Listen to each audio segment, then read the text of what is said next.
You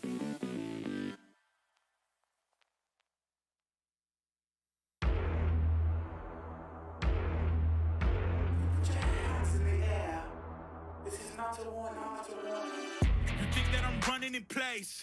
Y'all really testing my patience. Right before I blow up the spot, I had to get back to the basics. What if my talent is wasted? You see what I'm lacking the placement.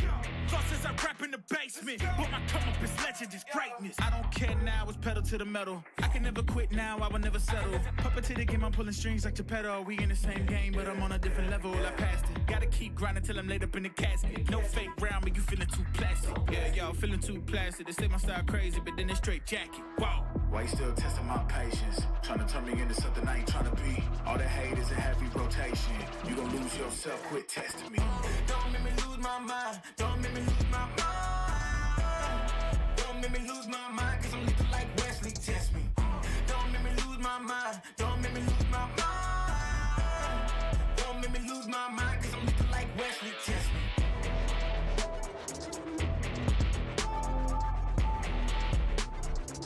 Cause I'm looking like Wesley, test me.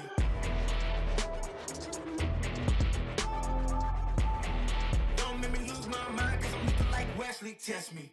Yeah, guess I know no better. I ain't got no chill, so they call me a devil, I know. Look, I am just a man on a mission. If I want it, then I get it, I go. And if you're trying to test me a beast, you gon' need Liam Neeson. The chance that you're taking is flagrant. You're testing your luck. If you think you'll make it out, then you're sadly mistaken. Careful what you put in your stake in, cause I ain't got no patience and no limitations. You trying to figure me out and I know I don't make sense, but no one's there when you call like you're trapped in the Matrix. You need to take a break from it, I think you should take 6. Cause yes, I hold a throne and no one else can replace this. The pain will only go deeper the harder you chase it. I'm the greatest that you ever made, it's time that you face it, so tell me. Why you still testing my patience? Trying to turn me into something I ain't trying to be. All the hate is a heavy rotation. You gon' lose yourself, quit testing me. Don't make me lose my mind. Don't make me lose my mind. Don't make me lose my mind, cause I'm looking like Wesley, test me. Don't make me lose my mind. Don't make me lose my mind. Don't make me lose my mind, cause I'm looking like Wesley, test me.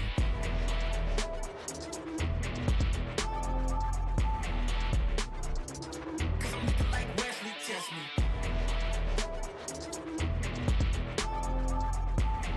Don't make me lose my mind, cause I'm looking like Wesley, test me.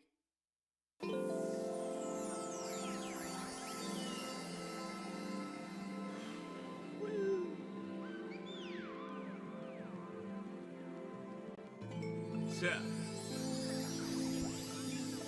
Yeah. Yeah. Yeah. The rise before the fall, the glide before the rule, the eyes that saw the soul, the cheers before the goal. I'm here to let you know. Yeah. I'm here to let you know. Yeah. I sky gaze over my taste. Like Peter, this is my space. I'm spacey. I'm crazy over breakbeats. Space gazing in my safe haven. I make statements that embrace waking. Awaken, I'm woke. Taking the road to pull you ashore. A celestial scope. The stars blow in your inner. The starts at the core. Inner space and more. Your body's a planet for sure. Nurture it with the words I've written. Scribe like highlights. Flying saucer. Supply the order, it's the author. Walking on air. Walking on water. Blending between borders to let you know. This is here to support you. The blend. The blend. The blend. The blend. The blend.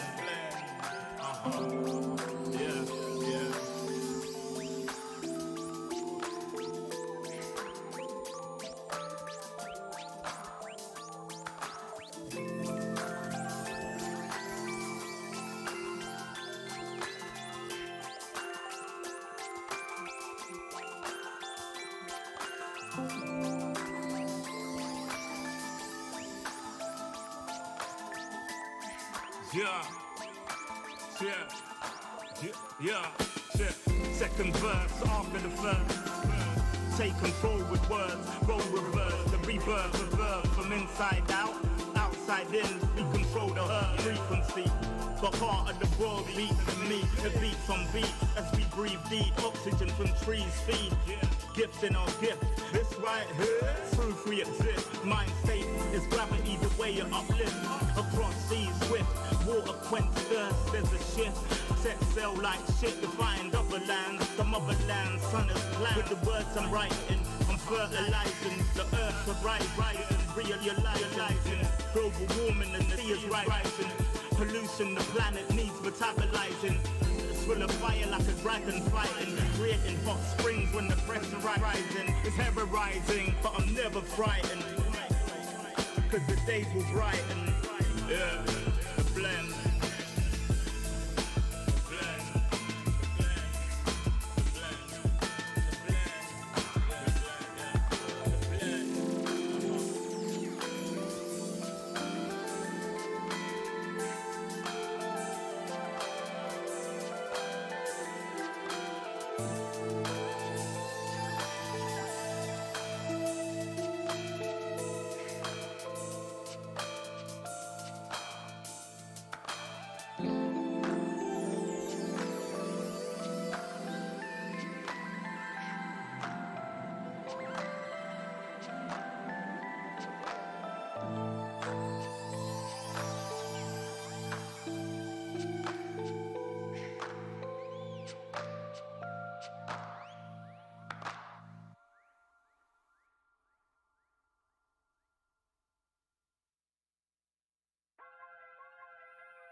Everywhere I go, the people really wanna know who I is and who I be. They stop and stare when they see me.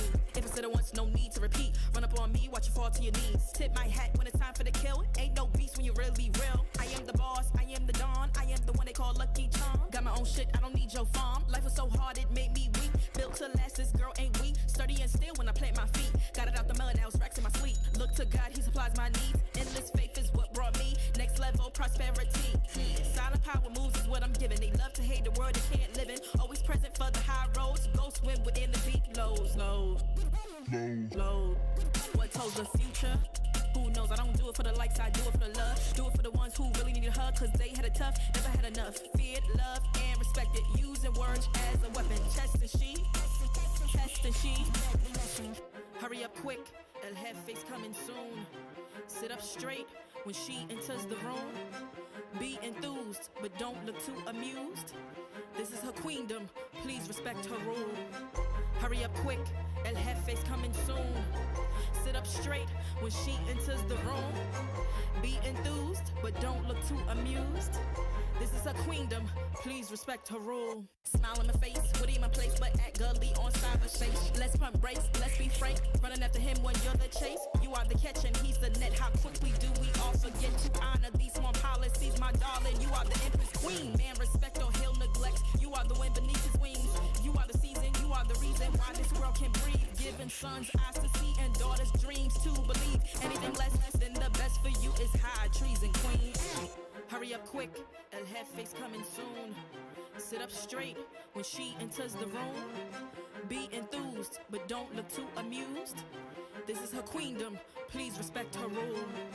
Hurry up quick, El Jefe's coming soon. Sit up straight when she enters the room. Be enthused, but don't look too amused. This is a queendom.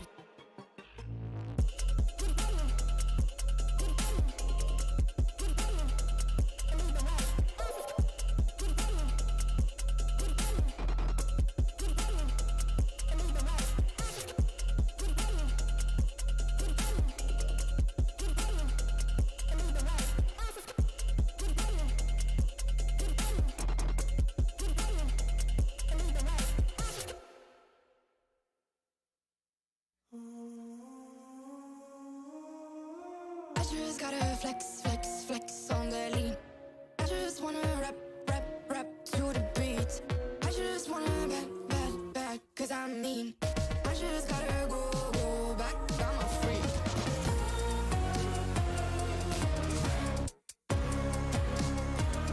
Gotta go. I just wanna rap to the beat. Move of emotion, they drunk at their problems. They always on road and they starting. She knows this cause she is the same. She's trying to stop playing games.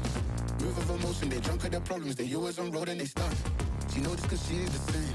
She's trying to stop playing games. Where the people at, what they really want to know? Who's your lovers and who are your bros? Who are the enemies you do keep close? Who are the people that you shouldn't know? Where the people at, what they really want to know? Who's your lovers and who are your bros? Who are the enemies you do keep close? Who are the people that you shouldn't know? I just gotta flex, flex, flex on the lean.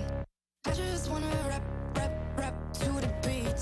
I just wanna back, cause I'm mean. I just gotta go back, I'm a freak.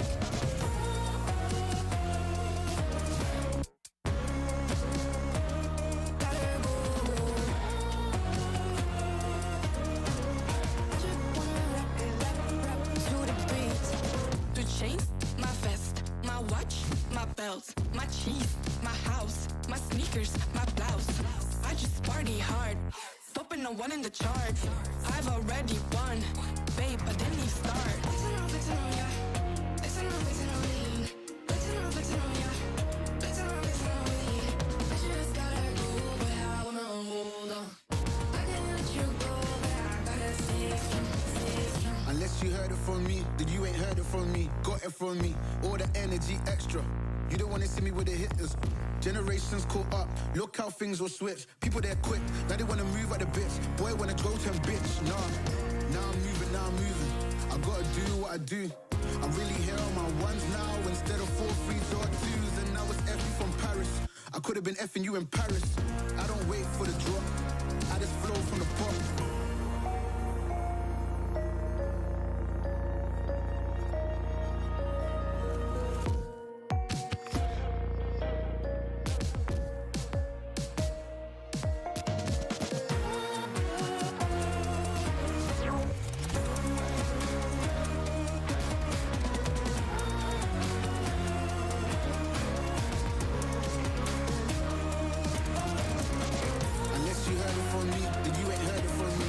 From me, all the energy extra. You don't wanna see me with the hitters. Generations caught up, look how things will switch. People there quick, now they wanna move at the bits. Boy wanna go to bitch, nah.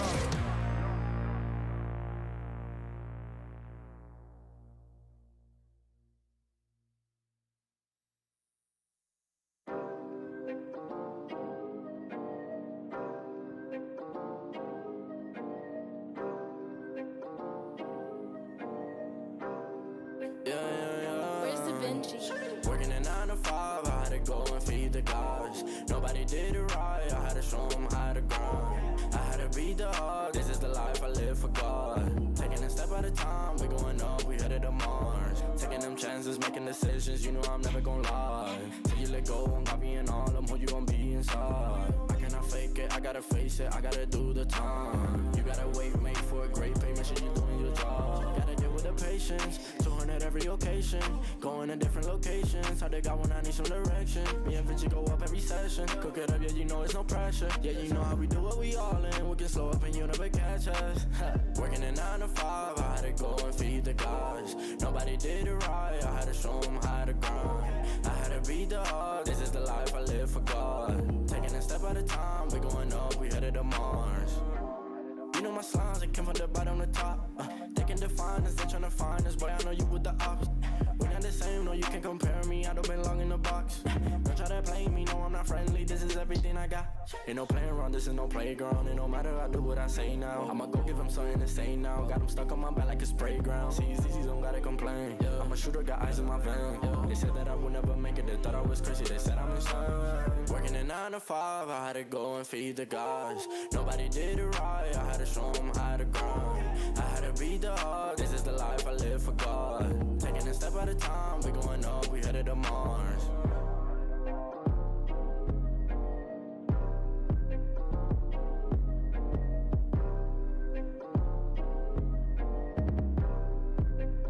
Undefined for life.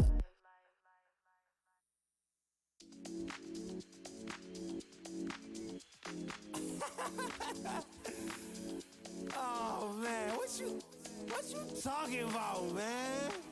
What? You're so crazy, bruh.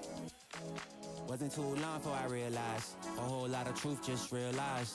Two groups faking the real guys, and both of them plotting on your meal size. Gotta be more, is this real life? Got a bad hand, but I still try. Try and knock me down and I still climb. I can see the promised land right over the hill line. And when I get there, yeah, we all gon' party. Learn how to surf cause the waves is gnarly. Gotta make the bread, gotta bake the barley. But it take a little time, be patient, darling. Working for the people, gotta rake them all in. But sometimes people make you hate your calling. Some people panic when the brakes is stalling. Me, I go to God when my faith is falling. Put it on the tattoos. A righteous man don't know bad news. Found forgiveness for my snafus. Nothing for the pretty girls trying to get a cashew. Bad dude. Sometimes life really suck like a vacuum. The devil I don't never turn my back to. I just wanna shower love like a bathroom. And be a role model for the black youth.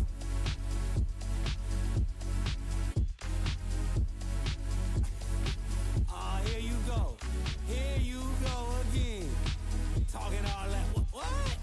What is you talking about, man? Wasn't too long before I realized a whole lot of truth just realized. Two groups faking the real guys, and both of them plotting on your meal size. Gotta be more, is this real life? Got a bad hand, but I still try. Trying on me down and I still climb. I can see the promised land right over the hill line. And I broke a lot of hearts in my lifetime, thinking that their heart wasn't like mine. Finally got through a lifeline, and I stumbled upon a right mind. Love showed up at the right time. Put her in a white dress, get the white wine. Some people do it for the nighttime, but I'm thinking more, make your life mine. Yeah. Is it possible we could last forever and ever and ever?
Hi, my name is Davai and I play for PPGL, and my name game role is Flex, and we are from SGMY region. I would say our expectation for the APAC challenges this time is to qualify for Masters 2, and I hope we'll be able to qualify again this time. I would say our competitors for this time would be Xerxia and Lee.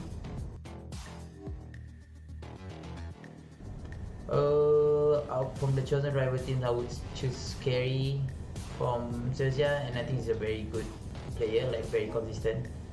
And from Lead, I would say Lenny. If we're able to play our game just like in practice, I think most likely we're gonna beat anyone in this competition. So I hope that we'll be able to play just like how we play in practice.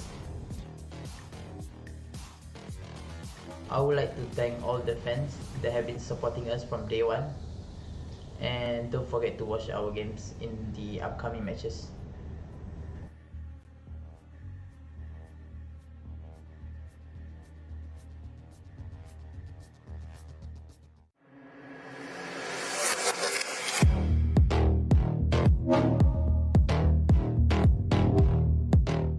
Hey guys, I'm Lenny from Bleed, and we are from the SGMI region. Our expectations are definitely to qualify for Copenhagen, which is the goal for pretty much any team there, I guess. Definitely, I guess PPGL from our first seed from the SGMI region. And the star player the player to watch out for is definitely the star player, Forsaken. I guess by playing our own game and just much practicing and training and giving our best performance during the event. And make sure to stay tuned to the VCT APAC Challengers Playoff Stage 2. Hope to see you guys there.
I think I let my guard down. Certain things ain't the same now. Hard to navigate these problems. I'm by myself, you're not around. I tried to open up, it wasn't good enough. Put in my all and got nothing back. Now I'm stuck in the rain, dealing with all this pain. Why you gotta do me like that? Don't say you love me, then go and leave me. It can get ugly, trust and believe me. Say it to myself, looks so deceiving. Trying to fight back, too far from easy. I've seen your hands.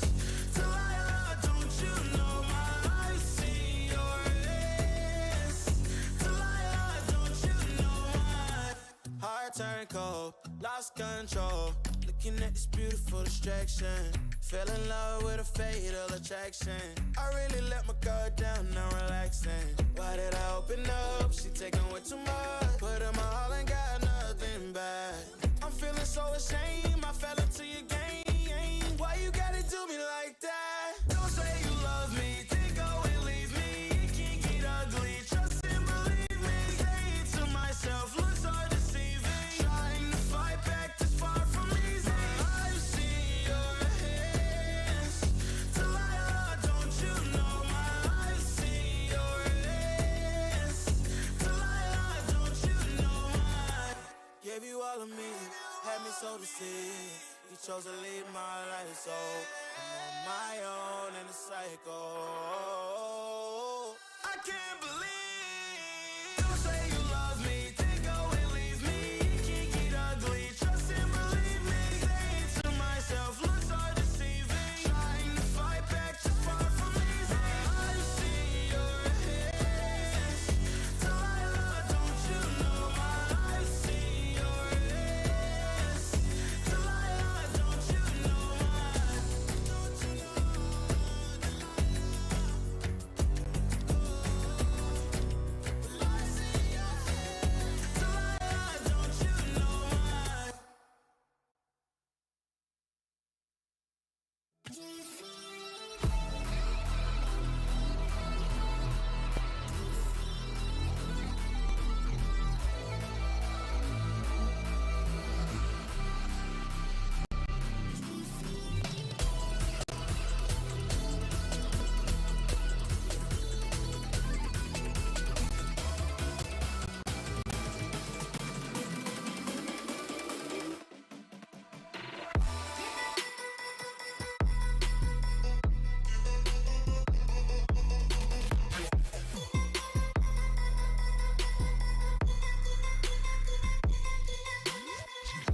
From first encounters to first bloods. That's the way it goes over here at the Knockouts.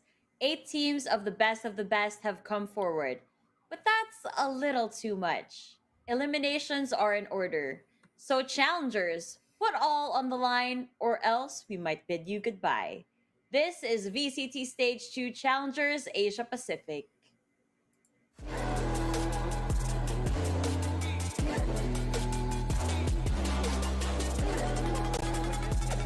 The APAC region saw its greatest go head-to-head in Stage 1 as they aimed and took their shot at qualifying for Masters. And now, it's time to run it back and do it again. It's time again for the Pacific's rising tide to create fearless waves.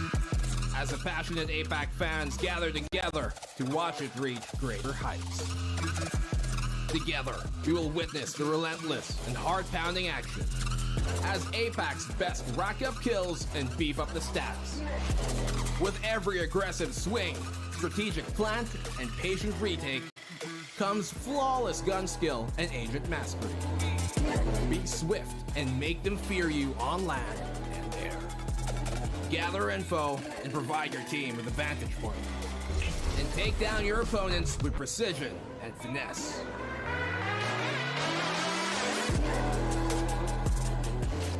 It all comes down to the final 8 teams from the 8 different regions and one shot at the APAC crown. For more information, please visit ValorantEsports.com.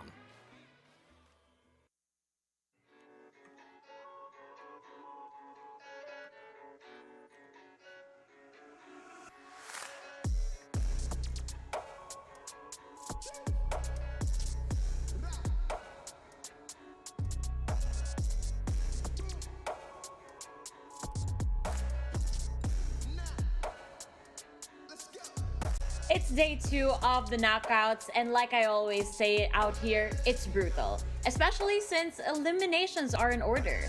Likeable, Tricks, and Fluffy O2, by the way, over here as your panel. And we're gonna be starting this day strong by reliving the striking moments from yesterday. So why don't we go ahead and take a look at yesterday's recap. Or not. Never mind. There we go. There we go. A little bit of tech difficulties from time to time, but it happens, guys. So, first off the bat, yesterday we started out strong, Tricks. It was Paper Rex versus Alter Ego, and it was so good. It really was. I love the amount of space that Paper X was able to take, especially on that icebox map.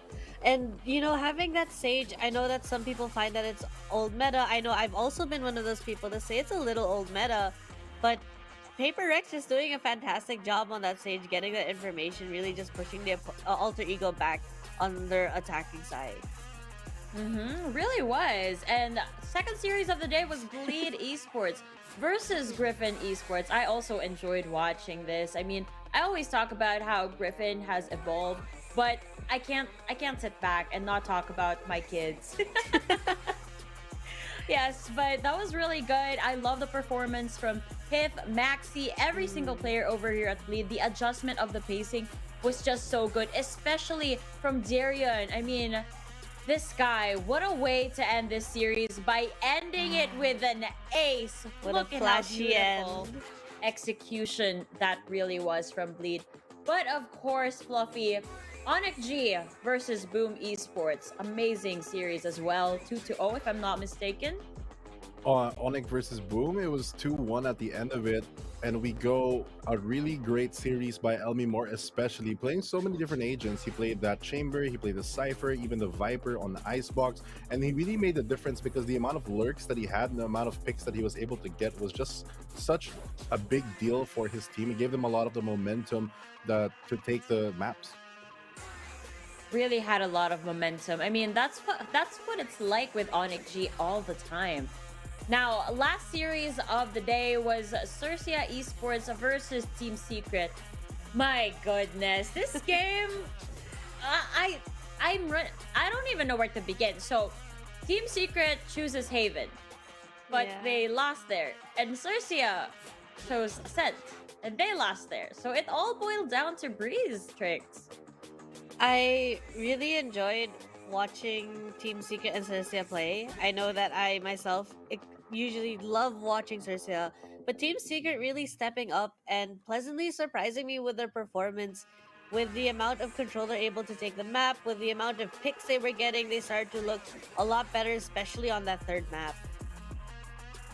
They really did. I mean, we're looking at all of the highlights once again, and I can't get enough of this. Like, I love seeing how Paper X plays. We've talked about this. They seem so chill. Like, it's like their playground whenever they enter a Valorant game, right? Despite it being a competition, it's always filled with big brain plays and executions and just so much creativity when it comes to Paper X, which is why I'm excited to see them as we begin the day in just a bit. But yeah, those were the highlights. We were very lucky and fortunate to get to see all of the action that happened yesterday because that was day one. And I gotta say that because we reached game 3 on almost all of the series that we had, it just goes to show that the players out here are really putting on quite a show for us. Now, yesterday was day 1, yet there was just so much bloodlust there for the teams, and they really want to be the best of the best and beat the best of the best. I mean, they've already come so far, and they're not backing down now, especially that they're so close to the finish line. To make more sense of how far they've actually come, here's Mika Fabs with the tournament format.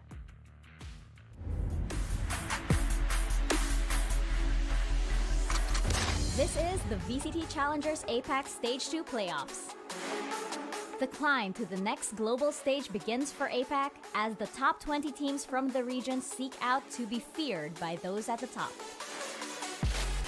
The tournament begins with the play-ins, where 8 teams are split into 4-team double elimination brackets. The top 2 teams that claim victory in each bracket proceed to the group stage. In the group stage, we'll see the top-seeded squads from the different regions and our teams from play-ins go head-to-head in a 4-team double elimination bracket. The top 2 teams from each group then move on to the playoffs. Our final 8 squads are then seeded in the final double elimination bracket, where they'll get the opportunity to qualify for Master Stage 2 and a chance to seize APAC's throne. The Pacific's rising tide grows stronger, and the time to test those at the top is now. For more information, please visit ValorantEsports.com.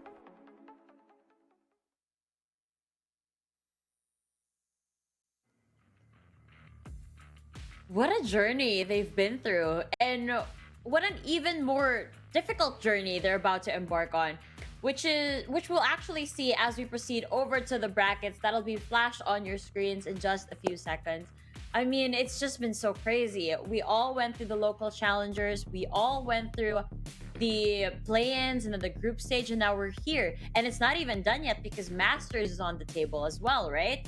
But here we have it, Fluffy. It's the brackets that we have here, and look at that. 2-1, 2-0, 2-1, and 1-2. Crazy day we've had yesterday. Yeah, and a lot of the teams yesterday came in undefeated, but aside from Xerxia, 3 of them actually remained strong with that streak. But I feel like a lot of things can change today, especially in the first game for Paper X versus Bleed. I absolutely agree, and it's just so insane. Just looking at this, I don't even know what to expect. My goodness. You know, if anything has been proven so far, it's to expect the unexpected at this rate. Yeah. I feel all of these teams really coming in there, sometimes a new lineup, sometimes with old reliables for them, being able to up their strategies, up their teamwork. Some teams also, you know, looking at their performance, thinking that there are things and understanding that there are things to improve on. So I am excited to see how teams are going. I know I say this so often, but I just really do feel that a lot of teams constantly working on themselves and stepping it up throughout APAC. Oh yeah, for sure. And I'm looking at this now since we just saw the brackets. This is the tournament schedule for today. I'm a little bit worried for game 3 and game 4 over here, but I feel like Trix, you're extra worried for game 4. These two, you always look out for BME and Xerxia. I'm a little sad that it's BME versus Xerxia, because I really love watching both teams. But honestly, every single team right now in the knockout stage, I want to see more of. Like, we've got Bleed, Griffin that have just been amazing in terms of personal growth, Bleed and Boom Esports also coming in together from the play-ins.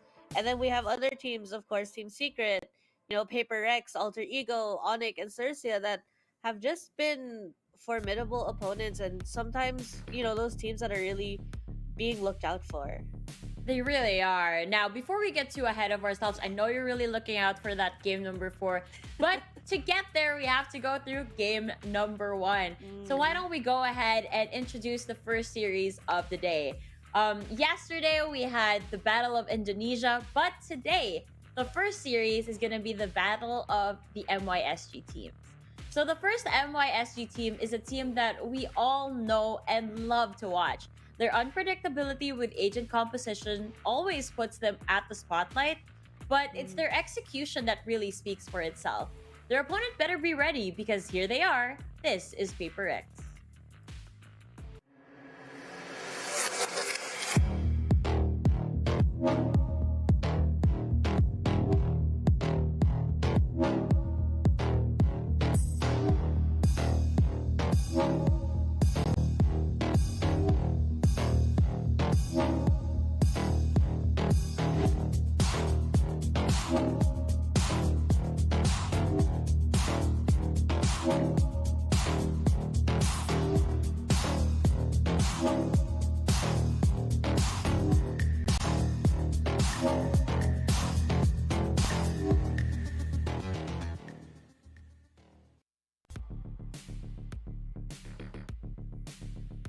Fluffy, with a team as big brain as Paper X, I think it's fitting that you, our 5-head guy over here, take the honors of talking about them.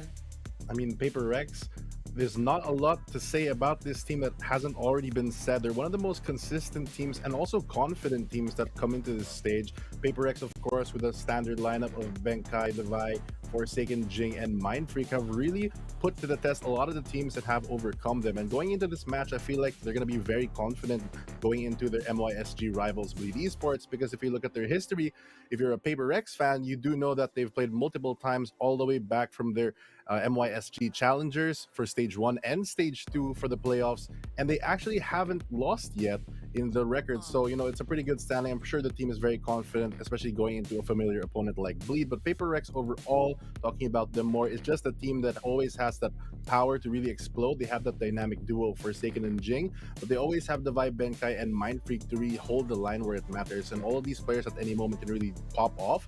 And when they do, it really puts a lot of pressure off the rest of their team to really move around. They have the most innovative comps, I think, and one of the bigger agent pools, who are also the team that I think are very brave in the sense that even though they are at the top, they're not afraid to experiment with new things. So expect the unexpected coming in with Paper X. It always is expect the unexpected when it comes to Paper X, but that's just how they operate. They're always, I wouldn't say mysterious, it's just how they are. They're explosive, but at the same time, it's just so calculated, right, Trix? Yeah, they have this form of unpredictability a lot of times when they play. The way that they change up their own play style, it seems like suddenly they'll go aggressive, suddenly they're forcing those duels, or they'll pull back and they know when to pull back. And I feel that's what I love about watching Paper X, is their understanding of their team synergies and how to play with each other, their crossfires. It's always a treat watching them. Yeah, it's funny how you mentioned that, because that's actually part of the introduction that I have for the second team. So it just goes to show how, I wouldn't say balance, but like how this head-to-head, or like how this whole match is gonna go through, because there are similarities when it comes to both of the teams. So on the other side of Paper X is the second MYSG team here at the Knockouts. I have been accepted as their mother. And I'm very proud to talk about this team because their progress throughout the stage has been insane. They're explosive, like that's established, but their explosiveness now has that added discipline to them. And Paper X better watch out, because they're a team, this is a team that's constantly improving, and I think that they're just about ready to face off the Giants. So here they are, it is Boom Esports. Oh, sorry, Bleed Esports. Oh my god, I'm gonna get...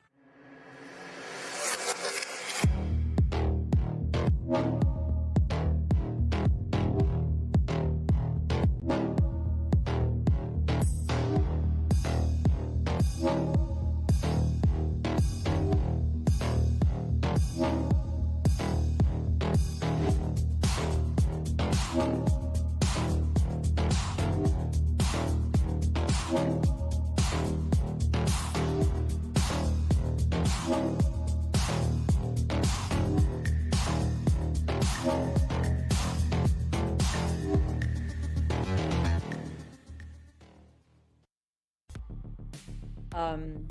lovely children, please, it was an honest mistake. I need coffee. But Tricks, here they are. It's Bleed Esports. You know, we've got Darian, Lenny, Lexi, Maxi, and of course, Fifth. You know, similar to a lot of the teams that are here on the APAC Knockout stage, there's little to say that hasn't already been said. But for the viewers out there, just wanted to remind everyone, Bleed Esports coming in from those play-ins, doing a fantastic job in terms of their team synergy, finding that nice balance and middle ground between our SCA players with some European players as well, kind of getting in with that, with those big brain plays we usually see, but also the insane aim that we tend to be known for in the SEA region. So I find it fantastic. Bleed Esports doing a great job. Darion also just having that kind of the confidence to take those peaks, and I find that that confidence is a mixture between being confident in his teammates as well as his own abilities, because you can just see Darion when he pops off, he really shines. He takes those duels and he's not afraid to do it. Yeah, he really isn't. I mean, yesterday he ended the series with an ace, and I don't think that that's the first time he's done that. He's just so masterful with what he does, and he also has a lot of trust when it comes to his teammates, so that's really cool to see. But you mentioned earlier about the big brain plays that this team is executing, and you know what? As we go over to our head-to-head, we'll actually see some of the people who are responsible for thinking of that, or perhaps helping in the execution of those exact plays. So Fluffy, here they are, the big brain players of the team. We've got Benkai and Pith.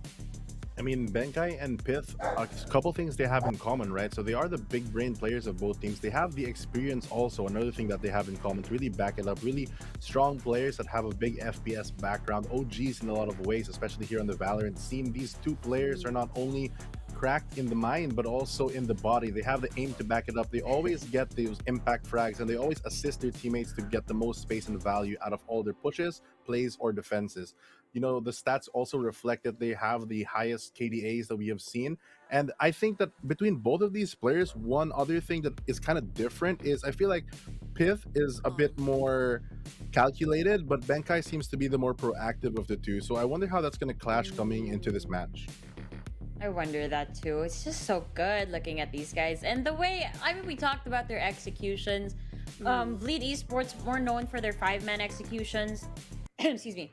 And Paper X, on the other hand, is just so creative the way they pull everything off. Especially, again, when we talk about the compositions that they've shown here, it's always different. So obviously the strats behind it are also going to be different. But, I mean, Tricks, these two players, I know that you love analyzing these games. And when you take a look at the people who are actually responsible, I feel like you're due to say something about them.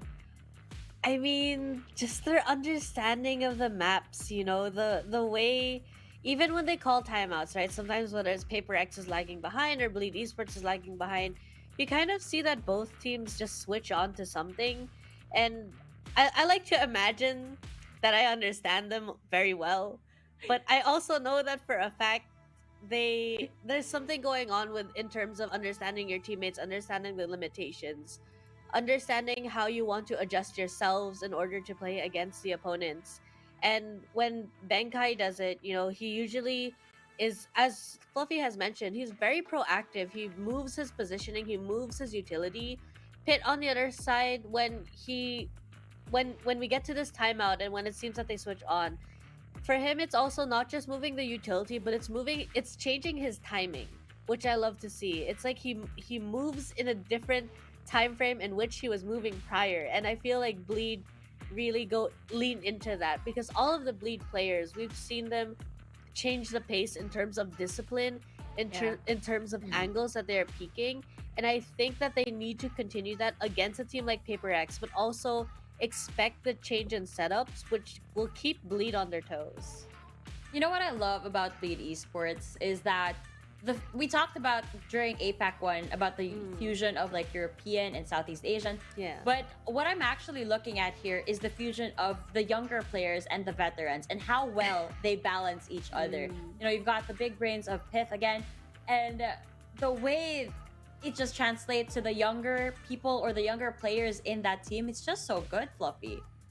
Yeah, I think another great thing about Bleed Esports as well is they, in my opinion, though they have played this specific matchup against Paper Rex a couple times beforehand, and unfortunately it did not go their way for the most part.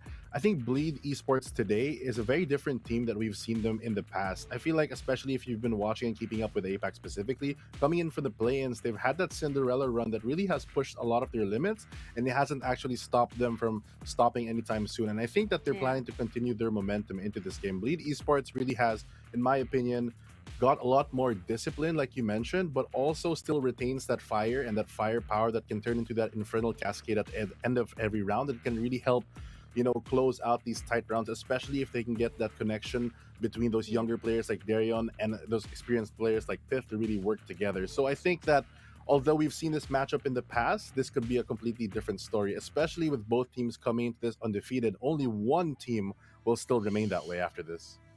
Yeah. I mean, maybe this is Bleed's turn. I don't think that they've won against Paper X in the MYSG. I mean, Paper X was only defeated by Gaming Gladiators, or Lays, if you guys are familiar with the former name of Gaming Gladiators, which is long, amazing zebra ears. Yeah, I had to mention that because I love that name. I mean, I'm happy for them to be acquired by an org, but it's just a really cute name. Yeah, I also saw on social media actually recently that I think it's Eno, the coach of Bleed right now, who mentioned that if they finally win this game, if they beat Paper X, I think he's gonna shave his head. So, you know, all goes for it. I could be wrong if that's not what he meant, but that's what I saw this morning when I woke up. What is going on with people and placing important life decisions on team games? Because I know for a fact that a caster yesterday was tweeting that if Team Secret wins, she's gonna get a lover. I'm not gonna name drop. I just saw it on Twitter. Wow. You guys guess which blind item of a caster that is, but I saw that on Twitter. So what is it? What is going on? I don't really. I mean, we do our predictions here, but I don't really go as far as like making important life decisions off of what these players do. But you know what an important decision is? Picking the maps that we get to see today. So I hope that the teams just really bring out the best of the best over them as we head on over to our map vetoes.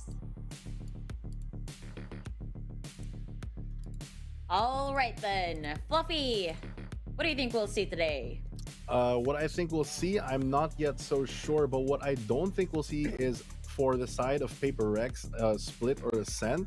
They haven't really shown it here on the APAC stage yet, but they have been showing a very strong bind. Well, on the other hand, Bleed Esports really haven't been playing the bind map, so I feel like that's going to be one of the maps for contention for majority of this series, especially back to Split, where they do have that good control on the side of Bleed Esports for Split, so it might be one of the stronger maps if it gets selected. And as I say that, Bleed Esports does choose to remove the bind, so we're not going to see Paper X have that 100% win rate coming into this. They have a lot of exciting comps. They've played the Fade, they've played the Yoru in the past, and unfortunately for us, we won't be seeing that, as well as the Icebox, which will now be taken out by Paper Rex. I'm very surprised by that because Paper Rex have a decent track record on the map, but I guess they just don't want to test because there are very cracked players on Bleed Esports, and if they can get that ball rolling, it could be very detrimental for the side of Paper Rex. I also think that I'm a little surprised Bleed is leaving up Fracture because I think Paper X enjoys playing that map.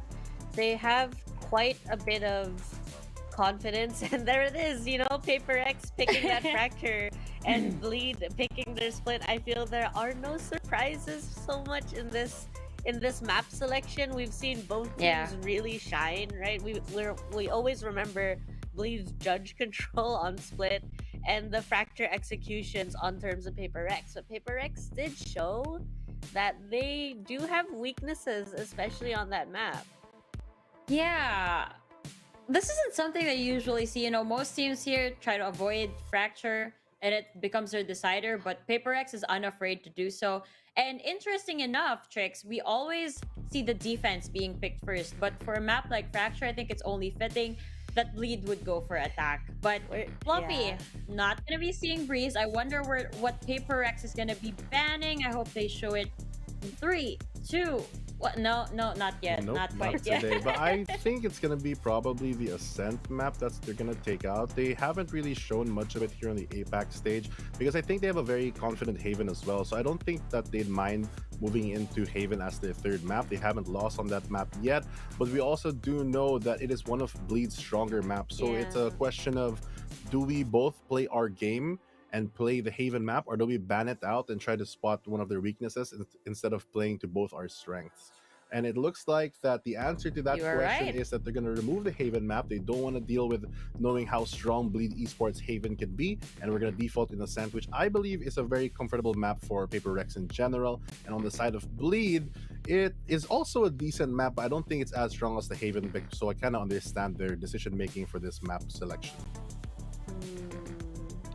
I think, looking at the maps, I feel like Bleed should be able to pick up their split. They have shown a lot of proficiency in that map, just as Paper X has shown proficiency in theirs.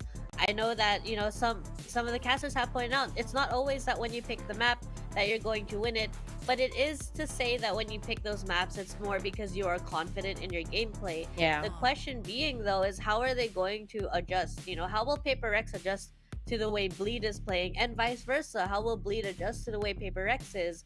And who's going to be making those split decisions faster? Who's going to be able to stop mid-round and be like, okay, we've denied information, we've taken space, let's regroup. But it's not, it can't take 30 seconds to decide this. It's usually within 2 seconds the team has to make a decision.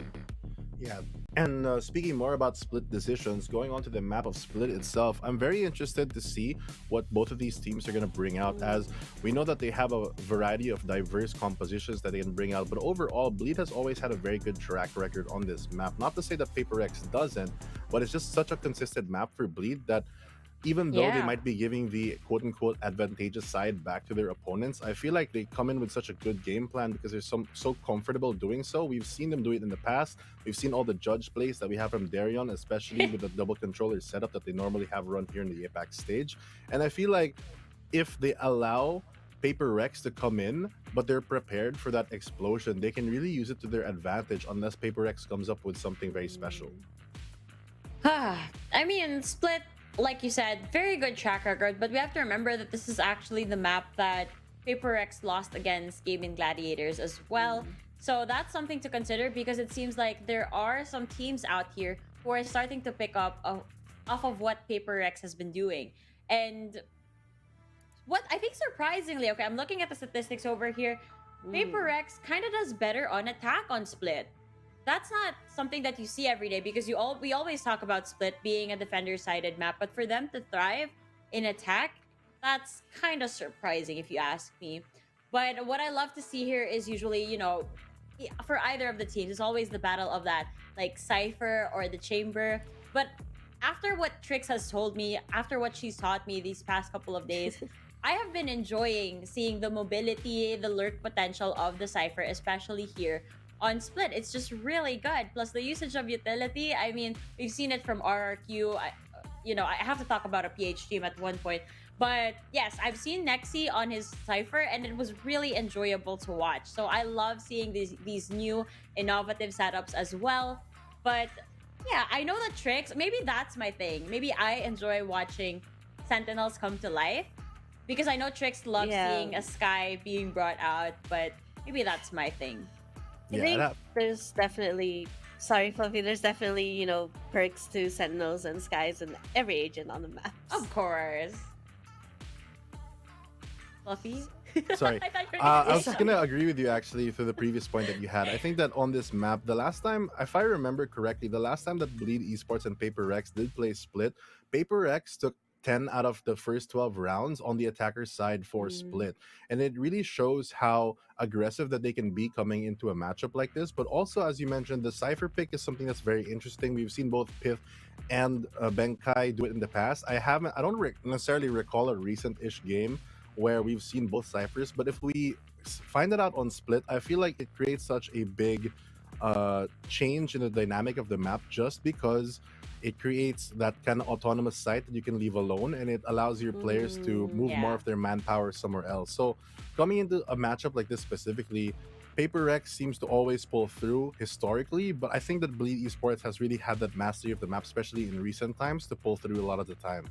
I agree. Yeah. And if you guys have been listening to Tricks, take out the utilities, take out the traps, make more space for your team, play a little bit more mind games against your opponent. Because, again, as you said, Fluffy, once you have the setups in place and the traps are there, you need less manpower on that specific site, which allows the other members of your team to kind of funnel onto one side and just defend that with better manpower advantage, right?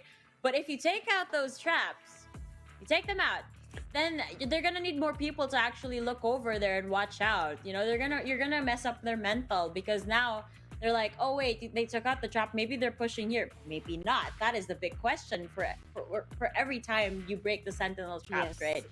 But I mean, it sounds so fundamental, but sometimes we see that come into play, and the players are also very cautious. I mean, given that they have a lot of things to think about, but it really does happen. But you know what's another mind game for us? It's the predictions. Let me just take a deep breath before we get to this part, because I always have PTSD whenever we go to the predictions. It's not fun. However, since Bleed Esports is gonna be playing today, I've already established that I am their mother. They will people riot if I predict otherwise. So I mean, no. Wait, I made it sound bad. I'm saying that I am wholeheartedly, willingly, happily supporting Bleed Esports for this one. I'm predicting them. You guys, your turn, Fluffy. Well, for me, I'd have to go with the statistics with this one. You know, it's very hard to argue how consistent a team like Paper Rex has consistently taken out Bleed Esports at times like this, though I think that Bleed has improved and they have a very good shot. You know, my analyst brain has to look at the research, and I have to go with Paper Rex, I think, for this one. They're just such on a top form right now because they're also constantly improving just as much as Bleed does, and that probably is why even up until now they've remained undefeated. I would have to agree with Fluffy here. I think, you know, being the analysts and looking at the numbers, Paper X has that consistency, although they remain creative. And I find that Paper X should be able to take the series from Bleed Esports today. Well, Bleed Esports is also consistently improving. Not That's to say true. the least that they aren't good. They are, but that's the thing. Very They're good, getting yes. better. So I feel like it's gonna be quite a challenge. I definitely, you know, track record show that they did not beat Paper X during the MYSG, but it's different when they stepped over here on APAC. Their performance has been different. It really has been, and I feel like Paper X is gonna be facing a completely brand new version of Bleed Esports going into this series. It's just insane when we take a look at it. Now, I'm gonna take a look at the stats again. We're gonna be going to Split, Fracture, and Ascent. Why don't we start off with Split, Fluffy? What compositions do you think we'll be seeing on either side? I think at least for Paper Rex, for Split, they have a couple compositions that they've run.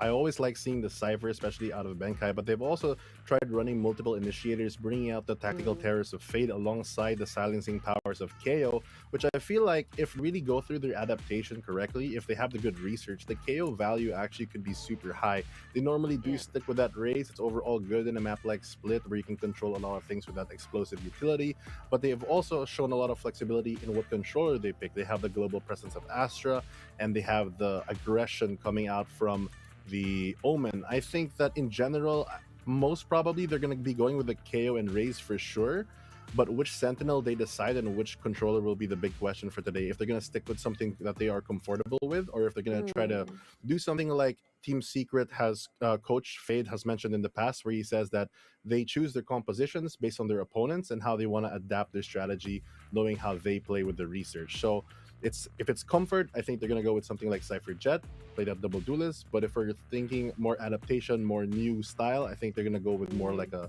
Fade Astra over anything else.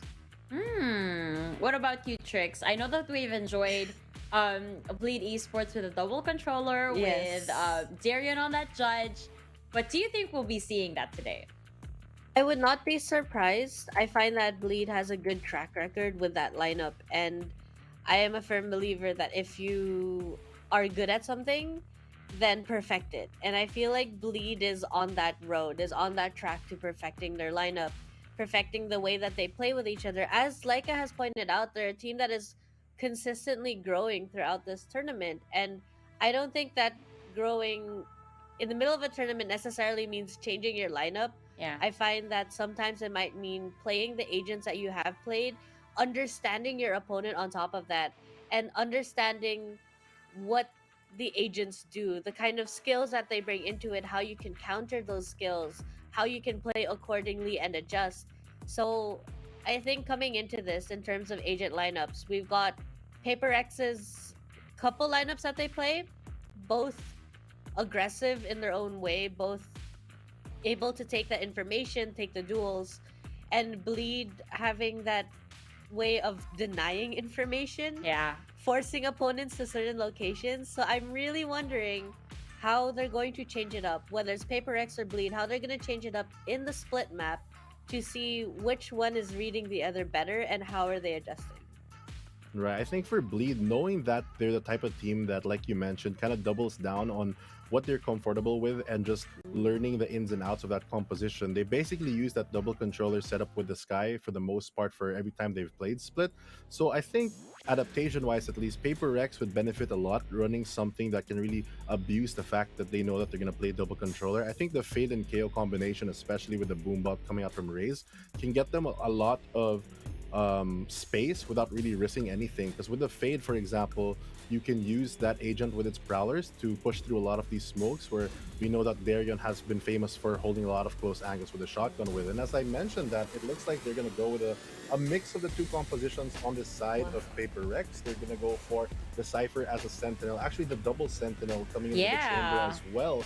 Not really running a KO, which I think had value, but I guess they're going for the real big hold, the double Sentinel. I find that very interesting because it'll control not only sight and mid, and Fade, of course, is going to be really good into that double controller setup.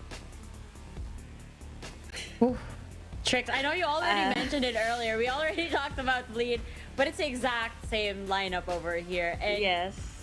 I'm looking at this. In the back of Trix's mind, why did you not pair the Fade with the Sky? No, I'm just kidding. But I do know that you have your notion, especially when it comes to getting that hard intel. Would you say that Fade is good at getting that hard intel that we like to talk about here? Because, I mean, we already talked about Bleed Esports, really good at denying information. So, putting a Fade over here, I'm not quite sure how this is going to play out. I feel like Fade shines in terms of being able to clear corners, very similar to Sky. Her utilities are malleable and it pairs well, for example, having that Raze on hand.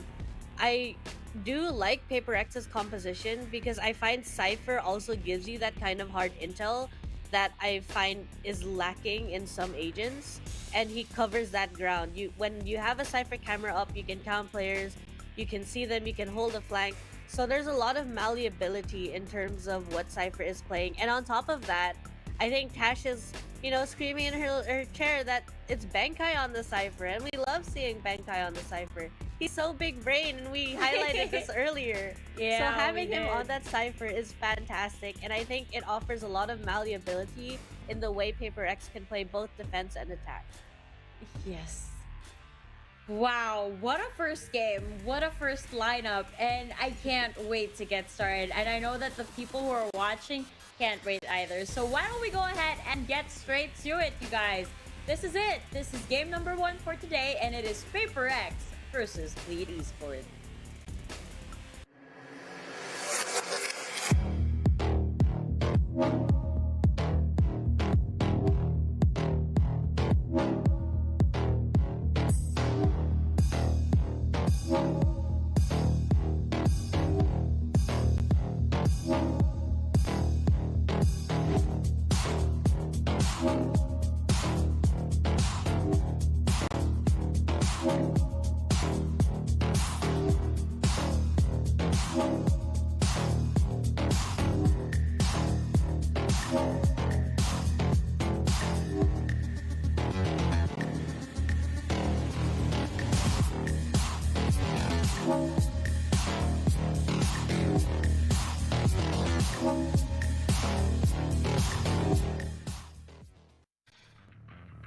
Ladies and gentlemen.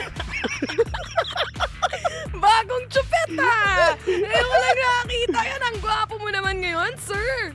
As bad, basta kalbo, masamang tao. Tanda mo yan, bes. Pero hindi ako masamang tao, guys. I'm a good boy. I'm the goodest boy of them all.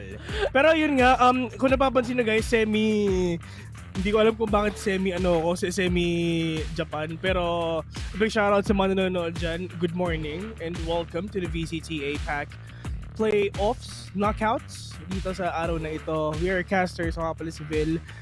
Kasama ko si Taylor, Robbie Taylor. Kami ang mods. And good morning, Bes. Blooming ka ata ngayon. Wala eh. Kasi patingin nga isang smile. Wala na. Inalis. Ayaw makita yung ngiti mo, Bes. Bes, alas 9 kasi call time ko na eh. Agi! Maaga tayo ngayon, guys. Oo, pero kung napapansin, ba't kayo nagtatawanan? Kasi before kasi mangyari to guys, nagchichismisan kami. Ay, alam niyo na, syempre may panel eh. So nakinig kami, tapos nagchismisan kami habang nangyayari yon. So, dito muna tayo. Paper Rex at Bleed pala maglalaban ngayon, pero later on, ang main event natin, huwag kayong mag-alala. Kami ni Vil magkakas niyan para sa naghahanap. Pero itong Satchel in Flame, agad-agad mula kay Derion. Tamang frenzy lang din. Paranoia. Connected, hindi na kailangan mag-connect dahil the kill will go from Jing. And syempre, 4v4 pa rin na meron tayo dito. Lenny, pinning down one. That's gonna be the Vi. Maghahanap ng pwesto para makapag-plant ng spike. Bleed Esports. Ngayon, post-plant position ang poproblemahin nila. Ito, Besa, kinas ko itong dalawang team sa to kahapon. So to be honest, if ever gonna ask me, PRX or Bleed, kung sinong ipipredict ko dito, hinahanda ko ang sarili ko na 2-1 ang game 1 ko. Ang game 2 naman, 2-0 yun eh, matik na yun. Sure yun eh. Pero at least mukhang pinapasabog ata ng Bleed ngayon ang mga pangarap ng Paper X. Maxi though, catching one of the that is against from Lexi. He's gonna take him down. What's your ready for side of Bleed? I mean, Paper X, yes sila ang top 1 ng Asia Pacific, pero dito naman sa Bleed, isa sila sa biggest contender na pwede nating makita sa Masters if ever sa Denmark, sa Copenhagen. So, let's see if ever talagang magkaka-eyeball ba sila Maxi tsaka si Pit tsaka yung mga iba nilang kakampi dun sa magkita Copenhagen. Sila in real life magkikita-kita sila. Tapos nilang magturbuhan, magkikita sila. Yun ang masaya.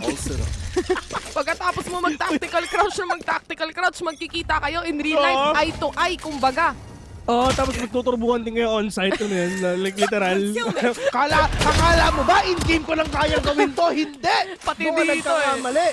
Oo. So, at least si Maxi nakaino namin talaga dito sa mga games na to. Pero ano ginagawa mo dyan? Si Direk nasa baba eh, no? Si Benkay nasa baba na talaga, hindi siya gumagalaw dito, waiting for that push na pwedeng gawin ngayon ng Bleed if ever, partner. Pero mukhang solid ata pinapas ng team ng Bleed. Tsaka ano ka ba, ang daming members sa team niyan. Literal, may head coach sila na taga Germany, may assistant coach pa, meron pang kung ano-ano, ang dami talaga. Pero the spray down mo na kay Derion.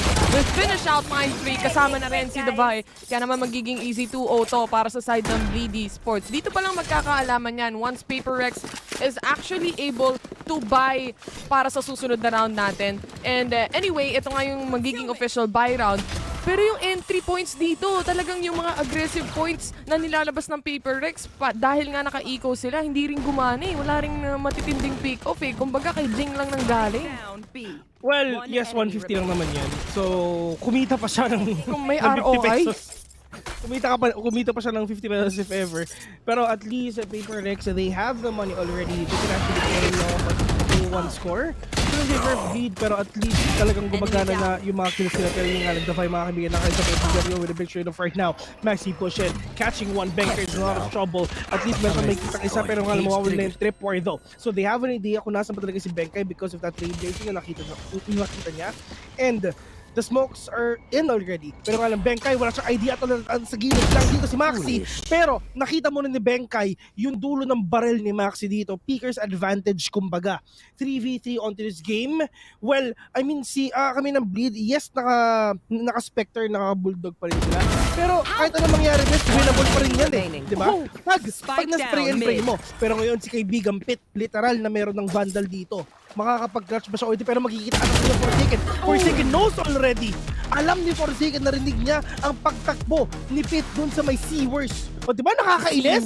Sewers kasi. Sa Seawers. Pero ang matindi nga dito syempre kahit na nanalo ang round na yun, or rather nanalo ang Paper Rex sa round na yun, 3 yung naging casualty nila. So medyo masakit sa bulsa din yung specific round na yan para sa side ng Paper Rex. Pero kailangan pa rin nila talaga makuha tong round na to, knowing na ito nga yung magiging buy round nila as well. But coverage on the site, especially with Benkai checking corners, kasi nga nung last time na nakita ko rin ang Paper Rex, minsan nakakalimutan nilang mag-check ng corners. But so far, I think every corners has been turned and checked here. And right now, si Forsaken, medyo advanced mag-isip. Talagang nag-aabang na siya dito kung sinong lalabas. Kaso blinding or rather guiding light ang makikita niya. At doon na nga natapos, or rather doon na nagtapos ang buhay ni Forsaken. Ganun-ganun lang. Easy flash. One and done position. Sige. Chill lang, kumaga. Pero at least sama ko na rin talaga dito ang Paper Rex dito, partner. And dito naman sa Bleed Esports, Paranoia has been set out. Pero Jing with a swing, not gonna see anyone. Pero wala siyang idea at all na meron pang tao dito sa mid, which is apparently si Lenny or Blee Flash. And the Vi though. Sa email, that hunt will be released. Hindi siya makikita, bes. Masyadong Pero naglabas siya ng Seekers automatically, they're gonna know the position here of Lenny. Pero gumagawa lang siya ng ingay. He's just creating presence on mid para mabother sila at hindi sila tumingin on site. Ang kaso may camera na nag-aabang dyan from Benkai as well. Isa-shutdown dito ang city side. Pati na rin si Davai getting a kill here. The wall has been up on the side. Pero eto dito si Davai, nag-aantay lang siya dito kung sino yung unang mag-peek out. 3v3 situation pa rin na meron tayo dito. Pith, right around the corner, wrapping lang sa corner ng site mismo. Pero 1-to-1 trade ang nangyari dyan. 2-to-1 or 2v1 situation ang meron tayo dito. It's up to Lenny and Lexi to make this post-plant count. Pero si Mindfreak, naghahanap siya ng pwedeng mapatay. Masaspatan niya dito si Lenny. Pero the double peek is there. Kaso nga lang, parehas namamatay. Pero ito si Lenny, bumubuelo pa rin with the use of flashes. Or flashes rather. Pero hindi pa rin enough.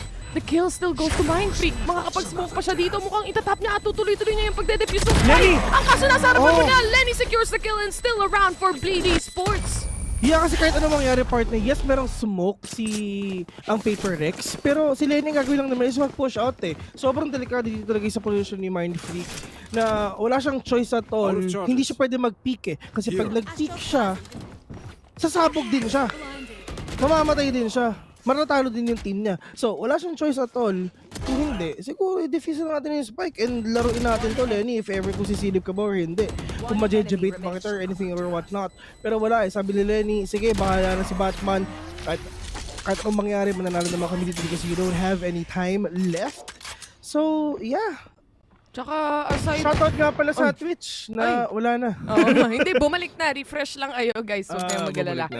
Hindi man nila tayo maririnig para sa wala pa kasi kahit hindi ko mag-refresh, siyempre wala nga, di ba? Pero Bleed Esports, going back to that specific round as well, napakahirap din ng post-plan position na pinakita ng Bleed. Talagang magiging trade-off yung mangyayari doon para kay Mindfreak. But anyway, focusing here sa ating panibagong round, mukhang eco disadvantage ang Paper Rex ngayon. Paranoia being set out. Si Lexi nasa corner pa rin, nag-aantay. He gets the trade-off pula kay Davai. Pero may isa pang gumagapang on Vents as well. Tamang abang lang din para kay Lexi, pero tamang abang lang din si Jing. Abangan lang kayo, sige! Abangan natin talaga, pero wala naman talagang choice ang Papers kung hindi pumasok ngayon because of the shares yung ginagamit nila though. And of course, knowing the defender sila, can't they stop the possible push of a Bleed. But Pit says no, and 4-1 already. And ito partner, sobrang tagal nating hindi nakita ang Paper Rex na ganitong maglaro. Ganitong kasi maglaro to. Na, of course, we are really not that sanay na makita natin yung Paper Rex na 1-4. Na ganito kalamang yung kalaban nila. Kasi dito sa Asia Pacific, sila lagi yung may lamang all the time. Like literally, once in a blue moon lang maging ganito yung score lang, literally 1-4. If ever pa naging 1-5, Diyos ko, kabahan na Paper Rex. Pero mga kaibigan, I'm actually really enjoying this game, you know why? Kasi at least, dito na lang natin makikita ang split mga kaibigan sa isang match. Kung namimiss nyo yung split dito lang sa VCT sa huling pahapyaw, bago man lang. Pero mukhang entry frag dito si Derion with the showstopper. Finding Benkai, it connects. Pero maghahanap pa rin siya ng isa using the paint shells. But Nightfall being used right now. Nilabas na rin ni Pith ang kanyang Viper's Pit. Pero the Prowler sets out, naghahanap dito kung nasan ba ang placements ng remaining members. Nasa labas sila ng Viper's Pit, nag-aabang sa weak corner. Maxi right here inside the smoke. This can be deadly para sa side ng PRX. Nauna na nga si Davide. This is up to the last two remaining players, Forsaken and Mindfreak. Tamang TP out lang muna si Mindfreak dito. I think this is gonna be a save for the side of Paper Rex. They can't do so much anymore. Wala silang choice talaga kung di mag-save. Kasi in terms sa ginagawa ngayon ng Bleed, sobrang na-outperform na talaga ng Bleed Esports ang Paper Rex. Na-outplay, na-outperform. And syempre, pwede natin sabihin na baka na-overwhelm lang din talaga ang Paper Rex sa things na nangyayari sa kanila. Well, at the end of the day, this is the map na pinili ng Bleed Esports. So pwede natin sabihin na they're pretty much confident sa lahat ng ginagawa nila. All these entries, all these execution ng mga utilities, they're literally everywhere. May Cosmic Divide, may Viper's Pit. Paano ka pa makakakita tapos may Showstopper pa? Ewan ko na lang, sa dami ng utilities, sa dami ng ult, I think this take kapag nag-fail yung Bleed Esports, it's such a big loss for them dahil lahat na ng utilities nasa kanila na. Kumbaga, execution mo na lang yung kulang. So, starting off with a showstopper was a good idea para lang talaga ma-space out yung iba mga players. Hindi sila lumaban kasi nga matatakot silang i-pick. Ang kaso si Benkai, yung nanguna doon. So, wala agad yung mga traps, wala agad yung mga camera, no info at all. So, for sure, pinag-iisipan ng Paper Rex yun. Guys, ano nangyayari sa atin? Ba't ganito yung mga plays natin? Bakit tayo dinudurog ng Bleed Esports? We are the best here in the region. Ano ba, meron na bang kukuha ng trono natin? Mga tipong ganun? Well, for Paper Rex, hindi pa naman sila sure sa sa Masters if ever. Pero to be honest, talagang gusto ko makita ulit ng Paper Rex sa Copenhagen kasi si Benkai nagko-cosplay yan eh. Bigla-bigla na lang naging Viking yan. Bigla-bigla na naging cameraman yan. Yun yung gusto ko sa kanya. Alam mo yun, nag-e-effort. Pagdating pa lang dun sa kahit sa mga intro ng mga teams, yung pag pumapasok sila, naka-bathrobe. Oh. So, eto nga. So, dito sa mga team members ng Paper Rex, masaya makita to sa LAN kasi marami silang pakulo lagi eh. Ewan ko lang sa mga players ng Bleed pero right now, it's still a 5-1. Kahit naman sino ba matalo dito, bababa lang sa lower bracket? Yun lang. Yun lang. Kasi So, sa upper nothing bracket to lose, kumbaga. Hindi pa do or die to. Ito if ever, na alam ko namang mananalo ang Team Secret mamaya, ang manalo dito, yun ang makakalaban nila, bes. So, may kita natin dito ang kalaban ng Team Secret pero nga ng Forsaken missing all his shots though. Ito for Paper Rex, they're missing every shots na pwede nilang magawin, na gawin. I mean, oo, nakakapatay sila, pero it's really not that enough dun sa pagka-on point ng Bleed eh. Perfect partida, no? Mag-execute. Partida nga si Derion hindi pa gumagawa, 5 kills pa lang yan, hindi pa yan talaga nag-perform na sobra-sobra eh. Judge lang bibilin yan mamaya pag nasa defense na sila, tandaan nyo yan. Kapag nasa eco disadvantage, Matic Judge ang puhunan dito para kay Derion. Pero he gets the kill. As long as Forsaken gets one as well, at least medyo pantay pa rin yan. 3v4 situation ang meron tayo dito. Ang kaso nga lang, dalawa sa kanila, walang Vandal, no? Although, Forsaken has the tour de force, syempre for the retake itself, kailangan mo ng power. Power talaga. Power talaga ang kailangan mo mga kaibigan. Isang palakpak pa 1 milyon. Yan ang kailangan mo, ladies and gentlemen, para manalo dito. Pero yung mga players natin ngayon ng Paper Rex, medyo nahihirapan din talaga sila kasi 4 pa ang kalaban nila. Knowing wala naman silang barrel dito. Meron si Mindfreak. Ano ba yan? Magsisave ba yan? Pero feeling ko, hindi siya magsisave dito kasi meron naman siya pero next round though. Pero, meron tao dito sa may Hell. Yan ang tutulong Hell mga kaibigan. Pero dito ngayon sa mga players ng Bleed, all they're gonna do is wait and see. Wait sa possible push ng Paper Rex and might as well na mag-peek out na lang din talaga. Pero sa totoo lang, kahit nanalo ang Bleed doon, so mahal na round yun for Bleed if ever kasi sobrang daming napatay sa kanila. And pero ang dami nilang pera, iba na may 6K. Mahal lang pag sobra na yun eh, bis. Tsaka madami nga kasi silang pera sa kaba ng bayan. So doesn't matter. Ang importante sa kanila, we get the rounds. Yun ang pinaka-importante. If we have to hold down the fort, if we have to die off, para sa post plant na to. We're gonna do it dahil marami naman tayong arep. Nothing to worry about for the side of Bleed, but a very much worrisome game or match mula sa side naman ng Paper Rex dahil hanggang ngayon hindi pa rin sila nakakabawi kahit isa pang extra round. Yeah. Shoutout nga pala kay Mai Eusebio. Maayong bone tug sa inyo. Pero, ito na si Davai, catching one already. Medyo mabilis ata pinapakita nila ng Paper. Sinatry nila na mag-play aggressively. Kasi kanina sobrang bagal nila, hindi sila nagpapakita. Literal, nagpapaka-defend nila sila. Hindi nag-work. Pero ngayon, they're trying to advance even further for them to catch everyone off guard. Bengkai, catching one. Na-picture siya dito, na-videohan ng vlogger natin. Pero nga ng Bengkai, natamaan pa rin dito yung isa. Participate na kanyang trip point. Pero yun nga lang mga kaibigan, with the verticality, ginawa ni Lexi. Nice flick coming in from Bengkai right now. Like his job, dito sa may elbow. Lenny, corner remaining. 1v4. But for a second, gonna take him down. And finally, Paper Rex, bumabawi na rin talaga dun sa mga rounds na dapat panalo sila.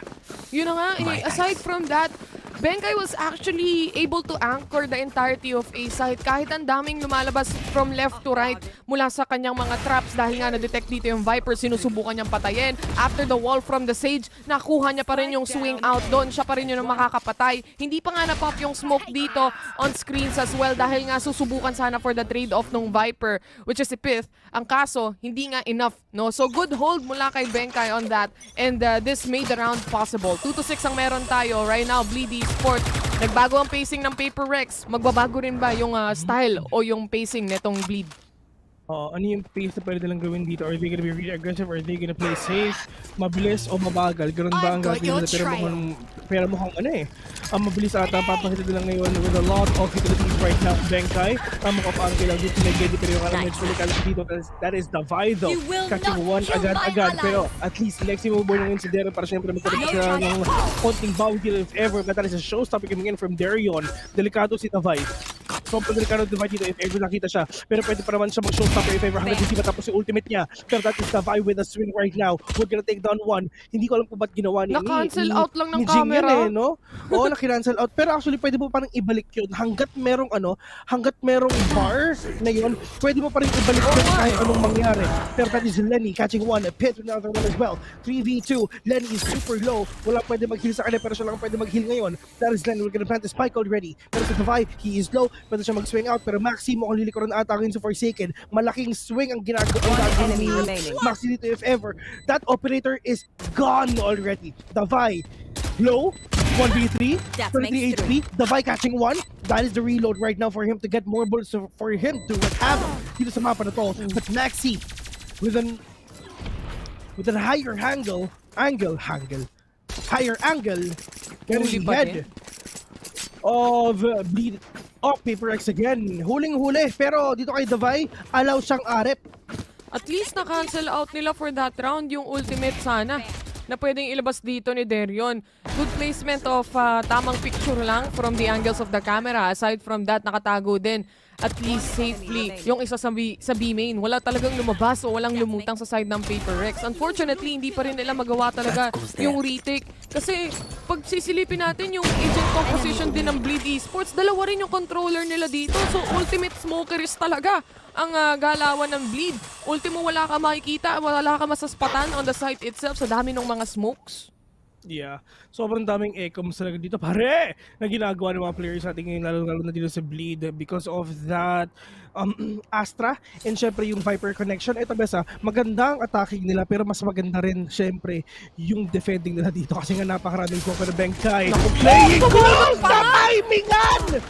Diyos ko po, na-timingan si Bengkai! Nasilaw siya sa barrel base! Man, kung bumili sana siya ng Spectrum na Phantom, edi sana hindi na pinulot yun. Pero hindi, sobrang sayang lang din talaga kasi bulldog na yun eh. Ang ganda na skin ito, kunin ko nga, press F. Pero wala eh, literal na press F ka talaga doon sa loob ng Ecoms. Jing, doon na remaining, nakakasay ng isa pero Lenny says no to him, 8-2. 2 more rounds to end the first half. It's just gonna be an 8-4, 9-3, or 2-10 mga kaibigan. I don't know! Grabe, walang gagawin na Paper Rex kung kasi hindi maaga pa daw eh. Oo, mag-first buy ba ang Paper Rex dito? Ang dami na nilang rounds na libre, na bonus round, na bonus creds. Binigyan sila ng extra pera ng Valorant kasi nga lagi silang talo. Pero for PaperX, wala silang choice. Force talaga? Kung hindi, hindi. Yung isa, hindi. May pambili pa din eh. So, may 1K pa rin eh. Kala-half buy lang muna tayo dito, guys. Para sa PaperX side. And Bleedy Sports, talagang one-sided pa so far. But anything can happen in split. Lalo na itong dalawang teams na to, alam naman natin na they are probably the best of their own specific regions as well. PaperX and Bleed are both from MYSG. So medyo alam na rin nila siguro yung dalawan dito ng PaperX na ano na nila, na vision na nila, kumbaga na Rudy Baldwin na. Oo. Uli with the C's, but the kill still connects for the side of Maxi. Para kay Forsaken, 4-4 ang meron tayo rito. Eco, disadvantage ngayon ng PaperX, pero sinusubukan pa rin nilang lumaban with the Showstopper. Disconnects to Maxi. 4 laban sa 3. They still have an operator in the side of Lexi as well. May bumagapang sa harapan, and Lenny was able to take on the kill. Pero neural depth being used, this will give out the info that they are all in mid. Using the Seekers, naghahanap nito ng kalaban. Sinusundan ni Derion, pero papasok on site. Makikita niya dito, nasa isa.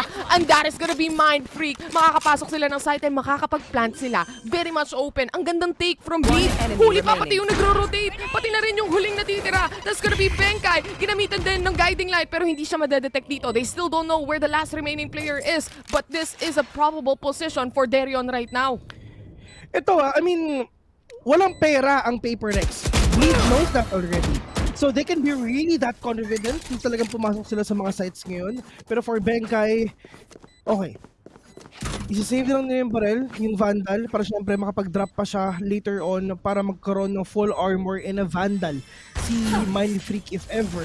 Pero yun nga best, talagang sobrang nagpaka-aggressive din talaga dito ang Bleed. They can actually go in na tuloy-tuloy. Dismantle din eh, literal, no? Sagasa. Literal nasasagasaan nila men ang PaperX kasi nga wala silang pera. 'Di ba? So if ever na talagang papairalin nila yung confidence nila, ito yung best time na talagang gawin nila yon. Pero right now, ladies and gentlemen, this is the last buy dito sa half na to. Magiging 9-3 ba to or 2-10? Yes, maraming pera ang PaperX. They have the operator of Forsaken, but they are not hitting the shots. Yun lang din yung problema. I mean, yes, they have the composure, they have the strategy, pero kung kahit gaano kaganda ng strategy mo, pero hindi mo naman napapatama, hindi mo naman napapatay yung mga kalaban mo, wala rin yun. Kung hindi tatama yung shots, walang kills. Oo, medyo maaga pa, hindi pa ata nakapagkape itong mga players ng PaperX. Pero maganda talaga yung performance ng BLD, ng Bleedy Sports pagdating sa match-up na ito. Ngayon, wala munang movements, it's play for picks, pero mukhang silang mapipick off kapag sumilip si Derion. Hindi nga lang tumama yung shots ni Forsaken. Kaya naman mapapa-reset na lang siya dito, giving out the info to the other respective teammates na baka A-pre. Pero papasok na nga sila ng tuloy-tuloy lang. Forsaken, walang alam-alam kung ilan na ang nakapasok at ilan na ang nakatawid. Pero magpa-plant na lang sila ng spike dito. Tamang tap-tap lang, tamang shopping lang din ng mga skin. Binaba ang barrel, bahala kayo sa buhay nyo dahil sobrang libre ng site. Ganun kalibre ang site, best. Yeah. Sobrang libre rin talaga nung mga nakikita nila dito mga kaibigan. Wala silang choice at all kundi mag 5-man retake na lang din talaga. 5, literal na 5 natin ngayon, pero meron pa Nightfall yung season, pero nga naman tatama ng mga players ngayon ng PaperX for sure, pero nagkahatian na nga ng mundo yung mga nasa likod, meron pa dito operator. Di makakatawid sa gilid yan, best, sinaksak! Oh, Lenny Delgado dyan mga kaibigan, pero that is a swing coming in for Lenny right now. Wala naman siya na flash kahit pa paano, pero Derion catching one, Maxi as well, the 5 with another one right now, pero this is gonna be 2v2. Lexi with that operator, kaya pa niya, and they will actually take down everyone with Lexi just using that Sheriff. Alam mong ikaw eh. 2-10 mga kaibigan. Umaga pa lang, may 2-10 na. Ayos ba yun? Eh syempre tayo casters, yan agad yung maagang pahapyaw. But this cosmic divide, it's either mapupunta sa side nyo o mapupunta sa side ng kalaban. Nasaksak yung isa eh. Kasi kapag dumikit ka dyan, hindi makakatawid doon sa cosmic divide yung tao, di ba? Kapag kaya hinaharangan nila minsan, aside from that, isang magandang angle din yon. But, pro players are very much aware na ganun yung magiging setup dito ng paper or rather ng Bleedy Sports. Kaya sinusubukan nila kasi tumatawid yung saksak eh. Kaso nga lang, tumama naman, hindi pa rin pagdating dun sa kills na meron tayo. No? In the end, it's still around for Bleedy Sports. PaperX, naghahabol pa rin sila dito. I am not quite sure what's happening right now for the team of Paper Rex. Maybe nahihirapan talaga sila with a double composition here of the smoke from Pith and Maxi na kaya nilang laruin. The global presence is there, the site presence is also there. So baka dun sila nahihirapan, but Darion's performance has been phenomenal as well for this round, for this game. Actually, patay pa yung monitor dito ng Paper Rex. Oh, hindi pa binubuksan eh. Partida kasi to, guys. Sino mahal ba daw bias kasi mo dito? mahal daw kasi yung yung kuryente sa Nagmahal eh. MYSG kasi hindi sila magkakasama, 'di ba? So syempre sila pa rin nagbabayad diyan. Mahal daw yung nila. Nagtaas daw eh. Dito sa Pilipinas nagtataas yung Doon din daw yung crudo. Doon din, men. Taas crudo, mataas ang doon. Pero sa totoo lang, I mean, dito sa mga nasa playoffs, Paper Rex, sila lang din talaga hindi magkakasama, no? What more kung nagkasama yung mga yan, di ba? Tsaka, actually, alam mo, way back then, ganun din naman talaga, literal na hindi talaga sila magkakasama, di ba? Pero, ang lalakas pa rin nila eh. Wala, ganun talaga, bes. Pag malakas, di mo na matatanggal yun. Ito diba? Tsaka, kung maganda yung play, teka, yung, bago ko makalimutan, yung play kanina, tinaas yung wall ng Astra, canceled out yung Nightfall, bes. Sipin mo yon, na walang silbi yung Nightfall ni Davai kasi nasa loob sila ng Cosmic Divide. Hindi nila makikita kung nasan yun. Hindi rin nila makikita kung nasan.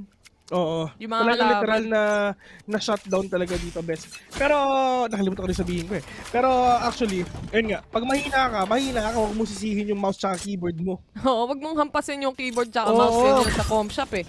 Forsaken already with the first kill here, opening up the side for the rest of the team. He gets the double mula sa top sa kanyang headhunter. Kaya naman makakabuelo dito ang Paper Rex. Baka ito na yung pagbangon nila sa attack. Wala mo, ito na talaga yung pagbangon ng api. Pero nga lang dahil is Lenny. Literal in-spray yung Ghost kay Forsaken right now. Bawas naman daw kahit armor lang. Lang si Dr. Lenny. What flash it is! Pero yun nga lang, yung swing niya just gonna be really fatal because Jing, with that frenzy, we're gonna take down 2. So, Pit, 1v4. Can he still do it? I think now, 3-10, Paper Rex. Babawi sila at dudurugin nila ang bleed na yun. Alam mo ba? Itong Paper Rex tsaka Bleed, parehas MOSG, di ba? So, syempre, sinilip ko bago magsimula yung laro. Sinilip ko yung stats nila. Never pa nanalo ang Bleed against Paper Rex sa sarili nilang region, pati sa ibang tournaments, pati sa KJC, hindi pa. Oo. Well, malay mo na talagang dito sa last war ng Redemption, VCT, no? Babawi sila, di ba? Yun importante pa naman. Kasi totoo yan, best, kasi isipin mo ha, kailan ba kayo magkakaroon ng next bawi sa VCT? Next year na, man. Next year na.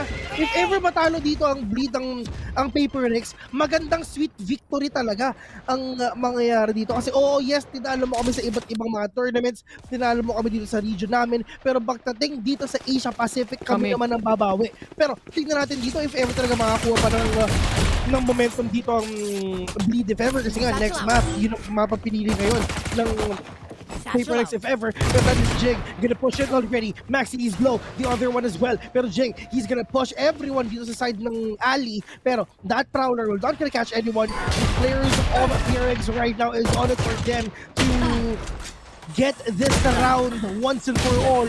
Maxi catching one. Maxi will gonna take down 2 already. Pushing it to a 3v3. The spike is not yet planted, pero Forsaken is right there to plant the spike already. Kasama ngayon ng Bleed Esports, mga kaibigan. Ano ang kailangan nilang gawin para syempre talaga ma-retake to? Pero si Benkay, medyo delikado sila kasi wala siyang idea at all na merong tao dito sa likod niya. And I think Benkay already knows kung nasan yung mga kalaban niya. And that is Benkay with a 2K already. 1v1 with a great one right now. If panalo dito ang Bleed, talaga GG na ang Paper Rex. Darion is low, but Benkay is right there to take him down. 4-10.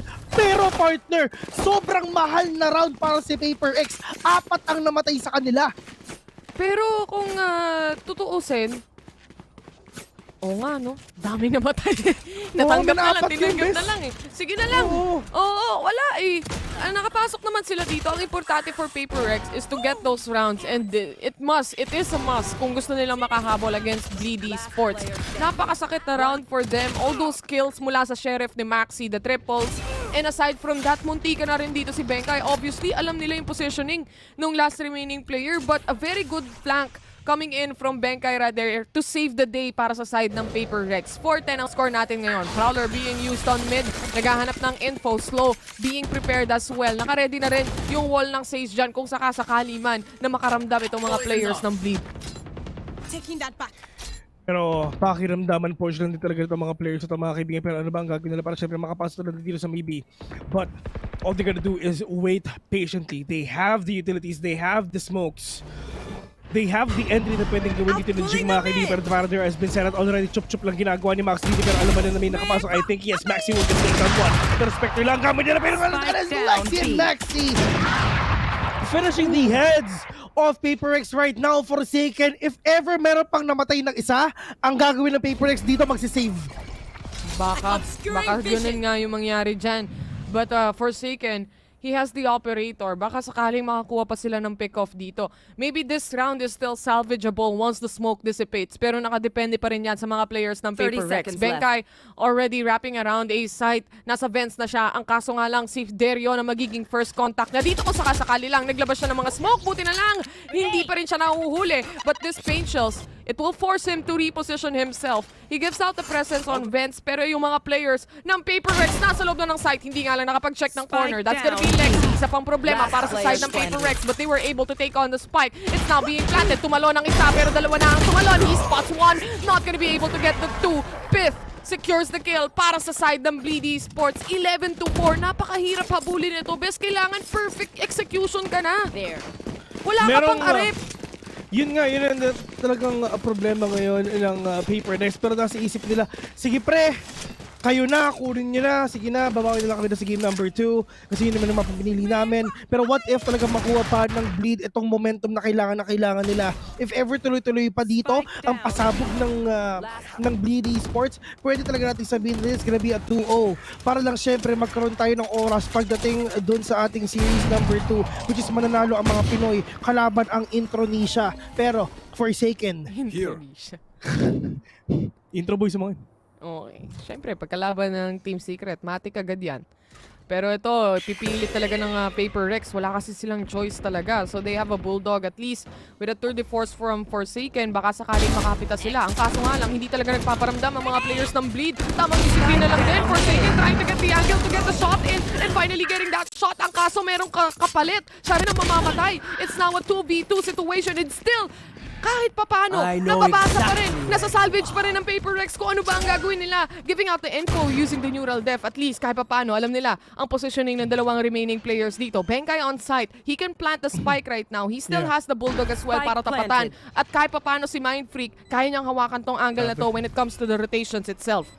Dito yung naghahanap lang na pwede mapatay dito mga kaibigan. Shoutout nga pala kay Michael B. Pero ito yung sa Mind Freak, ladies and gentlemen, the... Oh, but the spike is clicking already. Clock is ticking already for them to get this win. But Lexi with that higher angle, with that better angle for him to take down these players. One enemy remaining. There's someone right there. Pero that is a Mind Freak who's gonna be down for the count. Ladies and gentlemen, BD Sports is in a match point already. This is gonna be so hard for them na makabawi because the score is 4-12. And itong MYSG, if ever nagkakas nito, si Ki at saka si Quack, parang ito na naman, sila na naman.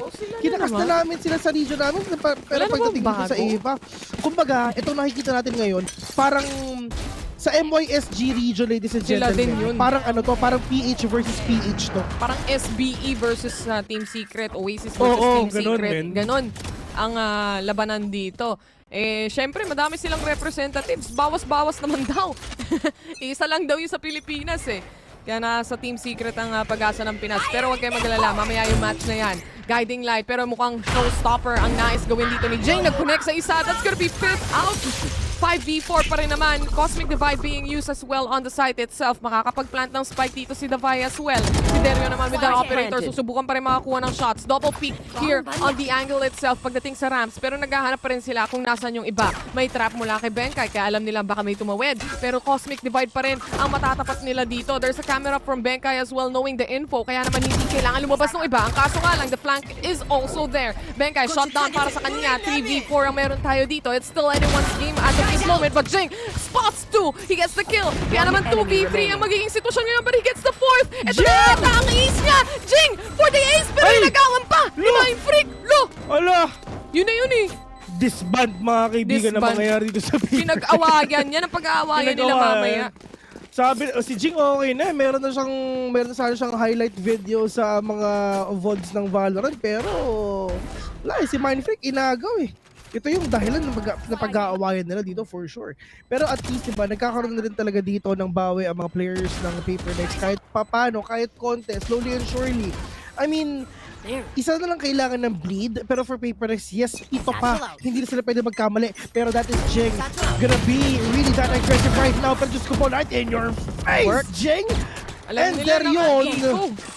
Oh, alam nila naka-eco ngayon. And siyempre makikita mo rin nila yan. If ever mo nag-tab ka, makikita rin yung pera ngayon ng bleed. So, nakikita talaga sila lahat. Pero at least though, Jing with an aggression, with a double shock turn, papuntang sa double shot choke all the way dun sa may Rams. He's gonna take down one, napakabilis doon, and at least nawala nila talaga sa kanila si Derion, which is yan ang pinakakailangan nila in order for him to stop the push of PaperX. Kasi they have the pain shots, they have the Roomba, all they're gonna do is wait. Pero nga lang, Pith mga kabigay is super low right now. And that is Nani!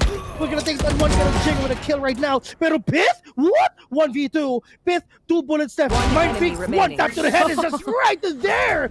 1v1 with a great one. Davai with that Vandal. Pith as well. Walang idea si Pith kung nasan. Ang si masakit doon, Bes, kapag pinush talaga to ng PaperX, isipin mo, pinilit nilang i-force out si Pith para patayin, tapos makakambak sila, baka dito pa sila matalo. Pith, nasa likuran na nga, buti na lang tumama si Davai. May kasamang konting whiff. At least this is still a round for PaperX. A very, very expensive round for them, I would say. At kung sisilipin natin, hindi naman ganun kalakihan ang pera din nila. Oh, diba? Pinilit talaga nilang hanapin yung mga players ng Bleed kahit nasa kanila na yung site, Bes eh. I mean, ganun lang naman yan eh. Pag alam nyo na kayo yung may lamang, edi syempre, push na kayo yun ng push. Pero syempre, huwag kayo sobrang super push. Stinger, sheriff lang. Kung nangyari kay Pith, diba? Naka-stinger lang yan, tsaka naka-sheriff lang yan, naka-tatlo pa. Pero uulitin niya si G ang ginagawa niya. Hindi na mga kabigit na meron ba tayo sa may harapan mo? Dahil yun mukhang alam na ata ang gagawin niya. Akot siya eh! Akot si Here comes the... At balik tayo, pre! Madaming nangyayari on site! Nasa loob na! Wala na akong maintindihan. Ang dami nagsisigawan, Bes. Tamang smoke lang. Lexi, naghahanap din dito. Nakakita siya ng isa. Forsaken to get a kill. Tamang pwesto rin with the traps itself. Trademark lang. Pero nakapag-plant na ang PaperX dito. 4v3 situation as of the moment. Habang gumagapang si Derion here sa on-ramps, naghahanap siya kung meron ba siyang makikita, meron ba siyang masaspatan. Pero lahat ng players ng PaperX nag-aantay lang sa site mismo, Bes. May camera pa. May camera pa. Pwede sila mag-hello dyan. Hello vlog. Welcome to my guys. For today's video ng mga players ngayon ng PaperX dito. Pero Derion, catching one. Oh, kalma ka lang, Pith. Saka kampi mo yan. Pero, Pith mga kaibigan. You can take down one. Pero Davai with a quick trade right now. 1v2. Maxi, 1v1. Hindi pwede magkamali sa Davai nito mga kaibigan. This is gonna be over for Bleed. Pero walang oras. Walang oras. Wala silang oras. Grabe naman. Walang arep ata. Yun ang problema ng PaperX. Nakuha pa rin ng Bleed lahat ng kills na yan. Despite not getting the spike defuse, they are still in a big lead here. Tsaka match point na rin talaga nila. One more round, kumbaga, is all it takes. Sabi nga dito. And aside from that, wala ata magiging pera PaperX for the following round that we have right here. Kasi kung maalala mo, dahil nga dun sa punishment ni Pith kanina, just using a stinger and the sheriff, ubos din talaga yung tatlo. Nag-force yung mga yun. Yun nga, kailangan makabawi sila dito. Pero 5 pa ang pwedeng may panalo ng PaperX. Walang pera ang Bleed ngayon. Best pwede maging 8-12 to for sure. 8-12. Then if wala pa rin talagang ultimates ang Bleed, yun din talaga magpapanalo sa kanila, no? Kailangan nila na meron makita using that showstopper, and kailangan din nila si Maxi with that wall. Siguro best pwede natin sabihin na inaantay lang din ng Bleed yung mga ultimates nila dito para syempre masecure talaga yung win. As long as wala sila noon, mas mahihirapan pa talaga sila lalo. Pero habang dumarating yung panahon na yun, habang inaantay ng Bleed yung sitwasyon na ganun, ang PaperX for PPGL, yan din ang gusto nila. Na magkaroon ng ultimate sila Davai, magkaroon ng ultimate si Benkai, para syempre mas madali pa ang pag-push nila sa loob ng site. But Benkai gonna push in, Lenny will gonna spawn hard, pero at least nagpapaka-play safety na dito. Hindi sila nagpapakita kasi ang gusto nila 5-man retake. But Lenny, oh my god, literal na sumabog yung bungo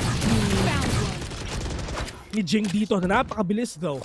30 seconds in, wala pang push na nangyari dito sa PaperX. Dito lang sila dito sa may Lenny, catching squad. This is gonna be a 2v4. Thrifty ang bleed. Wala silang pera nila bes ha. Sheriff lang ang gamit na. But it's all up to Mindfreak. 1v3 mga kaibigan. Meron ng pera ang mga bleed. Meron silang mga barrel. Mindfreak, hindi ka pwede magkamali. Wala ka ng smoke ngayon. Meron tao dyan sa may hell. 14 seconds in. At kasi wala ka na talagang oras defenders win in order for you to take down everyone. 14 seconds in, kasi mapapalat mo pa yung spike. So technically, meron ko na lang 10 seconds na pumasok sa spike at patayin yung tatlo. Medyo mahirap yun. So, babawi na lang sila sa fracture. Yan ang nasa isip ngayon ng PaperX. Yeah, true. And this round or this game is going to the side of Bleed Esports. Ibig sabihin sila na may lamang pagdating sa ating series point. At isa na lang ang kakailanganin nilang mapa. If I'm not mistaken, this map pick, which is split, was actually picked out by Bleed Esports. Pala ako. Humihikap ako. Nagpalit no? Bleed Esports ang pumili din ng mapa natin, no? So this pick from like a split map that we have right here, one of the strongest map na meron ng Bleed, and they're quite aware kung paano na rin gumawa o gumalaw itong mga players ng PaperX dahil nga matagal na rin silang nagkakatapat. And speaking of that, anyway, for the side of PaperX, nagpapainit pa sila for game number 1. I'm so excited for game number 2, knowing na sila rin yung pumili ng next map natin, Fracture. Yeah, so natawa talaga ako. Humihikap ako. Tapos binilang mabasa. Sorry. Kasi most of the time kasi guys, hindi kami nakatingin dito sa feed namin. Nakatingin kami sa mga notes namin guys. Alam niyo naman kami note takers kami. Oo, pa-note na lang tayo. Pero dito sa mga players natin, I mean, at least talaga nabawi. Muntik nang mabawi ng PaperX. Pero kumbaga, masyado nang malalim ang score, masyado nang mataas ang score ng Bleed at hindi na rin talaga kayang abutin ngayon ng PaperX. But yeah, we've seen it already, 1-0 in favor of Bleed sa mapa pinili nila. But right now, it's gonna be game number 2 sa Fracture. Yan ang mapang pinili ng PaperX. It's gonna be a 1-1 or a clean sweep 2-0 na gagawin ng MYSG teams na ito. We are your casters, the mods. We'll be right back.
Put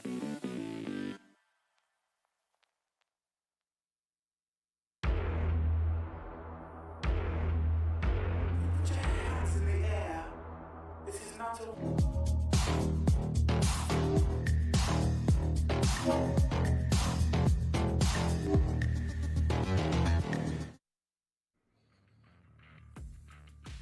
A drop of blood on a piece of paper. That is how this first game went. 13-7 for the side of Bleed Esports over here. Welcome back to VCT APAC Stage 2 Challengers. Likeable, Fluffy, and Trix once again here on the panel. Bleed Esports, what a fantastic performance from these guys, Trix, with Maxi being at the spotlight at that. I find that a lot of the times in Bleed Esports, they did such a great job on that attacker side. I believe they closed it out 10-2, and they were just so dominating the way that they would control the map, deny the information. The fact that Paper Rex was running the double sentinel did not matter to Bleed, as we could see. A lot of the times, Maxi would just come in the back line, being able to pick off Paper Rex the moment they tried to go in for those retakes. So I find that honestly, yes, as you said, like a Bleed just constantly improving. I love watching them play and just the big brain plays that they have on their team. Yeah, I know I touched it up earlier, how I saw from statistics that Paper X was really good on attacking, but my god, Fluffy, I did not expect that from Bleed Esports. Yeah, I mean, Bleed Esports coming out with a boom right there, because Paper Rex really didn't expect how strong their attack could really be, especially considering the fact that on defense they were running that double sentinel, which you'd think would really bolster their defenses. But instead, what ended up happening is, because of how explosive Bleed just was, the amount of sight control that they had was just overwhelmed. And I think that instead of fighting for the site itself, they didn't have that retake power, especially because they only had the initiator in that fade to really try to get any ground back over the Omen flash. It was very limiting for them. I feel like one of the things that Paper Rex could have done better is probably just fought them on the spot instead of trying to take back space. I agree with that. And, you know, on top of that with Bleed, I find they weren't as one-dimensional in terms of their plays on split. We could see that sometimes they would pressure mid, sometimes they'd pressure A main or B main, and they wouldn't commit to it. I know that before, some of the issues have been the overcommitment. They have proven that it's no longer an issue for them, and I think it was brilliant that there were... I remember this one round they were pressuring B main a lot, and some of the players shifted towards B main, and we had that triple B main from Paper Rex as well. They were trying to contest it, and then Bleed would just rotate.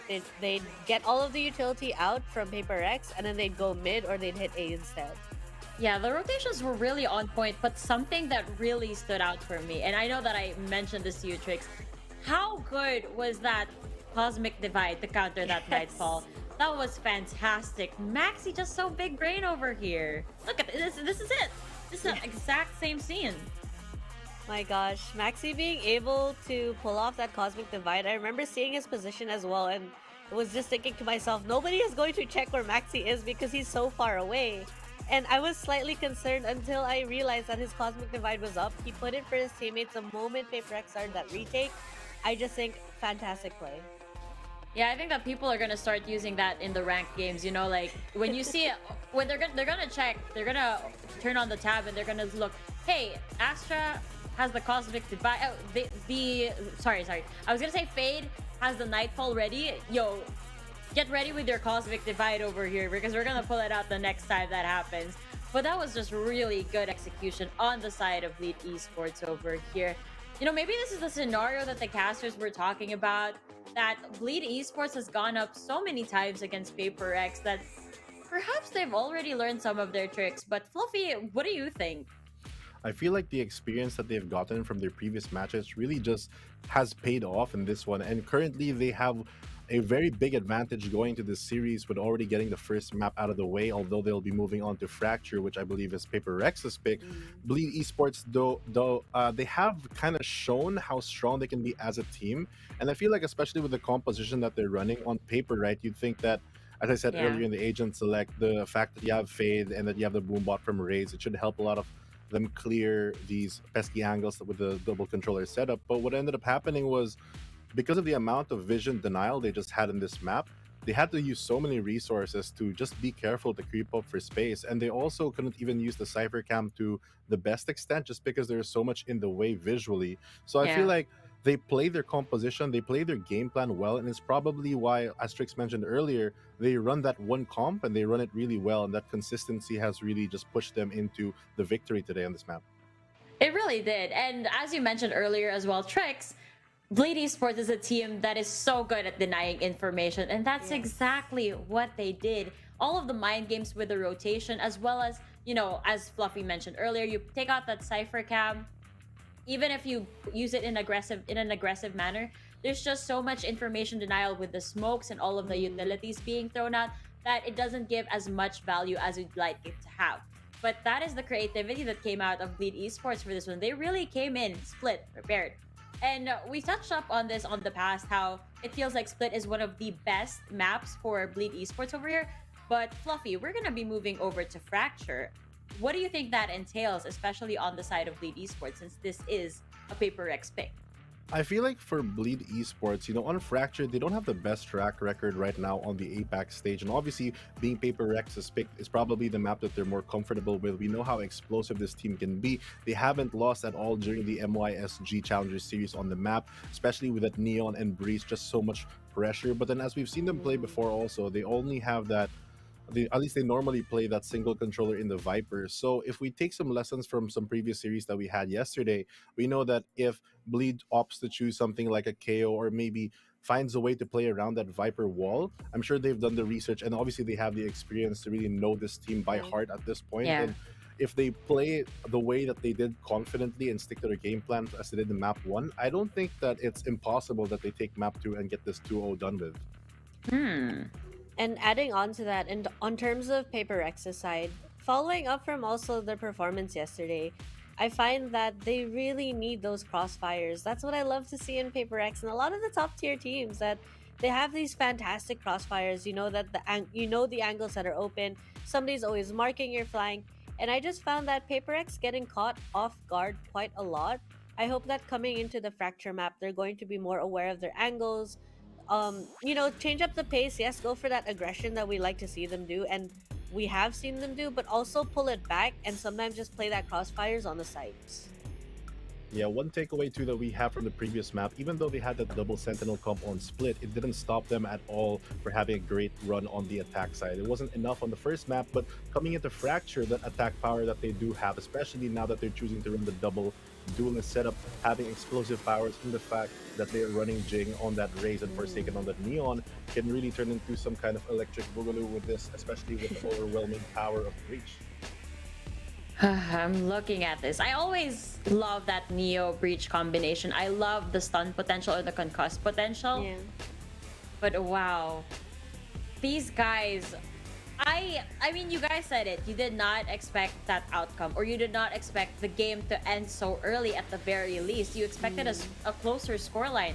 But Bleed Esports is just full of surprises, and maybe that's also bound to happen here on Fracture.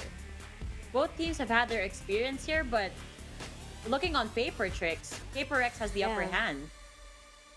That is true. And also looking at Paper, I don't think this is a lineup that Bleed Esports has actually brought out. Granted, they haven't played Fracture as much recently. They have played the double duelist before, but not with the Jet.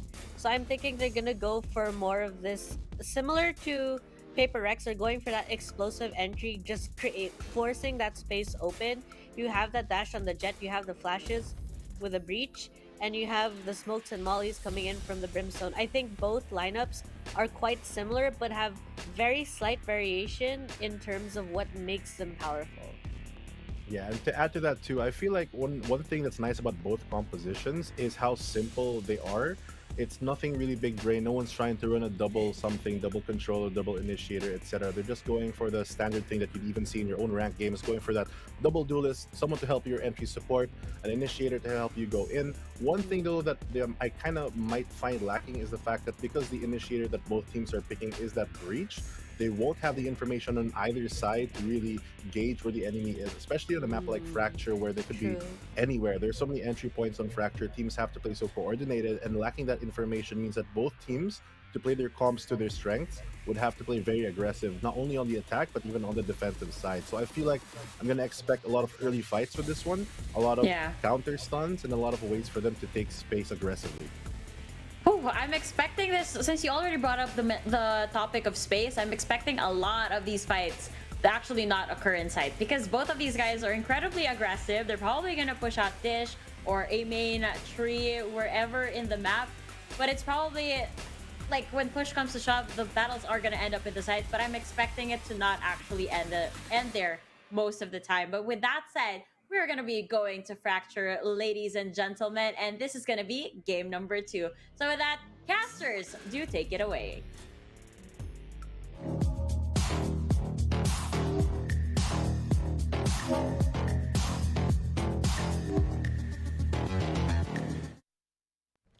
Welcome back sa VCT Asia Pacific Playoffs natin at syempre nandito pa rin tayo sa unang series for today. PaperX versus Bleed ang naglalaban. The Mods nga pala ang magiging casters nyo para sa ating unang series, pati sa pangalawa later on. Pero dito muna yung focus natin dahil ang susunod na mapa natin is gonna be Fracture. And nakita na nga natin that Neon was picked. The double duelist setup dito ng PaperX. Baka gana. Alam mo, talagang magkaroon dito ng bawi yung players ngayon ng PaperX. Kasi nga, ito talaga inaantay nila eh. Siguro hindi sila nakabawi dun sa mapapili na kalaban nila, pero syempre, let's see if ever makakawawi ba sila dun sa mapang pinili nila. Exactly. Well, if ever talagang magawa ng paraan ng PaperX yung umapa na to, eh of course, pupunta tayo sa game number 3. Pero yun nga lang, ang problema ngayon ng PaperX, syempre, yung momentum na dadalhin ng Bleed Esports dito sa Fracture.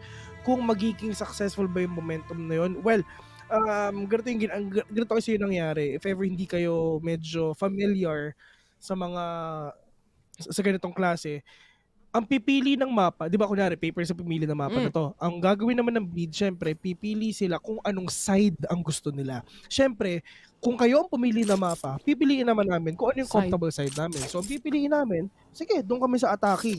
Tignan natin kung mapipigilan nyo kami. Kasi, tinan mo yung agents ng Bleed.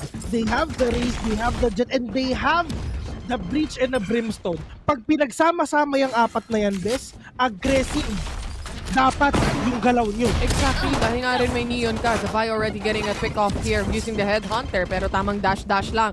Itong mga players, si Forsaken talagang bumabanse na din kasama ang Raze. Mahahanap nila dito si Lexi kung sakasakali man. Pero this can be deadly for the rest of the team. Tamang shotgun or rather, tamang pre-fire lang din through the box. And papasok pa rin yan. Jing was able to secure the kill. Ito na nga rin yung push ng mga players ng PaperX. All from each angles and each corner. So itong retake na to, malaki ang potential for the side of PaperX. Lalo na napitas pa ng Forsaken pakisipit. Sumama na rin sa hukay lahat ng miyembro dito ng Bleed. Ganun lang kabilis. 5 pa silang buhay. Oo, 5 lang sila. So, ang sinasabi ngayon ng Papers, magpapang-aggressive tayo. Sige! Retake ang gagawin namin dito. So, ganoon naman to guys eh. Alam na ng PaperX, so they have an idea na talagang kukunin ng Bleed ang attacking. So, ang ginawa naman ng PaperX, syempre, kukunin naman nila yung mga comfortable na agents nila for defending na pwede rin na gumagana rin sa attacking if ever. So, they have that Neon para syempre gamitin yung wall, gamitin yung stun, and syempre they have Jing as well para naman sa AoE damage. Plus Benkai with the fault lines kung saan man papunta yan. Syempre andito si Davai para i-check yung likod. And syempre andito si Mind Freak para makapag-Viper Spit sa loob ng base para hindi na kayo makapasok kahit anong gawin niyo. So, kung napapansin natin ngayon mga kaibigan, yung mga players ngayon ng PaperX, 5 ata ang magpa-flank sa kanila eh. Uy! Flankerist pala itong mga tropa natin pero namumroblema ngayon si Lexi. Nilalabanan niya si Forsaken here on tower. Naghahanapan, nagbebeluhan, ambahan lang din. 2v1 ang meron dito. Forsaken sees 1. He spots Lexi pero si Lexi pa rin makakuha ng kill. Good execution mula kay Pith helping out Lexi. On the other hand, nakakuha pa! Napitas sa pa yun! And a very good round indeed for Bleed Esports. They were able to secure it away from PaperX's side kahit na PaperX ang nanalo sa pistol round natin kanina. Medyo mahirap to guys ha, kasi kung ganito ang nangyayari, medyo walang pera ang mga players ng PaperX if ever, nabaliktad pa, hindi na nagugulat na lang sila, hala, naka-Spectre pala yung mga kalaban natin. So, ano yung gagawin nating pambawi dito if ever? Nagulat din sila, no? Hindi rin nila alam yung gagawin nila. Pero kailangan nila dito syempre is mag-adjust lang din if ever. So, hanggat hindi sila nakakapag-adjust, ito literal na wala talaga mangyayari sa kanila, bis. One down para agad sa kanila. The Vi was able to secure the kill on the Headhunter. Meron ding traps dyan sa site mismo. Trademark already used up. Alam nila na nasa site na at nagpa-plant ang mga players ng Bleedy Esports. A very fast game that we are looking at right now. Forsaken, pumasok. And pumasok siya sa kamatayan. Yun ang nangyari dyan. 4v4 situation right now for the side of PaperX. They have to do a retake. They have to make a retake happen right here and right now. Kaso mahihirapan sila dito dahil nga una sa lahat wala silang barrel to actually execute na kagaya na meron sila dito sa kabila. Bleed already getting a kill here. Pin secures the second and third para sa kanya. The triple kill is here and Lexi to finally finish things off. 2-1 ang score. Ang bilis maglaro. Ganito rin ba pacing for the next rounds? Nice one! Tuloy-tuloy nilang yan sa sobrang bilis na pinapakita natin ngayon mga kaibigan. Syempre, dito naman sa mga players ng PaperX, makakabawi pa ba sila? Tuloy nga na sinasabi namin sa inyo, once na nakuha talaga ng Bleed ang kanilang momentum na gustong-gusto nila, tuloy-tuloy itong pag-push nila dito, best. Pero it's really popping off in the TK.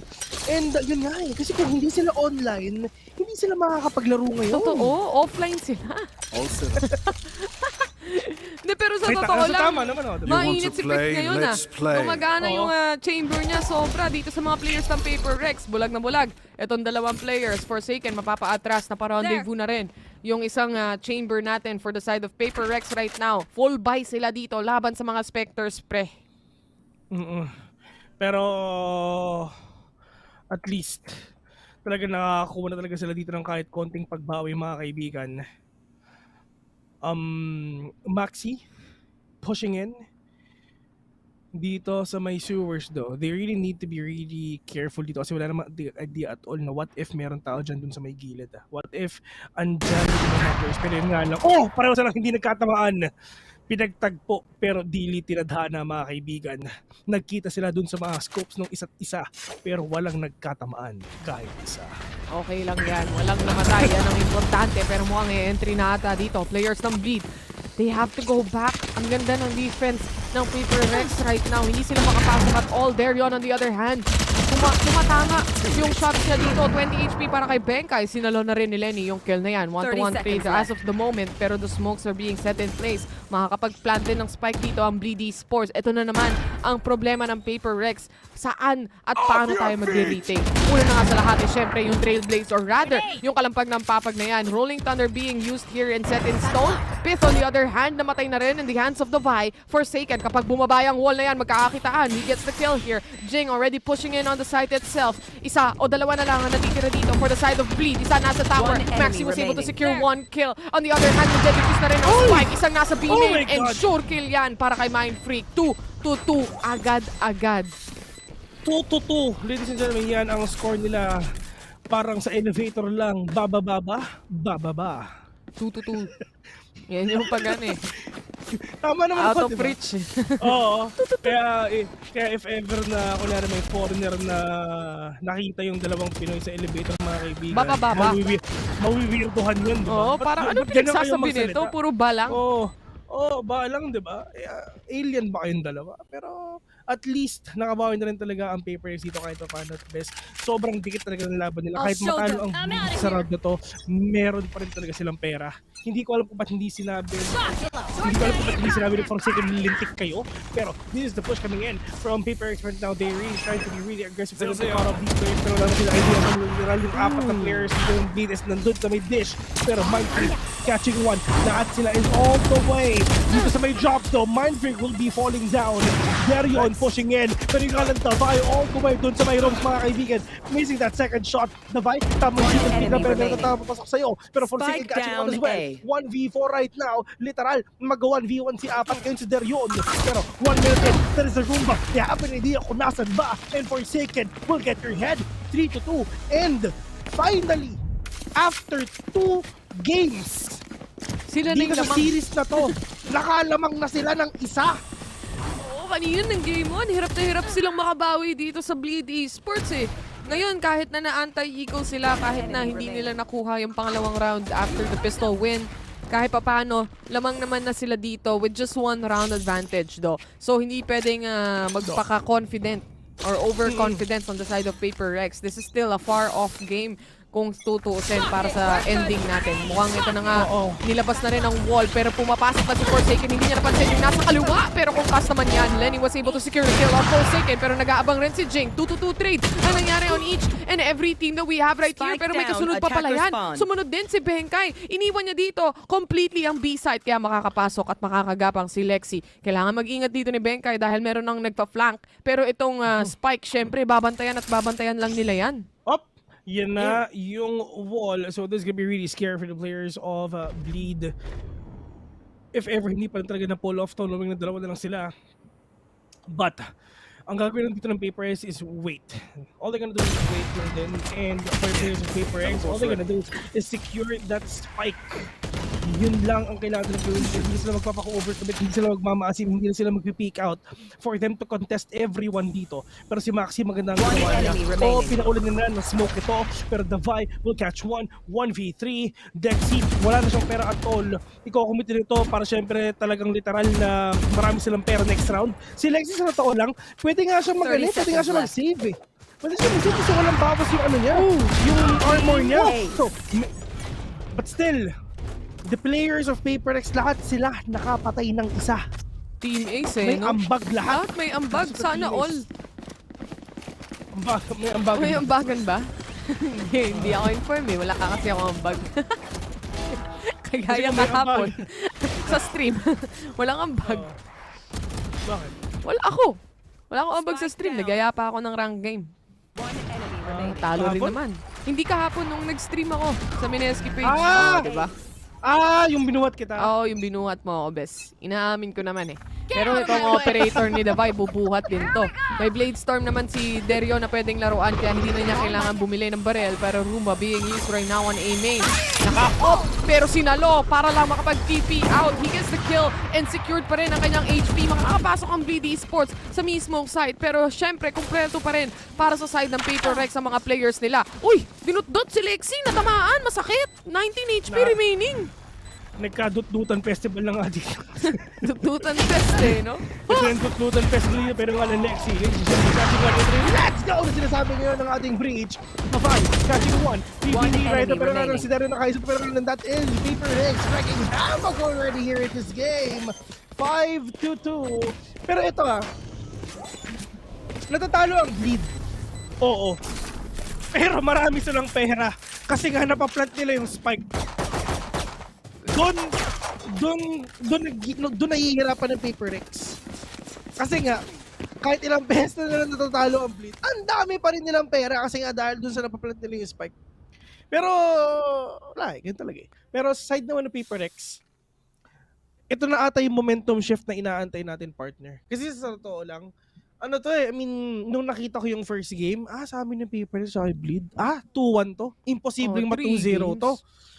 Napaka-imposibleng ma-2-0 to. Nung nakita ko, hinanda ko yung sarili ko sa game na sa series 1 2-1, sa series 2 2-1 or most likely 2-0. Hinanda ko yung sarili ko, men. Tapos syempre magkasama tayo, bes. Mabilis lang lahat ng games. Oo, walang Okay lang kahit may 3 games, basta mabilis. Oo, wala nang tech post, tigil nyo na yan. Tulog pa si Riri, kaya tapusin nyo na Paper Rex habang nandito pa kami. Habang hindi pa nagigising yung isa, kung ako sa inyo. Kahapon, sabi niya, sana game 3 kasi natutulog pa ako. Pero lahat ng game 3 sa kanya napunta. Karma tawag doon, Bes. Oo, men. Nananahimik kami dito, tapos mag-iingay ka. Karma. Pero dito ngayon sa match natin, gaya nga nang na-mention mo, dahil nakakapag-plant din sila ng spike, at least meron silang extra funds on the side of Bleed to make a buy happen. Kaya kahit half armor yan, kung tutusin, basta ang importante may baril. Basta may pangtapat sa mga players ng Paper Rex ngayon. Nakakapasok naman sila on site pero mukhang Forsaken, ito na naman ang laruan niya. Parang deja vu ang galawan. 1-to-1 trade na naman ang nangyari. Si Jim na naman ang tagasalo ng mga kills. Kaso nga lang, si Lexi sumama rin sa hukay. Isama mo na si Lenny. Na-shutdown din, pati yung Roomba. Mabilisang game, mabilisang fast lang. Para sa mga players ng Paper Rex, they will able to secure this round immediately away from BD Sports. Kahit anong force buy nyo pa yan. Ngayon, wala talagang arep. Makikita na natin itong players na para siya makakabawi, pero that is apparently the aggression na pinapakita nila dito, Besa. Hindi ko alam, pero sobrang daming hinabol ng boombot. Ganito pala pag pro, hinahayaan lang yung boombot? Oo, wala silang pakialam. Isipin mo buong round. Sigaw ng sigaw yung boombot. Kumakarepas yung boombot eh. Sino ba kahabulin ko? Eto na naman! Yung boombot ko pagod na! Lightning Quake, lahat na, fast lane, dilabas na rin dito ni Forsaken, pero hindi na siya magpupush this time kasi alam niya, nakaabang na yung 5 players ng Bleed. Sige, tuloy-tuloy yan. Napakadami na nangyayari dito. Lahat ng ultimate talagang seryoso ng ginagamit nila. Malamang. Tutuloy sila. Parang tumatawa sila habang nag-ult. Op! Best, isimula na naman tayong dalawa. Yan na naman tayo. Ay, nako! Pero, 1 minute left, mga kaibigan. Ang BLD is still, hindi pa rin sila makahanap dito magandang pick-offs, hindi pa rin sila makahanap dito ng magandang puntos para syempre makabawi sila dito sa side ng Paper Rex. Pero Forsaken and friends, all the way dito lang sa may dish, magda-drop, and that is Forsaken malalito sa mga kaibigan, wala na makita rin sa likod mo. Pero then Max will gonna catch down 2. This is gonna be a thrifty if ever na pwedeng gawin ngayon ng Bleed if ever. Pero Benkai, gonna push in. Oh, meron puwang, pero meron sa may kinachar, pero Benkai will swing and then you'll win a kill again! Pero Benkai, hopping off 2 already. Meron dito kalapagdamang para syempre talaga mabilis ng mind dito. Pero iba ng Lexi catching one. Pero Maxi mga kaibigan, from heavens above, binigay ang orbital strike for them to get that win. Nice one. Gotta go! Thrifty round for Bleed Esports. Well executed on the offense here. Lalo na yung mga pick-offs dito ni Derion. Aside from that, kahit nasagot ni Benkai yung round na yan, kailangan pa rin. Natap na yung spike eh. So, Matic, lalabas din yung orbital strike na yan. Si Benkai, kay Benkai nakasalalay yung mga kills na makikita sa lahat ng magpipik para lang maligtas niya yung nagde-defuse ng spike. And in the end, it is still Bleed's round right there. Ngayon, may tour de force na si Davai na pwedeng gamitin. This can be deadly for the players of Bleed.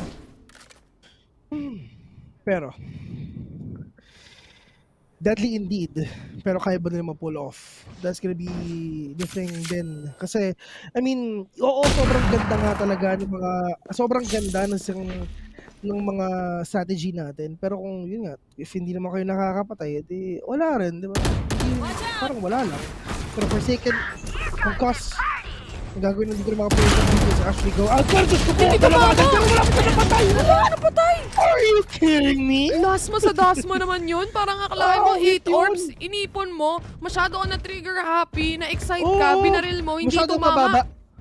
Masyadong mababa yung ano niya, yung at least showstopper nakapatay niya. ng dalawa. Men, triple kill net.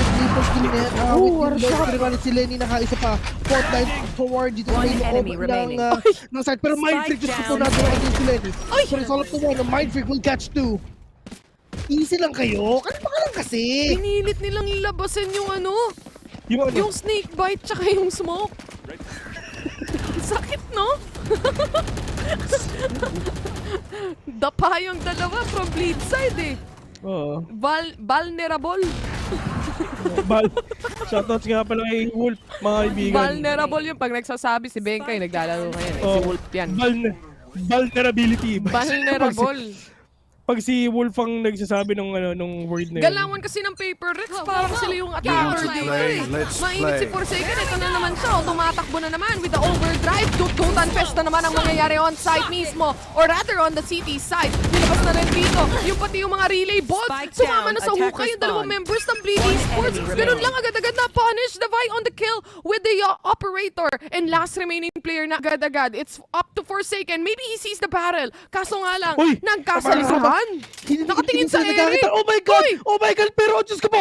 Griffin mo! Griffin mo! Ayan na! Forsaken! Pakitaan mo kung gaano kahaba ang baril mo! Pero ito na! BAM! Forsaken, mga kaibigan! Sinaksak! Saksak ka diha! Pit ka pa, ha? Last round in the half. Isa lang malakas bumalik sa bansa mo, Pit! Si Jesse Bash nagturo doon, guys. Tandaan nyo yan. Oo. ayaw niya si Forsaken eh. Ganito mang gripo. Ganito ginagawa namin sa Tondo. Nagripuhan eh. Nagripuhan, men. Wala siyang nagawa. Isipin nyo ganito ha. Pag pumunta kayo sa Tondo, buo pa ang katawan nyo. Pag alis nyo, may nawawala na. Ganun lang yun. Siyam na lang yung daliri nyo. Oo.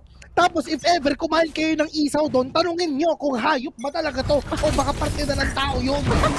Di ka sure eh, no? Pero ito asa, mukhang may nahepa na nga. That's gonna be Mind Freak. Nagditilaw ang kanyang paningin. Bulag na bulag. Darion gets the kill there. 5v4 ang meron dito pero nakagapang na pala si Maxi sa may sands. Kaya naman delikado para sa nasa taas. Nag-aabang pa rin naman. Forsaken gets a kill but Darion was able to shut down one more player. 4v3. Meron na ring ult. Pati kalapag ng papag. Online na dito. Kaso bulag na bulag si Jing. Kapag silip niya, bulag din yung kalaban. Kaya matagal ang patayan. Bekay was able to secure 1-3 versus 2 situation. The Vi goes down in the hands of Maxi. Hindi na rin niya nasilip na nandito na pala. Gumagapang. Kinalampag ang papag. Isa na lang ang natitira. That's gonna be Bekay being used. The aftershock being used right now. Pati na rin yung fault line para lang tapusin ang huling natitira. Tropa natin ng PaperX pero gusto nating manalo ang bleed para 2-0 na. Para Team Secret na. Let's go! Oo. Gusto nating manalo ang bleeding nga para 2-0 na partner pero tandaan mo, magkasama si Neon at saka si Jet, meron pa silang Brimstone. So, they can be really aggressive. Ilalabas ni Brimstone yung kanyang Beyblade tapos literal napasok na lang kayo. Sige, bahala na kayo. Dito sa PaperX. Wala. Ay, joke lang yun. Joke lang yun. Joke lang yung sinabi ko, men. Yung sinabi ko, the last 30 seconds. Wala, kalimutan nyo na. Hindi na kalimutan yun kasi nagkamali ako. Guni-gunin nyo lang yun, guys. Oo, guni-gunin nyo lang yun. Hindi ka nagkamali, guni-gunin lang nila yun. Sila ang mali. Promise. Half Yung time. sinabi ko nung last 1 minute na. Oo, kalimutan nyo na lang. Kalimutan nyo na yun. Wala akong sinabi, okay? Nag-rumble ako eh. Sinabi ko may jet tsaka tsaka Neon. Nakalimutan ko magkalaban nga pala yun. Sa sobrang pasok, sa sobrang entry ng Paper Rex sa base nung kalaban, naging attackers na rin sila. Ganun Hindi ko na alam kung sino ba talaga yung magkakampi. Kalimutan nila. Push lang lang, push. Sige, push nyo lang. Oo. Sige. Hanggang lumabas. Yeah. Halftime pause right here. And grabe yung performance ni Forsaken dito. Lumalabas talaga yung pagka-duelist niya. Bes, napansin na nung chat yung sinabi mo. Ako di ko na pinansin Tinawanan na nga lang ni Vil eh. Tinuloy ko na lang. Pinansin ko na din eh. Pero tinuloy ko na lang. Bes, maganda kasi yung play. Kung pangit yung play, matik yun. Kung ano-ano na lang yung manggagaling sa amin. Oo, ganoon lang yun, Ben. Tignan nyo, yung Dutdutan Festival. Ni Forsaken eh, syempre. Nadut-dut siya eh, no? Oo. Well, tama lang naman kasi tumugtog ng Hotel California eh. Oo. Ginitara, Bes eh. Kasi Bes, alam mo, syempre pag dinudut-dut ka, di ba ang tunog din, di ba? Di ba? Pareho lang yun, Ben. Nagsisimula na naman. Ay, nako, puro na lang katatawanan ang mga sinasabi namin. Muntik na! Muntik na ako mawala ng trabaho. Ay, nako, Diyos ko po. Kumbaga kami. Ay, nako, Robby. Alam mo ba kami, guys? Kunyari, isang ubo na lang kami, mawawala na kami dito. Kaya sinusulit na namin yung mga table cast kasi matik eh. Diretso talagang tanggal. Maxi already getting a kill. Back to basics tayo dito. Sinalo ang lahat. Para lang ma-secure yung kill na yan. Lexi was able to take one before he goes down as well. 3v2 situation. Mind Freak with the Headhunter. Sinusubukan dito ng mga players ng Bleed na hawakan pa rin yung site. At syempre, itong smoke, tamang coverage lang din on all the angles on B-main and in arcade. Pero once this smoke dissipates, malamang gagalaw na rin ang mga players ng Paper Rex ngayon. Maxi, he received some damage here. Not quite sure kung saan ang galing yan. Pero the toxins is low. Toxin screen down. Sa kalaban niya. Sa kalaban, malamang. Kalaban niya. Pero dabay. Nakakuha ng isa dito. Babay kay Maxi right now. Pero ito na talaga literal na kinakalabit na ang gatilyo ng Elder Flame Frenzy, mga kaibigan. Hanggang ngayon, hindi natin alam kung saan ba na kinakalabit yun. 1v1 with a great one. At ngayon, 30 seconds left. Kukunin mo, Pit. Hawk with a swing, but Mindfreak with a kill. 9-4. Uy! Tinurbuhan! Tinurbuhan? Alam, kasi nakalamang na eh. Pag hindi nakalamang, diba? Kanina walang turbo-turbo. Tahimik ang mundo. Tahimik lang sila, pero ngayon na sila na yung malamang, may lamang, mayabang na yung mga yan, men, tuturbuhin na lang mga 500 crouches per second, gano'n ang gagawin yan. Literal nakakaldagin talaga. Literal nadudut-dutin yung control hanggang mamaga.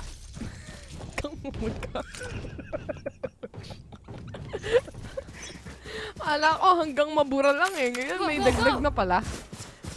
Isang mabilisang takbo para kay Forsaken. Just to reach immediately dito sa mga places na gusto niyang puntahan. Pero ang dami niya nang inangat dito ng mga utilities para makapasok at makabuelo din si Jing. Namatay na nga ang nasa towers. All clear out para sa side ng Paper Rex. Kailangan nila makapag-plant ng spike. This is still 3 remaining players. Isa may Judge, yung isa may Spectre. Habang yung isa, syempre, tamang Headhunter lang din.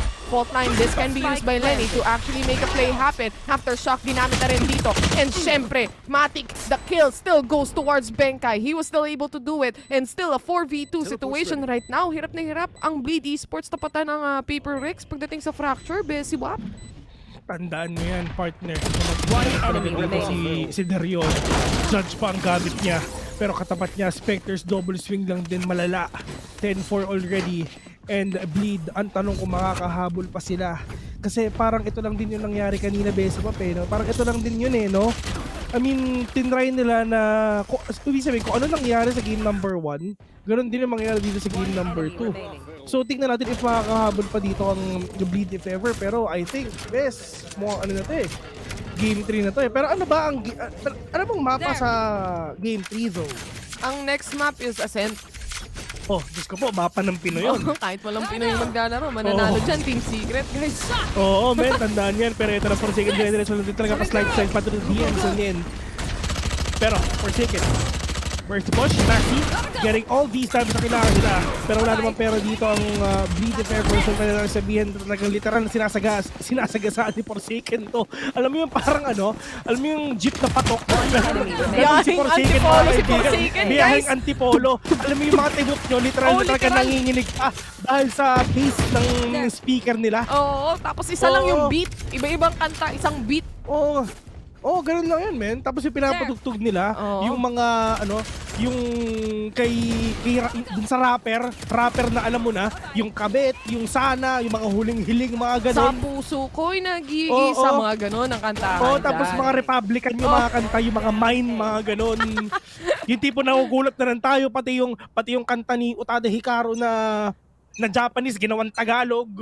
Lahat na no? Pati yung beat nagbabago.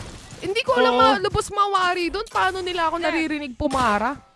So, sobrang lakas. Pati kung saan ako bababa. Feeling ko, buo lang yung driver. Di niya talaga alam eh. Pero ito na ata, pagpasok dito ng Paper Rex Forsaken. Lumaraga sana naman on B-side itself. Mukhang natuto na ang Bleed. Huwag natin tapatan. Sige, hayaan mong pumush. Lenny already with the first kill here on the Vi. Spike is not planted. Siya ang nagpa-plant kanina. Kaya naman nabueluhan ng Bleed kahit papano. And still a 5v4. Nasa loob yung ibang members ng site or rather sa loob ng site. Ito especially si Forsaken. Kaso hindi pa makapasok yung iba. Ano sila makabawi ngayon? Mga talaga ang langit-git ng papag pero Jing literal nabiril sa mukha. Si Jing makakuha pa dito ng operator mga kabi pero will gonna catch one down. Pero si Jing literally popping off already. Mindfreak will see the head of one. 2v1. Lenny mag-isa mga kaibigan. So kaya pa ba na i-retake to? Medyo mahirap na dito talaga kasi meron parang lumado sa may taas. Pero that is Mindfreak will gonna take you down. Alam mo best kasi go. Match point. Mic check, nawala si Kuya Movit. Di ko na siya marinig. Yan ang sabi ko. Pero dito muna tayo sa replay guys habang inaantay natin si Vil. Just going and heading into this matchup. Paper Rex, pumasok ulit sila na sumasagasa pagdating kay Forsaken. Pero natuto ata dito ang Bleed na mag-antay. Ang kaso nga lang, this is already a match point for the side of Paper Rex. Kaya naman, this should be a perfect execution for Bleed Esports in making a retake happen. Ang kaso wala silang pera. Ginamit na rin ang ulti. When it comes to Forsaken, he's just going in straight to it. At talaga naman, makikita niya na nga dito. Lexi goes down and another one bites the dust. 4 kill para sa kanya. Forsaken, is he gonna finish this with an ace? Isa na lang ang kailangan niyang hanapin. That's gonna be Darion. This match is gonna be over really soon. Nagpa-plan ka pa ng spike. Jan ha. Si Dario naman, tamang atras lang din. May baril na siya dito. Ang kaso makakatakas pa rin. But Forsaken secures the ace for this final round. What a game for the side of Paper Rex. Andito pa rin sila. Buhay na buhay pa rin. Pero expected na natin to. Kasi alam nyo naman guys, pag ang Paper Rex at Bleed Esports ang nagkatapat dito sa ating match, Game 3 talaga ang mapupuntahan natin, no? Lalo na, this is a map pick by Paper Rex as well. And of course, for the players of Paper Rex right now, good news to para sa kanila. Isa pang buhay para sa ating brackets right now. Aside from that too, syempre alam naman natin, this is still not a do or die matchup that we are seeing right now. This is still the battle for the brackets. Kumbaga, para sa mga players like Paper Rex, like Bleed Esports, hindi pa naman to ang katapusan ng run nila pagdating sa Asia Pacific stage natin and sa Road to Masters. Dahil kung sino ang matatalo dito will go to lower bracket. And obviously, someone or whoever wins will go to the upper bracket na syempre nag-aantay din ang mga players at teams natin dyan. Anyway, with this matchup that we have right here, Paper Rex was really able to control the entirety of Fracture, lalo na with having Forsaken on the Neon itself. Siya rin yung gumagawa ng mga wall dito. Lahat nung utilities dito ni Forsaken very well utilized, like using up the fast lane para matulungan si Jing pumasok sa site mismo dahil obviously hindi ka mababawasan sa wall ng Neon ng kakampi mo. And this has been used by Jing all over throughout the entirety of the rounds. Ultimo, kahit si Forsaken hindi na siya gumagamit nung fast lane niya. Ultimo si Jing na lang ang nagsasatchel gamit yung ating fast lane. Dahil nga rin sa bilis. At ito na ang oras nyo para i-screenshot si Kuya nyo Vil. But right now, we're just gonna go in a very short break. VCT Asia Pacific. We'll be right back.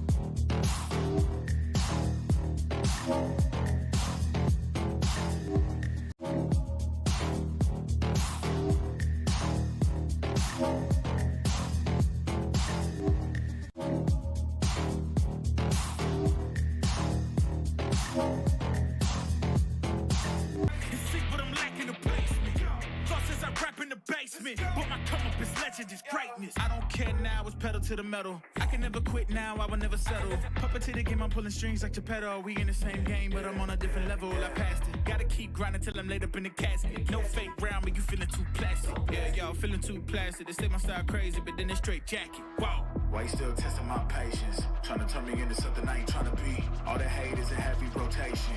You gon' lose yourself, quit testing me. Don't make me lose my mind. Don't make me lose my mind. Don't make me lose my mind, cause I'm looking like Wesley, test me.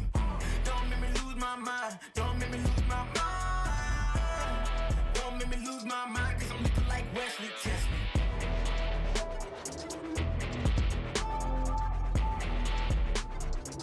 Cause I'm looking like Wesley, test me.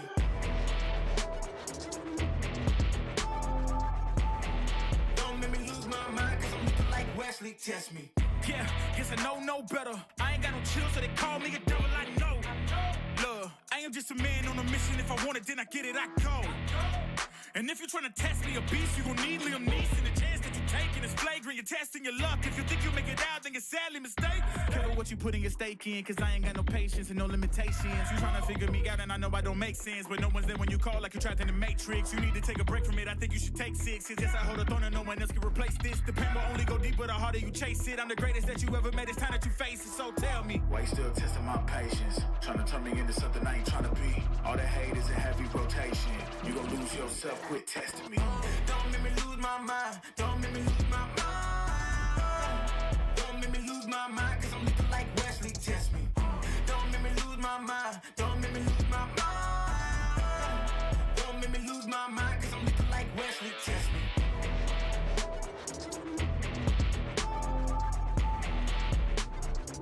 Cause I'm looking like Wesley, test me.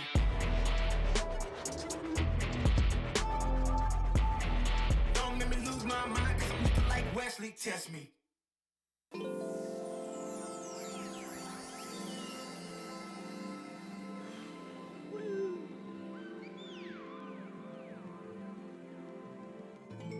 Yeah. Yeah. Yeah. Yeah.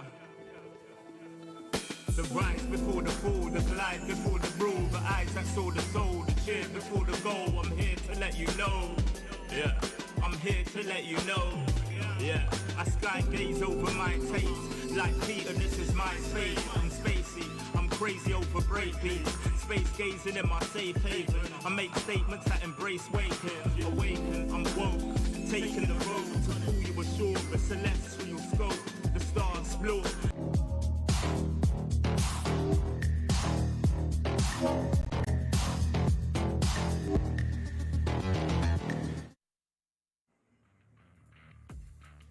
During game 1, a drop of blood dropped on paper. But you know what makes you bleed? A paper cut. And that's exactly what happened.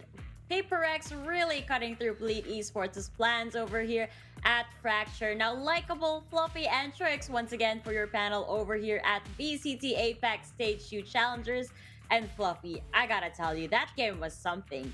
And PaperX, they were electrifying. I mean, Paper Rex, especially with that electrifying neon on Forsaken, really does seal the deal because they have that aggression that we know they've always had. And playing into the composition where they both didn't really have that information, where they basically played off the timing of the breach, really created a lot of exciting moments, especially because just the fact that you're able to, you know, see that Forsaken and Jing duo that you normally do see, or that are very notable from Paper Rex. Really is notable, and I love how their setups was, but I think that Trix loved it even more. I did. You know, PaperX on that defender side just going so aggressive. Honestly, the PaperX I love to watch. And we could see that, you know, whenever the Neon would push inside main, when they push the attackers right back towards their spawn, we'd also see Jing getting up to on a vertical area. So we see that Forsaken is playing lower and then Jing is playing on top with the breach supporting them. And I think that just shows how well they synergize with each other. Like, that's the kind of play that you need, because if one goes down, the other can always get that refrag because they're also in different positions. It's more difficult for the opponents to react to that. It really was difficult for Bleed Esports over here to react. I mean, the aggressive pushes were just something else, and you have PaperX with, you know, phenomenal aim, just like them, pushing you, pinching you into a corner, and you're kind of trapped at certain points. Now, I do want to point out that Davai is so unfazed. He wasn't afraid of the boombot. You know, you see the boombots heading straight right at him, but he still gets a pick, and then he rendezvous away. Oh, how do you get that bravery? That was so good on him. It really was so good. You could just see the confidence he had in himself too, that I'm gonna get a pick and I'm not going to get hit by this boombot. I'm not really sure what it takes to play like people in PaperX nor in Bleed either. Bleed doing a decent enough job in terms of opening the site, but I feel like what happened when PaperX was starting to play that aggression, especially pushing him to the spawn, rather than Bleed fighting it, I had hoped to just see Bleed rotate. Because if you think about it, PaperX gives up a lot of utility trying to get to spawn side. So if you just take that TP, try to get away from them before they can even hit you, I feel would have helped them in terms of their attacking. I mean, it goes into play again, what we mentioned before about how Fracture is like a track. You go round and round and round. So if you're being pushed towards your site, maybe the best strategy is to kind of rotate, push a little bit further instead of further aggress. You know, aggression means aggression. A lot of blood is about to be shed. Now, let's talk about that scene. I love that one smoke-filled area over there. And it was just so smart of them. You know, I think that one of the highlights for Fracture every single time we go into this map is the phenomenal use of utility, Fluffy. I mean, you see people dying from all sorts of the utility, especially the snake bites. Oh my. It's a map that's just so susceptible because of all the narrow entrances that you can pass through. That if you do land a couple abilities, if you hit that snake bite, as you mentioned, if you hit the relay bolt, even the stun coming out from breach, as well as the raised nades and satchels, anything that has that area of effect can really just get the maximum value out of it, because teams are just forced to go through a lot of these chokes that they don't want to. And the solution normally is to just go fast, which in fairness, Bleed did try to do a couple of times, but unfortunately for them, they also weren't able to get a lot of the opening picks at times, and Paper Rex's defense really just had the aim to back up their use of utility, and I think that overwhelming utility is another thing. You know, when you know that you're starting on the defensive side, having that Viper over something like a Brimstone also does provide you a bit more room to play with, because unlike the attack, you have a lot more things to play around with the smokes and double the mollies that you would have on Brimstone. Yes, and adding to that point, right, the Viper wall adds that decay to the opponents whenever they try to push through. So I find that Paper X, being this team, at least they're also having a little more in terms of Crossfire, getting that early information. They're able to just weaken the opponents and kind of go in for a cleanup. Yeah, that was really good. I was actually thinking that it was like a combination of the fast lane with a Viper screen that was going to happen. A lot of just smokes all over the site, but really good execution for them. And I gotta take point into consideration the crossfires that were happening on the defense side of Bleed. I think that they had really good crossfires. However, Paper Rex is just a master of angle isolation. They were able to kind of break through that crossfire situation that was really happening. And my God, if you take into consideration also how completely aggressive Forsaken is on that Neon, is there any other button on his keyboard other than W? Because I don't think so. The man just got an ace and something else. Not only that, style points too by getting a knife kill off of Pith.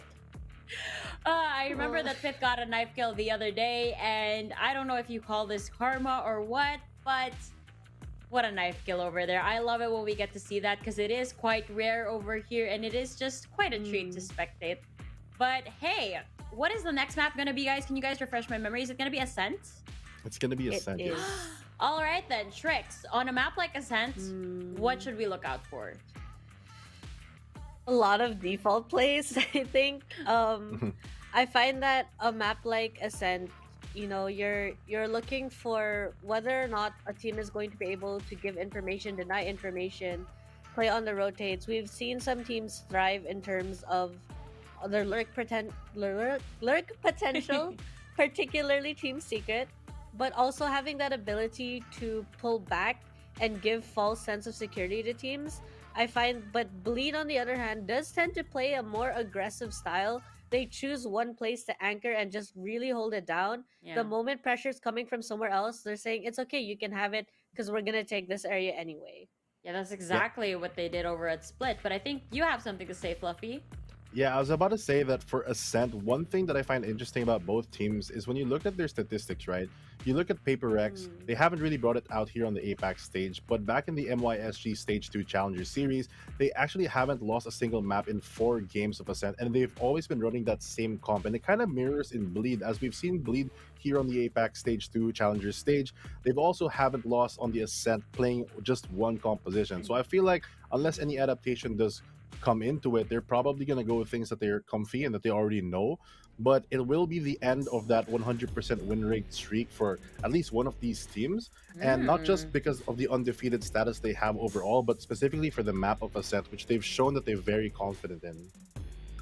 So a lot is on the table over here. It's kind of pride in taking over Ascent fully, if I'd like to say so myself, but here they are. The compositions are being revealed right our very eyes. And Tricks, are you liking what you're seeing over here? I do, because I can see that both teams are respecting each other here. They're playing lineups that they have played before. Paper X having that Fade and KO combination, I think, is a potent combination.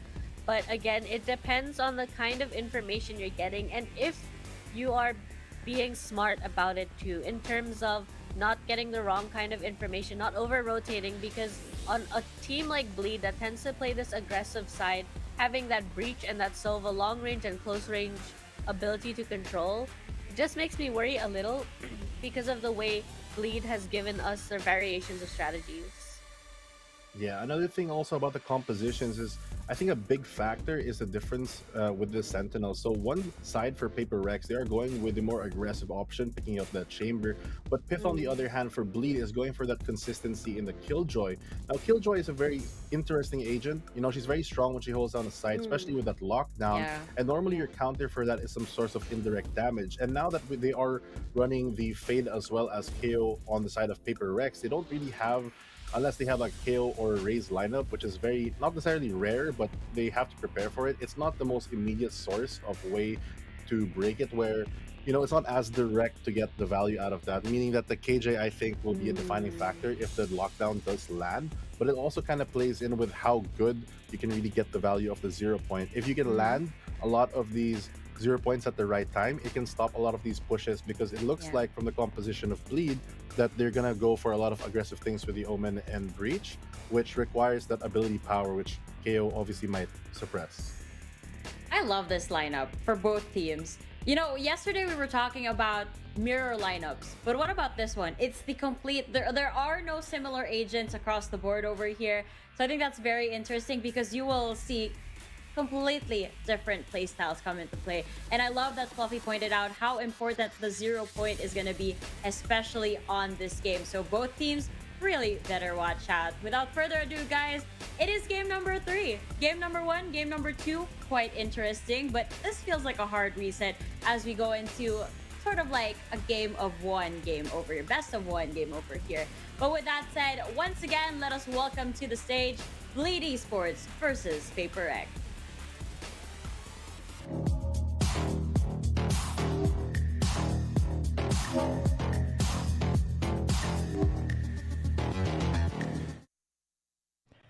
Bleed Esports versus Paper Rex. Bes, hindi gana kasi nag-flash yung yung ilaw sa mukha mo. Welcome back! Sayang, welcome back sa Asia Pacific. Ako nga pala si Taylor at kasama ko si Vil at kami ang... The Mods. Akala nyo, di pa ako gumagalaw, no? Hindi ka pansin agad kasi nag-flicker yung screen mo, Bes. Sayang. Okay lang, basta na-screenshot nila. Pero welcome back sa VCT Asia Pacific. Ito nga pala ang The Mods para sa ating third game, para sa ating first series. Bleed Esports versus Paper Rex. Huwag kayong mag-alala, susunod na dito ang mga Pinoy. Pero ito muna, last game na eh. Okay.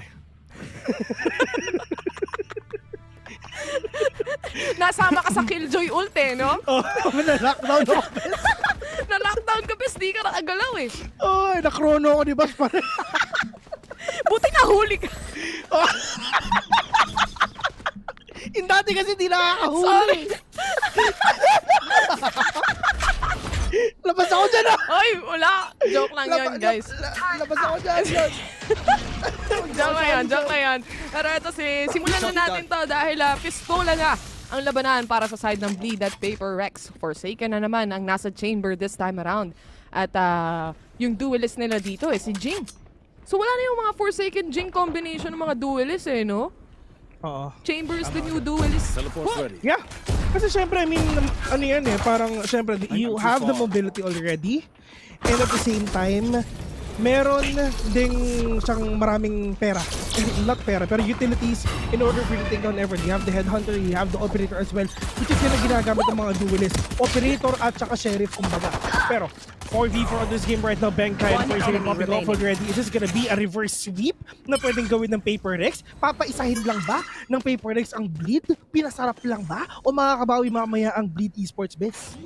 Di natin alam kasi basing lang pagdating dun sa stats na meron tayo. Almost as if laging 2-0 ang Paper Rex against Bleed, pero this time bumabawi na sila, nakakuha nga sila ng isang mapa against Paper Rex already. So magandang pangitain na yon for the side of Bleed Esports, and they're actually having a good takes rin naman when it comes to the sites itself and execution. But right now, it's all up to Lenny how to make things happen. Dahil syempre, 4 pa rin ang makakatapat niya dito. Nakaplant na yung spike. He just needs to die off. Pero may isasama ba siya sa hukay? Because that is gonna be Forsaken, peeking him out. Siya pa rin ang makakakuha ng kill. An easy 1-0 for Paper Rex. Yeah, and dito naman sa side ng Bleed, mga kaibigan, they need to repossession, they need to adjust dito sa pwedeng gawin ng Paper Rex. Pero feeling ko na alam naman talaga ng Paper Rex yan. Sige mga pre, tapusin na natin tong round na to. And for Bleed, ang goal lang nila dito, number 1 is deny the economy. Sirain yung ekonomiya ng Paper Rex, pangalawa na yung panalo sila dito. Ano, ganun lang yan, best. If ever manalo dito ang Bleed, bonus na lang yun, kumbaga. Pero yun ang gusto nilang mangyari. Pero ang goal talaga dito ng Bleed, syempre sirain nga talaga yung ekonomiya dito ng Paper Rex if ever. Pero this is the push coming in from Paper Rex right now, mga kaibigan. Napakadaming tinitili talaga dito ako sumasabog. Meron pa dito Roomba pa. Syempre makita ba yung mga players ngayon kung nasan ba, which is yun na sa Walang Bleed na lumalabas mapupunta no? sila from A to B. This is gonna be a 5-man retake if ever. Yung iba pwede mag-exit frags. And like what I've said, ang nasa isip na ng Paper Rex dito, syempre, talagang sirain lang din talaga yung ekonomiya ng lahat dito sa mga players na to. Pero, Lexi, meron siyang fault line yan. Let's see if ever talaga ilalabas na yan. Pero nga lang, for a second, mga kaibigan, this is gonna be a really painful headhunter. Just naman nakatama nga sa isa. Then catching one as well. That is a swing coming in from Pit right now. But he's gonna be taken down by Davai. Lenny is revealed. Position na compromised. 3v1 right now. Naubo ko na. Hindi ko alam.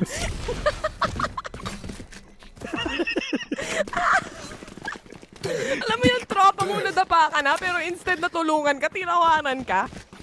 Ako yun eh. Pero, 2-0 nga meron tayo dito. Paper Rex was able to secure a round yet again. Obviously, sila naman yung may kalamangan pagdating sa barrel pa lang. At saka, yung site na tinake nila dito, completely open. Sinubukan sana ng Bleed na i-take in a 5-man. But, in the end, syempre, hindi rin sila makapalag dahil unti-unti na rin napitas isa-isa itong mga members ng Bleed Esports. But right now, at least, meron na silang mga Vandals. Tingnan natin kung anong play ang gagawin nila dito. Darion already pushing in. Ang kaso na flash out din siya dito, kaya kailangan niyang umatras. If that flash didn't connect, he might have been able to get a kill. Unfortunately, not. Pero, players of Bleed, they have the money already. They can actually prevent the push of Paper Rex right now. Lenny slowly swinging out. Forsaken. Natatimingan ata! Pero Maxi na ako na isa dito. There will gonna be falling down. Lenny, Forsaken. Na meron tayo doon sa may Speedway. 4v2. Pit and Maxi. Maxi catching one. Pero this is a swing from Davai. Pero at least meron ditong smoke para syempre mas madali ang paambuhay ng mga players ng Paper Rex. Pero nga ng Davai catching one on them. 3v1. Oh my god, Davai getting everyone sa side ng Bleed, mga kaibigan. Ano ba? Mainit na ang pinapakita ng Paper Rex. Reverse sweep kumbaga. At sinasabi nga nila, never kayong nanalo sa amin sa kahit anong tournament. Then syempre, ang sinasabi ng Paper Rex, datatagan pa namin yun. Iinom muna ako ng tubig. Kahit gaano. Sige, best. Inumin mo na yan. Pero ito, kahit gaano pa kalaki ang mga gaps na nakikita natin when it comes to the scoreline, it's still fairly similar with these two players that we have from MYSG rin naman as well. Kahit by round pa nila yon, Paper Rex pa rin na makakakuha. Magandang offense lang para sa kanila. Magagandang mga push, satchel in play. At completely overtaken na naman ang A side dito. Completely taken away by Paper Rex's side. Isa lang ang nag-aabang dyan, which is actually Maxi already in the corner. Habang may ibang mga players, eto na nga, isa-isa na namang mabibita. Split already down and out. Maxi and Lexi tumama na rin sa hukay dito. 5v1 situation and it's all gonna go down and go towards Paper Rex's side. Mabilis ang 4-0. Wala silang arep eh. Easy pasok kahit saan. Binibigyan nila ng space kasi rin tong Paper Rex eh.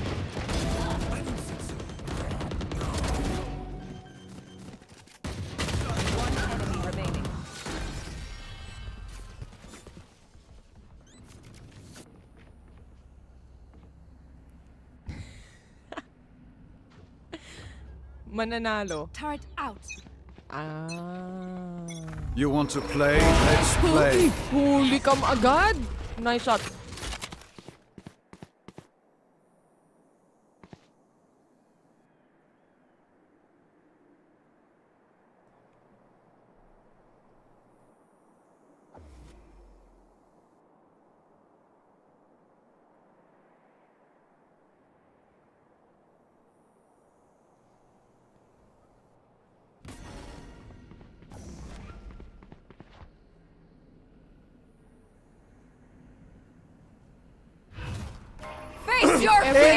Tuloy nila yung aggression. Sige, ituloy na natin kasi dahil nilabas na rin yung Nightfall dito. Pati na rin yung mga Roomba. Pith already getting the first kill here. Nag-set up ng rendezvous pero hindi na rin magagamit. That's gonna be Forsaken out. Pith was able to secure the third kill on the site itself. Ito yung kailangan ng VCT Sports para ma-maintain kung ano yung meron sila. It's still Darion's shot not connecting at all. 4v1 situation. Si Jing mamamatay na rin. This is finally a round for VCT Sports. Finally, nakabawi na rin dito ang Bleed Esports. Actually, gusto kong sabihin kanina, and alam ko hindi na narinig, if ever talaga ipagpapatuloy pa rin talaga ng PRX sa momentum nila, medyo mahirap makabawi ang Bleed kasi nga wala silang pera. And for sure, if kunyari 3 ang namatay sa Bleed Esports, wala magagawa yung 2 na magsisave na lang din talaga sila. No? Ganun, at least natapos na sa Bleed yung problema nila, nabili, na may pera, wala, may pera, wala. Tapos na yon sa Bleed Esports. It needs 2 rounds sa paper legs na manalo sila in order na papunta ulit ang Bleed Esports Spike down sa B. sitwasyon na ganon. Tama, di ba? 2 rounds. Oo, tama. Pero, Jing, mga kaibigan, pushing in. Meron tao doon sa may backside ngayon. At alam nila meron talagang tao doon. For second Jing. Second down 2 already. This is gonna be a 3v4. Pwedeng mag-save si Darion dito. Hindi pa sila nakakapatay. Pero alam, Pet, mga kaibigan, nakakaisa pa. Pet with another one right now. 2v2. Winnable. Yan ang sabi ngayon ng Bleed. Pero, si Darion, pwede siyang kumuha ng Vandal, pero that is the lockdown already. Forsaken, asan yung swing niya? Pwede siyang makakita ng isa. Pero Darion, oh my God! Ferrari Peak, mga kaibigan, Mindful will catch 1v1 with a great one right now. Op! Mindful will gonna catch your head instead. No choice. Na sila magawa, kailangan nilang i-push eh. Wala na rin choice para sa kanila. Oo. Ito, like what I said a while ago, it needs 2 rounds sa Paper Rex para dumating ulit ang Bleed dun sa sitwasyon na may pera wala. Kasi pag nanalo ulit dito ang Bleed, walang pera. Pag nanalo dito ang Paper Rex, walang pera ulit ang Bleed Esports if ever best. Kaya pag itong mga takes ng Paper Rex, gumagana kasi. Each execution they have, they are able to take on the side. Aside from that one time na nangyari nga on A side itself. Pero dahil with the showstopper going in, mamamatay naman silang dalawa dito. Sinama ang isa't isa sa hukay na nakasurvive si Jing sana with a kill, kaso siya rin ang pumatay sa kanyang sarili. This is still a 4v4 para sa kanila. This is a nade throwing in all throughout heaven para hindi sila ma-peek out as well. But the rotations from Bleed Esports is on its way. Iniwan na nila dito completely ang B side, kaso nga lang may isang nagle-lurk sa mid na natodas. That is gonna be Lenny out. And nakapag-plant na rin sila ng spike dito. Pero 4v3 dito ang gagawin pa ngayon ng Bleed if ever. And Maxi, look at that. Sheriff na gamit niya. Fifth catching 1. The fight is now down. Wala sila initiator ngayon, mga kaibigan, pero hindi pa rin si Benkay with that fade though. 3v3, winnable pa ito sa side, pero ang ganda nung hunt na ginawa ni Benkay. Literal, nakitang-kita talaga yung mga kalaban niya, and Maxi already knows kung nasa talaga yung mga players in the papers, mga kaibigan. So it's all up to 1. Walang pera ang Bleed dito sa round na to. OMG! Delikado ang Bleed kasi pwede talaga nilang ma-reverse sweep ang Bleed dito, bes. Walang pera na naman, parang galit na galit ng papers. So, pinagbigyan namin isa game number 1. Pero game number 2 and game number 3, dun kami babawi dito. Kasi knowing naman dun sa game, knowing naman sa Ascent, hindi ka naman talaga magiging top dogs ng Southeast Asia, ng Asia Pacific kung hindi ka malakas sa lahat ng mapa. Yan ang tandaan nyo. And syempre, talagang literal na dinurog nyo kami sa split. Pero, tignan natin pa naglaro na kami nung sa mapang komportable kami. Which is itong dalawa nga, Fracture and Ascent. Kung didak, sige, pwede pa yan. Bahala na kayo dyan. Completely open na naman yung site. Ito na naman ang play ng Bleed. That they will do a 5-man retake, especially when they are in an eco situation. Yung ibang mga teams na nakikita natin dito, kapag eco disadvantage sila, lagiging aggressive. Sila yung pumupush. But Bleed is not a team like that. Iba sila dito. Nag-aantay talaga sila for the retake to make it happen. Utility being used, dinidrain out lang naman din ng Bleed Esports. Pero kung papasukin nila to, napakahirap na. Walang info at all. And of course, yung execution kailangan perfect talaga. And now, Forsaken is just waiting kung meron mang lalabas on top of heaven. Pero mukhang yung mga players ng Bleed, nagkakagulo sila kung saan sila sisilip. Fault line being connected right here, pero hindi tatama kay Divine. Kay Lexi naman, he gets a kill. Once is enough, but not everyone will die off here. Only Jing, 7-1. It's still on Paper Rex. Paper Rex 7-1 already, and syempre ang Bleed, magkakaroon sila ng bawi dito. They have the money. And for Paper Rex, ano ba? Lalaban ba sila o makakabawi na dito ang Bleed? Kailangan makabawi dito ang Bleed kasi sa tao lang, if ever hindi pa sila nanalo dito, sabihin ko sa inyo, it's over. Men, promise.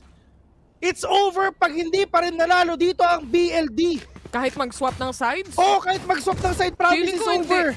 Hindi. Feeling ko kakambak yan, bes. Hindi. Anong oras na, bes? Meron tayo ng team secret. Huwag mo nang pakambakin. Hindi nakakambak. Ginijinx ko lang. Sige. Diba? Siyempre, pag binention mo, majijinx eh. Pero dalawa ang nag-aantay. Hell, ang puhunan dito ng players ng Bleed. Nilagay na nga ang paranoia. And kumonek finally, yung mga utilities nila. Si Fizz napatay nga, only using a nano swarm. And Maxi was able to take one before he gets tagged by the Prowler. Wala siyang makita pero makakapag-set up siya ng mga smoke. At para sa side ng Paper Rex, 2 pitas agad yun. Napakabilis sa ginagawa talaga dito. Kitang-kita naman talaga natin yung mga players ngayon ng ng Paper Rex, literal na talagang nalusaw sila dito sa nano swarm ni Pith. Pero Mind Freak started off na pumunta dito sa may B, pero meron taong papunta na agad, which is si Lenny. Si Lenny, mga kaibigan, with a swing, and Lenny with a kill. Benkai, gonna push in. They have an idea kung nasa talaga mga players ngayon na Paper Rex, so they can actually do a big retake right now. Marami pa rin pera dito ang Paper Rex, so pwede sila mag-commit if ever. Pero nga lang, ang Paper Rex, meron silang Nightfall pwedeng gamitin ni Benkai ito, pero feeling ko, wag na kasi 2v5 yan, wag mo nang asimin yan. Yan ang nasa isip ko, if ever. Pero yun nga lang, Derion from the backside, talking back right now. Naboy! Grabe naman yung flick na ginawa ni Derion, catching 1. 7-2 already, and tapos na sila sa sitwasyon na may pera wala. So ngayon makakabawi na sila. So it will take 2 rounds again sa Paper Rex para mawala na ang pera ulit ang Bleed. If ever nanalo dito ang Paper Rex ng 2 beses, mga kaibigan, walang pera ang walang pera ang Bleed sa last round ng first half.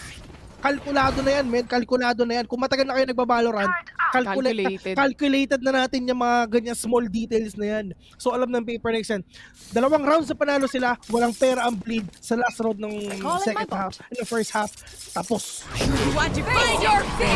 Nightfall being used right now. Satchel in play na naman mula kay Jing, but the Cosmic Divide is up here as well. Si Jing tumanggap lang ng konting damage from the Nano Swarm yet again dahil naramdaman ng mga players ng Bleed na papasok na nga sila.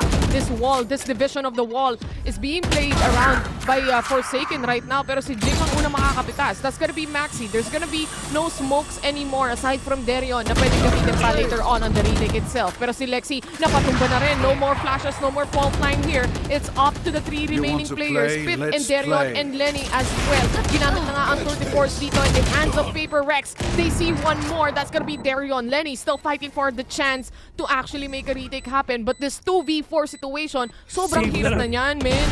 Save na lang dito. O walang magagawa dito ang Bleed, men. Kailangan nila mag-save. Hindi sila pwede mag-commit dito kasi nga kailangan nila ng pera. Kasi ito lalaroin nila to para sa last round ng first half. Tandaan nyo. Kasi yung mga players dito ng Bleed ay walang, yung 3 players ng Bleed, wala silang pera dito legit, men.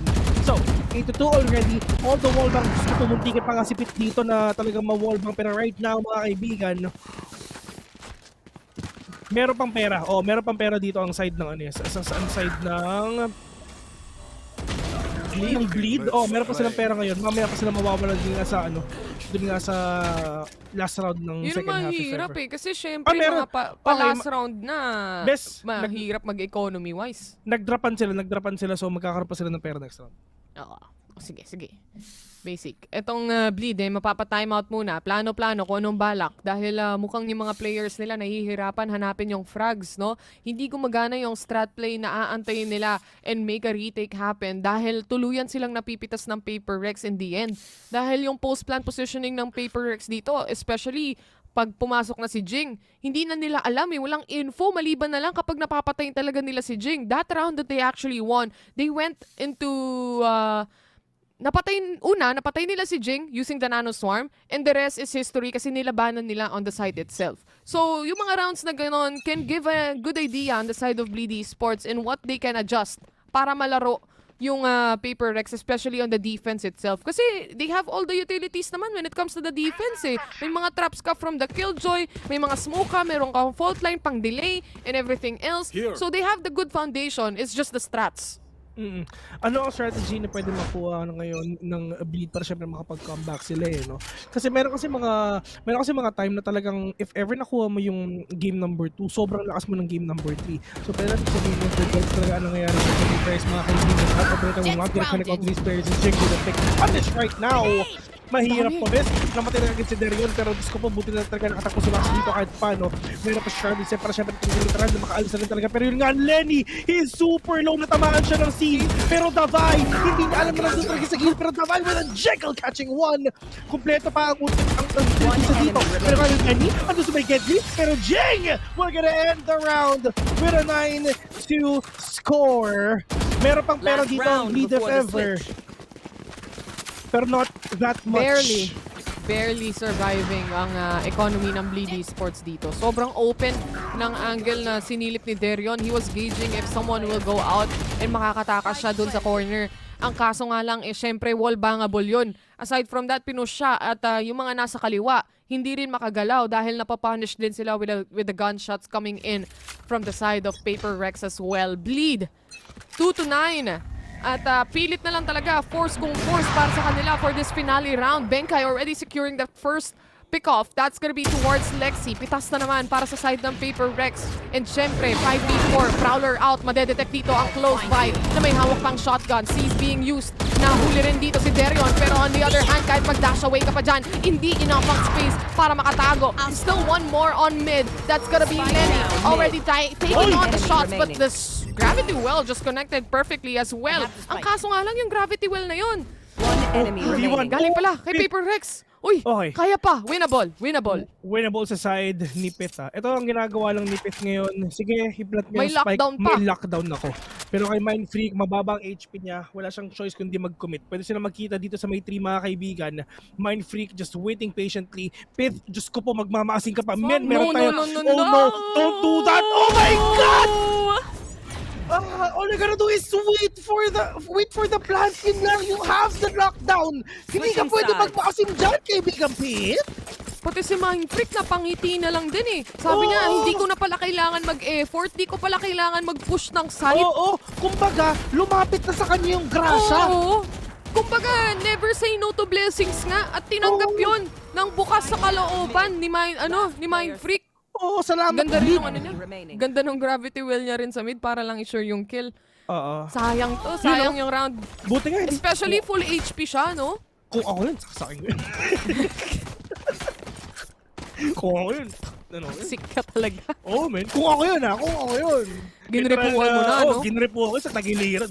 Ginrepuan na nga sila kanina eh. Ba't di ka siya Ba't hindi sumagot? Ito si Taylor, taga-Tondo to eh. Diba? Kahit hindi naman. Hindi ba? Hindi. Dati, diba? Pero napadaan ako, hindi. Napapadaan lang ako doon kasi may tropa ako doon eh. Bakit?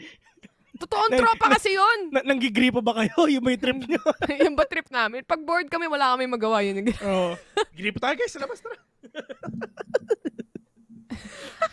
Bored ako ngayon, pero 1v1 tayo sa mid. Sa gitna ng kalsada. No blood, no foul. Pero ito, no blood, no foul. Tamang juntukan lang hanggang mamaga. Pero pag dumugo, tama na. Tama na. Out namin. No blood, no foul. Yan ang tandaan nyo. Ganyan yung mga basketball sa Tondo, mga kaibigan. No blood, no foul ang basketball nila doon. Pag walang katawan, wala rin kaso. Wala rin. Wala talaga, men. Ay, nako. Yung mga viewers natin kung may mga taga-Tondo dyan, shoutout sa inyo. Madaming masasarap na pagkain doon. Madaming street food doon eh. Tsaka grabe rin talaga. Nag-New Year ako doon once. Grabe talaga yung New Year doon, Vin. Oo, men. Grabe. Sobra talaga yung doon. Pasabog. Yung pasabog doon. Nakakatakot din eh, no? Tapos paglabas mo, lalabas ka lang ng konti ng bahay mo. Pagpasok mo, lasing ka na. May sinturon pa. Yung pinapaputok nila, yung sinturon, yung mahabang-mahaba. Sinturon ni Judas. Buong street nun meron, promise. Seryoso! Kahit yung mga motor dun, dinadaanan lang nila. Ang titibay ng mga tao dun eh. Feeling ko, pwede kagera, yung mga taga-tondo ipapadala natin doon. Kaya na bahala dyan, guys. Insta win, easy win. 13-0. Spike defuse, mga ganun ang trip natin. Pero ito, dito muna tayo dahil nag-swap na nga ng sides. Kailangan humabol ng Bleed Esports, obviously. 2-10 na naman ang score, parang deja vu ng game number 1. Grabe naman talaga itong game sa binibigay sa atin, partner. Dalawa na ang 2-10. Hindi pa rin napapagod yung mga players natin dito. Pero yung casters nyo. Pero yung casters pagod na. Gumi-give up na. Lumilive na. Siya na yung nag-left. Okay. Hindi pa tapos? Hindi pa ba tapos? Ako na lang yung aalis. Slow movement. Siyempre, kailangan sure-nament yung entry dito ng Bleed. Dito na nakasalalay ang lahat, Bessie. Kasi kapag di nila nakuha to, matik. Mahirapan sila. Oh, Jing denying that recon vote right now. Pero si Becca nagpapadala dito talaga sa may market. Pero Dario and Alexi gonna take all these kills sa players na ng PPGL. Coming back. PPGL. Pushing it to a 3v5 right now. Lexi is low. Dario as well. Wala silang survivability. They don't have every sustain. Wala silang heals at all. So, kailangan talaga nila mag-rely dito sa mga utilities nila. Kailangan mag-rely dito sa mga firepower that they can do. Aim duels, kumbaga. Darion is low. Pwede yung siya yung first contact kasi wala na siyang buhay. Pero gusto ko, literal yung nabot na talaga ng maitim na balak ngayon. Ito pa yung isa. Pero pushing ito 2v2 right now. Pero meron pang tatlong bullets ngayon.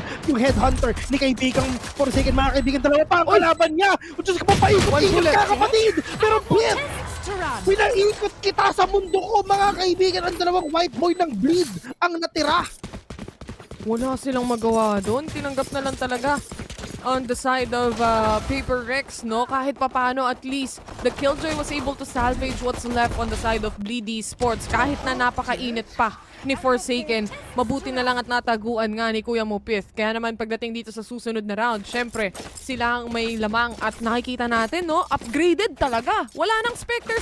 Si Maxi lang magsa-Spectre dito para makakuha ng full util. Pero yung iba, rack na ito. Grabe naman si Darion. Pinapakita talaga na marami siyang pera, di ba? Baka naman ninong Darion. Pero alam to ng mga players ng PPGL if ever na talagang this is gonna be a really expensive round if natalo dito ang Bleed. Pero partner, ito na nga talaga siguro ang pagbangon ng ginagawa ng Bleed. Oo, nanalo ang PPGL sa first half, pero mabawi sila dito sa second, knowing that they have that breach on an attacking. Medyo mahirap to. Sobrang hirap. Lalo na dyan pa si Lenny. Yes, wala naman siya papatay dito. Wala namang killjoy yung kalaban nila. Pero in terms of agent composition, maganda ang composition ng Bleed sa attacking of ever. So that is the patience right now. Seed will be thrown out as well. Benka is inside. Mindfree catching one. Pero ito rin mga players nila dito. Dire-diretso na tingin sa may A. Pero talaga sila na talaga yung pinto para siya makapasok dito ang PPGL if ever. 4v1, Davai, the only man remaining. Sheriff on hand is gonna be really hard for him. Kailangan na mapatay yung mga players ng Bleed na with a one tap to in order for him to win. But Lexi, with a bulldog, kinakulan si Davai. Hindi na ata magkakaldagan ngayon, but the Bleed Esports is still alive. Buhay na buhay pa ang Bleed, lalo na nakuha pa rin nila yung round na yan, especially when the upgrades is this big for the rest of the teams, or rather the rest of the teammates here of Darion. Kailangan talaga less casualties ang meron para sa side nila, kasi kung marami masyadong mapapatay dito yung Paper Rex on the next following round, they're gonna be having a problem because of the big amount that they used up actually for this specific one as well. So good, well played ang kanilang round dito, pero gagawin pa rin ba nila yan on the next following rounds, knowing na syempre double digit pa rin ang Paper Rex, hindi na natin matatanggal yan. He spots Jay, he gets the kill, at yun na nga ang unang pick-off na hinahanap dito ng Bleed Esports habang pina-flash out na rin ang mid. The hunt is being used, na nahanap na rin si Darion, pero siya pa rin ang mamamatay dito. That is gonna be Benkai out, 4v3. 4v3 already saw the Mind Freak, Divine, Forsaken ngayon dito. Well, si Lenny, let's see if ever makakabawi siya, kahit Ares lang talaga ang gamit niya. Pero this is gonna be really important. This is gonna be the most important round for PPGL. Kasi once na mahabol to ng Bleed, once na matalo sila dito, they don't have money next round. Promise, ang labanan nito, they have the strategies, they have their own place it ever, pero best, labanan na ng pera to eh. Labanan na kung sinong mas mayaman, yun na talaga yung labanan dito. Pero Davai, 1v2, sabi na Davai, sige pre, winnable yan. I have the 0 point, I can know exactly kung nasan ka. Not exactly though, pero I can sense kung ilan ba yung mga players dito sa may guild na to. Pero Davai, is Mainit si here Davay eh. to clutch the round already. Sobrang init na to, men. Wala na siyang flash, meron pa siyang nade, so pwede gamitin niya para syempre ma-offset lang yung mga posisyon ng mga kalaban niya. Pero Davay, slowly pushing. Si He already Lenny, knows andun one. sa bigil, and Davay knows it already kung nasa yung isa. Ang kailangan na lang niyang gawin Hindi is nakita kunin tumawid. yung dalawa. Pero hindi. Okay. Nakita pa rin pala. Nakita ng Sayang. Lenny. Pero Dalawa alam ni yung Davay. ano niya eh. Oo, dalawa yung kailangan niyang patayin eh. Alam niya na nandun na sa isang corner kaya sinusubukan niya sanang mag-crouch para at least ma-check niya pa yung other. Kasi alam niya na yung pwestuhan dito eh. One is gonna be on the back end and one is gonna be on the site itself on the corner just wrapping around. Kaya naman, tama naman yung strategy niya when it comes to the retake. Ang kaso nga lang talaga, it's still a 2v1 in the end. So, 5-10 ang meron dito ngayon. Paper Rex, they're gonna go for a timeout. Kailangan na nilang pag-usapan paano i-close tong series na to. Kasi kung masastuck pa sila sa punto na yan, ito yung sinasabi ko kanina, yung na once na mag-swap ng sides, it can be a different story altogether. Yeah. Yun nga. Pero tignan natin if talaga makakayanan pa. Pero grabing mag-pop off si Pith ngayon. Dito natin makikita na talaga yung mga Sentinels yung nagpo-pop off. Look at Bleed, that is Pith. Look at Paper Rex, that is Forsaken. Na usually nakita naman talaga natin si Forsaken talaga with that duelist. Pero sasabihin namin sa inyo, ang Paper Rex mga kaibigan, if ever you're gonna compare that to Philippines, sila ang Alpha Esports. Because of the Jin and Gian Sanity connection. Oo. Which is si Forsaken and Jing yan. Sila talaga ang ano, parang Pero kaya natin nag-iba sabihin, eh. Actually, dati 'di ba ganun nung siguro stage 1 na Asia Pacific, nakikita natin parang Gian Sanity connection ng meron si Jing at si Forsaken. But ever since Forsaken went into a chamber, especially in this 3-map pool that we are looking at right now, hindi na natin nakikita yung connection na yon. Maliban kanina, na nakaniyon siya, tinutulungan niya yung kanyang wall up, si Jing gumagamit eh. Depende sa mapa, best. Depende siguro sa mapa talaga. Kung ano yung gagawin nila. Kasi Ascent, hindi mo naman talaga kailangan mag-double duelist dito sa Ascent kasi hindi mo talaga siya ganun kalaki. Pero nga lang, Jay, mga kaibigan, din si Genji. Pero they're gonna catch you down. There yun. Gonna push him. And right now, medyo delikado yung mga players ngayon ng Paper Rex because they don't have money. Lenny, low on HP. Pero mapipitas ba siya or not? Pero yun nga lang, 4 pa na bullet or that for the force. Pero yes, nakapatay si Benkay, pero yung nga dahil sa trade at ginagawa ngayon ni Darion, Forsaken, that will is right there, will catch one, dalawa pa ang kalaban niya, pero magpupush ba dito si Pit? Probably not, pero Forsaken, he knows it already na meron pa siyang 3 shots dito, isa na lang ang pwedeng mag-miss, wala na siyang headhunter ngayon, classic lang yung isang gamit niya, pero oh my god, nag-miss sa turret, nag-miss pa, okay, isa na lang, nagbibilang sila, binibilang nila kung ilang bullets na ba, pero Pit with a swing, oo nakapatay sa Forsaken doon, pero sobrang nanghinayang siya kasi nga nag-miss yung first shot niya doon sa turret. Pero feeling mo kung hindi nag-miss, may chance na kaya niya pang iswing? Oo, ano? Kaya niya pang iswing yung A-main? There's a chance kasi siguro. Mabilis eh. At saka kung ganito ang mangyayari doon, Bes, magkakaroon pa ng oras si Forsaken doon para mag-repossession, para mag-reset ng aim niya if ever. Pero knowing na wala na, I mean, bahala na to eh. Bahala na. I mean, sa klasiko, if ever tumama, hindi goods. If ever hindi, edi bahala na. Pero nga lang Forsaken mga kaibigan, hindi na naman tumatama yung operator niya. Tamang RGX bundle lang talaga, pero stat track yan men kasi meron siyang score doon sa likod noon. Pero Mema na lang eh. Dito nagkaroon ng stat track pa. Kaya inggit kami eh. Okay, dito lang sa Valorant natupad ang pangarap namin magkaroon doon. Stat track pa. Salamat. But actually, from the round a while ago, maganda sana yung angle na hawak ni Benkay. Mapapatay na yung nagpa-plant ng spike sa loob ng smoke. Kita-kita niya eh. Pero si Terrio na mamamatay dito. Nasalo niya ata lahat ng utilities na binabato ngayon ng Paper Rex. Si Jing, ang ganda ng positioning. Lalo na hindi siya maririnig because of that cosmic divide. Yung mga satchel in play niya. Ito na rin yung outrun para hanapin yung mga members ng Paper Rex. Pero ang problema nila dito, si Jing hindi nila mapunish. Tamang Odin lang din sa mukha. Pero siya pa rin ang mananaig. The Odin gets the kill and still with the kill on the nade. Paper Rex, sila pa rin ang namang 3v1 situation. Hindi pa rin napaplant ang spike and the spike has been dropped in the mid of the site as well. Pith will be shut down by Forsaken. At least nakabaw din talaga ang Paper Rex kahit papano. Oo, hindi man lang tumatama yung mga first shots na ginawa dito ng Paper Rex. Pero at least bumabawi din talaga sila. Pero meron akong napansin sa Ascent Ness. Meron akong napansin ngayon. Alam mo ano? Dati, dun sa A, nakita mo yung stair? Nakita mo yung parang cable na yan, dun sa may switch, yung pahaba na yan? Oh. Dati wala nun, di ba? Hindi ko na nakita eh. Mamaya, pag tinignan ulit natin yung A-side, papansinin ko para sa'yo, Bessie. Yung cable na yun. Nakita mo yun? Yan. Dati wala niyan, di ba? Nagdagdag sila ng LED lights eh.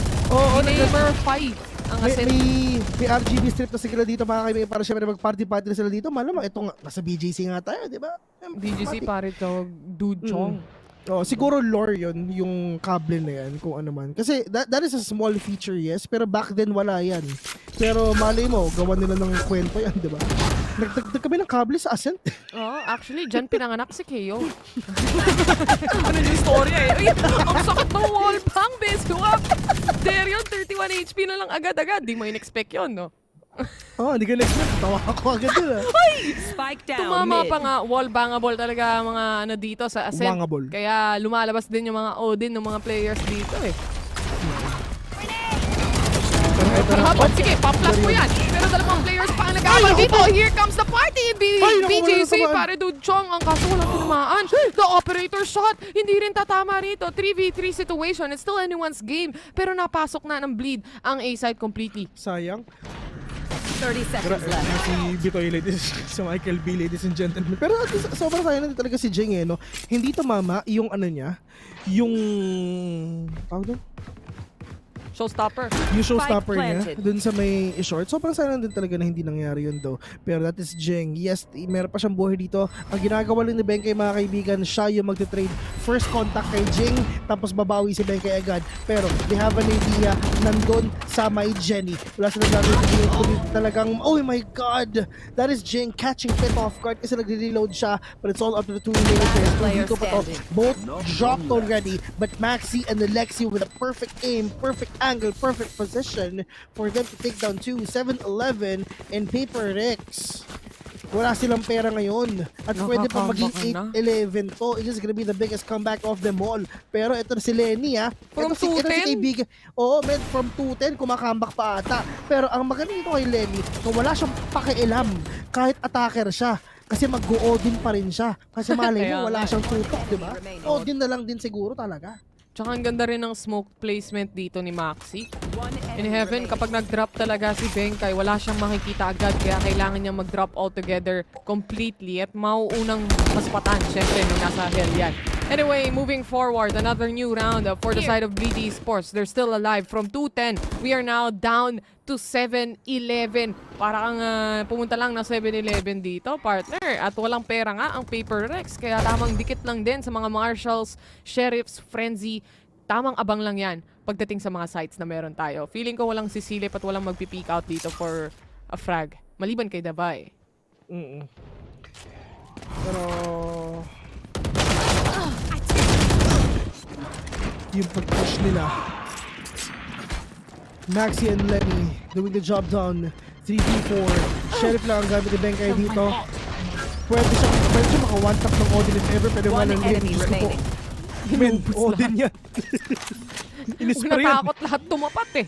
Paano pa kaya si Benkay? Sheriff lang ang hawak. Pero mapapakay niya pa si Lexi. Back na to. Check PC. Ang mangyayari para kay Benkay, Diyos ko Lord, 3v1 pa rin naman. May baril na siya rito, and kahit pa paano, baka malabanan niya pa rin. If he gets those shots in, at tumama yan, possibility pa. Pero ang makakatapat niya ay Odin, best. Babarilin siya nito. Grabe yung ginagawa ni Lenny, mga kaibigan. Ginagawang baygon, ginagawang lamok ang paper. Ini-spray yan eh, no? Ginagawang lamok ang Paper Rex, mga kaibigan.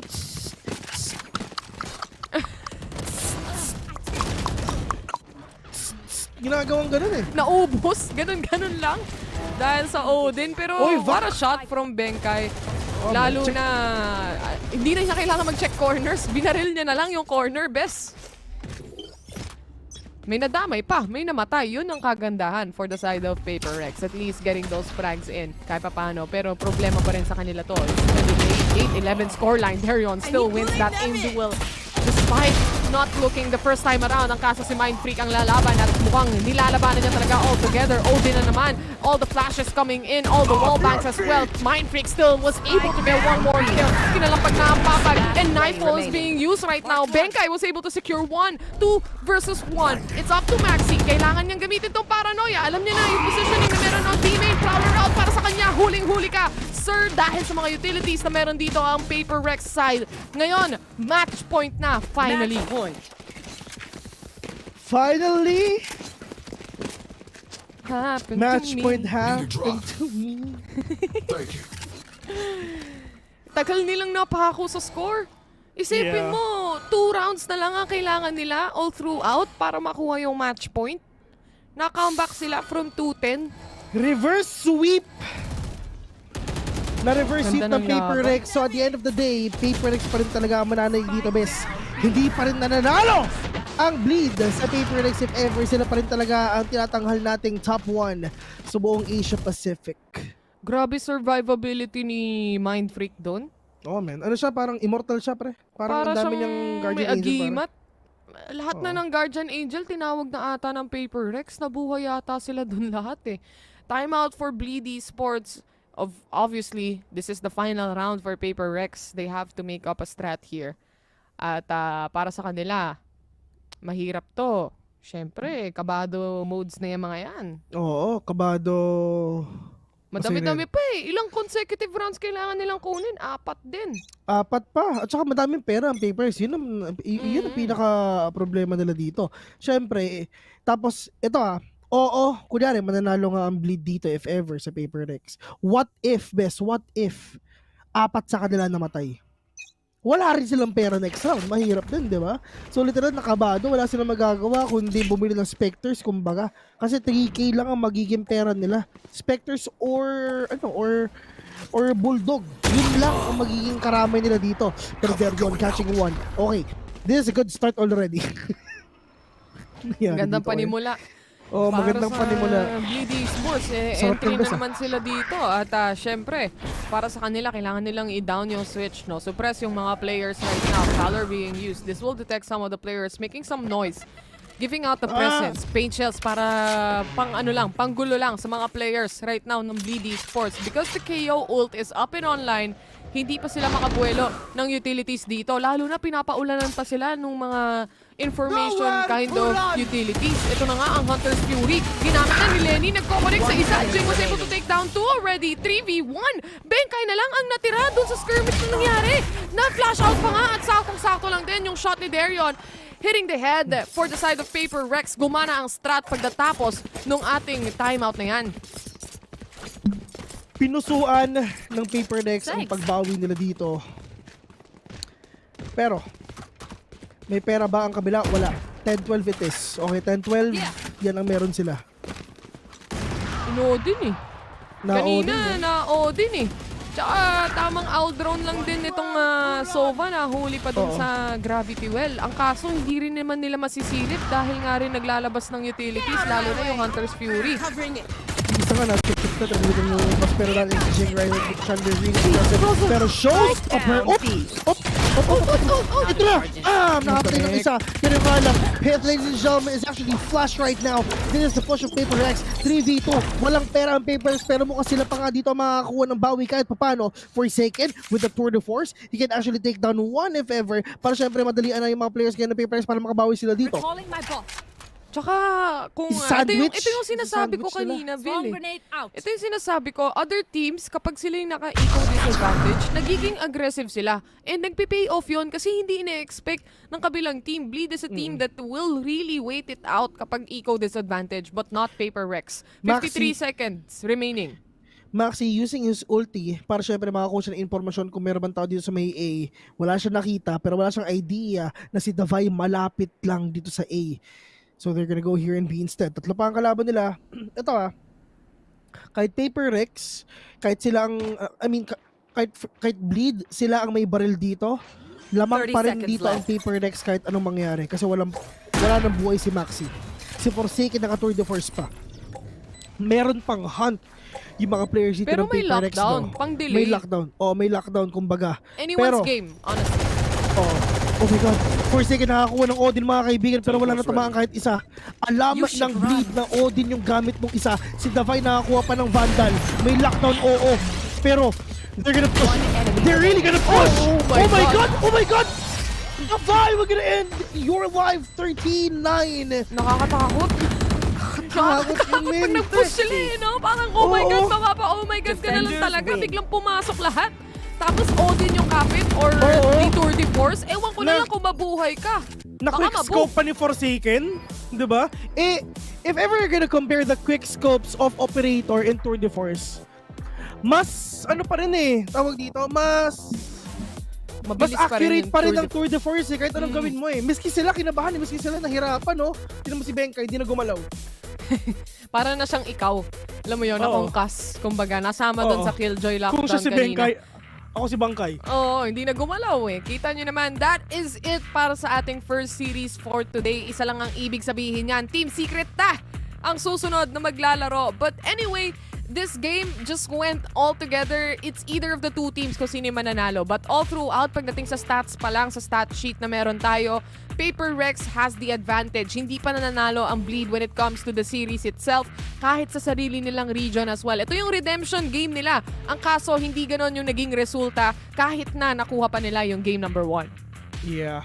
And on to these games, ladies and gentlemen, at least talagang feeling ko it's time already para sa ating PH teams na maglalaro ngayon. Once again, maglalaban Team Secret from the Philippines. Medyo maaga yung game nila. Bes ano kahapon kasi 1:30. At least, diba, dito na lang yan makikita sa Valorant mga kaibigan. Ang main event nasa gitna. Commercial lang to. Yung unang match natin, pahapyaw lang yan. But in any way, kami rin naman yung magkakas noon for later on. But right now, syempre, we're just gonna go in a very short break because VCT Asia Pacific will be right back, so don't go away.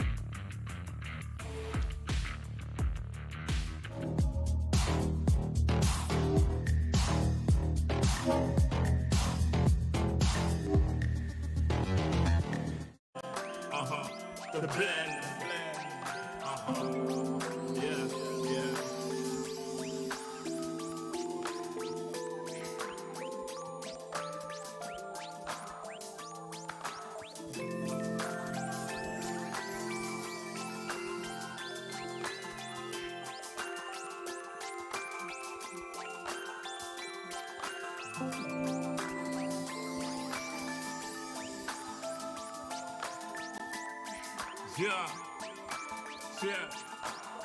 Yeah. Second verse after the first. Take control with words, roll reverse, the rebirth of verb from inside out, outside in. We control the earth frequency. The heart of the world beats for me. It beats on beat as we breathe deep. Oxygen from trees feed. Gift in our gift. This right here, proof we exist. Mind state is gravity, the way it uplifts. Across seas swift, water quench thirst, there's a shift. Set sail like shit to find other lands. Some other lands, sun is planned. With the words I'm writing, I'm fertilizing. The earth to rising, realizing. Global warming and the sea is rising. Pollution, the planet needs metabolizing. Full of fire like a dragon fighting. Creating hot springs when the pressure rising. It's ever rising, but I'm never frightened. Cause the days will brighten. Yeah, the blend.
everywhere I go. The people really wanna know who I is and who I be. They stop and stare when they see me. If I said it once, no need to repeat. Run up on me, watch you fall to your knees. Tip my hat when it's time for the kill. Ain't no beast when you're really real. I am the boss, I am the Don. I am the one they call Lucky Charm. Got my own shit.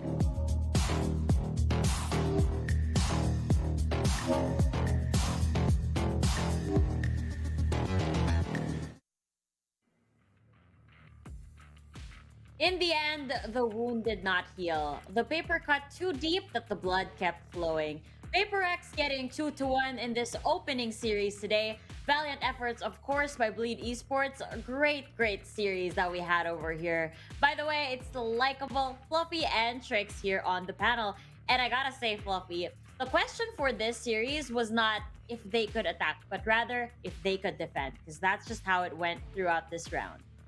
I feel like Paper Rex's attack, though, was just so good, especially during the first half. They had such a dominating lead, and overall just had that commanding first half that I thought, honestly, that it would transition into a commanding second half, but Bleed Esports had other plans. They really were able to adapt on their own attack, and they were able to make the most of it, pushing Paper Rex and slowing down their momentum enough to gain enough rounds. But sadly for them, it did kind of close out in that amazing fashion with the last round, especially with the tour de force in hand, leading the score to 13-9 to end everything out.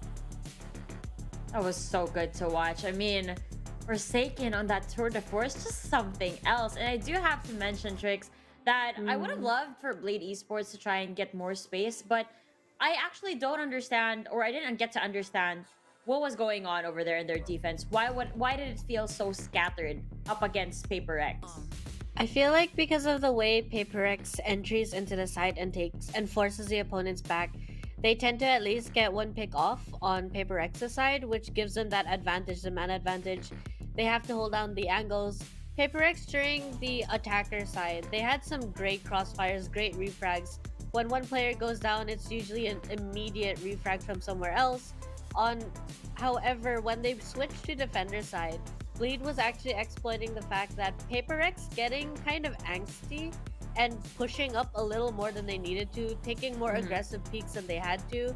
They could have just played for the crossfires because their lineup is not that fantastic in terms of going in the aggressive. Of course, you have Forsaken who can get out of positions quickly with his rendezvous, but I find that that's exactly what Bleed was punishing on the side of Paper X.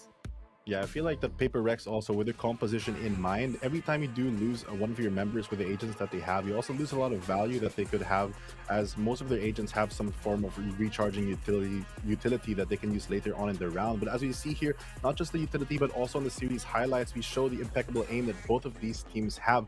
I feel like, especially for the side of Paper Rex, Jing and Forsaken just have this, I guess, mental connection that really, when they swing, they always take angles that are not the standard, like 1-2-3 swing together. They're always slightly apart, so maybe sometimes elevated. It's very hard to take one or both of them out at the same time. They're always prepared, as Trix mentioned, for that refrag indeed. And Forsaken, even though he's not on that duelist, he still has that duelist mindset playing on that chamber, and it really makes the biggest difference, especially in the final round.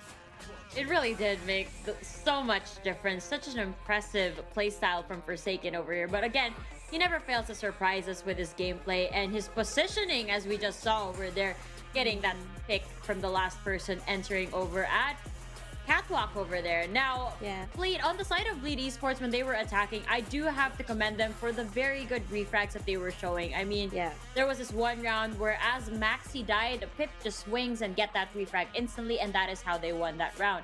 I don't know what I feel about Lenny, Fluffy, with the Odin feeling like an action star, especially on the attack. On the defense, it's something we see very commonly, especially with Sovas, but on the attack, it's pretty hard to pull off just because the gun, like Asarai mentioned, is kind of unwieldy.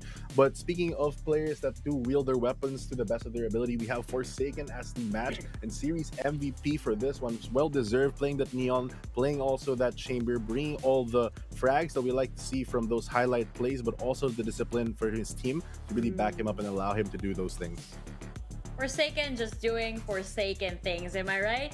Now, one thing that I do have to comment, I know that there were times that Paper X was over-aggressing during their defense, but towards the end, I'm not exactly sure what changed, but despite like showing signs of over-aggression, I think that they were successful in actually controlling the offense of Bleed Esports. I mean, you see them push so far offside, and yet they were able to control the kind of rotation that Bleed Esports was doing over here, Trix. So I do want you to kind of break it down for me. How did that all come to play?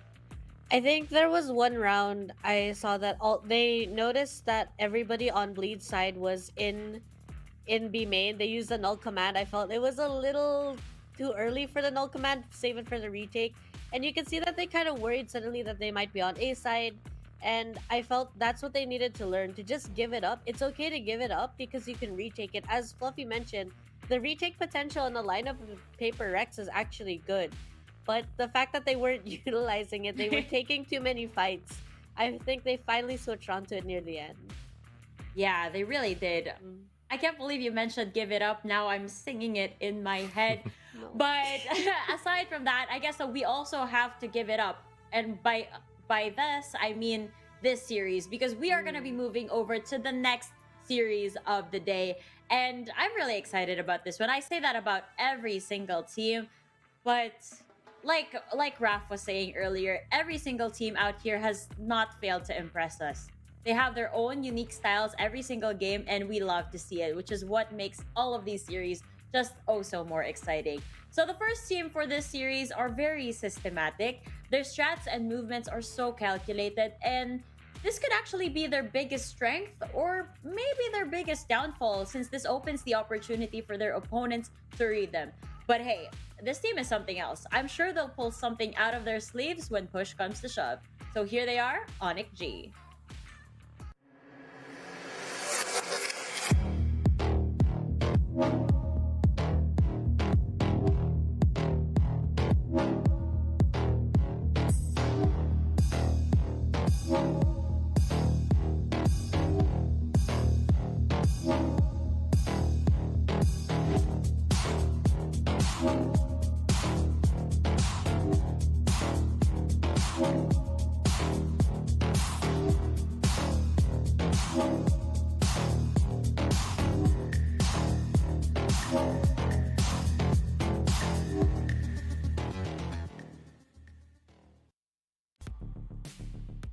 ONIC G coming in hot from Indonesia. I find that, as Laika pointed out, they have this systematic approach. We've got Elmimor, Monyet, NC Slasher, Severine, and Shiro.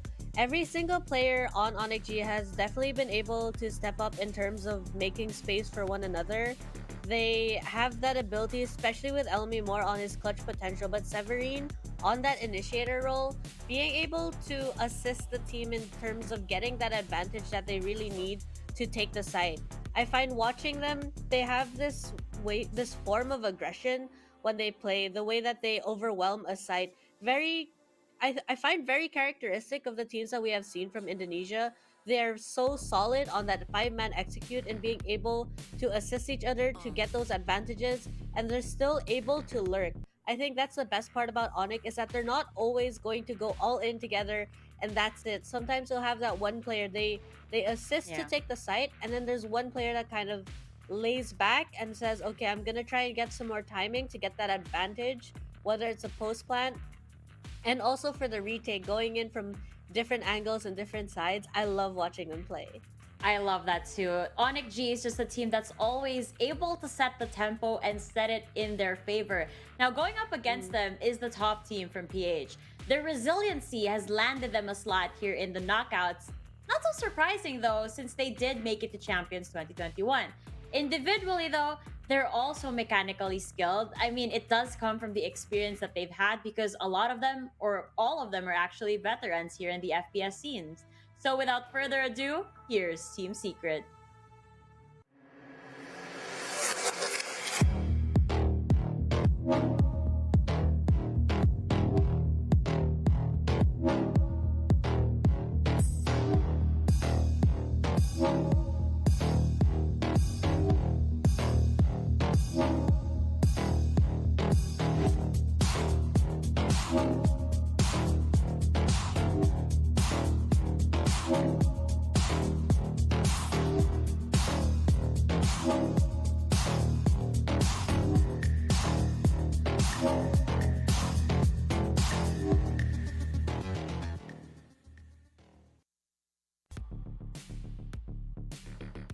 And here we are. It's no secret that this roster, this rock-solid roster, is the last hope for the Philippine scene here on the APAC stage. Consistently always performing at the highest level, even on the local scene, winning VCT for almost an entire year. A very dominant team indeed. But as we see them on this stage, we also see them have those consistent victories. The team, of course, composed of Borkum Dubstep, Dispenser, Wits, Jesse, Vash, with additions of Jeremy and Coach Fade on the side, really bring the balance of both explosive power as well as that consistency and calmness to always come back even though they're losing a fight. We saw them yesterday play an amazing series against Xerxia Esports where they were already down the first map, but it was a reverse card on the second, and on the third map they really brought out their all. Before that, taking out Fancy United as well as FW Esports very cleanly with a 2-0. It looks like this team is gonna push themselves, I guess, to really carry that momentum into this game against ONIC G. This team, in my opinion, is one of the better teams on the PH scene that really has that mastery of the map. They really know how to work together as a team, and at their best, I've always seen them being able to land a lurk here or there, be it Borkum, Dispenser, or Dubstep, to really push the limits and catch a lot of the opponents off guard with their timely rotations. I feel like one of their strengths also is just the pure experience that they've had. They're probably one of the most experienced teams that we've had, making it all the way where other players want to dream to be. And this team has yet to disappoint, so hopefully they bring it out their all against ONIC G. Oh, I really hope that they bring it out as well. I mean, you've got an experienced couple of players versus people who have a very systematic approach to the team, or to the game rather. So that is going to be quite an interesting battle right there. And as I say battle, I think that it's only fitting that we get straight for our head-to-head to actually see who will be battling it out in terms of numbers, strats, and gameplay. All right then, we talked a little bit about the lurk potential from these teams, and no surprise over here. I mean, we've seen Elmi Moore perform as well as Dispenser and Trix. These guys are just amazing to watch in game. They are amazing to watch. I find both of these players are able to read not just the map, but their teammates. Dispenser in particular, it's a little more rare to see him on the support role in terms of playing an initiator. But I find that when he is on that initiator, he's able to really, he thrives in making space for his teammates, in supporting them to get that early pick, to get that information. And Moore just really being a force to reckon with, the way he's able to fight his duels, isolate the duels even, to make sure that he gets that advantage. I'm not even sure sometimes how he's doing it, but he's able to constantly pick off players. He really is. And Fluffy, just looking at these two big brain players over here, what are you going to say about these Sentinels and how they play? I feel like they are a bit more to the aggressive side for a lot of Sentinels. Like Trix mentioned, they have a very good habit of picking off the stragglers of their opposing teams. Elmi Moore especially, he always finds those kind of ratty and unexpected angles, off angles, or however you want to call them, to really get the most value out of being patient. While Dispenser always has that game sense and presence of mind that maybe when another Sentinel in his place knows that there's no one on his side, instead of just holding down the fort, he really makes the time and effort to make a calculated push out and give his team a lot more reassurance and map control. So it's a bit more a riskier tactic, but oftentimes for Team Secret, because they also play a bit systematic when they're at their peak form, it really pays off for them in that regard. It really does. And, you know, speaking of setups, you need a map to go with your setups. Obviously, you just can't set up in thin air, right? So why don't we go ahead and go to our map vetoes. We zoomed out over there, and we're going to be seeing the setups over here. Trix, off the bat, what maps do you think we'll be seeing? I feel like Team Secret hasn't recently been playing Fracture, and ONIC having a stellar performance on that map. I would be surprised if it goes through. And yes, we have ONIC already banning their buy-in. Kind of a map that they haven't had the best in terms of results, so it does make sense. I am, however, surprised that Team Secret chooses to ban Split instead of Fracture, so I'm thinking that maybe this will be the time ONIC will pick it. Nah, I think Team Secret looked at the stats and was like, wait a minute, ONIC has 100% win rate in Split? Ha, that's a lot better than our percentage, so maybe it's best that we skip this one out for today. I mean, there's still a chance that they do ban Split later on, but right now, Fluffy, ONIC is gonna go with Icebox.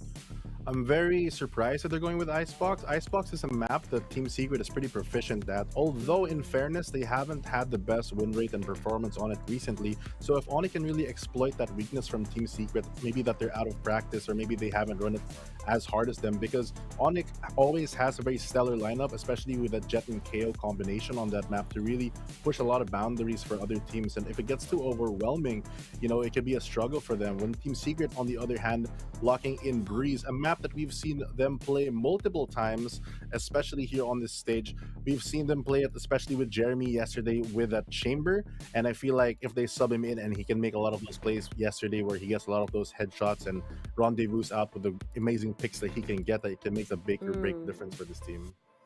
Oh man, you got me started on Jeremy. I saw him play yesterday. I mean, honestly, I loved seeing Team Secret over here at Breeze because I also saw that comfort that Dubstep always likes to show whenever he's on the Jet, and it was just really effective for them. And again, Jeremy with that phenomenal aim, I can't get enough of him. I know that we don't get to see enough of Jeremy, but moving on to Breeze later, I am excited to see him. But Trix, to cap this series off, we might look at going to Ascent once again. We possibly could be going to Ascent. I don't particularly look at these maps and think it favors one team over the other. Both teams are formidable in their own ways and are able to shine, especially with those duels. I think the deciding factor, especially on Icebox and Breeze, would be who can get that early control and how are they going to play as a team, because I find that these maps in particular really require coordination, whether it's that you want to lurk or whether you want to execute a site. It's that requirement of your team needs to put presence on the map. So I'm finding that this could really go both ways. It really can. And I gotta say, you know, having Ascent as the decider map, I love it. I always love to see the adjustments from either of the teams. And I know that Team Secret has put Dispenser on the KO over at Ascent, so that's very cool to see. But that's later on. We don't even know if we're actually gonna go to Ascent. It all depends on how the first two games will result. But before we get to that point, we have to battle our own hurdle over here on the panel, which is actually going through the predictions. So, Fluffy, why don't you take the first pick over here? Who do you predict is gonna win on Icebox, Breeze, and possibly on Ascent?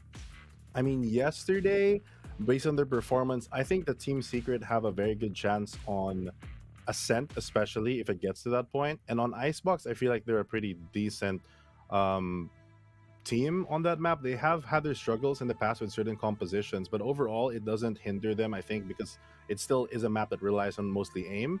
And for the middle map, the second map for today, which is Breeze, if they're very confident in taking that mid control, if Jeremy can land those shots, I feel like in general this series will go 2-1 either way, but I would have to vote for Team Secret for this one.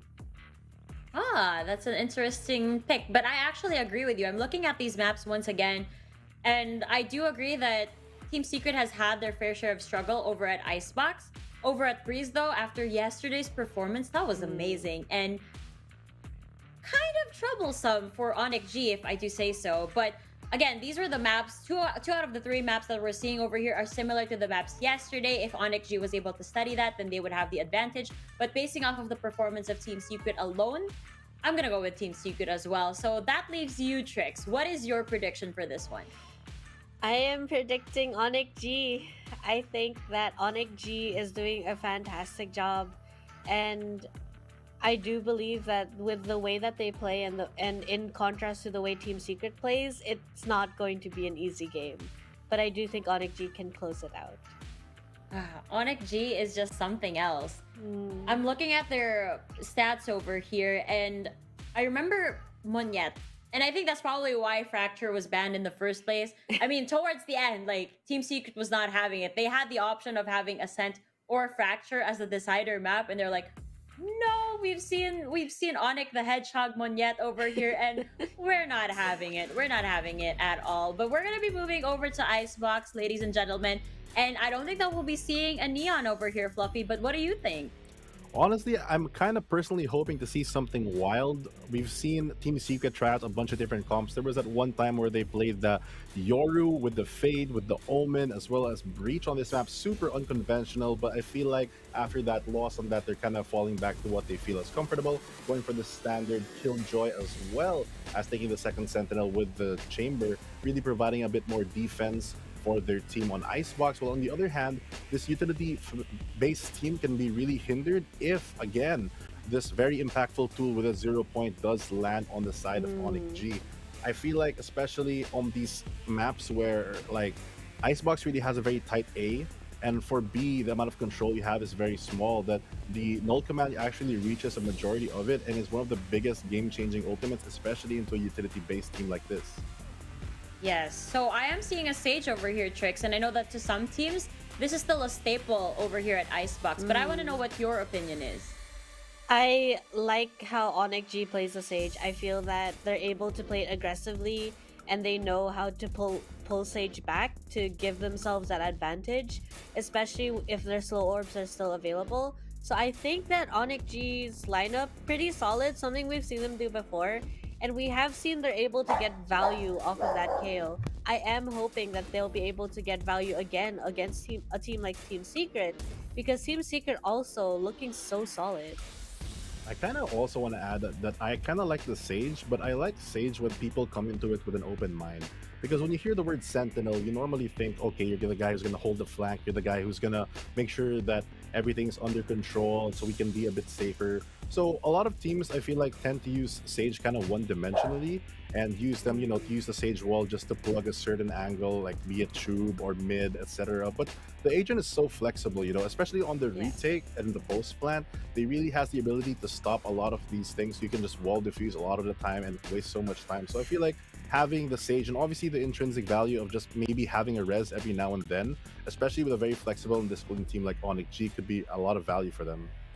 It really can be. And the way it was played yesterday, I can't remember which specific player that was, but it's somewhere along the lines of becoming a battle Sage. And maybe that's the kind of Sage that NC Slasher will pull out today. We'll have to wait and see, you guys. But with that said, we are going to be going over to Icebox for the first map. It's a chilly start for these guys, but it's going to get hotter and hotter from here. So folks, listen up, keep your eyes peeled, because the first game of this series is going to be an Icebox between Team Secret and ONIC G.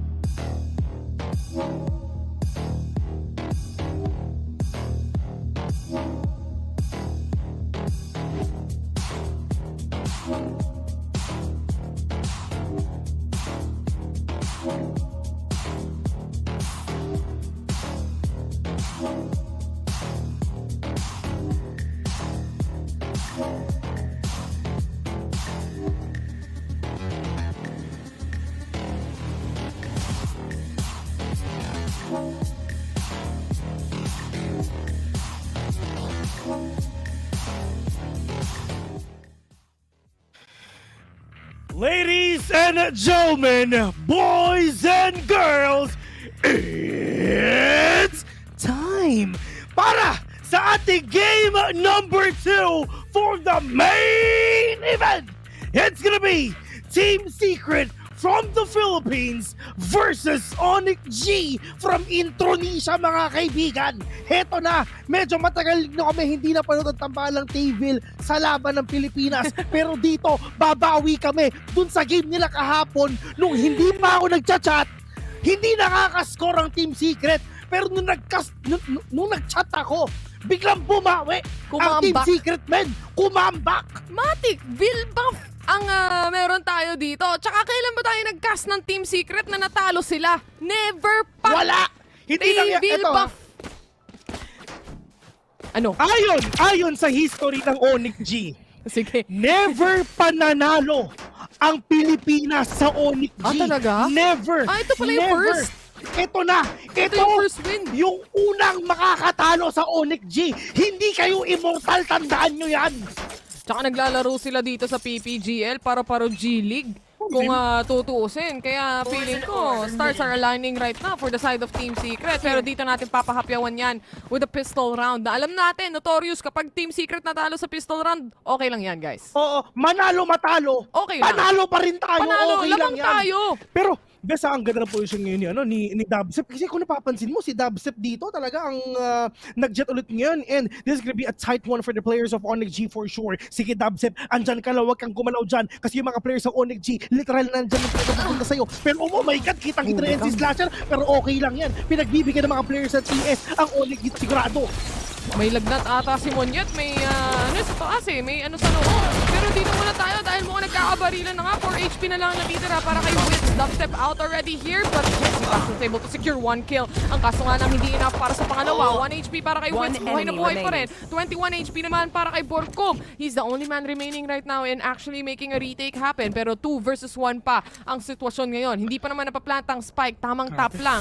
Pero Borkum already rotating, the walls are up. But it seems like, hindi ba ang ipupush nito mga to? Hindi ko alam kung ano meron sa mga nasa isip na mo, pupunta pa ata sa B. Pero kung mapapansin mo, tinan mo yung videographer. Tinan mo yung videographer sa likod ni NC Slasher. Talaga binibidyohan niya kung paano matatalo yung team nila. Matik! Siyempre, kailangan may pruweba pero 13 seconds remaining to plant the spike. I think they would have more than enough time to do so. Maswerte na lang at hindi nag-aantay si Borkum. Pero yung rotations niya doon, siyempre, kailangan niyang takbuhin, i-marathon. Itong B-site, no? Low HP na siya at classic lang ang hawak niya. Tingnan natin kung maboborkum time to. Maboborkum time to mga kaibigan. Kung hindi siya manalo dito, okay lang, babawi sila kasi marami pa namang oras dito sa Valorant dito. Pero now Borkum, he's super low. Medyo mahirap na dito talaga na makapag-retake siya if ever. Pero in terms of utilities, meron siya snake bite, yes. Pero pag na-one tap ka talaga, literal na back-take, hindi pwede mangyari dito. Chino, we're gonna take you down first. Okay lang yan. Kasi pag natalo ang Team Secret sa pistol round, matik panalo sila sa buong game. Oo, matik na yun Nasulat na yan kumbaga sa Biblia. Na kapag ang Team Secret hindi nanalo sa pistol, automatic sure win pagdating sa series natin. But a good clearance din dito, no? The surprising decision making of ONIC to actually rotate all the way to B. Kahit wala silang info at all, kahit nakakarating lang talaga ni Borkum sa site mismo, naisipan pa nilang mag-rotate. I thought it wasn't gonna be enough time, but it was actually. Now moving forward, syempre, may mga baril na itong mga ONIC G. Ang panglaban dyan ni Dubstep, syempre may Marshall din siya. Baka makapitas. Tamang pitasan lang pwede mangyari dito. Alam mo naman, syempre, medyo gutom niya ang Team Secret, di ba? Pero grabe naman si Monyet, isipin mo, maglalaro dito, meron pa siyang salon pa sa ulo. May salon pa sa ulo, mga kaibigan. Nilagnat na siya kakabuhat. Grabe naman yung salon, pas ba't nilalagay mo sa ulo, sa likod yan nilalagay, hoy! Pero, kung kasi Monyet, ginaposyon mo, kitang-kita yung katawan ni Wits ngayon. Pero it's not gonna be enough because TS is on its way for him to get that big double in this game right now. NC Slasher, we're gonna plant the spike and they need to go out already kasi baka makuha sila dito ng Team Secret. Pero yun nga lang, tamang flash na talaga pwede lang gawin ngayon para syempre pag hindi sila makita ngayon ng Team Secret, pero kitang-kita nila, alam nila yung ginagawa niya. Bragging out right now, but Xerxia is take him down! Jesse Bash! Oh my God! Patalon-talon lang talaga, mala-jumping lasso na ginagawa ngayon ni Jesse Bash with a right click on the right classic. Ang importante, dalawa ang namatay ngayon sa ONIC 2-0 sa umpisa lang yan. Tandaan nyo, anong pangalan nyo? Intronisha yan!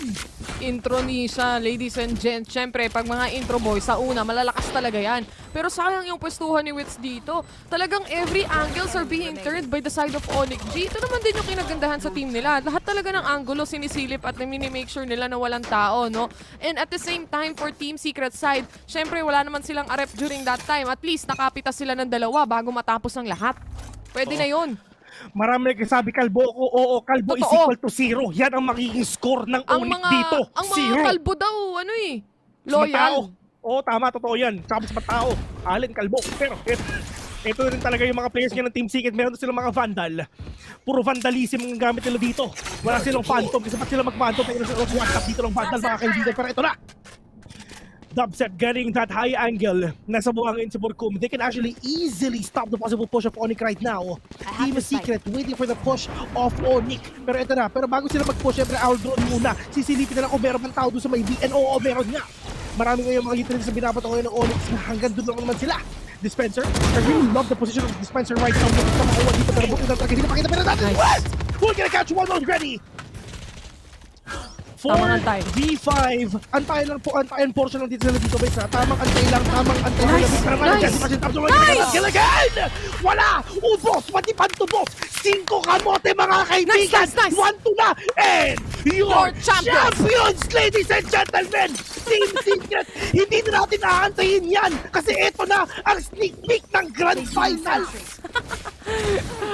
The first round and syempre a flawless round for the rest of Team Secret here. Kung kanina napipitasan sila, this time around hindi na mangyayari yan. The overpower of the guns that we have right here for the side of Team Secret, hindi na rin matapatan. Lalo na na-psycho sila sa pwesto ni Dispenser doon. Tapos nakasilip pala si Jessie Bash. Tamang ambahan lang, ladies and gents. May pera pa rin naman tong ONIC, makakabili sila. So ito na ang totoong labasan ng strats. Men, tandaan nyo.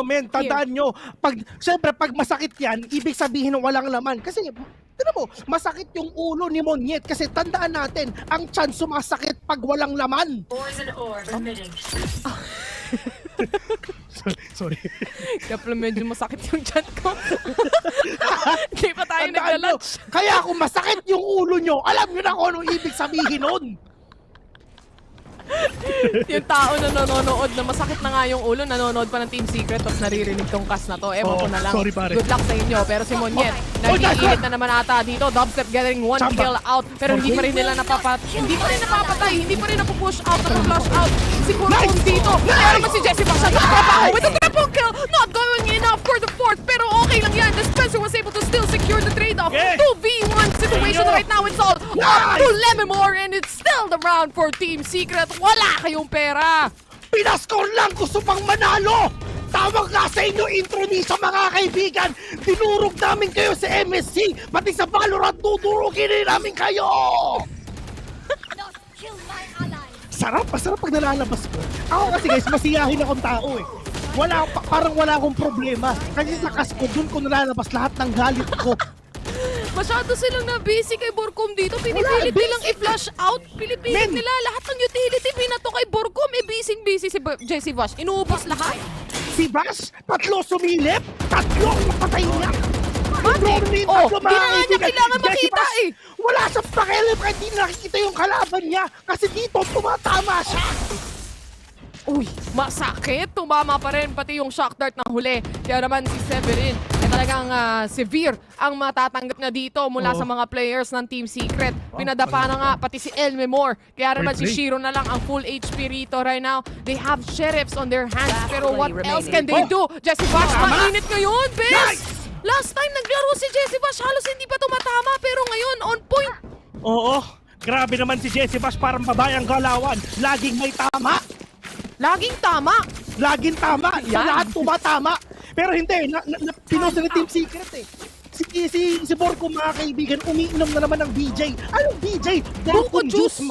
Borcom juice pala yun? Nagbago na pala? Borcom juice yun, men. Oo, grabe si Jessie Bash, literal na na parang yung buong tube, yung buong ebot, talagang binaril. Tapos nakapatay pa ng isa, 3-2, lamang na ang Team Secret. Ito na, kabahan na ang ONIC G.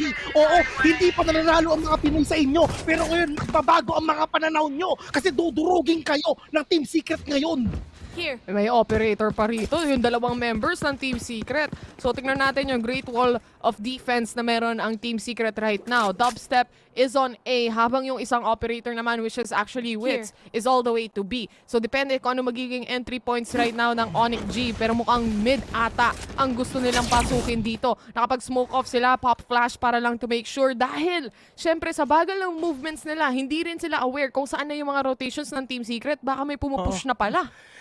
Alam mo, ganito lang naman yun. Nung nakalaman ng Team Secret, tama na. Ito yung mapa pinili ng ONIC. Men, ano kayo ha? Mapa rin to ng Team Secret eh. 'Di ba? Oo. Parang kumbaga, parang nagbabike kayo, tapos sinemplang nyo yung sarili nyo, tapos sinong sinisisihin nyo? Yung kalaban nyo, sarili nyo, 'di ba? Parang ganun din. Si Jessie Bash dito, memorize na bawat kurbada. Bawat daanan. Sa icebox, lahat ng shock dart yan magko-connect. Geometry. Oo.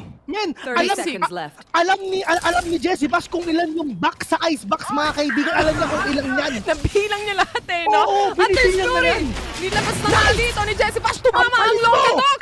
And Dubstep was able to secure a kill also with the operator. So with... Oh my God.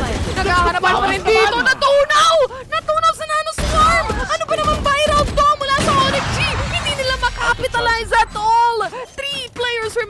Team Secret to secure the retake and defuse the spike. 4-2 ang magiging score natin dito. Ano yun? Naawit pinpighati sila doon, men. Parang Spain without an S ang nangyari. Tuloy-tuloy na pagde-defuse para sa side ng Team Secret at syempre, saving up on that operator as well. At mukhang nilamon na naman po si Justin Villaseran ng kanyang internet dito, ladies and gents. Kaya mamamaalam muna siya saglit. Kaya ako muna ang bahala sa inyo.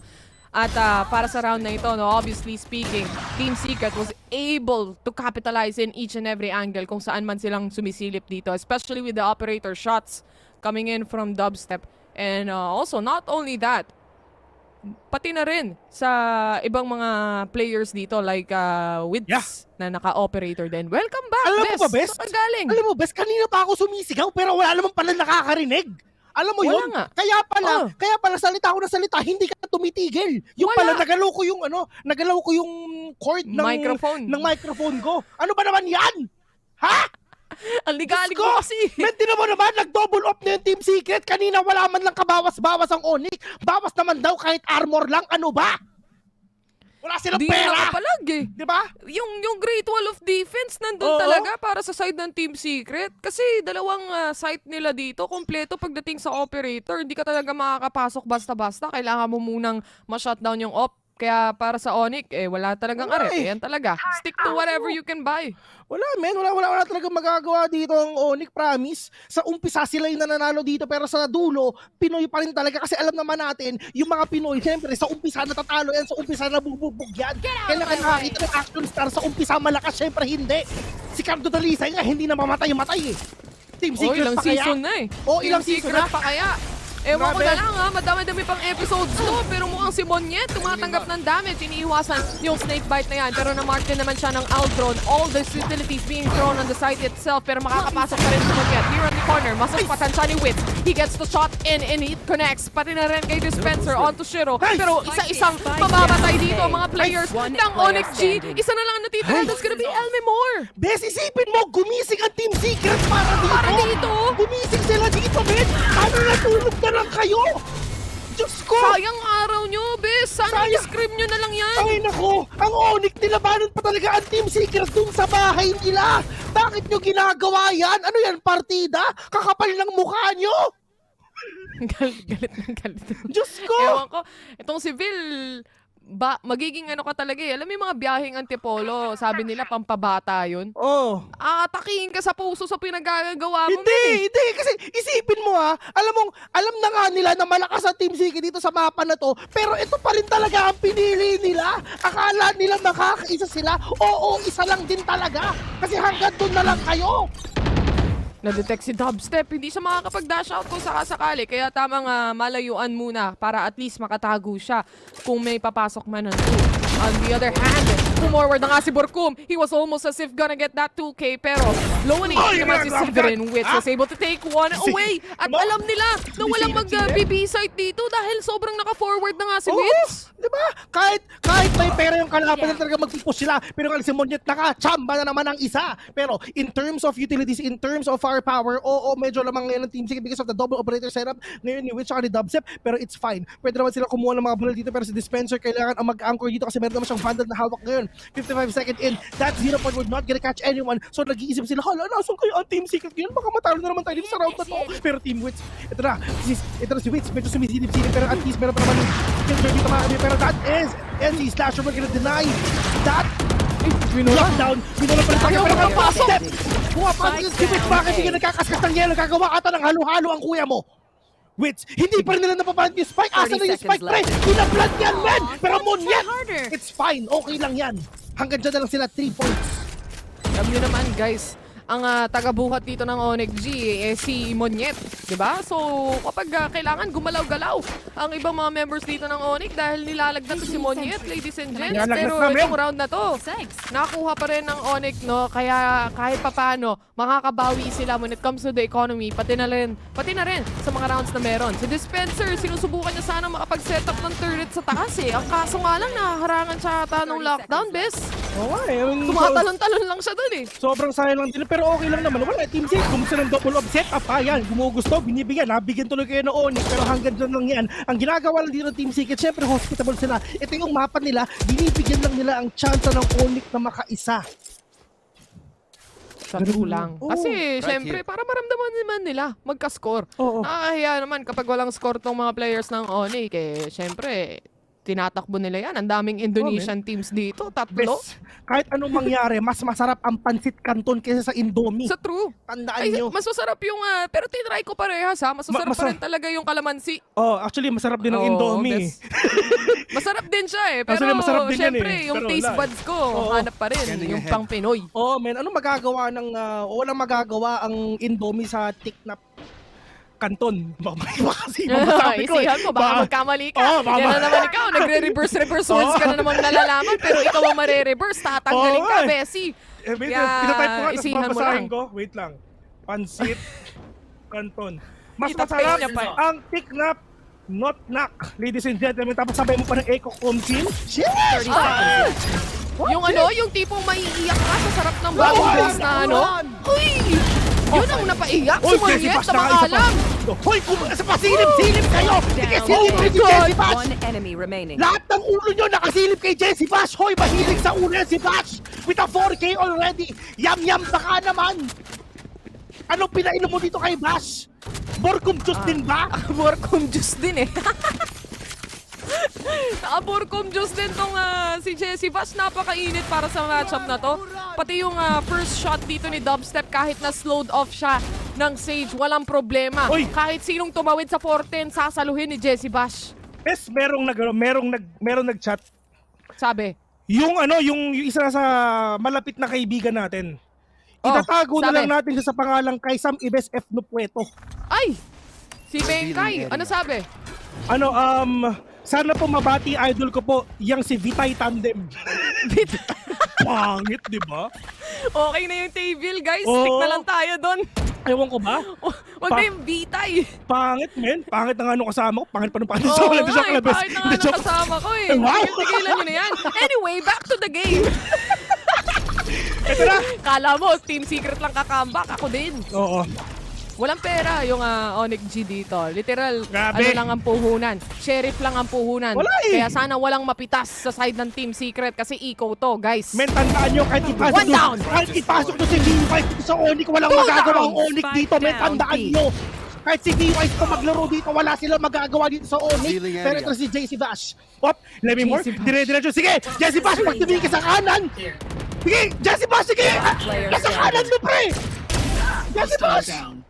Sayang, Wala hindi eh. nakita. Pero alam niya Sayang. na, kasi pumatay ng isa, and that is finally it for the side of ONIC G.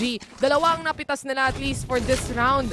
At sana nga hindi nangyari yun, no? Kasi si Bash nandun na rin naman. Pero wala kasing na-detect sa recon na paglaruan yung wall ng Viper, kaya rin hindi nakita yung isang member doon. But this first kill from Wits, kahit sa napakaliit na angle, itong double peek, yung crossfire scenario na ginagawa ng Team Secret, kanina pa hindi mapunish ng ONIC to, maliban na lang dito sa time na nakuha yung mid eh. Walang punish kasi lahat sila punish sa ginagawa dito ng Team Secret. Tandaan nyo, 7-3 ha, pinili nyo. You don't pili the map of the Philippines dito sa Team Secret ha. Mapa ng Pinoy to, tandaan nyo, kakapal na mukha nyo, tapos talaga pinili nyo.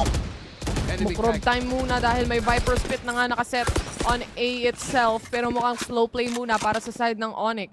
Tamang play for picks right at this moment dahil alam din nila na kailangan ma-drain yung utilities na yan. Aside from that, they also are quite aware na may operator nga on both angles, on A and on B as well. So mahirap to, kaya nagmi-mid sila eh. Best na o-offend ako. Bakit? Sabi daw nila kamukha ko daw si Monyet. Huwag kang mag-agree. Huwag kang mag-agree. Huwag ka na Ako tahimik lang ako para ako si Mark. Uy! Pero nga lang, Dubstep, ginagawa mo dyan, Robocat! Optimum Prime, kung gusto ka pa! Knives Pero pa more. Dubstep, with a short kill like a melody in my head. Binuhay pa ang patay. Binuhay pa, mamamatay din naman yan, boy! Pero sayang, no? Yung bakit si Dubstep, nakakita si Porco. Binuhay pa, mamamatay din naman yan. Sayang lang yan sa utility, tandaan nyo.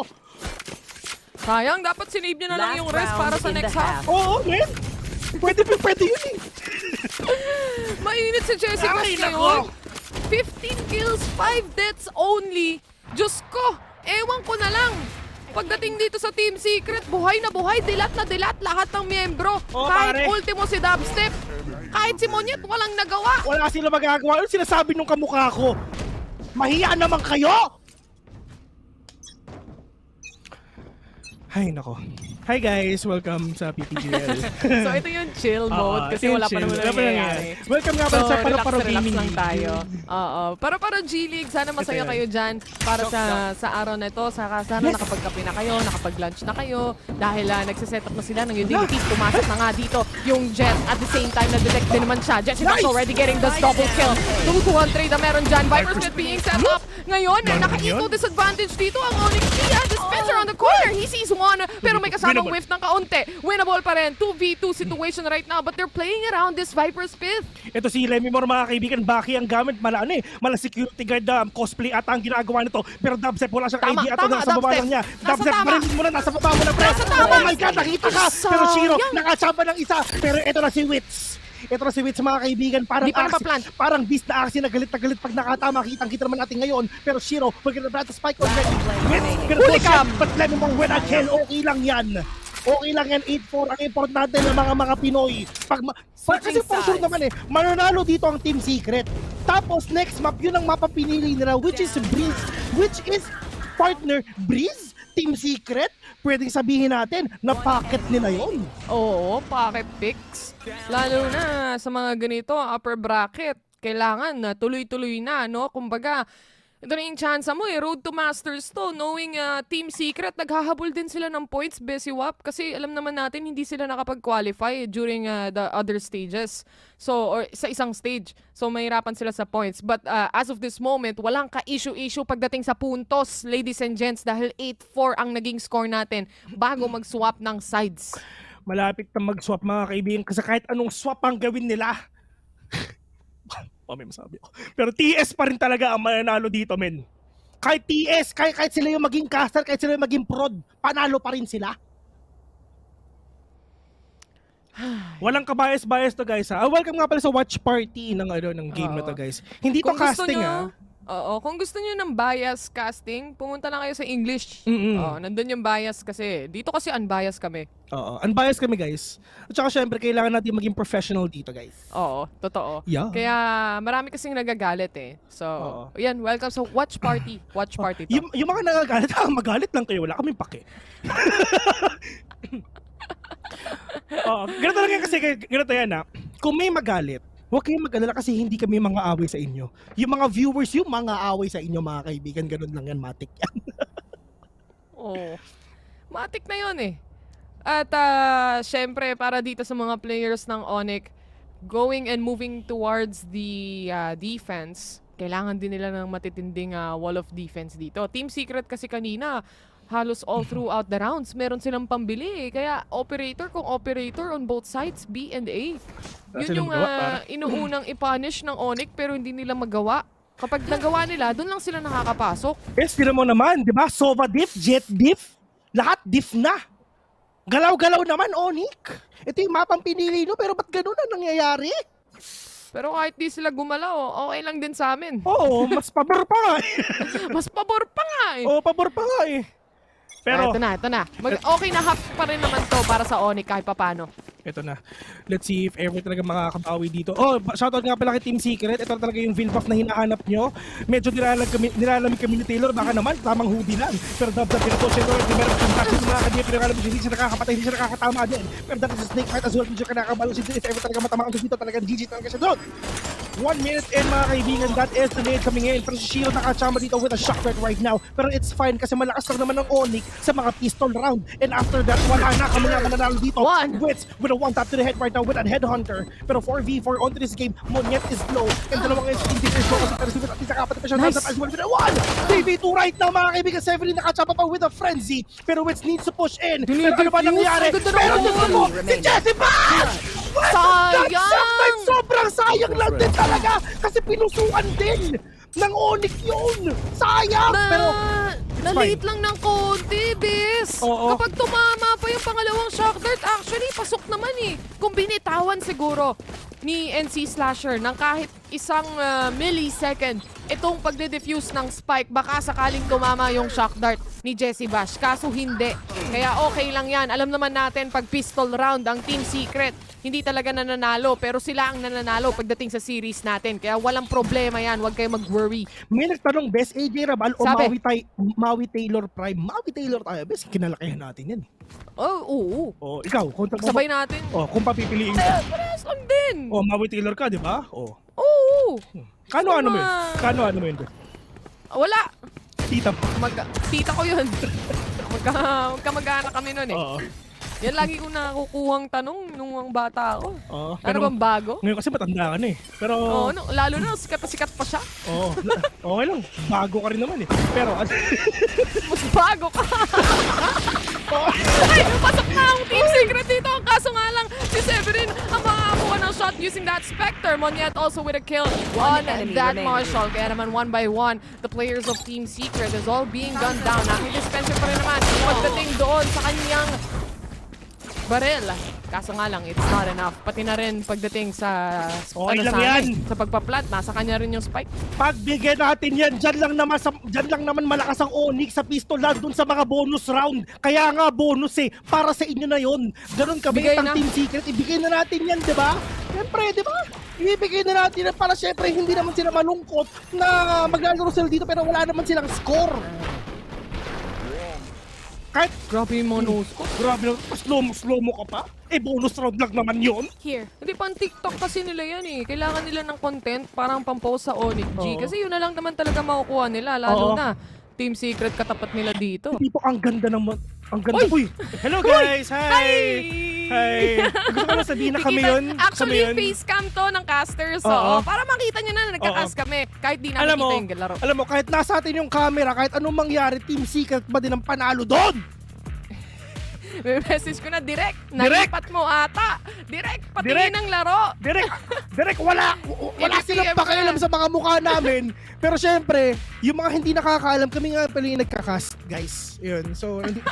Tinetext ko na si Direct. Direct, malipat na sa amin. Direct. Ano ba? Direct. Direct. Please. Anong nangyayari? Gusto naming malaman kung ano nangyayari. Direct. Pumunta sa amin, ewan ko na lang. Ganito guys. Hindi ganito. Pustahan tayo. Partida kasi yan. O sige, anong natin? Anong score? Pagbalik, 6-9 na. 6-9? Oo! Feeling ko, ano na eh, 6-10. Remaining. 6-10. O, diba? Wala pa, hindi pa tapos ang lahat. 6-9 namin, promise, 6-9 na to. Naisusulat sa Biblia mga kaibigan. NC Slasher, Spectre lang ang gamit niya. Pero yun nga lang, diba? Next game, 6-9 yun. Sayang. Nag-plant siya sa open, expecting it would be a different scenario. At doon na nga, natapos ang lahat para kay Jessie Bash. 8-7 pala ang magiging score natin. Mukhang nabonus ata sila dito, Besiwa pa. Chamba. Chamba lang, pre. Chamba lang yan. Okay lang yan, men. Chamba lang yan. Nakachamba lang, okay lang. Pinakita lang tayo para may buff. Oo. Pero, eto hopefully makabawi pa rin dito ang Team Secret. Kahit Spectre lang gamit niya. Pero Wits at least, kahit namatay siya, malakas pa rin siya. Bias. Kita nyo naman, lamang na lamang ang Team Secret ng isang round. Ng isang round, men. Kahit Sheriff lang yan, one tap to red tap. One-sided ang match natin. Ganun ang mga laruan dito. Huling-huli yung dalawang members ng Team Secret. Tatlo ang patay dito sa Team Secret, pero at the end of the day, malakas pa rin sila. Sa true lang. Oo. Sa true lang. Wala kaming fake news dito. Lahat ng sinasabi namin katotohanan, kumbaga, dito sa PPGL. But this is still a 5v2 situation right now. Para sa side ng Team Secret, they just probably wanna get some trade-offs here or maybe some kills kahit papaano. Damaging the economy on the side of ONIC, lalo na hindi naman ganun kalaki pa yung pera ng mga players, no? Especially that operator as well. Kaso na-detect si Dubstep. Okay lang yan, magpartida na yan, nagpakita siya. Dispenser. Pag ito na-clutch yung dispenser, mga kaibigan, mamimigay ako ng battle pass. Sayang! Sayang! Easy na yun eh. Sige, kaltagin mo, subukan mo. Huwag ka magkakamali. Hindi. Kala ko kaltagin eh. Wala. Akala Hindi ko tuturbuhin niya eh. Pantay-pantay pa kasi yung laban eh. Akala ko tuturbuhin nga, men. Pag tinuubo na to, you don't mess with the matik yan. Filipino, men. You don't do that. You don't turbo, you don't kaldag the Filipino people. Tandaan nyo. Nasulat yun eh. Ano yun eh? Isa sa mga commandments yun, guys. So, huwag niyong kakalimutan yan. Thou shall not kaldag the Filipino team. At for ONIC side, this defense is working out for them. Pero ito na naman, buy round na naman for Team Secret. Ang tagal nilang inabangan to kasi nga na-bonus sila kanina. Ay. Chamba lang yun, men. Okay lang yun, chamba lang yun. Pero, Team Secret, see if makakabawi sila partida si Dispenser, yung baril niya, nilulumot na. Matagal na atang hindi napuputok yung Dispenser.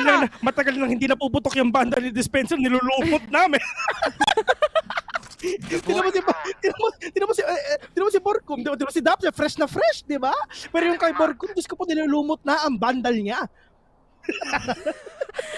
Nung lumabas yung camera natin, bes, akala nila nagtatagalog na si Monyet. Oo. Bill Calvo! Bill Calvo, inasar yung sarili. Bahala ka sa buhay mo, pero naspatan na nga. Severin goes down. And a very good shot indeed mula kay Wits as well. Opening up the entirety of the side. Makakapag-plant sila dito ng spike on second floor. Magandang post-plant position for Team Secret, knowing na lamang sila pagdating sa man advantage. Ito na, ladies and gentlemen.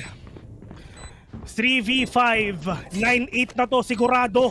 Kung ako sa inyo, ONIC, wag na kayong lumaban. Ako na, men, promise, ako na pumipigil sa inyo, mag-out na lang kayo. Puno pa ang buhay ng kalaban nyo, tas magmamaasim pa kayo. Men, awat na kasi ang sakit-sakit na. Dispenser, kitang-kita nila ngayon.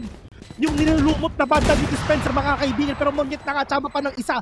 Oh my God, naging winnable pa nga. Pero wala na silang oras ngayon. All they need to do is back away, move away. Mag-out na lang kayo. Atras na lang kayo, men. Tamang save na lang din. Triple man save. Alam nyo naman ang meta ngayon. Lalo na may operator pa tong sila. Di rin talaga nila nahuli, no? Talagang todo ligtas sila pagdating sa off. Takot ata. Okay lang yan, men. Bill Calvo, tandaan nyo. Alam mo bakit? Kasi ang Calvo, siyempre zero yun, di ba? Yun ang score ng ONIC, men. Zero. Sa true lang. Tandaan nyo.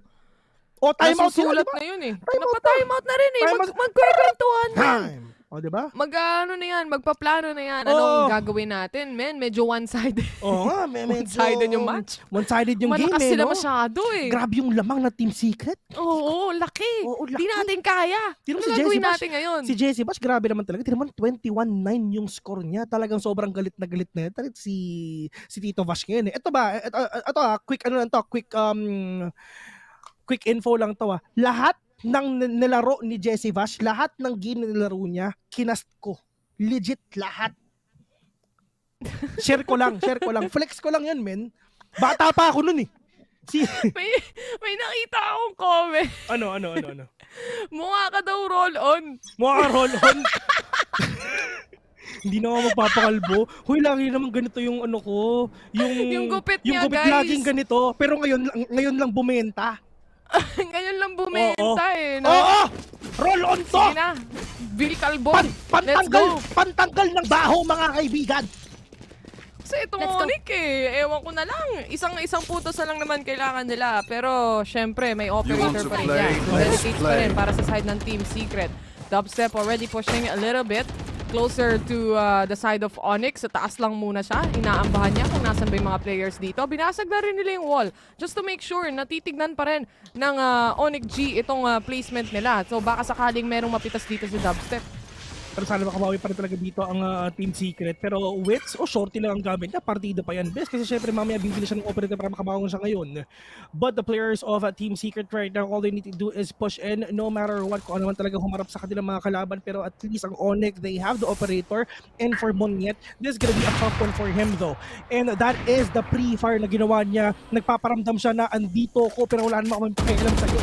And yung mga players ngayon ng Team Secret, ang ginagawa ni Jesse Vash dito, kinukulit lang niya para syempre makapag-rotate yung mga players ng ONIC G papuntang B. Sino ang ma-jejebate dito sa ONIC G? Ginagawang bata ng mga tito. Tandaan nyo, TS, Team Salon Pasto. Oo nakasalon pa si Monyet. Feeling ko, kakampi na natin to next time eh. Next year eh. Aalis na to sa ONIC. Sabi niya, ayoko na magbuhat. 30 seconds left. Tama na, sakit-sakit na. Pero nagpa-plan na si Borkum. And also they have the Killjoy lockdown para sa side nila. Monyet still has the operator pero nakaswing at nakasilip din dito si Wits. Ang kaso nga lang, maka-cancel out yung tour de force niya because of this ultimate coming in from Severin. Kaso mapapatay rin naman siya. Dispenser already gunning him down. Naubusan ng bala. And more was able to shut him down instead. Sinusubukan ni Tapang spike para lang ma-trigger ang mga players ng Team Secret. Pero ito, ang ultimate ni Monyet, hindi man lang niya nagamit at hindi tumama. Dalawa na remaining players. Lemimore only with a low HP and they were able to still take it away. Dalawa na lang yan! Peswap! Baka naman! Baka mabu! Baka mabu! Mabubuhay! 10-8 na! Baka mabu! Easy! Easy pan-easy! Ito na ba yun? Here. Gumising ang Team Secret para dito mga kaibigan. Ano ba yan? Oo nga eh. Diyos ko. Wala eh. Pag na... Ano daw? Yung audio mo daw sa stream medyo mahina. Ha? Ako na mag-a-adjust. Lalapit ko pa yung mukha ko sa bibig. Ay, sorry. Ano daw? Lalapit ko pa yung bibig ko sa mic. Oo, lulunukin na reveal yung mic para lang marinig nyo siya. Lulunukin ko ako yung mic. Blocking sight. Try mo lang. Anyway, going back here, ito nga yung Viper split nilapag agad ng mga players ng ONIC on B main. Kaya itong mga players ngayon ng Team Secret, syempre nagkakaguluhan sila. He sees one, ang kaso nga lang na kailangan mag-reload di Dubstep dito. Lemimore, he was shut down na wala na rin yung Viper split, but that equates to Dubstep not being able to survive this round. Ngayon, 4v4 ang meron tayo. Monyet still has the operator, but he's all the way to Snowman na kayang tapatan o kayang harangin ng wall from the Viper itself. Monyet gonna peek out already, pero let's see if ever sino pa talaga makakapatay. Pero nga ng dispenser na sa loob din talaga dito ng Visa gonna not spike as well. Pero in terms of utilities, meron pa silang Viper split para syempre talaga mga goods ang pwede mangyari dito mga kaibigan. Green pa to, talaga mapapangiti ka pagkatapos. Pero with mga kaibigan pushing in already. Pero let's see if ever makukuha si Monyet. Pero nga ng dispenser will gonna catch one as well. Let's see, pero nga ng Monyet, isa pa ako ng wall bang nakasakam pa naman ang kuya. Pero nga with mga kaibigan, laban ng operator, laban ng sniper, laban ng watch at nangyayari ngayon. 2v3, baka manalo kayo. Tira po pa yung spike ang kapal ng mukha mo. Pero nga lang, at least meron naman silang statement para syempre mas mahirapan pa ang ONIC dito na makakuha ng win. And I think that's not gonna be it because ladies and gentlemen, nagpa-back away na ang ONIC. And kung napapansin mo, literal na walang-wala talaga sila magawa dito sa nanalo na ang Team Secret dito sa round na to. 11-8 mga kaibigan. Ito ang mapang pinili nyo. Maling pagkakamali. Wrong mistake mga kaibigan. Big mistake. Maling pagkakamali. Lahat na ng mali, nasama-sama na ang Team Secret. Double-digit score right here, 11-8 ang meron tayo. Hindi na gumalaw ang baso ng ONIC G as of this moment. Pero ang tindi, no? Si Monyet may operator pa rin talaga. Ultimate save hanggang next year. Ay nako! I-save mo yan hanggang next game! Partida na yon! Ay, wala na. Yung mga tao sa comment section, pag may nagtatanong sino yung casters, ang sagot, Vitay. O sige. Wala, ang pangit, Vitay. Okay na kami sa team. Ay, nako. Uy, wala na yung alarm bot agad-agad. So, this alarm bot actually gives a cue to the side of ONIC na magpi-play for picks itong mga players ng Team Secret. Alam nila na walang papasok halos on A main. Mag-aabang yan for the flank dahil nga rin may alarm bot kanina. But it's still not yet done. Or hindi pa nagsisimula ang storya dito. Once Dubstep actually tries to peek or even Dispenser, si Severin ang makakatapat nila. But if they actually react to this really well, magkakaroon pa ng pagkakataon. Ito na nga, Dubstep was able to secure the kill instead. Tamang pang-ambalang pala yung nasa likuran, which is Dispenser. Kaya naman 5v3 ang sitwasyon ngayon. Now using... Oh! Yun ang ginagawa mo dyan. Dubstep naka-ult na rin eh. Ay, naku, Dubstep with the Blazer. Mga kaibigan na safe ang papatid pa si Lemimore. Pero tamang side dash lang dito talaga para syempre mas magkaroon pa siya ng kahit konting safety lang ngayon. Lemimore, ADS, kasi wala ka naman tutok boy. Pero, Borcom, tumingin ka sa likod mo, nandun si Lemimore, nagbabantay na makakapatay. Pero that is a spike already na talagang na-plant na rin. Pero Lemimore, pushing slowly, bulldog lang ang gamit niya. Pero for sure, baka makahulan siya dito ng Team Secret. Sigurado yun. Sana lang. Hinahanap dito, hinahanting. Sige lang, hanapin niya. Pero magsisave siya rin eh. Wala rin magagawa to eh. So easy match point na para sa Team Secret. Baka naman, di na namin kailangan mag-cheer. Dati kailangan pa namin mag-cheer eh. Easy game mga kaibigan, tandaan nyo. Pag kami ni Taylor nag-cast ng Team Secret, kahit isa walang talo, tandaan nyo yan. Pero grabe rin yung performance nila Hindi! against... the other team Hindi yung ONIC, yung Team Secret. Oo. Ala ko talaga Xerxia, promise. Dahil nga rin sa sobrang lakas ng Xerxia, ina-expect ko na. Ang kaso, sumama sa hukay si Elmemore. Hindi pagbibigyan ng Team Secret yan. Anong ginagawa mo sa Gedli? Kanina 0-2 mga kaibigan, sige lang. Sabi nga namin, kayo manalo ng pistol round kasi sa pistol lang naman kayo magaling. Sayang yung puntos para maramdaman nyo namang skumor. Debated sila dun kay Dispenser. Nakita yung braso ni Dispenser, si Dubstep yung lumabas Surprise! Surprise! Ano to? Storage area. Ngayon ko lang nakita yun Guys, ito tandaan nyo sa history, never nanalo ang Pinoy sa ONIC G. Pero today, we will change the history mga kaibigan. Ito yung first time na mananalo ang Pinoy sa ONIC G. Pero, Lemimore, pag sinabuhayin yung mga kakampi nyo, kasi mamamatay din naman yan. Ito na yung long gadog ni Shiro mga kaibigan, pero hindi naman makakapatayan. 3v2 on 3 game right now. Dispenser, ito na yung lockdown alert level 4 mga kaibigan, para hindi na makapasok ang ONIC dito sa loob ng Team Secret ngayon. Pero, Siyempre, we're gonna be the only man remaining for the side of ONIC G. Pero, sige pre, i-save mo na yan. I-save mo na yan pre, kasi wala namang magagawa yan. Hoy, RoboCop! Save next year! Save next game! Yan ang sasabihin dito ni Severin. Si RoboCop, wala nang magawa. Kailangan niya silipin itong dalawang players. Pero si Jesse Bash muna ang makikita niya. Napatay na nga, tamang spoiler alert lang ang HUD dito. Pero meron pang flashbang na pwedeng gamitin. There is still a flash. He taps the spike. He continues. Kinabahan si Wits! Kinabahan si Wits! Kinabahan si Wits ng side 1-0! 1-0! 1-0! Sorry ladies and gentlemen, yan ang score natin ngayon. At ang sabi nila, basic, easy, diba? Anong iinumin ni Borkum? Matik, Borkum juice namin agad. Ayan Borkum juice mga kaibigan. Borkum juice. Borkum juice, iniinom. Sarap! Ang galing-galing. Sarap ng Borkum juice mga kaibigan. Hi guys. Hi guys. Sorry, biglang tumapat sa amin. Direk, sabihin mo naman pag isa-switch mo na, nakakahiya. Ano ba? Break na natin para tapos na yung Tapos game number 1 para sa ating lahat. Team Secret was able to take it away from ONIC. Gaya nga ng sabi ni Vil, hindi pa nakakakuha ng panalo ang Pilipinas against ONIC, but maybe this time we're gonna change history. At grabe rin yung push dito. Pati yung rotations din kasi ng Team Secret, hindi nila mapantayan Doon pa lang sa first half, si Jesse Bash, mainit na. Malakas sila Ganun lang yun. If ever i-analyze ng mga panel kung anong game na yun, Team Secret lang sa kalam, yan ang sasabihin nila, wala nang iba. Kahit at English panel yan. Kahit English panel yan. Sabi nila, oh my God, Team Secret is really strong. That is the exact thing that they're gonna say for sure. For show. FR, fur. Hindi Para pa sa break? ating lahat. Hindi pa ba break? Ay, ito na, break na tayo, guys. Pupunta muna tayo sa very short break dahil sa pagbabalik natin, makikita na nga natin ang 2-0 dito ng Team Secret. Tayville nga pala ang inyong casters, the mods. We're gonna be right back. Don't go away. VCT Asia Pacific. We'll be back.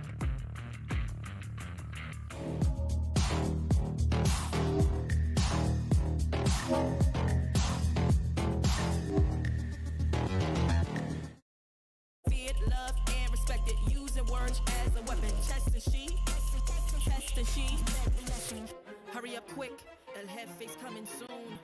Sit up straight when she enters the room. Be enthused, but don't look too amused. This is her queendom, please respect her rule. Hurry up quick, El Jefe's coming soon. Sit up straight when she enters the room. Be enthused, but don't look too amused. This is her queendom, please respect her rule. Smile in my face, what in my place but act gully on cyberspace. Let's pump brakes, let's be frank. Running after him when you're the chase. You are the catch and he's the net. How quickly do we all forget to honor these small policies, my darling? You are the empress queen. Man, respect or he'll neglect. You are the wind beneath his wings. You are the season, you are the reason why this world can breathe. Giving sons eyes to see and daughters dreams to believe. Anything less than the best for you is high treason, queen. Hurry up quick, El Jefe's coming soon. Sit up straight when she enters the room. Be enthused, but don't look too amused. This is her queendom, please respect her rule. Hurry up quick, El Jefe's coming soon. Sit up straight when she enters the room. Be enthused, but don't look too amused. This is a queendom.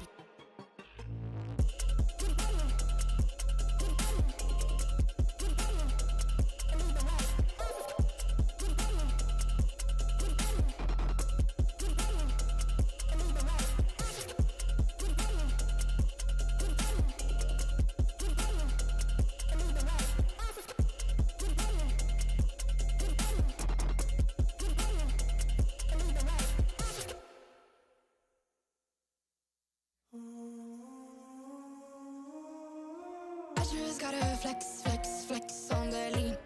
I just wanna rap, rap, rap to the beat. I just wanna back, cause I'm mean. I just gotta go back, I'm a freak.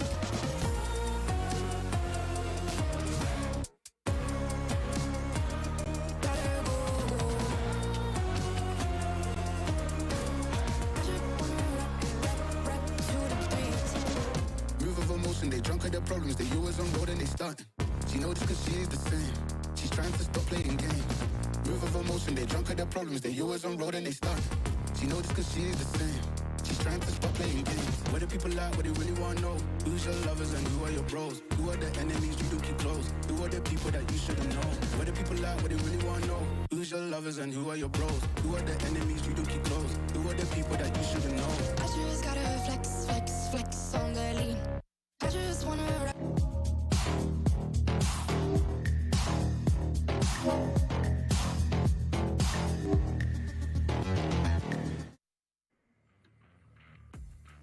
The entire Team Secret is just online right now. Every single player showing their individuality as well as their coordination. ONIC G also putting up a great fight, but alas, their efforts are not enough over at Icebox.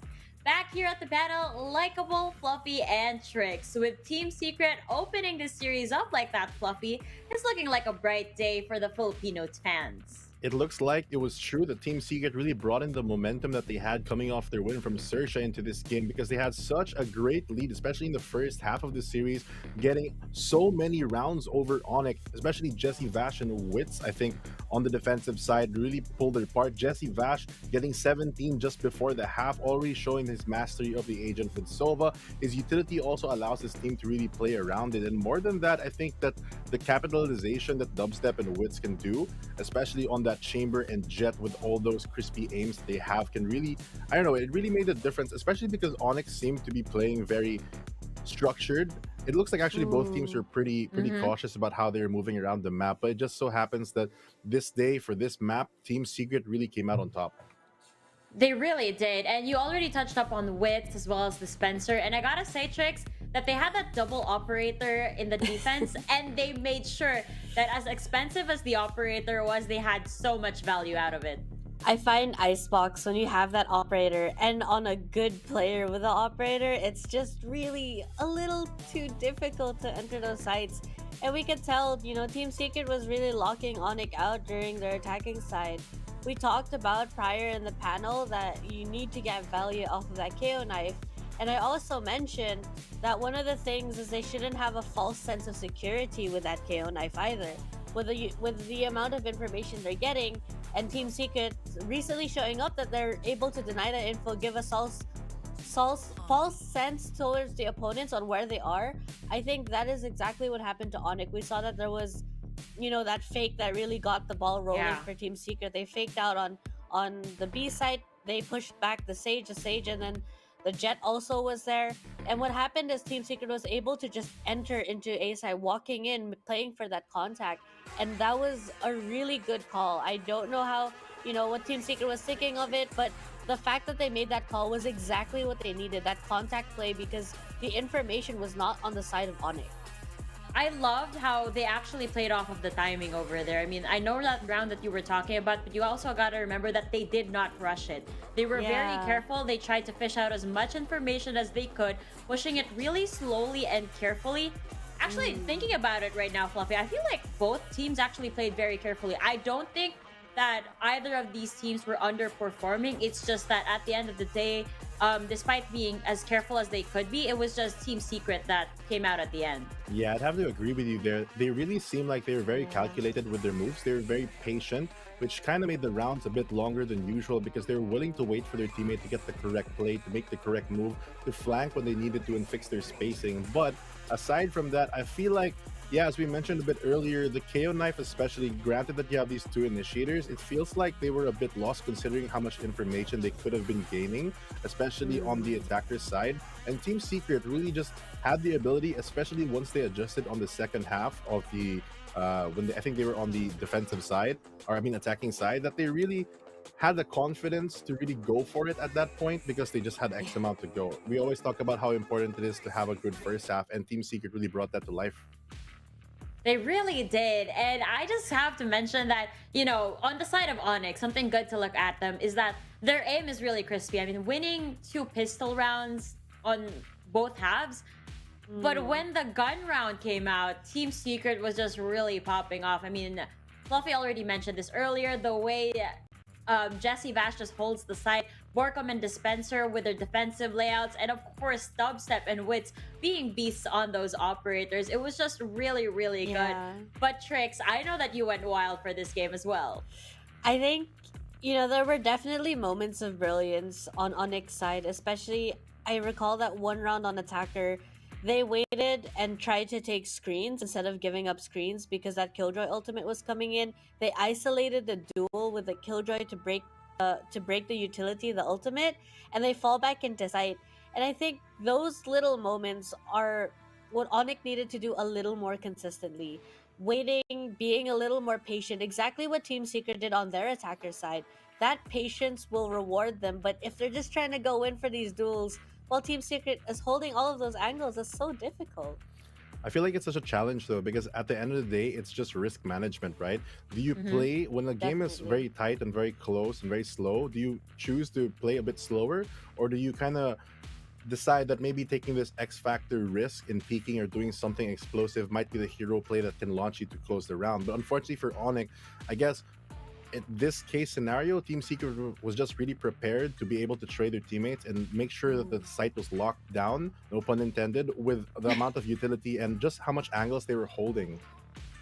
Yeah, the crossfire from the team, really good work. And I do feel like it's sort of like a morale boost as well. I mean, they took down Xerxia Esports yesterday, which is one of the giants that we've been looking forward to ever since APAC began, right? But Team Secret, really stellar performance from these guys. And as we move over to Breeze, I think that things are looking up. I believe that Jeremy will be going in, and if he is the same exact Jeremy that we saw yesterday, then my God, Fluffy, I think that ONIC G better watch out.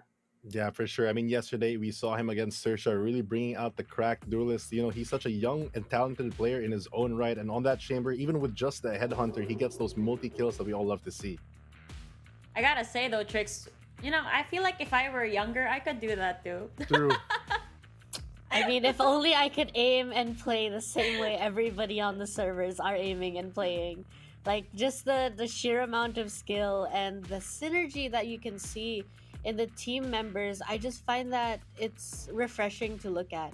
I know that initially, you know, Team Secret coming in a little, I guess, experimental. They were trying things, they were being creative. I felt this was a completely different Team Secret than when they started. I felt they just didn't want to show their cards. And now that APAC is on the line and Masters is there, they're saying we're going to take this quite decisively, it seems.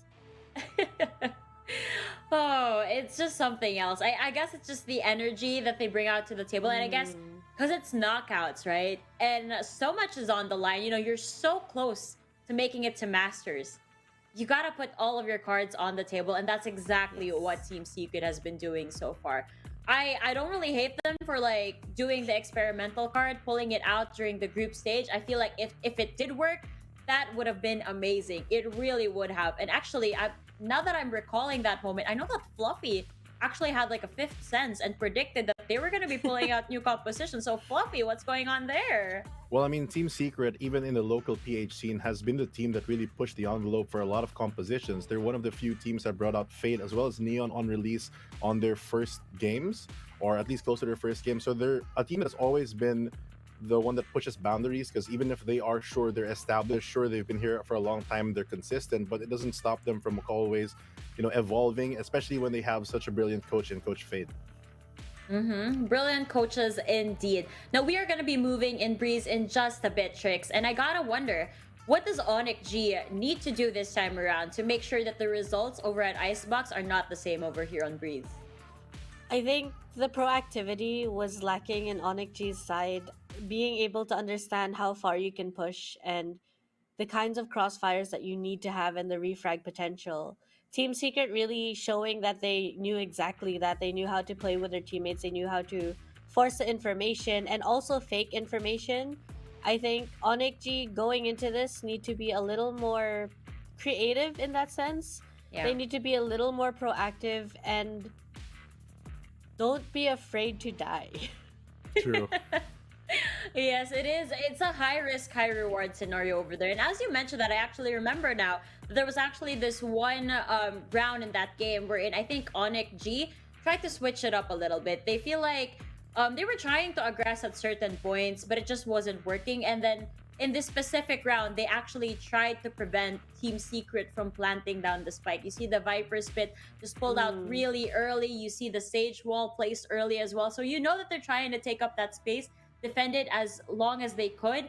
But in the end, it still wasn't the exact strategy that they needed to pull out against Team Secret. And it just goes to show that when it comes to the explosiveness, it's very hard to stop Team Secret once the momentum is at their side.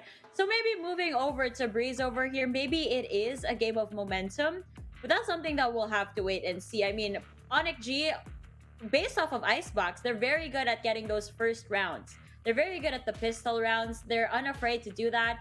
And they're also not afraid to buy at the second round and just take as many points as they can early on.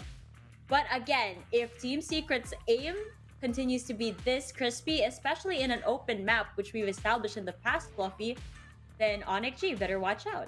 Yeah, I mean, for a map like Breeze, we saw how Team Secret really gets a lot of mid control on that one, especially with the agents that they select. They kind of prefer having more of that frequent information when they pick the Sky over other teams where they normally go to the KO. And as we go into agent select right here, we're going to find out which version of Team Secret we're going to see today on Breeze.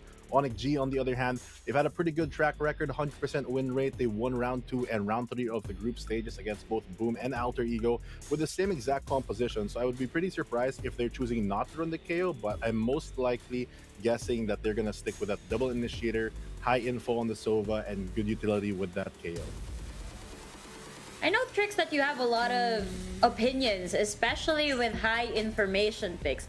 But I think that you're leaning towards the Team Secret pick over here. I'm not going to let the Sky go, Tricks. I'm going to hold it over your head every single time. One of these days, she'll get over it. But yes, I do find that Sky brings a lot of value, especially to maps like this where it's large, it's, the flashes I find, because they're malleable on Sky, give a lot of safety as well as information when utilized properly. I am imagining that Team Secret will go for that mid control. I do hope that they give it up if ONIC G starts to contest them and they start holding those angles from the sites and from the defaults. I think if ONIC G really wants this to work, they need to get more value off of their initiators, and they have to decide quicker. Are they gonna go for that retake together? And if so, they need to start hitting that flank. They need to start pinching the opponents inside the sites. But again, that really depends on how ONIC G is resetting and coming into this. It really does. I mean, I mentioned this earlier. I don't think that ONIC G is underperforming, but I do think that they kind of have to spice it up a little bit. I mean, Team Secret looking like a formidable foe right now, so they have to bring it their all. Step out a little bit off of that comfort zone. Try, like you said, don't be afraid to die. I know that you guys love being careful, but it also comes with a price. Being careful, too careful at that, comes with a price. And we mentioned high risk, high reward over here, Tricks, and maybe that's exactly what they need to do. I think this is the moment where ONIC G needs to decide or understand there is a difference between being careful and being indecisive. And I hope they're figuring that out coming into Breeze. All right then. Well, it just goes to show that you can't be hesitant whenever you make these plays and executions. You have to be able to decide on the fly right here, right now. And what's happening right here, right now for us is game number 2. So folks, we're headed over to Breeze once again with ONIC G versus Team Secret.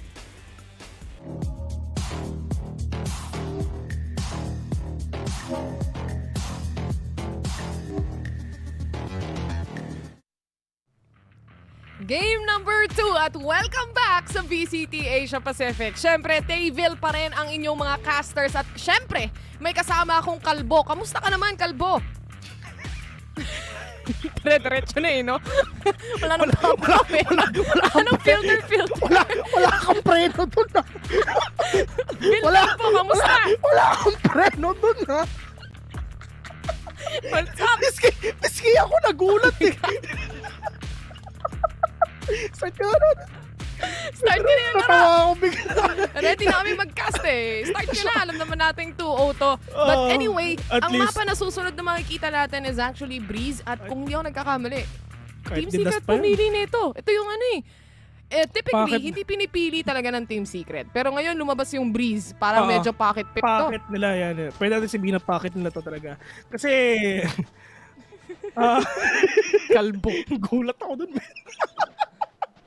Pero sa totoo lang, hindi talaga ako sanay na pinipili talaga ng Team Secret itong mapa na to. Siguro mga out of 100 games, siguro 10% lang doon na pipiliin ng Team Secret ang Breeze. Pero kasi lagi rin kasi binaban out to eh. Diba? Lagi rin kasi binaban out to. So, let's see if ever ko ano bang kakayahan ng Team Secret dito sa mga partama. Kaya talaga dito sa dito sa may hall.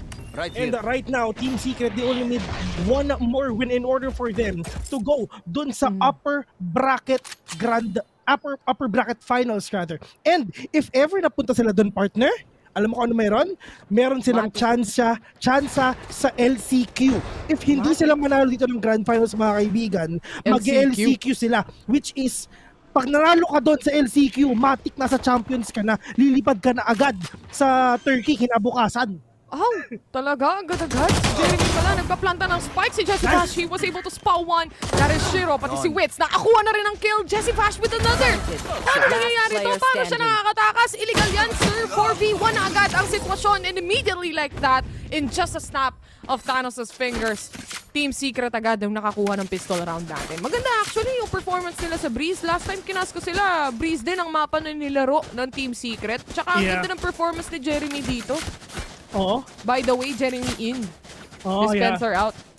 Kaya ano natin sila kung ano ba talaga mga trip nilang gawin, mga kaibigan, but still on 3 sa players right now, Team Secret, at least meron silang lamang ngayon, and Jesse Vash. Kung ito usually ang kumukuha ng Vandal agad is yung si Dubstep, pero yun nga lang talagang si Jesse Vash talaga ngayon yung masyadong maraming pera, pero marami sila pera dito. Pero si Dubstep, hindi talaga siguro bibili siguro ng smoke, hindi na siya mag-updraft.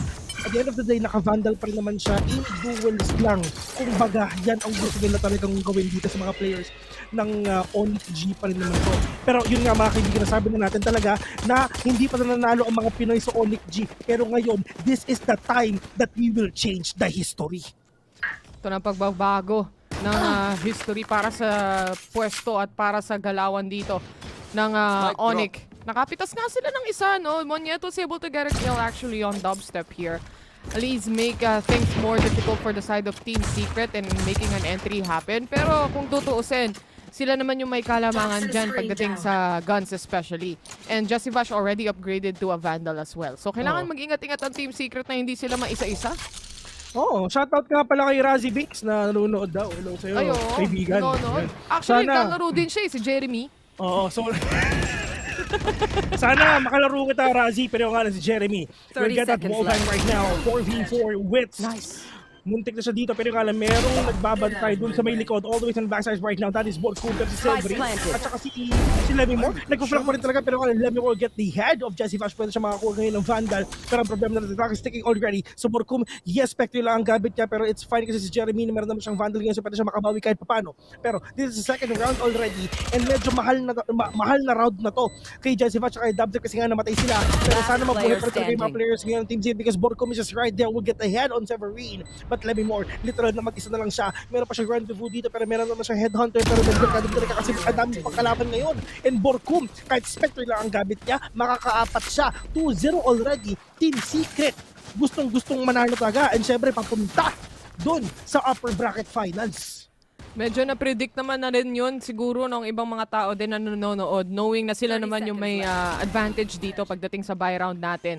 But very good pick from Borkum na iwasan nito yung pagkukuha pa ng more kills on the side of ONIC G. Kahit papano, hindi na sila nakapitalize o wala nang naging extra casualties para sa side ng Team Secret. Pero ngayon, dito talaga ang tunay na sakit. Kumbaga, tunay na pain dahil kailangan na nilang mag-defend dito or rather, kailangan na nilang pumasok dito against the guns that they have as well. Yeah. Wala na sa ating pain viewers. Oh, wala vitay na. Bago na eh. Ang pangit kasi ng trip ni Wolf. Ang pangit na nga, ang pangit pa ng trip. Huwag kang papayag, best mas pangit ka.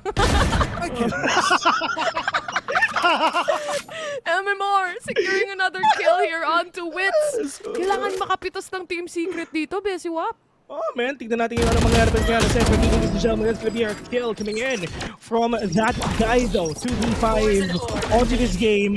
Severin, he has the boss siya kahit paano, pero that is the 0 point. Wala makita sa NC Slasher, pero sa may gilid, mga kaibigan. Nagulat rin talaga si Porco na meron pa tato sa may gilid niya. Jeremy, to all my remaining. Ito na ang atabs ng Manila, ladies and gentlemen. Kasama niya ang mga tito. Tito, bakit niyo po ako iniwan? Ako na lang mag-isa dito, Tito. Asa na kayo? Solo mode lang ako, pero makakapatay pa rin ako, Tito. Nakita mo ba yung kill na yon, Tito? Elmemore goes down at 3 pa rin ang kailangan niyang hanapin dito, Bes. Pero nasa kanya yung spike. Pagkatapos ng game na ito, mga kaibigan, for sure magkasagot na si Jeremy yung mga modules niya. Pero kailangan talaga makabawi dito ng Team Secret. Tito, nakita mo ba yung kill na yun? Ang galing ko, di ba, Tito? Pero nag-iingay lang siya dito, nagpapanig din talaga dito sa may B. Pero this is gonna be a 1v3, medyo mahirap lang dito, mga kaibigan, kasi nga pa kalaban niya. Pero all these jiggle picks, at least sino pa rin na makakakuha nun. But Jeremy, at least na plant yung spike, plus 300 sa mga players ng Team Secret. 3-0, okay lang yan. 3-0. Ay, 2-1 pala. 2-1 pala, sorry. Ay, sorry. Sila magde-defuse. Akala mo yung nasa defense, yung Team Secret no? Kung paano sila makapag-entry dito. Basta, ang plano actually ng Team Secret dito is to take control of mid. A while ago, they were trying to do that as well. Ang kaso nga lang, merong napitas na isa. Kaya nga rin nakapulot ng barrel dito si Jessie Vashe. Si Monyet was able to, it was actually Monyet that was able to capitalize on mid as well. Pati na rin si Severin. Kaya isa-isa rin napabagsak ang Team Secret dito. Pero, ang importante, syempre, para sa susunod, buy round pa rin naman to for Team Secret side. Chamba. Yan ang ganda ng analysis mo doon, Bes. Deep analysis ka pare. Siyempre, luck, di ba? Siyempre, lucky sila, di ba? Yeah, ganda na lang sila, men. Luck na lang talaga ang kailangan nila dito para syempre manarap rin sa side ng Team Secret. Pero syempre, bakit ba ganyan yung mga casters natin? Ano bang pakin nyo? Mo si NC Slasher, nag-aantay lang to ng opportunity para mabato lahat ng utility niya eh. Lalo na, meron pa siyang knife. Ito na nga yung knife at tinamaan na nga yung ibang mga members ng Team Secret. Kaya tama na yung pag-aamba on A site. Mukhang rotations is on its way. Jeremy already trying to clear out the angles, lalo na dito sa may B elbow. Habang yung iba mga players ay gumagapang pa rin kasama niya at kasabay niya. 1 minute is left pa naman pagdating sa ating clock or sa time frame na pwedeng laruin ng Team Secret. So very much doable, lalo na tahimik ang mapa. Kailangan lang mag-ingat on both sides. Kailangan nilang mag-ingat dito syempre para hindi sila makuha agad. Pero meron tayo sa may gilid mga kami. Pero let's see. That is the captain of the part of the middle of the game. That is well. That is Lemimore with a big trade-off too. But Viper expect coming in from players of Team Secret right now. The Secret pagkamakuha pa sila ngayon. Pero kailangan Lemimore good at right-click onto that headhunter. Nakapag-ETS pa para syempre for him to get that kill. But both of them that's catch one. 2v3 right now. NC Slasher Spectre lang ang gamit niya. Pero medyo merkado dito. NC Slasher all the way here sa mid. Put the catch one down, meron pa rin talagang Viper Spit. Kaya pa rin ito ni Borkum if ever is dito sa kanan, delikado yan kasi meron kang kalaban dyan. And if ever rin talaga, uy, Borkum tumingin sa kanan mo kasi hindi mo kalaban mo. Pero kan, oh my God, NC Slasher! With a swing, with a kill, we're gonna take down Borkum 2-2 already. dito sa side ng ONIC, sobrang dikit ng laban nila, bes. Kasi kung napapansin mo, ito yung pocket nila. Pero, what if talaga manalo pa rin dito ng Team Secret? No? I mean, for ONIC naman, siguro, nung nakita nila na Breeze yung pinili nila, hindi rin ine-expect ng ONIC na Breeze yung pipiliin dito ng ng Team Secret for sure eh. Kasi, kailan natin nakita na pinili ng Team Secret ang Breeze? Kailan? If ever pinili nila, once in a blue moon, kumbaga. Parang once in a blue moon, parang yan yung nananalo yung mga ibang bansa sa Pinas. Oo. Once in a blue moon. Maiba lang din. Tsaka lagi nilang pinapasok talaga pag Breeze ang mapa. Si Jeremy ang naglalaro. So, basing on the maps itself, obviously, this is Jeremy's map and dito siya nilalabas ng Team Secret. Pero si NC Slasher, I'm not quite sure kung nakita nila na may tao doon sa corner na yan. But I would probably go out like how Severin or rather how NC Slasher is doing it right now. Kasi ang daming pwedeng iba tong utilities para lang ma-flush out ka doon agad-agad eh. Ngayon, nag-aantay lang siya sa likod ng pyramids. 2 players dito on the side of Team Secret ang walang barel. Although Jeremy has the tour de force, natag na nga ang isa. Pumasok si Dubstep. Meron ba siyang mahahanap? Slowly but surely, bumubuelo lang. Nakita niya rito, of course, is the KO. Nasa likuran lang nung wall na yan. Kapag bumaba, syempre makikita na nga niya. The swing settles in. NC Slasher was able to take on a 2-0. Para sa kanya, it's still a 2-1 trade. Tatlo laban sa dalawa. It's up to Borkum. Now it's up to Jeremy. The only man remaining on the team of Team Secret. Kaya pa ba? Tito, bakit na naman ako? Tito, bakit na naman ako iniwan? Ano ba yan, Tito? Nandito na kasi pero ba't di kayo pumasok? Iniwan na naman ako dito sa may A. Pero Jeremy with that tour de force, winnable pa to pero mahirap. If ever mapatay na si Shiro, alam niya na nasa taas lang din ang mga kalaban niya. He is now gonna push out already. Once again, winnable pa to. Meron siyang 3 shots ng tour de force, 2 na lang ang kalaban niya, isa lang ang pwedeng magmintis kay Jeremy if ever. Pero, ay kita yung ulo at Lami more. They're dead. We're gonna take his head 3-2 and for the first time in the history of Valorant, mga kaibigan, lamang na ang ONIC G sa Team Secret. For the first time in history. Omsim, isang round advantage para sa kanila.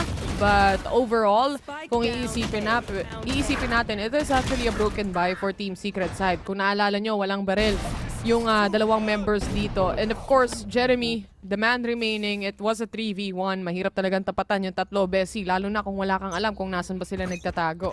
Ngayon, Team Secret, kailangan nilang habulin yung isang puntos na yan. But looking at the ultimates available, andyan naman si Jesse Vash with the Hunter's Fury, andyan din naman si Wits with the Seekers. Pwede nilang gamitin to make an entry happen. Yeah, make it happen.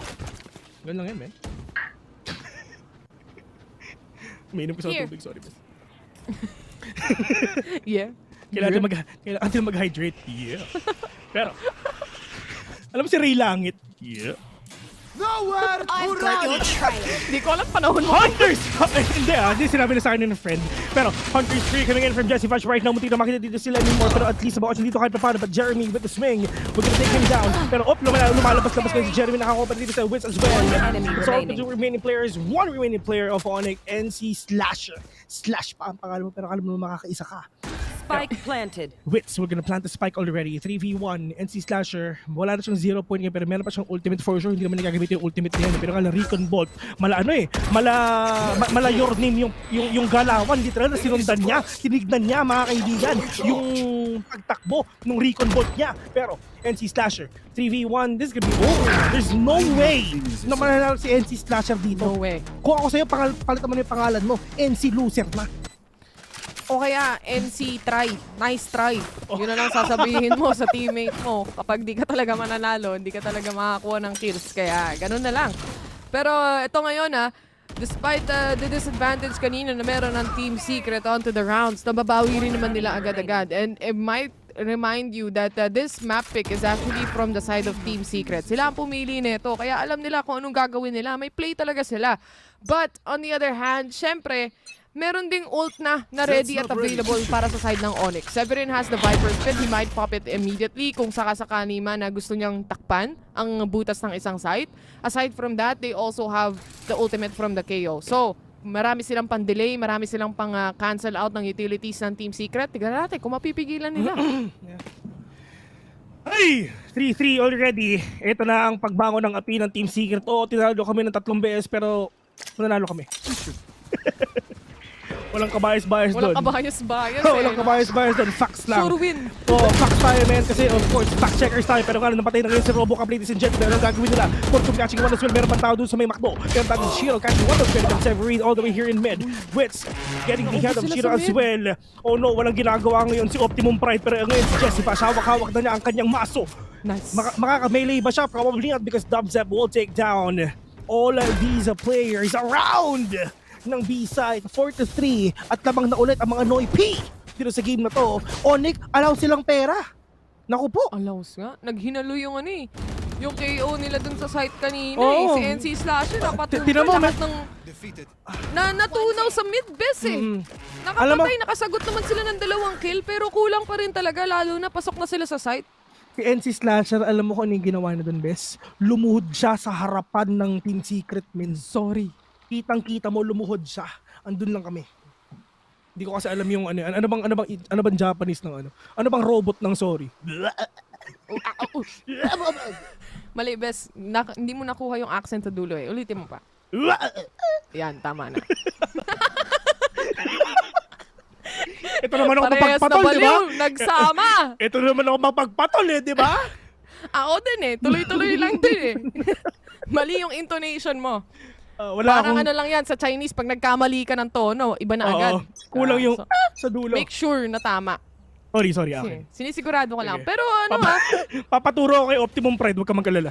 Oo, sige. Walang problema. Balitaan mo na lang ako. Si Dubstep nahihirapan po siya makahanap ng frags dito. 1 kill, 6 deaths as of now. Pero once na mahanap niya yung footing niya, syempre back to the drawing board na naman yung Team Secret kahit pa paano. Lalo na, ito yung duel nila eh. Siya kasi yung laging umi-entry. Obviously, siya yung magiging first contact ng mga players ng ONIC G. Kaya hindi rin siya makakuha ng mga kills dito. Basta ma-open up niya yung site, sila na bahala. Gumagana naman eh. So, goods lang. Tito, nakapatay ako. Nakita mo yon Tito? Tapos biglang may gagapang na kamay. Good job. Tito, may tao dito. Sa gilid. Pero alam mo ba, kaya yun yung squad ni Dubstep mga kaibigan kasi si JB yung naglalaro. Pag si sidestep na yan, matik. Top frag na yan agad. Top frag. Matik yun. Hindi na kailangan sabihin pa basta ikaw naglalaro. Oo. Salamat, Bes. Ayos ba yun? Minsan lang kita supportahan. Pero... Salamat sa support. Ngayon lang. Kasi binuhat mo ako last time. So okay na. Malilikuran ata mga kaibigan. Tito, nakakapatay ako. Tignan mo. Tito, tignan mo ako. Pero that is Dubstep right now. We're gonna take NC Slasher mga kaibigan. So that's gonna be it. This is apparently a round for the players of Team Secret for sure. Walang pera si Monyet. Walang pera si Severine. Severine nakasama pa ng isa. Pero Monyet mag-isa.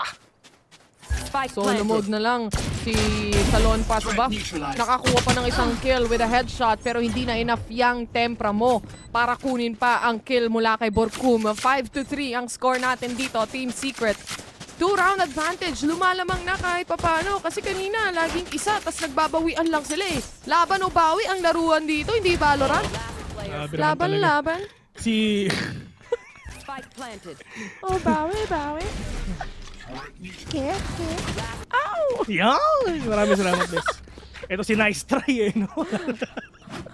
Nice try, ano na? Ay, nako, nice try, ano na? Ganon talaga, guys. Siyempre, itong Team Secret eh, minamama na itong mga players ng ONIC G. Na-detect si Dubstep dito nung recon, pero makaka-atras din naman siya. Isang beses lang, masakit yun Kinabahan siya. Si Dubstep, ladies and gentlemen, kita naman natin yung mukha. Talagang parang na-flash pa. Na-flash eh, no? Oo. Tamang side eye lang. Tamang minimum. Ito si Razzie Binks, chill lang din. Nagko-coms lang, nakapatay na ng isa. Si Nice Try nga ang napatay niya at 5v4 situation right now. Lemmermore, very low on HP. Seekers will find Monyet, at least giving that info on the side of Team Secret. Ito na rin yung lumilipad na CCTV. Susubukan na ng Team Secret hanapin kung sino yung mga nagtatago sa dilim. Jesse Bash gumagawa ng montage. Tamang vloggerist lang. Gumagawa ng montage dito sa B mga kaibigan. Naghahanap ng mga magagandang shots para syempre pang filler sa vlog niya. Pero nga lang kung pa sidestep lang pa syempre di siya mamatay nung Hunter's Fury ni Shiro right now. But this is gonna be a 5-versus situation right now. Lemmermore super low on HP. Severine at least meron na siyang buhay dito. Pero wala silang magagawa kundi mag-save. Evas para evas mga kaibigan. Mag-save na lang kayo. Kakailanganan yan sa mga games nyo. Sana sinave nila yung Vandal kanina sa last round ng first game. Baka nakaabot pa dito pero hindi kakayanin ata. What are the options here for Team Secret side? They have the spike planted already. And aside from that, ang dami pa nilang ultimates na pwede pang gamitin pero hindi na nga nila kakailanganin. Because the last two remaining players, nakita na rin ni Jeremy. What a shot! Talagang precise gunplay. Got you, Tito. Ako bahala sa'yo. Pero let me more mag-isa. For sure, he's gonna go down. Almost full down. Makikita pa rin Dubstep. Pero just ka pa! Ay, nako. Signs of aging, Dubstep. Okay lang yan. At least hindi tumatanda ng paurong. May pinanggagalingan may pinanggagalingan ka, Bes, ha? Alam ko hindi ako yun, pero sino kaya yun? Yung edad dumadagdag pero pabaliktad eh. Oo nga eh. Okay lang, hindi naman wala akong balak pumunta sa Indonesia, guys. Actually, hindi lang sa Indonesia cancel sa game. Thailand, Malaysia. Actually, Asia tour to. Actually, hindi nakata ako ba? Persona non grata. Oo, isa na lang siguro ako sa sa kung saan man. Oo. Siguro sa EU, tatanggapin mo tayo. Di tayo naintindihan. Aalis na ako sa Pilipinas, men. Babalik na ako sa Cebu.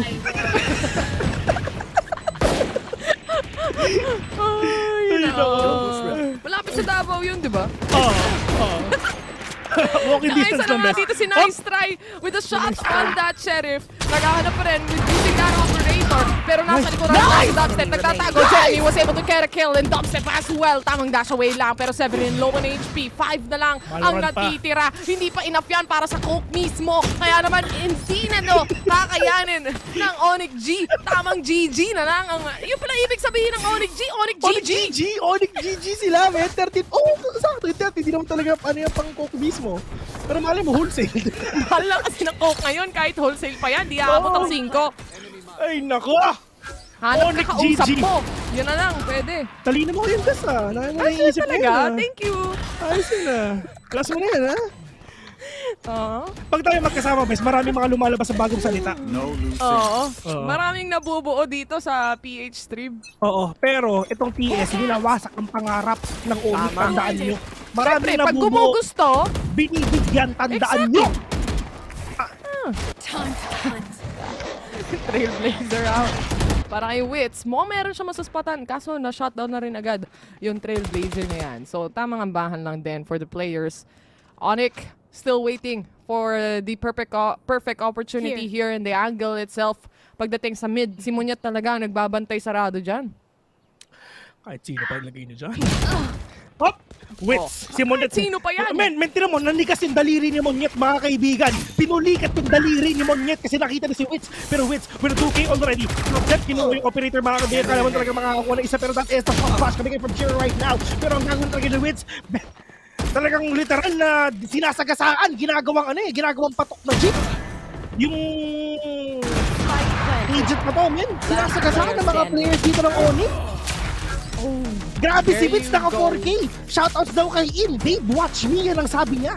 Watch this? Literal sumigaw eh, no? Watch this? Pero hindi naman siya yung jet. Diba? 8-3 ang score natin ngayon. Isang round na lang para matapos ang half na ito. Pero mukhang Team Secret ang lumalamang. Napako na ang ONIC GG. My God. Tandaan nyo, ladies and gentlemen. Ako yung nagkakaskalbo ako ngayon. Kasi kalbo is equal to 0. At yun ang magiging score ng ONIC ngayon. Tama. Huwag niyong inaasar si Bill na deodorant siya. Kasi nakakatawa eh. Anyway, going back to the game. Mukhang meron na makadetect sa me. Sabay talon sa kasi, no? Para di makasagot. Ganyan ang ganawa ng babae. Pag galit yung lalaki, magagalit ako lalo. Wala naman kayong ginawang mali kasi lagi kayo may tama. Pero ito lang yun. Mamaya matamaan ka na talaga. Pero ito lang isang Munyat na kasama na naman ng isa. Pero Munyat ka rin po siya already. Pero ito sinagot ng Blazer, mga kaibigan. Ito, mas malakas sa tinidor ng mga Pinoy. Tandaan nyo. Pero Munyat may fall down as well. Borko, half HP left. Pero magpupush ata mga ONIC yan dito lang sa may mid. Pero wala talagang retake ang gagawin. Kailangan ng ONIC if ever. In terms of utilities, meron pa silang recon, meron pa silang dalawang shock target if ever. Pero si Severin, wala ng utilities ngayon. Pero this is gonna be a post plant na gagawin ngayon ng Team Secret. Severin all the way from the backside of the game. Pero tali Severin will actually take down one. Borkom, Low on HP, Wits, pwede siyang i-heal, pero medyo malayo siya, so hindi mangyayari yun. Wits, andito lang sa may bridge, pero yung nga lang, Wits, mga kaibigan, hindi man lang tumatawag, pero andito si Wits, nakapatay naman ang isa. Right now, 1v2, nilapas na nga ang pet Chinese Sky, medyo winnable pa to, pero ito na rin talaga, sabi ni Severy, gagamitin na ng Viper Steel, para siyempre hindi talaga makita ko ng isa ako, pero, Wits, wala siyang bala, okay lang yan. Marami silang binigay doon. 8-4 to end the first half of the game. Switching sides. Good up. Iinom muna ako ng tubig. GH ang mako-comment dito sa Twitch na naman pagtapos nito. Because this first half for Team Secret side, mukhang maganda ang future. The future is bright, kumbaga, pag sinabi natin, no? But obviously speaking, ONIC is really having a hard time doing the defense. Parang every counter, every hold na ginagawa dito ng ONIC, merong nagkakaroon ng butas dahil nga rin nakakapitas ng sobra ang Team Secret. I mean, look at Jeremy. Jeremy is already on the 16th kill and 7 deaths. Sumusunod dyan yung mga players like Borkom and si Wits na nasa double digit na lahat. Habang pagod na pagod pa rin naghahabol ang ONIC G dito and trying to get those frags. Ay nako. Maraming salamat sa halftime pause, para sa amin talaga yan. Para makainom ng tubig, mainit eh. Oo, para makainom kami ng tubig. Masyadong mainit yung laban na to. Oo nga pala guys, if ever you guys are watching, please don't forget to like and share this stream, by the way. Follow nyo rin kami sa, namin, sa mga socials namin. At Vilsanity with a double Y, thank you very much. Yung kay Taylor, wag na. Hinaaway ako. Report. Pa-report yung wag nyo kayo report. Grabe kayo. The joke lang. Huwag yung gagawin yun, guys. Si Yam actually, naghahanda na siya para mag-prepare ng visa. Ayan. Alam nyo naman, guys. Diba? So, diba? Easy Copenhagen. Easy alam nyo na. Kasama kami doon. Kasama na Kita-kits, naman guys. kami. Kita-kits na lang, nako. guys. Malabig ba doon sa Denmark? Maraming damo doon, bes. Maraming damo. Lalo na pag kasama ko si Brimstone, my God. Lalabas ka na ang ngiti talaga. Oo, man. Tapos syempre, masaya ka doon. Syempre, everyday, gutom ako, bes. Diba? Masarap daw ang food trip doon. Halftime, puro bread. Puro walang bread. rice, okay lang sa'yo, okay lang. Okay lang. I don't need rice. Ay, wow. I don't need Sinasabi rice. mo lang yan kasi hindi mo pa nasusubukan. Kulang na lang, lumuhod ako dun. Please, asan ba makakabili ng kanin dito? May ulam naman ako. Kasi naghahanap ka ng kanin. Ako ng Europe. Oo, walang rice eh. Puro meron tinapay nandun eh. Meron ka bang nakitang mga EU teams doon, Bes? Bakit? Meron naman mga EU teams din doon. Nakita ko rin naman sila. Tsaka... Pero Team Secret talaga yung pinunta ko doon, Bes. Diba? Team? Ayos ba yun? Si Jeremy nakapitas na agad. Eto na. At Jeremy still holding down the fort pagdating sa halls dahil marami siyang naririnig dito. Xerxia smoke out.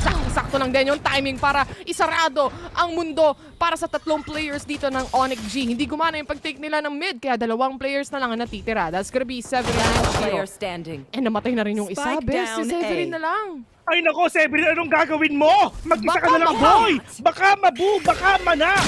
Severin! Lumiwanag ang mata! Kasi liwanag naman talaga, makikita mo bago ka mamatay, kapatid. 4-9 already, and Team Secret sila ang may lamang. Tandaan nyo! Pag kami ang nag-cast, sure win to! Vitay! Ang pangit! Ano ba? Tayvil! The mods! The mods! Tayvil pa! Wag yung Vitay! Tigil-tigilan nyo yan, guys. Kasi napanood ko yung Indonesia stream eh. Lahat ng tao doon kamot ulo, bes. Wala sabi ng casters. Ha? Ano ba naman yan? Nagtagalog na, di ba? Na sa sobrang stress, bes eh. Grabe yung mga wala tayong pakiram sa nakakilip. Pero nga mga kaibigan, Jeremy right now with a double kill on Red Marshall. Pero Diyos ko po, ano magagawa mo dyan, Borkor? Pero nakalimutan ko, kakampi pala kita. Pero let me more mga kaibigan, mag-isa na lang dito. Sa sobrang init ng laban na to, pati si Borkom na trash talk ko na. Mali, sorry. Friendly fire. Buti na lang hindi gana yan sa Valorant, pero napulot na nga. Uy, napulot yung spike, pero dun lang naman din lumabas. Nice. Mapapatay pa rin ni Wits. It's still over for ONIC G. 10-4, double-digit score na nga dito ang Team Secret. Alam na natin kung bakit nila pinili itong mapa na to, bes. Let's go! Atin to! 3 na lang! Team Go! Secret, let's go! Yeah, let's go! Gusto ko sanang Grabe si gawin yung Jeremy. give me a T, pero ano eh, mahaba eh. Team Secret, mahaba yun. Oo, mahaba. Team Secret, let's go na lang guys. S! E! C! R-E-T! Team Secret, let's go! Yun, let's go, yes. Pasok naman eh, pwede na. Pasok, best. Pwede. Pero hindi tayo sabay. Oo, okay Muntik lang na. yun, men. Sabay tayo sa replay. Ito yung mga players ngayon ng ONIC, hindi mga kaibigan talagang gumugusto pa. Monyet nakachamba ng isa. Pero this is gonna be the players of Team Secret. Meron silang operator, meron silang Stinger, Spectre, yes. Pero if ever lang malaman ni Dubstep na marami na mamatay sa team nila, for sure, hindi na sila sisipin dito kasi medyo delikado na sila. And right now, Dubstep nasa isip niya, pare, hindi na ako magko-commit out na ako kasi may hawak akong operator ngayon. So di na ako lalaban, pre. Bahala na si Abatman if ever. Pero si Jeremy, really popping off already with a headhunter to the head of one. Pero dapat pa ang kalaban na pero kala Borcom Stinger lang din ang gamit na pero Diyos ko po, Hoy! Monyet, ba't di ka tumitingin sa gilid mo? Bakit nilalabas mo yung bandal mo? Pero this is gonna be Borcom mga kaibigan. So sabi ni Dubstep, pre, winnable ata, pre, baka pwede tayo lumaban ngayon. Pero sabi ni Jeremy, ako na bahala dito, mag-isa na lang ako, 1v3, kaya ko na to. Sige Dubstep, sa labas ka na lang, pre, ako na bahala sa'yo. Pero right now, Jeremy, kahit anong mangyari, kailangan niyang mamatay dito. Kailangan mamatay ni Jeremy dito, syempre, para magkaroon siya ng maraming pera next round. Pero syempre, oo, mamamatay ako, pero Severin, isasama kita sa hukay ko. O meron pa susunod dyan pag lumabas. Wala na, hindi na. Dubstep was able to secure the operator for the next round at least. At kita mo naman kahit malaki ang kalamangan ng Team Secret dito, hindi pa rin pwede na basta-basta o maging overconfident. Kasi pagdating sa kaba ng bayan, medyo tagilid na rin ang bapor for the side of Team Secret. But this stake, sayang lang din, no? It's just a matter of time though. At least nakapitas pa si Jeremy bago mamatay talaga ng tuluyan. Kahit pa paano punishing the economy on the side of ONIC G right now. Tsaka grabe rin si Jeremy. Mapa niya talaga to, no? Mapa niya to, men. Kumbaga palitan nila yung fracture. Gawin nila ng Jeremy ang pangalan nito.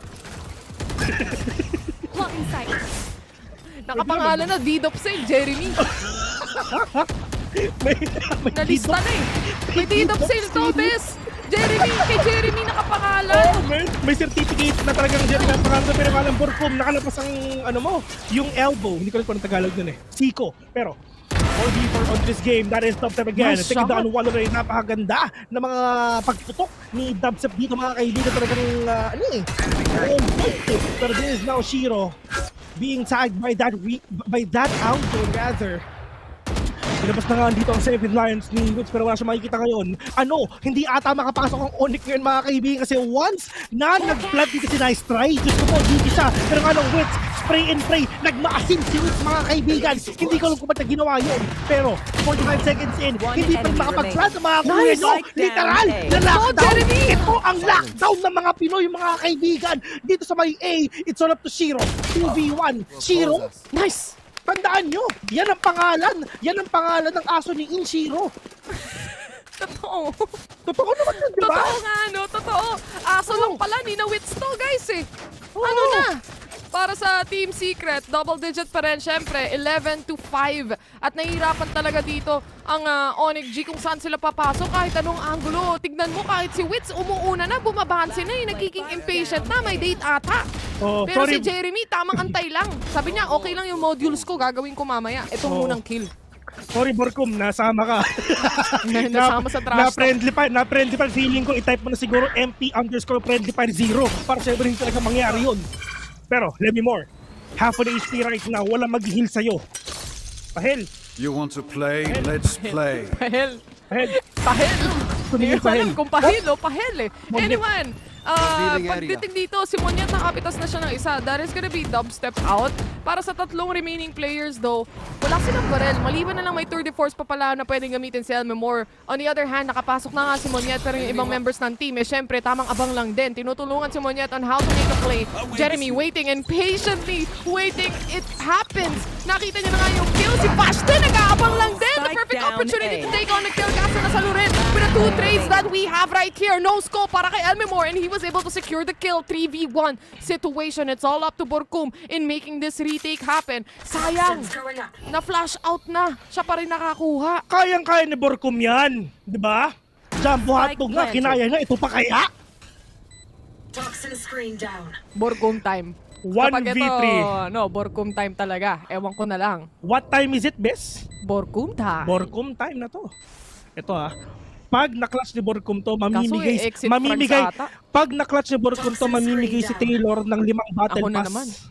Oh. Pag hindi na-clutch ni Borkum. Walang ganon. Walang ganon. Biglang bawi.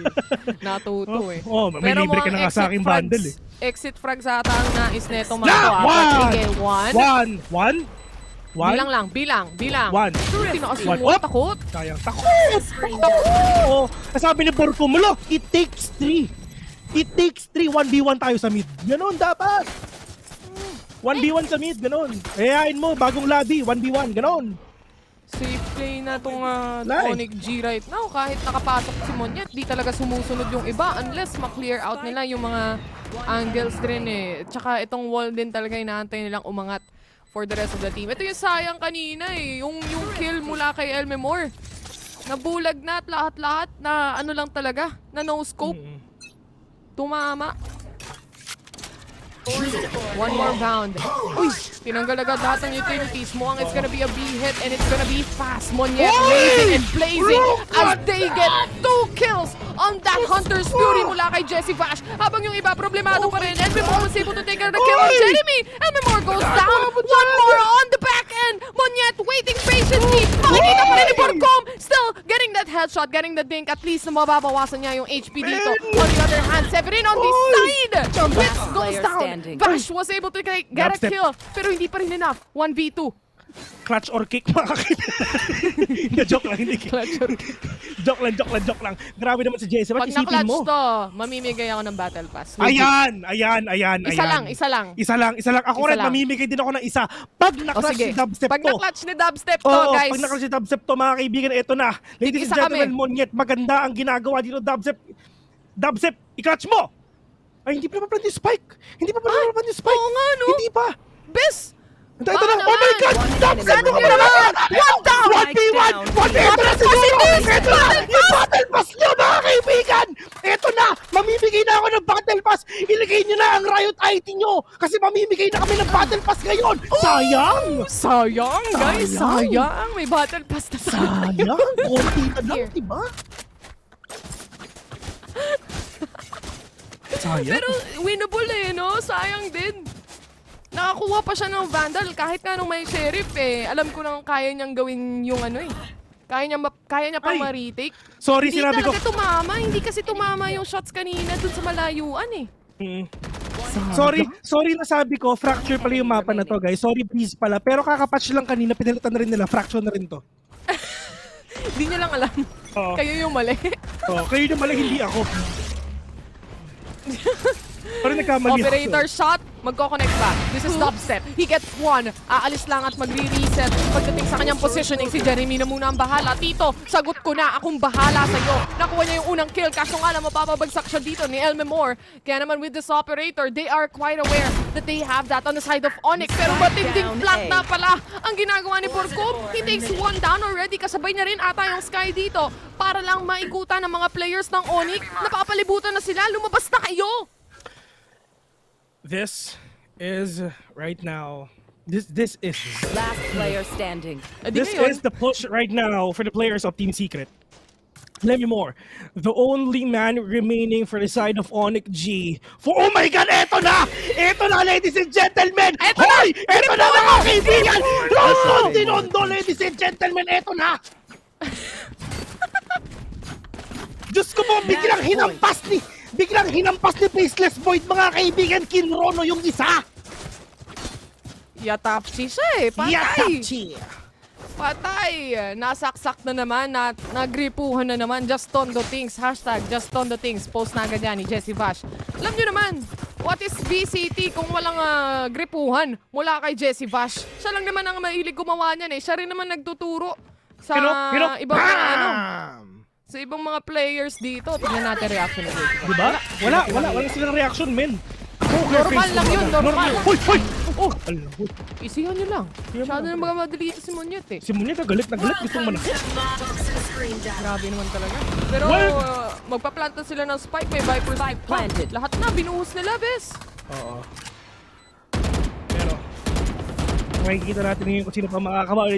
Feeling ko post ko na no? Feeling ko post ko na, no? Na 2-0 na. Kasi alam naman natin kung anong mangyayari dito. May 2-0 na talaga. Ladies and gentlemen, tandaan nyo, walang nagagawa ang mga intro. Kasi sila hanggang intro lang naman talaga. Jessica's catching one.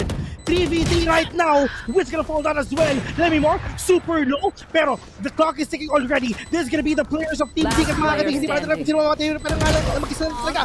Jessica's gonna fall out of the hands of Moniet. 8 to 12. But at the end of the day, man! Team Secret! Match point na! Match isa point na lang. Isa pa! Isa pa! Ang sabi, isa na lang. kumbaga sa Ghost Fighter mga kaibigan, ang sabi ng mga nanonood, tapusin! Yun ang nasabi nila eh. Ang ganda na sana ng panimula dito ni Jessie Vash. Na-cancel out nila yung Viper. Nahanap nila kung saan ba nakapwesto. Unfortunately, sila pa rin talaga mapipitas ni Moniet. At yun ang nakita eh. Yung mga slow peaks na ganun, yun yung mga kailangan mong ingatan ng mga angle. And obviously speaking, ONIC had the post-plant position already. 12-8 match point. Isa na lang, Team Secret. Sige na, ibigay nyo na sa Pilipinas. Ibigay nyo na sa Pilipinas mga kaibigan. Kasi ganun naman talaga ang mangyayari ngayon. Let's see on what's gonna happen right now. There's gonna be the players of Team Secret gonna push in. Probably, or siguro talaga may isahan sila ngayon ng ONIC. Pero at least si Moniet nakaisa na naman. Pero top step right now with a Blaze Zone. We're gonna take down Severin. Pero Witz, dito lang sa may backside, meron siyang bogey dito pa siya makukisa. Pero ano, Witz with a swing, getting that kill. Pero si Witz, just to fall! Multi na lang! Hindi ka nag-train sa kapatid! Zero! Isa na lang! Isa! Ito na! Yung aso ni mga kaibigan! That is something for that 3K! Let's go! Oy, defuse! Kalimutan! Nauna pa yung party bago yung pagde-defuse. Team Secret able to take it into a 2-0 and they win. They move forward. Sinabi naman namin sa inyo, pag TV lang nag-gas, hindi natatalo ang Team Secret.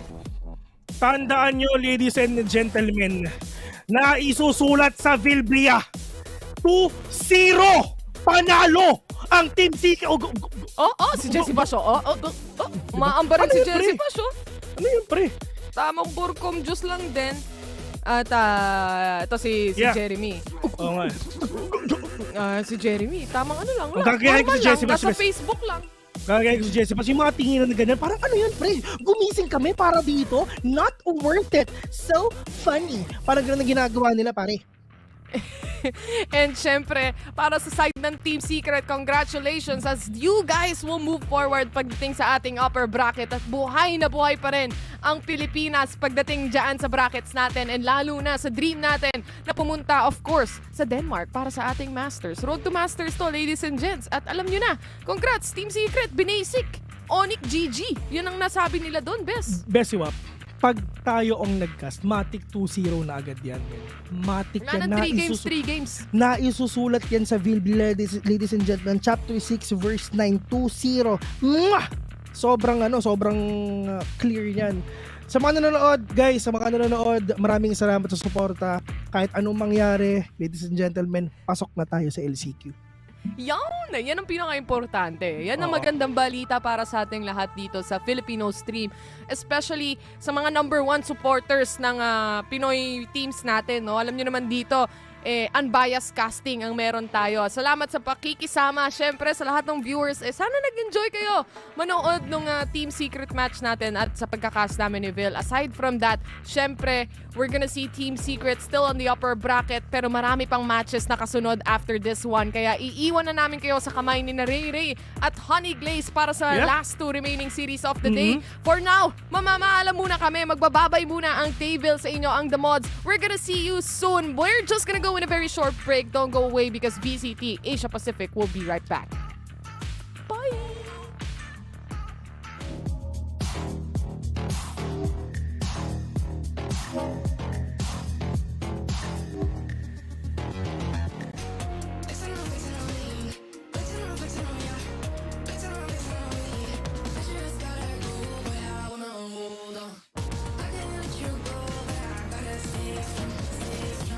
You heard it from me, then you ain't heard it from me. Got it from me, all the energy extra. You don't wanna see me with the hitters. Generations caught up, look how things will switch. People they're quick, now they wanna move at the bits. Boy wanna go to bitch, nah. Now I'm moving. I gotta do what I do. I'm really here on my ones now. And still 4 3s or 2s, and now it's every from Paris. I Could have been effing you in Paris. I don't wait for the drop. I just flow from the pop.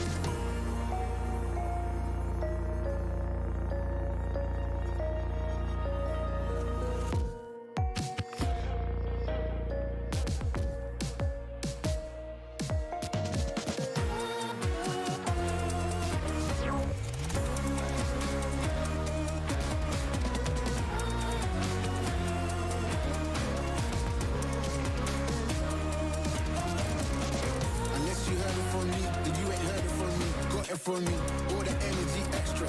You don't want to see me with the hitters. Generations caught up. Look how things will switch. People they're quick. Now they want to move at the bits. Boy wanna go to a bitch. Nah.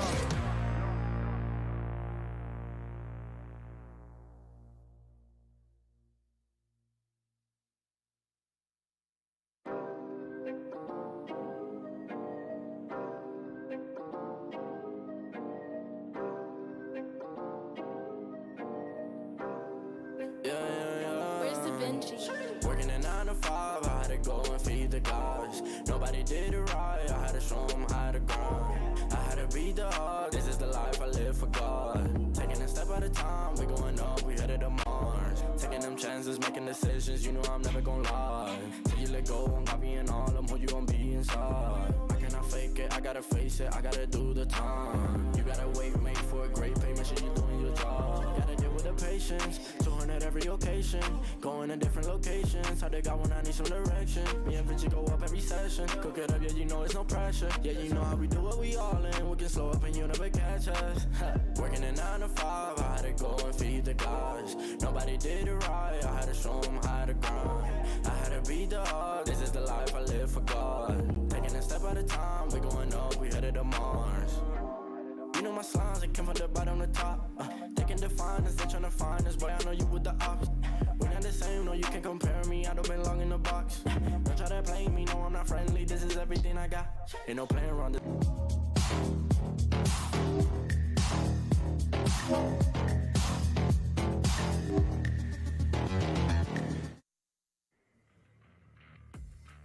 Team Secret with their secret secured once again, getting 2-0 versus Indonesia's finest. Back here on the panel, it's the likable Fluffy and Trix serving you guys these stories over here. Now, this was the last non-elimination game of the day, so nothing too scary on the side of ONIC G just yet. However, Fluffy, I feel like there are tendencies that need to be rectified, especially for this team. Yeah, I feel like especially with ONIC, they always have been known to have that very careful, methodical play style, but sometimes it kind of bites you in the wrong direction, especially when you're not able to pull off the plays that you're trying to do. The composition does allow them to do that, but it just seems like they're playing too careful and it's too detrimental for their own good. They're not able to do a lot of these explosive plays, and Team Secret also, on the other hand, is doing such a good job shutting them down, winning a lot of these crucial aim fights, especially Jeremy, so good again, just like how we played yesterday on Xerxia on that chamber, getting the multi-kills even with just a headhunter, and Wits as well, getting the important kills that we've seen. On a lot of rounds on Team Secret, especially in the attacker, we've watched our fair share of Breeze matches, and you know, we kind of sit here on the panel saying, I wonder why nobody's going halls, or I wonder why nobody's really going through mid. Do they only want to go through the main areas? Team Secret really utilizing the size of Breeze. It seemed that they would condition ONIC a certain way, to play a certain way, make them feel the sense of security on understanding how Team Secret is moving, and then Team Secret also changing their pace, changing the areas they attacked from. We've seen them come in through halls, we've seen them come in through mid, but we also see sometimes they'll pressure it and then they'll just go together through the mains. I thought that was fantastic, seeing them juggle that kind of repertoire and strategy. Yeah, even on the pistol round, one thing that really impressed me about Team Secret was just how good they are at responding to the questions that ONIC is presenting them. I remember them having to deal with that. You know, normally you have like maybe 1 to 2 guys going for the flank, but ONIC chose to go for the 4-man flank. Jesse Vash got the timing off that with the pistol, and the rest of his team was just systematically collapsing on it. And it just is a beautiful way to play Valorant, trusting your team and not really overextending or exposing yourself, knowing that your teammate is there and your only job is to play your life. It's a lot of that discipline that I feel like comes from the experience of Team Secret that really pulls through this game. It definitely felt that ONIC could have given a little more in terms of showing presence on the map. I felt that they were purely active in most of the rounds that they were playing. It didn't really feel like ONIC was setting their mark, taking that mid control, for example, or really trying to push Team Secret back in certain areas. And it might just be the way that Team Secret was playing on that attacker side, really being able to utilize that control. But I find that also having that control is on, you know, the downfall of ONIC not being able to take it in the first place, not being a little more aggressive or proactive on mid side, or not being able to play for those retakes set up with the flank. How many times I say they need a solid flank as well, and understanding how to start with the trades, like who's supposed to actually make contact first. Is it the people on the flank or the people on the site? And they have to decide this. They really do. And I loved how you mentioned the rotations and the pacing earlier, just really good on the side of Team Secret. And we just saw over here at the highlights the multiple flicks that Jeremy was just performing. And oh my goodness, Jesse Vash once again with the Tondo Gaming. For the reference of those who are not from the Philippines, Tondo is basically a place that is filled with knife fights happening over there, and Jesse Vash just good at representing that. And this team is just something else. Team Secret really brought it out today, and I'm excited to see how they're going to be moving forward in the upper bracket. Now, I just mentioned him over here, Fluffy, but it is Jesse Vash that is going to be our series MVP.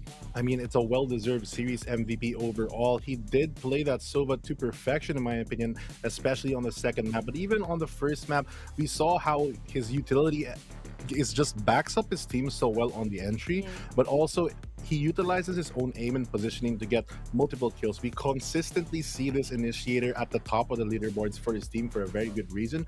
Jesse Vash is always calm under pressure, coming from the experience he's had over multiple years of playing in the esports scene. And now that he's in Valorant, he really shows that there's like no signs of stopping for Jesse Vash. Really no stopping the Sovash. I mean, we've coined that term for so long when it comes to this guy because of his mastery with the Sova. Why are you laughing? No, it's true. It's true. When I watch Jesse Vash playing on the Sova, it just feels like that's what I want whenever I see any Sova player. It's being able to get that information for your team and also being able to force an advantage with your ultimate. I find that he's able to get so much value from the ultimate ability from Sova. It's just fantastic watching him.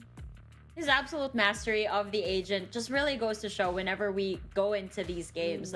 I mean, don't get me wrong. I love having a flexible player on the team. We've seen these guys adjust to whatever role they need. But when you put them at their comfort, Fluffy, they just pop up. It's a whole different team when you see them in their comfort zone. Yeah, for sure. They look more put together. They look a bit more structured, and it obviously shines when it is backed up by the amazing aim that they have. Jesse Vash, again, with his Sova, and as Trix mentioned, his ultimate, I feel like one of the things he does better than other Sovas right now is the proactive use of his ultimate. It's not as one-dimensional. It's not like he's just going to run away and use it for post-plant because of the risk that he might not be able to tag people. He doesn't use it necessarily to just go on an entry when he tags someone with a drone. Whenever his team pushes, he uses the ultimate in such a way that it splits the opposing team. If he does tag anyone, it helps his teammates out, and it really zones out and gives so much space. And if he does score a kill, it's obviously a great advantage for the team. And it's one of the things that I think sets him apart from other Sovas, and it's probably also a good reason of why he has so many kills with the utility. And just to like kind of go back to it as well, Jeremy though, on the chamber on Breeze, it was fantastic to watch. The way he would just take the angles, you know, it's like there was no fear there. And I feel that's also because ONIC just not putting enough pressure on mid, not putting enough pressure on punishing them for taking these angles, or alternatively getting punished themselves when they're trying to react or do something about it. And ONIC, you know, going into it, I feel like they had the direction they wanted to go to. They had an idea of it. I just find that maybe they were playing a little too careful, a little too safe, as Fluffy is saying. And it caught them on the back foot. It did. Now, I know that for the most part, we saw ONIC G be very careful. Though, as early as the first round, they actually tried mixing it up a little bit. I love that. I actually love the very first round of this game. Because you can see 4 people from ONIC G going outside double doors, going all the way around, and then you have the Viper smoke covering the Chamber's trap at the back so that all 4 of them could flank. But it just so happens that Team Secret was kind of prepared for this and it did not work out. But I love that aggression. That's what we were looking for in the previous map. And I love that they started off like that. However, Team Secret just really came today prepared. They were so prepared. They were so ready with the maps. And this is exactly what we look for here in APAC. This is exactly what we're trying to look for here at the Knockouts. But again, as I mentioned, ONIC G is still safe. This is not an elimination round, unlike the next series that we will be seeing in a bit. But it's just that they have to really reflect what's going on. I think that we've mentioned this in the introduction. ONIC G, this is kind of part of their brand. This is kind of the personality that they have as a team, wherein they're very methodical, they're very systematic. But as you said earlier, Trix, it did bite them back. It's I feel like when it comes to Valorant, there are scenarios wherein it's high risk, high reward. And for them, because they did not take as much risk, they were not as rewarded either. I would agree. I think that it's always difficult sometimes when you're used to playing a certain way and it rewards you. You need to be able to adjust, adapt, and step out of that comfort zone, kind of challenge it a little. Absolutely. And that is going to be the dilemma for the next series that we're going to be seeing over here, folks. Adaptability, adjusting, everything in between is the name of the game over here.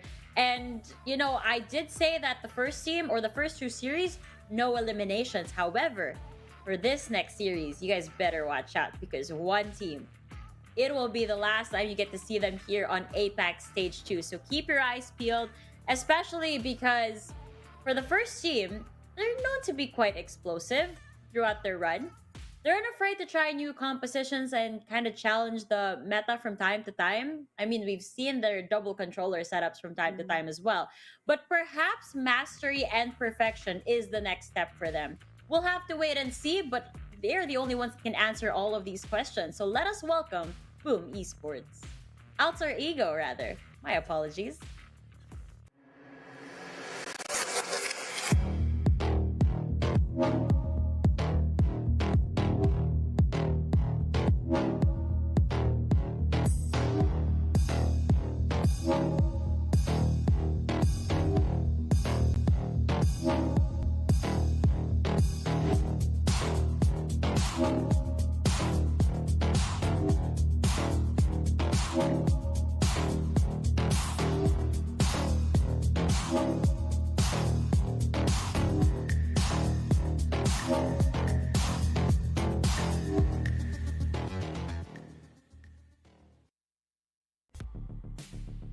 Okay, Trix is telling me that I have quite an attachment to Boom Esports. I'm just a little bit shaken up. Please forgive me, Alter Ego. I love you guys. You guys are amazing. But I think that Fluffy has a lot to say about you guys. So, there we go. I mean, Alter Ego, one of the best Indonesian teams that we have here. Now on the APAC stage, this roster filled with cracked players such as Adrian King, Noxy, Moji, Kush, Axelovia, and Delby are the promising, I believe, team that is kind of in that risky zone right now for elimination, but they also have shown a lot of strength. They kind of had a rocky start to the APAC Challenger Series. They won against Global Esports, then lost against Xerxia, won against one of the PH teams, RRQ, and took them out of the running, but then they eventually lost to Paper Rex. So now that they're in the knockout stages against Griffin Esports, it's their time to prove, to get that consistency back, and it's really their time to really shine and make a lot of the plays matter and work out for them this stage, because there's no room for error at the moment, and it's Alter Ego's last hope. It is Alter Ego's last hope, and I love this team because they're not afraid to break boundaries and go above and beyond their roles. These guys are amazing to watch. And up against AE, though, is a team that's shown us that both sides of the lion and the eagle. They have that ferocity and the intuition in them that landed them a spot over here at the Knockouts. But perhaps their fearlessness is something that'll be a disadvantage? I guess we'll find out. This might be the thing that takes them out of the running. Hopefully not. So let's find out with Griffin Esports.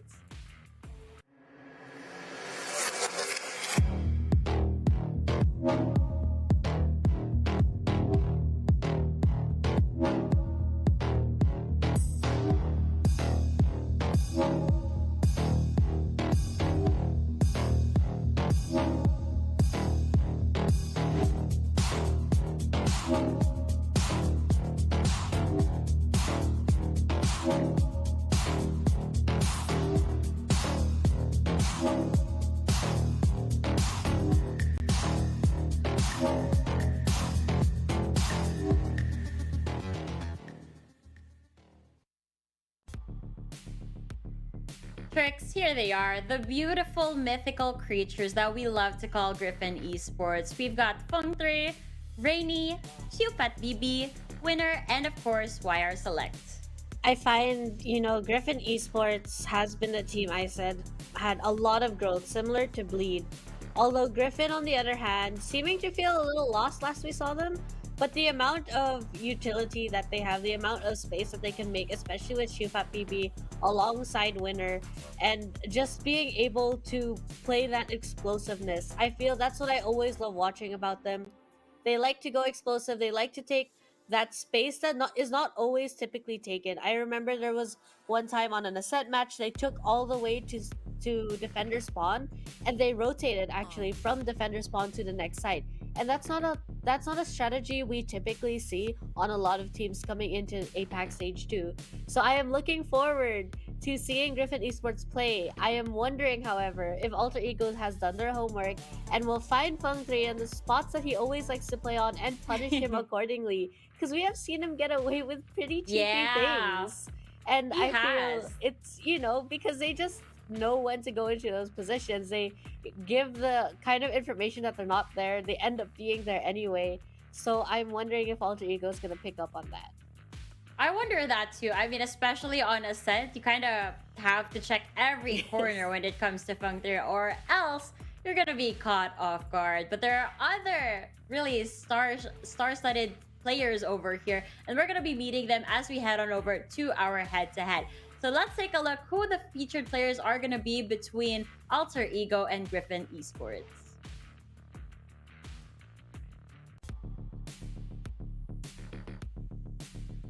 All right then, Fluffy, it's the battle of our duelists over here, Del B and Qfat BB. Yeah, these two players, amazing in their own right, are the vanguard for the most part for their teams. They are the main entry that creates the space that is required on attack, and it's also the consistency and aim that you need on defense to really hold down the sites. If they can really do their job, and if their team can really support them in doing so, they could be one of the most disruptive players on the server today in the upcoming match. Del B, of course, has always been a consistent duelist, always explosive in his own right, but for me, Qfat BB has always been the one that has the most potential. I've seen him pop off multiple times, and when he does, much like other great duelists before him, he really can take over a single round and close it out for his team. So I feel like it's a very good head-to-head. We look at the statistics, very close in ACS as well as KDA. The headshot percentage, in my opinion, it's pretty high as well, but considering how many firefights they have to be in, that honestly doesn't really super matter. And in general, I feel like these two duelists, if they can really play their part, just finishes all the requirements that their team needs in order to feel safe as they enter. I love these space makers over here. They're so good. And I know that we talk about, not always just looking at the duelists over here, but we can't really help it. The duelists are the first to enter the site, and again, it's in the name, they duel. Yes. So it always feels so explosive whenever we get to see them on site, off site, wherever they may be. There's always just that tendency. I mean, after all, they're packed with these utilities that allow them to reposition every time they get a kill. So that is very useful, and that is exactly why. That is exactly the role of a duelist, right, Trick? That's true. The duelist is there to make space for a team. I know a lot of us go in thinking that yes, the duelist kit is made for them to also kind of shine in terms of getting those frags and being able to replenish their skills by getting those frags. But I think at the end of the day, a duelist's job is to make space. So when you have a good team, and let's take Alter Ego right now. Alter Ego being that kind of team that has the crossfires, that have that kind of utility coming out together. They have that explosive side to them, but it has a refrag. And I feel that when you have a duelist like Delby going in there, making that space for you, followed up by a team that knows exactly where they want to look and know exactly how they're going to play and space for the refrag, that duelist gives you a lot of impact because they just need to go in. They just need to make that space, that initial contact, and then everyone else is charging with them. Yeah, but as soon as Delby goes in, I hope that he actually checks corners and not get targeted by Fog3, as we mentioned earlier, because that is a scenario that I can imagine in my head. I mean, these guys are just so cheeky when it comes to this game, and I love seeing the cheekiness. I feel like sometimes games tend to be straightforward, so when something that's out of the blue or something that's kind of repetitive or is a pattern and it works, we love seeing it because, you know, on the other end, like, yes, this is a pattern that is working, but on the other end, okay, let's watch and see how the opposing team is actually gonna counter this pattern, how they're gonna do their adjustments and work around them. And it's just so fun to watch, Fluffy. But again, going back, Griffin Esports and Alter Ego, both incredible teams, Fluffy. And I feel like you can actually just... Who is a player, Fluffy, that you're really looking forward to? I mean, I don't want to sound repetitive because we already mentioned him, but Delby is a player on the side of Alter Ego that I'm really excited to see. But more than that, I feel like Adrian King as well is another consistent. Normally, we see him on that initiator role to support when they, especially because they run a lot of double initiator. And I feel like he's one of the members that if he pops off as well, can really alleviate a lot of the stress off his team and can really make the round close out a bit easier. I'm looking at their lineups right now and I'm excited, Trix. I'm sure you are too. I am actually, you know, on the side of Griffin Esports. I love watching YR select. He's a good player and I find that he's able to isolate duels, and I feel like a player that's able to isolate those duels, it also highlights their game sense, their ability to know what their limitations are, where their teammates are, where the opponents could possibly be. But on Alter Ego's side, the person I'm really looking forward to watching is actually Kush. I also feel Kush as an initiator kind of takes that role a little further, playing it aggressively, and I find that that's not something we see often in initiators. Some play a little too selfishly, but Kush knows when he needs to make a play and when he can make a play with his team. And I find that balance is really nice to watch on Alter Ego's side. I feel like I said earlier, this is the team that challenges or like pushes past the boundaries, right? And I was actually referring to Kush over here because we often see it, for example, Chamber. He's a sentinel on paper, but the way these players use him is he's like a duelist, right? And for Kush, the way he uses his fate, it's like a duelist. So he does push past the boundaries. If everybody else is like, oh, you know what? I'm gonna turn Chamber into a duelist.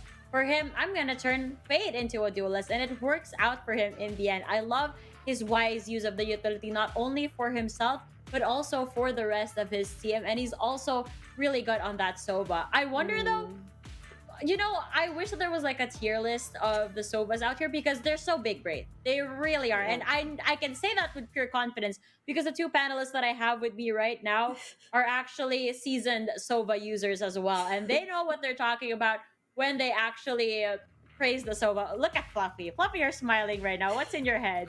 I love Sova. I think the biggest defining factor, I think when people generally think of Sova, they always think of the flashy lineups and the things you can do with the shock darts, etc., how creative you can be. But honestly, the most important thing about Sova as a player in any level, be it professional or in your average rank game, is really knowing when you need information, knowing what to scan and where to scan. Maybe you don't have the best god arrow in the game, but if you have that game sense to really know this is what's important right now, and if you can get the info on that so that we don't have to stress about it in a while or our team can be prepared, those are the things that make or break Sovas, especially on this level when Sovas are so practiced around their team. Their team can really play around the most valuable information you can have, because unlike other agents aside from maybe Fade, it's the only scan that gives you a live feedback for multiple people. True. The Sova is so good. Yeah, exactly.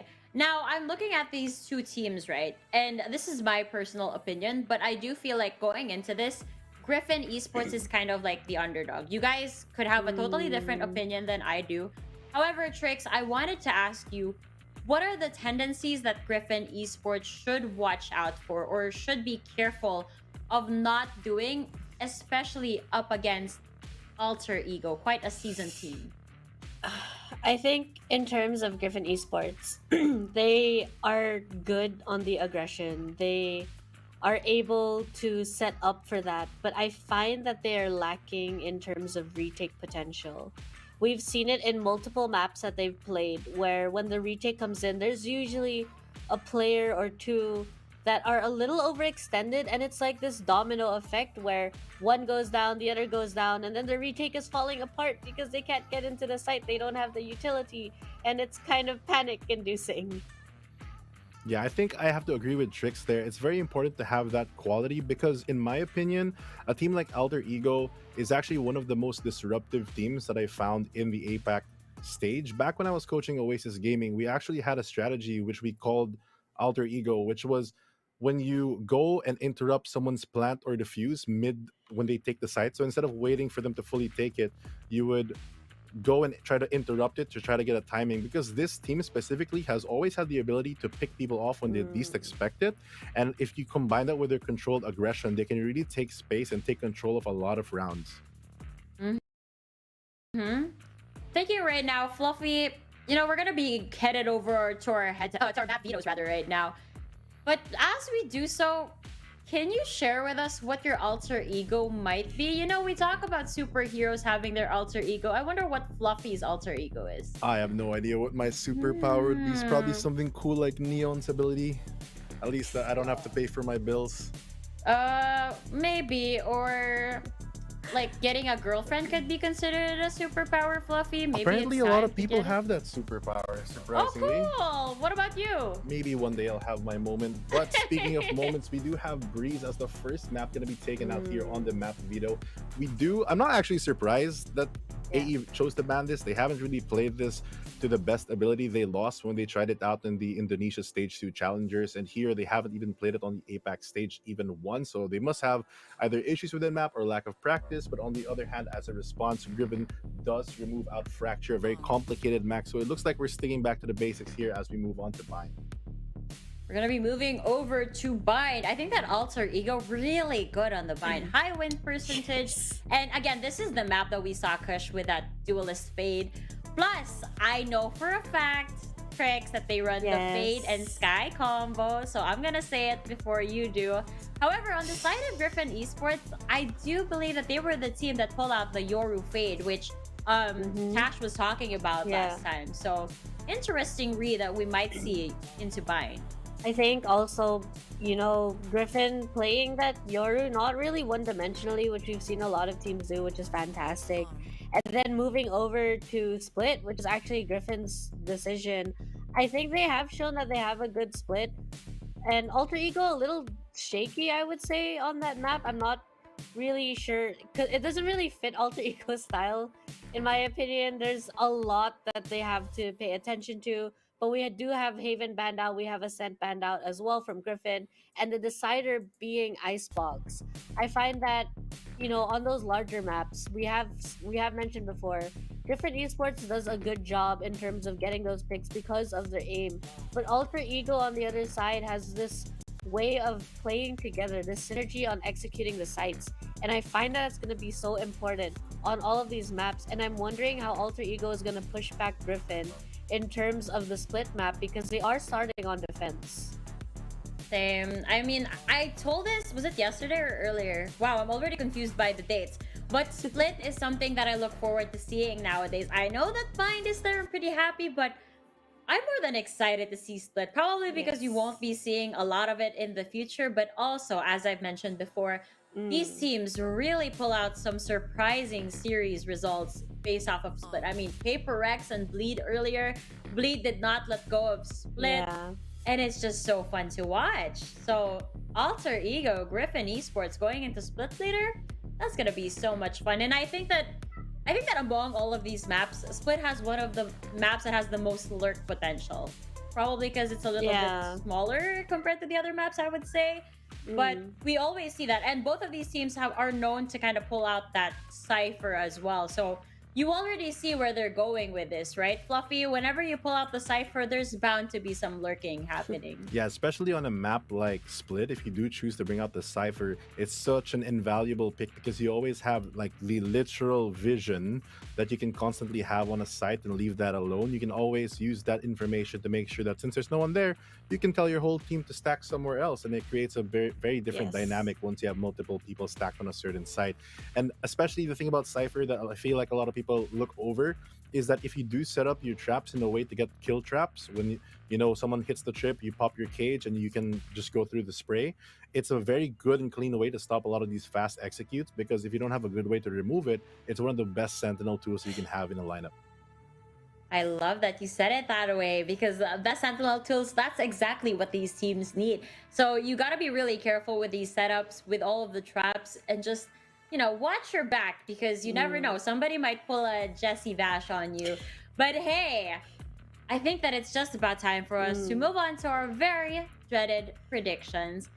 Guys, I don't even know who to vote between these two. I've seen the progress that Griffin Esports has had, but I also know how powerful Alter Ego really is. So I'm going to go first for this prediction, and I'm going to say that Alter Ego is going to win this one out.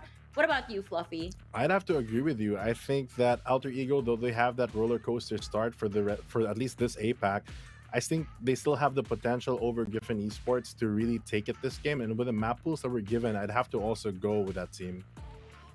Alter Ego, very dominant.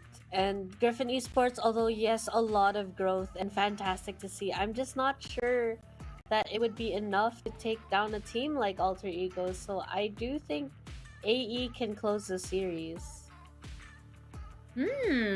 Unless, of course, they show a different side of themselves today. Yes. I mean, Alter Ego, that means you have a different self, right? And True. Maybe Fluffy in another universe or another ego of yours is a lady. Anyway, not gonna I'm just kidding. For those who are watching us and are not aware of how close Fluffy and I are, we're actually friends, really good friends. And I like to pick on Fluffy from time to time. All good fun. I might see myself on Twitter being Flynn and like, why are you picking on Fluffy? It's because he's my friend and I'm trying to help him get a girlfriend. So I'm just kidding. Anyway, Trix, look at Trix's reaction over here. Like, I have nothing to do with this. I am neutral ground. True. You always are. Yes. What do you mean true? I feel like an evil person over here, but Maybe that's your Alter Ego. maybe. But I am likable, so... Oh, that's true. Anyway, these guys. Oh, no. What do you think we're gonna be seeing over at Vine, Trix? I think what we can expect is a lot of aggression first from Alter Ego. At least that's how I'm seeing it. They might want to feel it out, see if they can bully Griffin to certain spots. If Griffin pulls out the Yoru, however, then AE might be trying to see how they're playing the Yoru, see if they can start to predict it, and in terms of being able to move their agents around. I think the retake potential in AE will be strong. So if Griffin can actually pick out the agents or pick up the players that are trying to play aggressively, then it could sway towards Griffin for quite a bit. But I feel like AE is one of those teams that are able to adapt and adjust, and they like to start it off feeling the map, and then they decide what they're gonna do with it. You know what my concern is for Griffin Esports? We're so used to them being explosive. And Bind is no stranger to that, the way they play it at the very least. And I know that we talked about this with ONIC G, about being too careful is also something that could be problematic for your team. But I think that on the flip side for Griffin Esports, that's something that they kind of need to be more aware of, because we've seen their explosive 5-man executions, but we've also seen them be shut down because of it. Yes. So that's gonna be the troublesome part over here. But Fluffy, I'm sure that you have your own notions over Bind, and I'd love to hear it. I feel like Bind, especially the way that I know Alter Ego has played it in the past. Normally when they play this map, they do bring out one of Trix's favorite combos, where they bring out the Sky as well as Fade. And I feel like in a map with these TPs and such, using the value of having so many effects to just hunt for people in the Prowler or the Trailblazer, it's a lot of information that you can gain, which can at certain points halt the aggression that we keep talking about from Griffin Esports. And if they remain proactive, on the flip side, Griffin Esports is also the type of team to run a very similar comp with the Fade. And an interesting statistic about Fade specifically, especially on this map, is there's a 60% chance normally when you play against a team without a Fade, that overall for all VCTs, that you actually come up on top and win the round. But with both teams having a Fade, it comes off to more of like a timing issue if they do go with that option. to really define what they want to do and if they can Yeah. really change the pace of the game, because it's such a oppressive agent if it gets rolling, but if it can get stopped, you might as well be playing something like a Sova. I love that you're bringing that up, Fluffy, because one of the things I notice, especially now in the knockout stages, we're seeing that need to juggle utility better in Yeah. terms of getting information, in terms of not using too much utility at the start, or at making sure to get value from your utility. And I think the most pressing for me in terms of Alter Ego and the way that they play, what I remember from them is they tend to use the Prowler alongside the Sky Trailblazer, which opens up a lot further duelists just to go in. And we see that duelists time and time again, they'll be just going in there with the raised blast packs. And I'm wondering how Griffin is going to respond to that kind of aggression, because although AE does that, they also slow it down real quick when they need to. I feel They like the really do. biggest factor that you really have to take focus on is every team in general, by the way, has to always make sure that they're on pace with the clock, that their spacing not Yeah. only in the game is also on pace with the clock, because that's the one that is the really defining factor. Because at the end of the day, it sounds very simple, but one team is trying to plant the spike and one team is trying to defuse it, and there's only X amount of time to do it. So spacing your utility correctly, or maybe putting more than what you might need to be safe so that you can hard commit to either retake or attack a site, is the most important thing for a lot of these teams, because you can easily, especially at this pro level where everything is so sold and believable when everyone does a fake, that you overcommit utility. By the end of the round, you have such a hard time retaking a site just because you don't have any Yeah. more gas to work with. So as long as Yeah. the teams keep on pace with their aggression, I feel like it's fine for either team. God, I love the way we're talking about this. I mean, I talked about how the journey has been so far for all of these teams. And honestly, every single team here at the knockout stage has been really impressive. I mean, during the group stage, we always talked about, we hope to see more proactiveness or aggression from these guys. And they're really starting to deliver over here at the knockout. So I guess the next step, which you guys just said, is to be a little bit wiser when it comes to the utilities. Don't expend don't like spend your utilities too fast, too early into the rounds. You gotta find that perfect timing, or you gotta make sure that there's value out of every utility you throw at your enemy. Because we've seen during the group stage, we've seen some of the teams kind of throw in their utilities too early, like with Fluffy said, and then later on during the retake, there's nothing left. And Right. that's just a waste, because you really, sometimes you have to consider that preventing the enemy from actually planting the spike might not be the best strat over here. Sometimes it's your retake potential that really Yes. pops off, and you gotta bank off of that. You gotta really assess the situation and find out what strategy comes into play. I mean, tricks, that's what timeouts are for, to reevaluate what you guys are doing right and what you guys need to work on. I think that timeouts, especially when they're used, are very important. You want to, similar to your utility, okay? I find timeouts to be one of those utilities that you have where you get a rain check on the team. Be like, okay, this is what's happening, this is what we're doing, this is what we might need to do. Or looking at all of the tells that a team has and how you can react to it. But also just resetting that mindset, like, hey, it's okay, it's round per round. So I find that going back to the utility conversation, we have teams that tend to overcommit utility sometimes, and because of that, the opponents just say, hey, they burned all of their utilities. They're going to have a really difficult time on the retake. And I feel that some viewers might not understand that so much. You can count utilities. And I feel a lot of pro players do this. They're counting, okay, they used one Prowler, so they have one Prowler up. And somebody else will say, no, they used a second Prowler, so there are no more Prowlers there. The Haunt will be back up in like 30 seconds or so. And this is the kind of strategy that a lot of teams at this level are going into. They know the timing of everything, so they also know when a small window opens for them to punish the opponents that they cannot retake, that they cannot stop the push, or they honestly just can't enter a site. I'm thinking about it, and I can hear the communication already between the team members. They're like, can you guys bait the utilities first? That's exactly what's probably happening at certain rounds in these Right. matches, right? Like, can you please bait the utility so we can get, like, let's wait for them to throw it at us and then we go in. That's why we see some of these rounds just being very slow and very careful, because sometimes that's what these teams are waiting for. Like, let's wait for them to throw their utilities and then we go in, because by then it'll be hard for them to throw anything at us because they have nothing, while we have everything, especially on the attacker side. Like, no, let the defenders just throw it all out, and then we attack, and then we throw everything back at them, and then it's easy for them. That's how it is. Now, I do want to go back to that whole timeout situation, because I've seen Griffin Esports actually pull out their timeout later in the half, which has worried me in the past.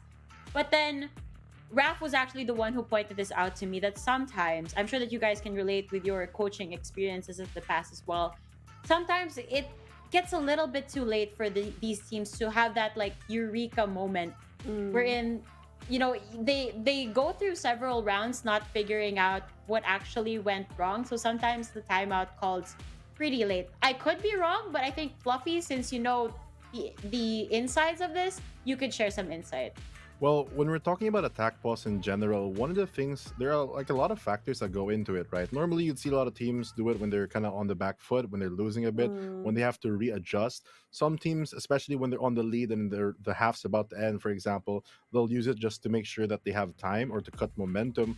So attack pause can be used in multiple ways, but it also depends on the round. Sometimes coaches specifically will wait just to make sure that you use attack pause on a buy round.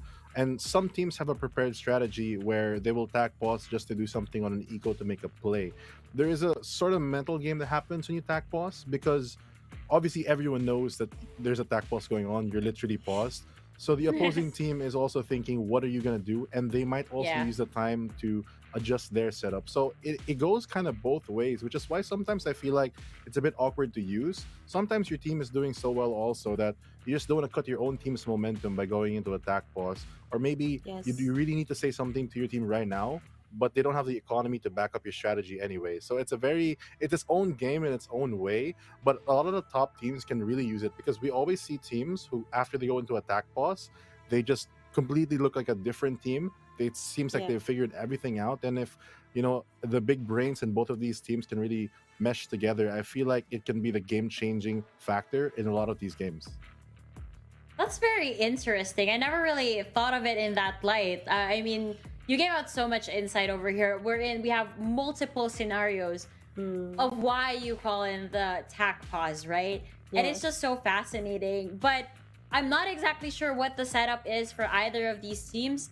But I feel like it's easier when you have a coach, right? And not all of the teams, I believe, that we have here in the knockouts actually have the luxury of having a coach to kind of have that outside looking in perspective.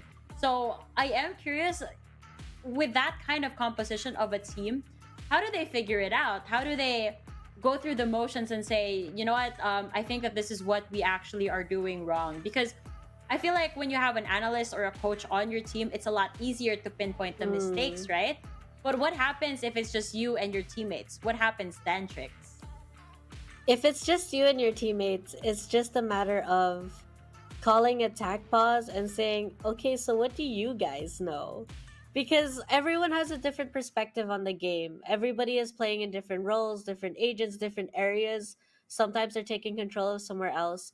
So let's say you're on the defender side, you're playing A side typically, and then you want to know what's going on B side, because you want to understand, does this mean that you guys can be aggressive on A because they tend to like put a lot of utility on B early on? And that's also the kind of communication that players themselves can give each other. And I think having a coach, yes, it's great, but at the end of the day, the players are the ones that are in the server. So everything that they are taught, everything that they learn, they practice, it's up to them to bring it when the map starts. Yeah, I think it all boils down at the end of the day to experience. A lot of the players here are also practiced and veterans in their own right. Yes. So they already kind of know what to do. Generally speaking, after you do all the prep and once you're in the server, it's up to the players to do whatever they want to do. Even as a coach, you're just basically suggesting because you have the benefit of retrospect. But it's really the players in the server at the end of the day that go for what's comfortable with them. Some teams in fairness, really stick to their coach's plan. Like, you have to do Yeah. this. Other teams are more go with the flow. So it's more of a team dynamic on a very case-to-case basis. But generally, I think that all the decisions in the server always start and end with the players. Ah, very interesting. I guess it's just really helpful to have that extra insight at the back of your head, right? Something to look out for, especially for these players, because we talk about them, you know, they have this more like micro view. They only see what's happening in front of them, and it's really good. That's why we have VOD reviews and everything in between in terms of preparation, because those are the things that really help these guys. Now, straying a little bit away from the more serious side of these things, I'm actually staring at both of these teams and I'm thinking, Griffin Esports, mythical creature. And I'm thinking, what other mythical creatures are out there? Because one day, who knows, I might start my own esports team with Trix leading the way, because I know that she's such an amazing player in Valorant. So, Trix, if we were to start our own team, what kind of mythical creature would be our symbol? Something invisible would be nice, you know? I don't know. But Kind of hard to have an invisible logo, no? Hey, if you believe, you can create it, right? So, but I mean, going in, I think it's the same when it comes to compositions. If you believe it, you can do it. Actually, right, Fluffy? Right, true. Fluffy? It's fine. Fine. it is true. And going straight into Bind, I am excited to see what kind of lineup is coming up. We have actually the double initiator on both sides. They are not pulling out a Yoru, which they did last time. So I think that would go towards their favor. Griffin, with this Breach and Sky, I feel might be going more for that explosive, you know, just hard forcing the sites, while Alter Ego has more of that utility where they can clear the angles, and they can also, if they wanted to, hard force the sites.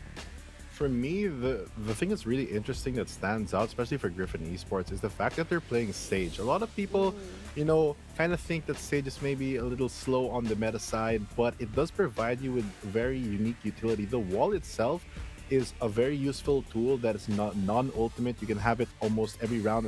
Well, technically you can have it every round. And it's a really big way to gain a lot of space on the site that you can safely plant behind, which is something a bit lacking on a map like Bind. The slows as well, and especially on Bind on A or B, B long specifically, as well as even in hookah, it's just a big area for you to get a lot of control. It really slows down the push and allows your team to rotate. Although that does mean that their team is giving up that anti-flank potential, kind of forcing them to always have a player watching their backs. If not, they might get punished for that. That is true. We don't have the same chamber or cipher traps, or perhaps the killjoy. We don't have that. You need that extra pair of eyes just watching behind you so that you don't get stabbed or don't get flanked, basically. Easier terms over here.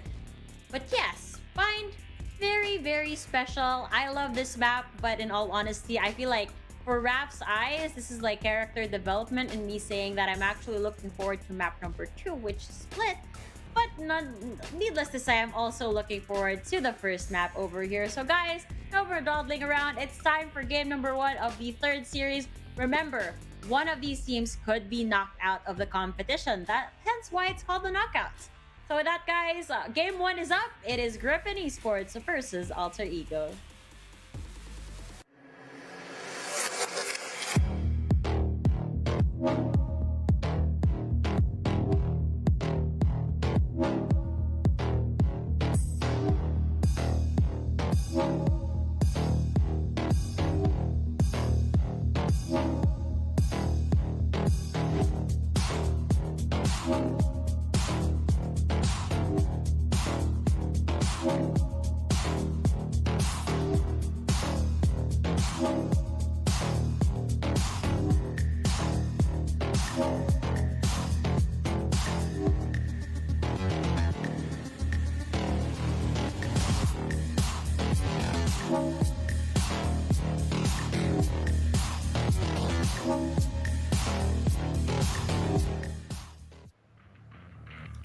Kung kanina tayo ay nagwagi sa mga panahon na nanalo na nga ang Team Secret against the side of na members na nakalaban nila from the early stages kanina. Ngayon naman, pwede na tayo mamaalam sa mga maglalaro in the lower bracket. Dito sa knockout stages, ay managli si Double. Kasama ko ngayon si Ate Ray.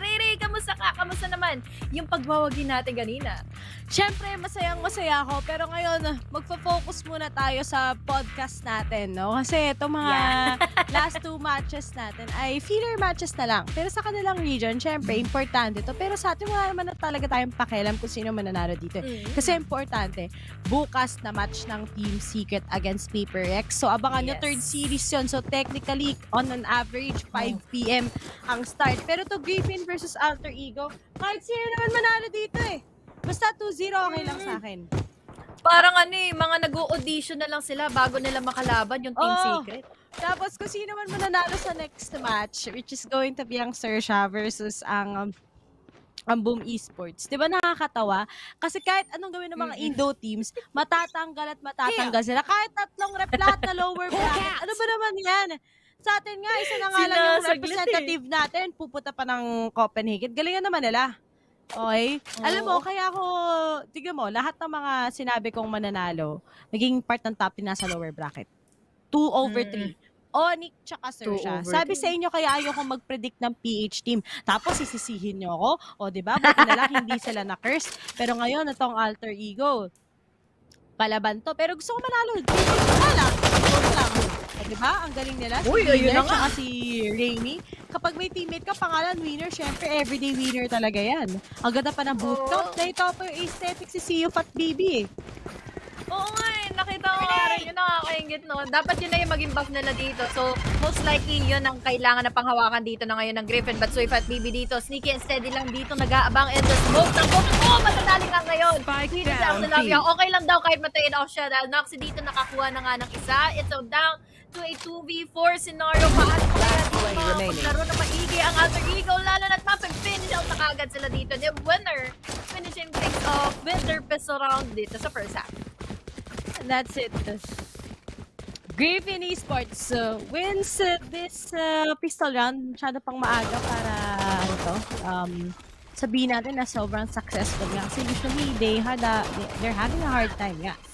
Pagdating sa pagiging consistent or mag-close out ng series. Pero ngayon that they have come this far, this is really big. And to know na ito ay mapa na pinili ng Alter Ego. So please lang, parang awa nyo na, no? Puro 2-0, puro long matches ngayon. Baka naman gusto nyo maawa, di ba? Pero si Rini, concentrate. Layo pa na mukha sa monitor eh. Oh, di ba? Alam nyo na kung saan. 1, 2, 3, audition lang. Sige, okay lang. Peace packers naman nung Kenzie. Oh my goodness, nakaka-instant talaga siya. Hindi na ako natutuwa.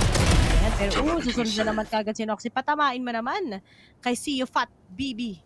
Diba? Ba't kaya pangalan niya ganyan? Pinalo ako niya sa Twitter. Finalo back ko na lang eh. No, Soy Fat BB, no? So Fat BB? Hindi ko rin na itanong sa kanya eh. Mamaya tatanungin natin yan sa Twitter niya. But on the moment na meron na lang ditong dalawang natitira, make it 1.5. Dahil very low on issue na rin dito si Kush. Di na rin nila alam kung ano yung gagawin nila. Dahil wala na silang pang anti-flank. Di nila alam kung ano yung uunahin. There is the blind. So utilities dito, inuulan na kaagad ni Pang 3. Tapos pinakulanan pa na mapasabog dito ngayon. Yung winner, iisa na lang ang natitira. Extra labia dito.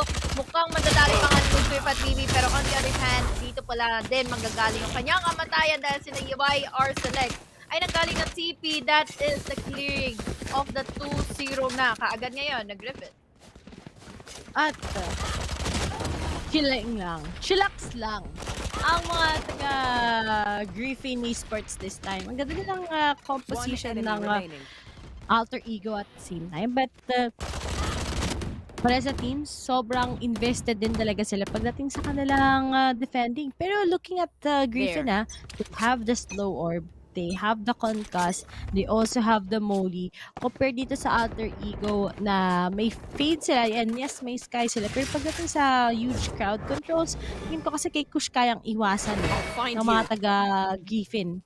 Pwede lang na lang i-pin down. Unlike dito sa breach na kapag na-concuss ka, di ka naman na makakaalis sa concuss na yan mismo eh. So, may mga perks. But with that chamber also na meron si Noxy, baka sa second half ka natin may kita yung power na meron Most sila. Pero probably. si Delb, grabe naman. Delb. Yung mukha niya, talagang kulang na. Hampas niya yung sarili niya sa mukha niya sa monitor. Sobrang lapit. Ako, hindi ko kaya na ganyan. Pero shoutout na gusto mo shoutout na yung oras na kasi wala naman na kami galing gagawin ngayon Pero uy, Rini, ano ba naman Sono. yan? No orb mo na nga. Wala pa nangyari. Although concussed, nagkukuskus pa sila ng yelo ko. See you pat tries to get that pero nga lang time. Perfect pero there's player select. Sige, standing. kaya pa yan. Winner na lang kagad pero kapag winner, hindi mo nga makuha kagad ang iyong mga props and 2-1. In favor pa rin naman ang Philippines. Napapadali na lang din dito yung round na yun. Especially na by round kasi ng Alter Ego. Buti na lang din talaga at nakuha nila yung round na yun. Kundi lahat tayo manghihinayang. Nag-ipon sila doon for fast 2 rounds. Nahirapan sila makapasok especially dahil dito sa mga slow orbs. Na-mention mo nga rin na we have the attacker-sided composition dito for Alter Ego. So, kaya naman siguro sila nagkakaroon din ng magandang execution when it comes to their utilities. But the problem is, makakatapat kasi nila dito si Rainy. I have been commending in Rainy sa mga nagiging decision ng utility ever since. But this time, mukhang madedelay pa rin ang Alter Ego dito. Dahil ultima mga utility pa lang dito ng players natin from Griffin. Talagang na-hold back na sila. Ayun. Yun lang, kanilang mga baril, pero, ang asim. Hindi pwedeng ganun. Parate mga idol. Pero, face your fear! Pinakitaan na nga ngayon ng emo na Rolling Thunder para wala silang everything. Rain is gonna go down. And now it's up to IR Select together with Winner to get this. Pero wala lang. Gusto ko sana nag-raise na lang si CEO Fat. Tapos, nag-sky na lang si Winner. Feel ko mas okay si Winner as that sky. But okay lang. Kung ano yung decision ng Griffin, wala naman tayong magagawa. Nandito na sila naglalaro. But as for Adrian, King, and Noxy, they have a good hold parating doon. Well, aware ba sila? Si Winner naka-operator. Unfortunately, hindi. Pero time is ticking. At kailangan na lang walang umalis. At kita ko na yung noo. Si Josh S pala naglalaro dito. Pangalan, Winner. Josh S! Lumipat ka na pala. Akala ko nasa Japanese team ka. Ba't nandito ka na sa Griffin from Hong Kong, Taiwan? Ganun pala yun. Flexible daw kasi si Josh. Kaya niya daw multi-language na ng mga teams. Oo, galing na mag-Japanese. Mukha na nga siyang blurred Dalawa na sila ni Bird. Pero ayun na, 2-2 na kaagad ngayon ang scoreline. Buti na lang din talaga at nagawa ng paraan dito ng Alter Ego kung paano na lang kukontrahin yung mga utility nagbablind sa kanila kanina dito sa Garden. Pero with that being said kasi, they had the Nightfall as well para magkaroon sila ng advantage na mai-push back din yung mga nag-hold na members dito from Griffin. At ngayon, sila ngayon ang na-punish. They only have your winner with that operator. Shadows na lang for the other 3. Pero let's see if this is going to be doable. Dahil nga ngayon, nakaharap si winner sa kanya. That is one of the crucial plays sana na magiging pabor na sana dito for Griffin. Para at least mamenosan lang ng members dito ang Alter Ego. At spike planted. Alter Ego still on that post plant. At remember, when it comes to Alter Ego nga pala, share ko lang. Pagdating sa stats nila against Griffin, here in Bind, it's really one of their specialties also. Pero ang magkakatalo talaga tayo ay sa next map, which is going to be in split. Na pagdating naman sa mga taga Griffin, it's a good way naman na they can actually exemplify more of what they can have. Pero nga lang, they usually don't play this map so much, unlike for the Extent, unlike the Raven. Pero sa Alter Ego, malakas din talaga sila sa speed. So napaka-importante ng first map. They lose this, then it's gonna be a map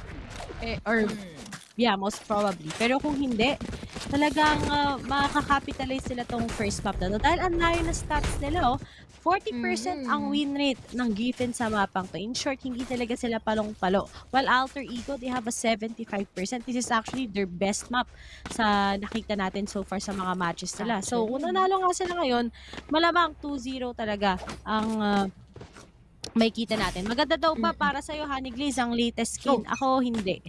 So, nagagandahan. Parang ang distracting niya, pero may mga effects naman na nakakagawa.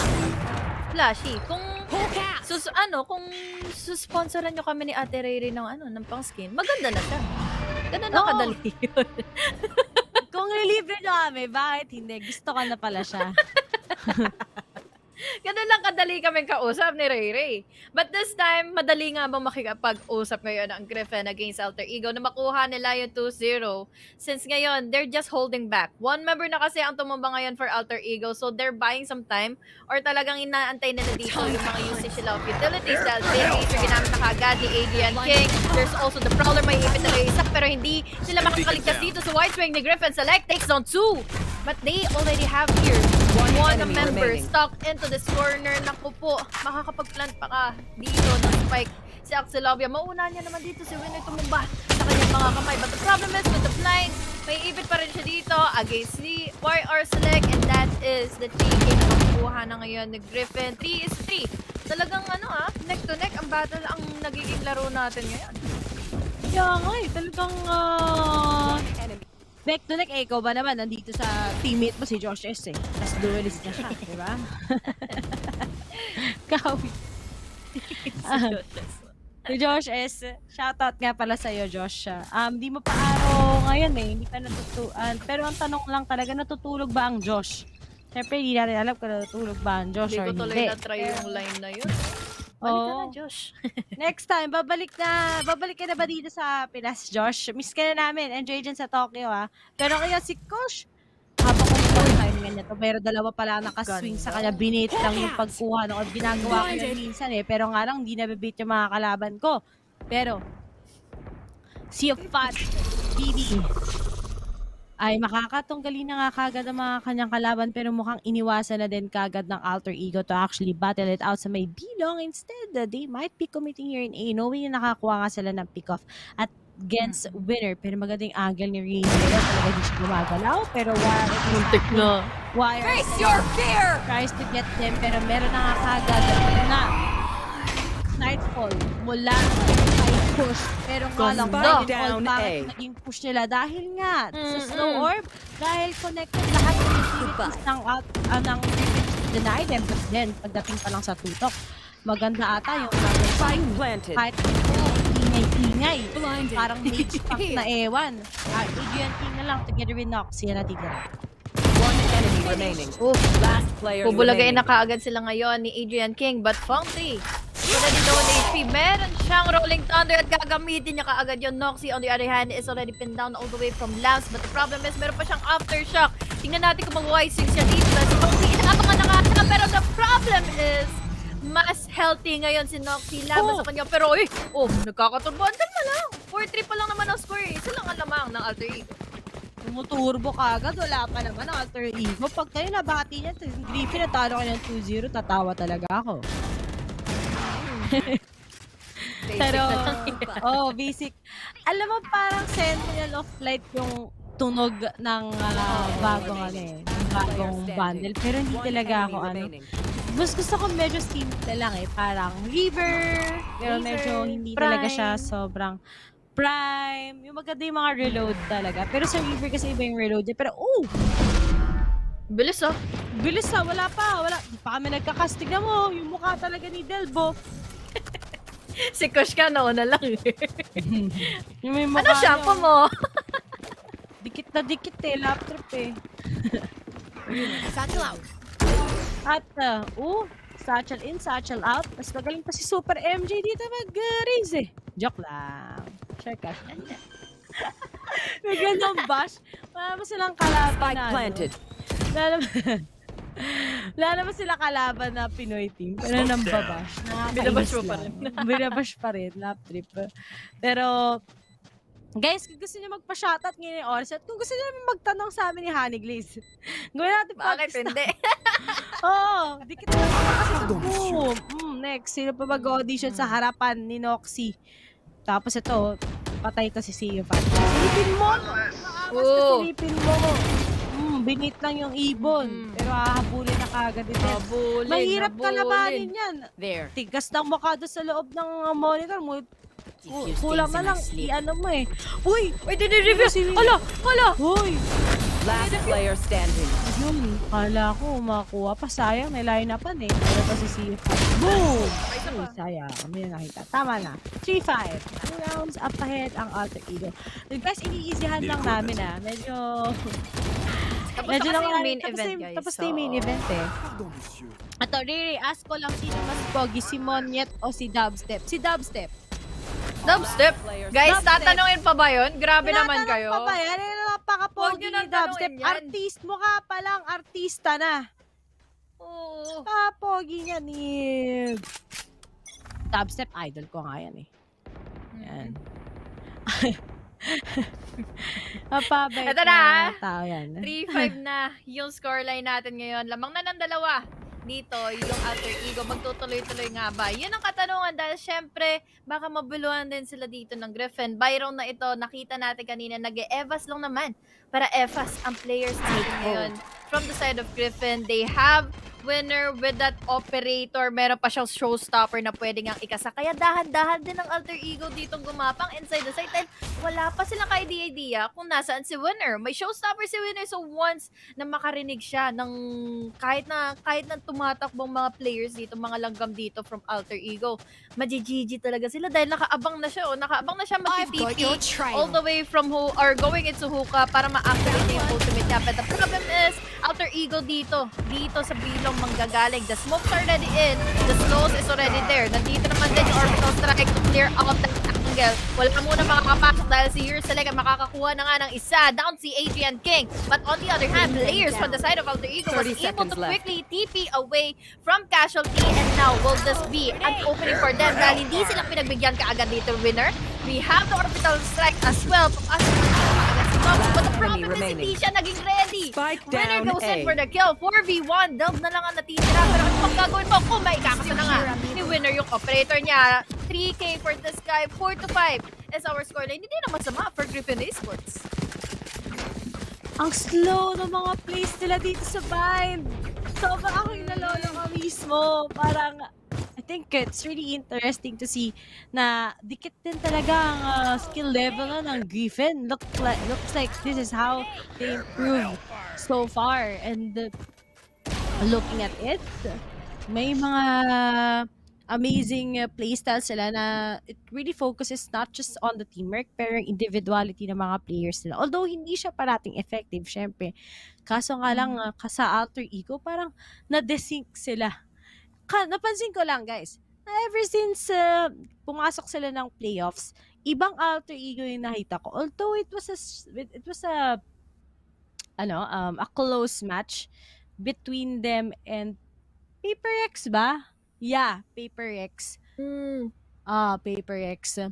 Sobrang laking pagbabago tong makikita ko sa kanila this time around. Although sometimes ito nga, pag nawawalan sila ng momentum, pag wala sila sa mga gusto nilang placements, ganito yung nangyayari. Medyo distracted talaga sila compared sa mga taga-Griffin. But it's okay. We can still see paano ba yung magiging style ng Alter Ego here in Bind. Kasi nga sa Bind, sobrang gusto ko yung mga Bind na laban kasi dikit siya parate. Wala dito yung comeback stores or mga one-sided. Dito mo nakikita yung mas smart plays mula sa mga teams. But as of now, as they try to get some good pick-offs, mag-usap ko yung pick-off. Hindi man lang tumama. Dali tuloy sila. Slow orb dito kay Rainy. Ipit na ipit siya. Once na bumalaga sa kanya dito, si Noxie, sa mama pa nila push, madadali talaga siya. Pero ang Salavia ako nabalik para makapasok na kayo ng side 2v2. At the very moment, they can still planted the spike. But the problem is they have the aftershock to think about. At nandito pa ngayon si Fang 3 para magpunta nga sila. Double break ang gagawin nila ngayon. But it's all up to Fang 3 na mangyari na nga dito ang gusto nila mga position. Again, sa side of Alter Ego, Noxie na lang ang natitira. After natin makita na pumasok na nga sila ng side ng opportunity na dali ng agad sila dito. Oh no! Naku, sneaky lang si Noxie dito, makakatakas pa mga pag-TP. He's just very low on HP pero meron naman siyang advantage dito with his gun, also with his third force. But will this be the clutch na kaya niyang magawin ngayon for his team para magkaroon pa rin sila ng player standing. You know? Ano na? lumalaban na si Noxing without popping off he is. Pero ngayon na yung trademark ka somehow gives it good information. Uy, wag ka ba na yun? Knife Bakit? Ay, Common Noxy! mistakes. Yeah, the common mistakes. Pero is it not a given na i-expect mo yung tao sa may pulse na kagad? Ang weird lang. Kung ako nag-gun out na lang ako sa mga ganyan na rounds, especially sa 1v1s, it's really hard na mag-knife ka lang. Tingnan mo, sumakto sa ganyan. And na-realize ni sa uling ganyan panalo na nawala pa. Ang dami na ginawa ni Noxy pang highlight na tinapon pa. Sabi na mag-roster tayo dyan.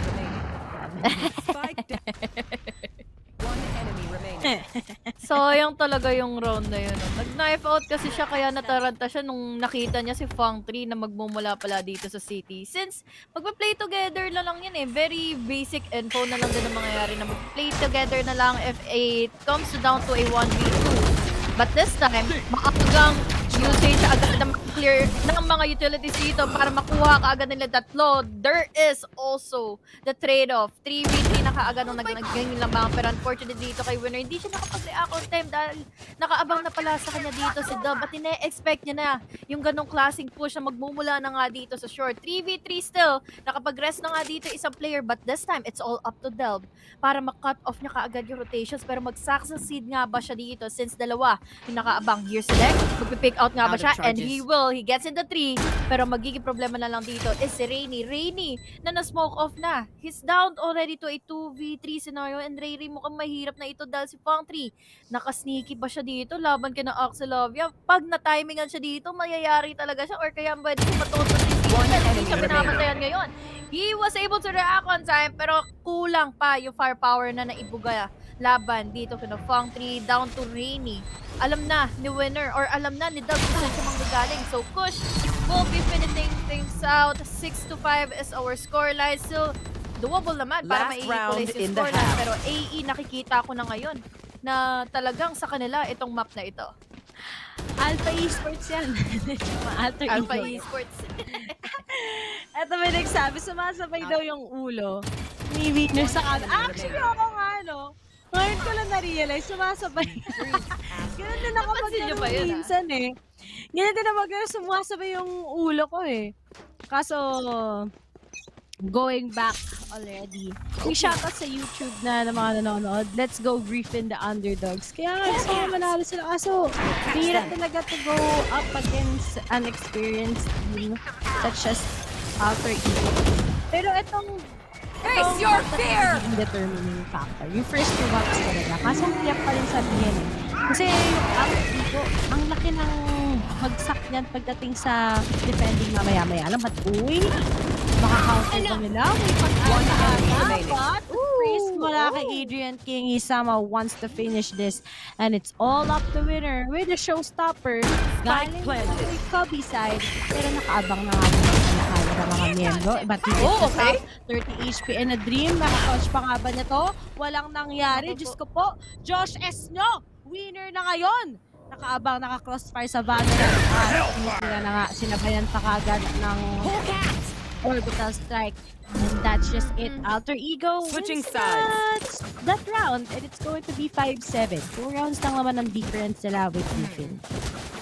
Goods na goods talaga kay Griffin Esports na makakuha ng magandang comeback sana. Pero kasi hindi sila naging expected or hindi sila nagkaroon ng expectations kung ano ba yung pwede na maging post-plant positioning season eh i-commit ng Alter Ego. Still was doable for Winner, but the problem is meron siyang makakatapat. Orbital Strike, yung crossfire na naging post na nga dito ng players ng Alter Ego. At dagdagan mo pa yun na-mention mo nga, Riri, it is going back to the factors na experienced team kasi dito yung Alter Ego. Alam nila kung ano yung magiging adjustments nila. Alam nila dapat kung kailan nila pwedeng laruin dito yung mga nagiging decision making against Griffin Esports and also their utilities. They were in a pinch ng mga first 2 rounds dito ng ating first half na sila yung attackers. Even though na meron silang Sky, meron silang Fade, they have the utilities to clear out those corners. Pero this time, ano kaya magiging problema nila? Lalo na't Bridge at Sky, yung magkasama. Ang daming blinds dito. Kung hindi mabulag yung pati pabilya mo dito, talagang magtataka ka na lang kung magiging effective ba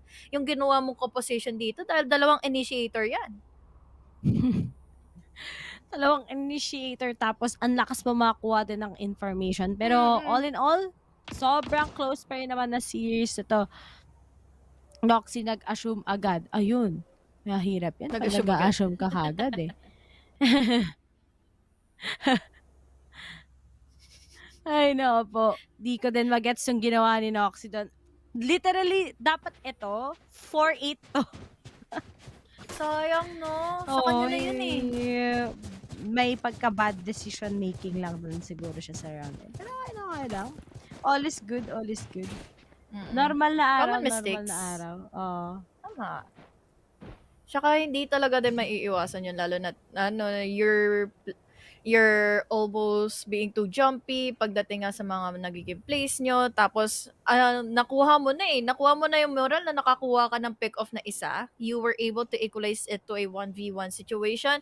But again, the problem is, para ka na kampante ng mahagayod doon. We have the 34 CS for Noxy, tapos may Vandal pa siyang kasama, pero wala naman yung timing sa kanya. But this round, or this half, ano kaya yung magiging decision making ngayon ng Griffin Esports? They are down to two rounds na naipanalo dito ng Alter Ego. Dapat nila may panalo itong peso round kung gusto nilang ma-equalize kaagad ito.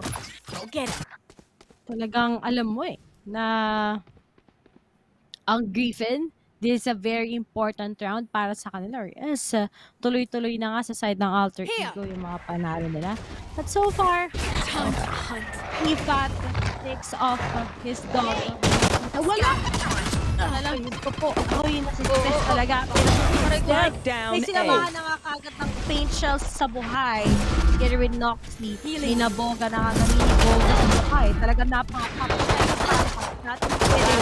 illegal na. And now, mga frenzy, mararanan ka na naman si Winner at si Rainy at si Seofat na lang. Going up against 4 people, pretty hard. But uy, classic lang pala ang katatat ng mga taga-Alter Ego. Nabigla dito ang players natin ngayon for Griffin Esports. Na-shorty sila, naboga sila dito sa mga mismo. Ginamit ito ni Xerxia at wala na tuloy ka idea ang Griffin Esports kung paano ito mapagtatagumpayan. Swift at BB magpaparinig na nga, rinig na siya dito ng buong bayan, but he needs to get that, he needs to get in that spike. Pero kasi ang layo din talaga, ang hirap na sabihin kung paano mapapakinggan yung round na ito. It's 1, 2, 4. But now, 8-5 na kaagad ngayon ng standing. By round na naman ito for Alter Ego at lalamang dito ang Alter. Paano pa kaya yung comeback potential ng Griffin Esports dito? At uy, Noxy, talagang napakadali for them to get this 5-8 na nga sa side ng Alter Ego. And sabi ko nga, diba, even if they had a lot of struggles sa first half, tingin ko dapat napunta yun sa side ng Griffin. Dapat 7-5 in favor of Griffin, or else mahabol talaga sila na napakabilis ng mga taga Alpha Esports. Si Gian Sanity ay dito nga naglalaro. Joke lang, guys. Ba maniwala kay Alpha Esports. Yan. Indo yan, no? Indo, from Indonesia. Yung lahat ng teams ng Indo, yung 3 representatives nila, ayun, napunta sa lower bracket. Alam nyo, real talk lang. The fact na natalo ng Team Secret ang Xerxia, napakadali na lang talunin nila yung ONIC. Kasi ang Xerxia talaga, tingin ko, compared sa PaperX, ay ang kanilang biggest weakness. Hindi ang PaperX. Kaya bukas may kita natin Dubstep or Jenemy versus for saving. Sino mas lamang, sino mas sikat. Pero ngayon, ang mga taga-Alter Ego, hinihintay na nga nila kung may mga pick-offs, wala na lang yan. Pero baka mag-push sila. Kasi buwan na ng mga spike down, B. Diyos ko po, ano yan, minama kagad. And it's up to winner with the Spectre, pero Sinaglit. winnable pa to para kay Josh S. Oh, Could not yun. work out Oh. our differences. Dali lang ng one tap ni Noxia. Ito na nga ba ang sinasabi natin, guys? Kapag kumuha na nga dito ng first pistol round na naman for that second half, ang Alter Ego magtutuloy-tuloy yung kanilang momentum. Good news for the players of Griffin Esports, pero kasi naipit sila sa mga utilities pa lang dito ng Alter Ego. Isipin mo yung mga nagiging labas ng fault lines. There's also the follow-up pagdating naman dito, or rather nung mga blinds dito ni Adrian King. There's also C's coming from Kush. So ang laking problema nito ng Griffin Esports kung paano makakapasok, paano sila makakakuha ng info. But now, medyo this is the buy round for Griffin and they need to make sure na sa kanila itong round na ito. Kung hindi, manihinayang tayo sa mga buy sila. Mag-save na naman sila dito. Ang Nike Alter Ego, meron pa silang eco for the next round. So once na makuha nila itong round na ito, kabahan na ang Griffin dahil double digit ang kanilang may ipon. Double digit. Makakapag-ipon na ba? Makakapag-ROI? Magkakaroon na ba tayo ng nice score ngayon? Rainy, na nga rin agad, pero uy, may trade-off. Pero mo, kaso ka lang, mapipick off na nga din niya kagad together with Siofat. At ngayon, nahabulin niya. Anong makakakuha pa ako syempre ngayon para sa side ni Del. Winnable pa to sa Alter Ego side. At napaka-importante nga ng round na to for them to take on. Pero there's just some few denies galing Sampang. Pero magpapaline up pa siya ngayon ng pinches at wala siyang matatanggal. Pero importante, nandito na nga si Noxy kasama ang kanyang boga. Ito pala si Griffin eh. Pero nakuha! Oh, okay.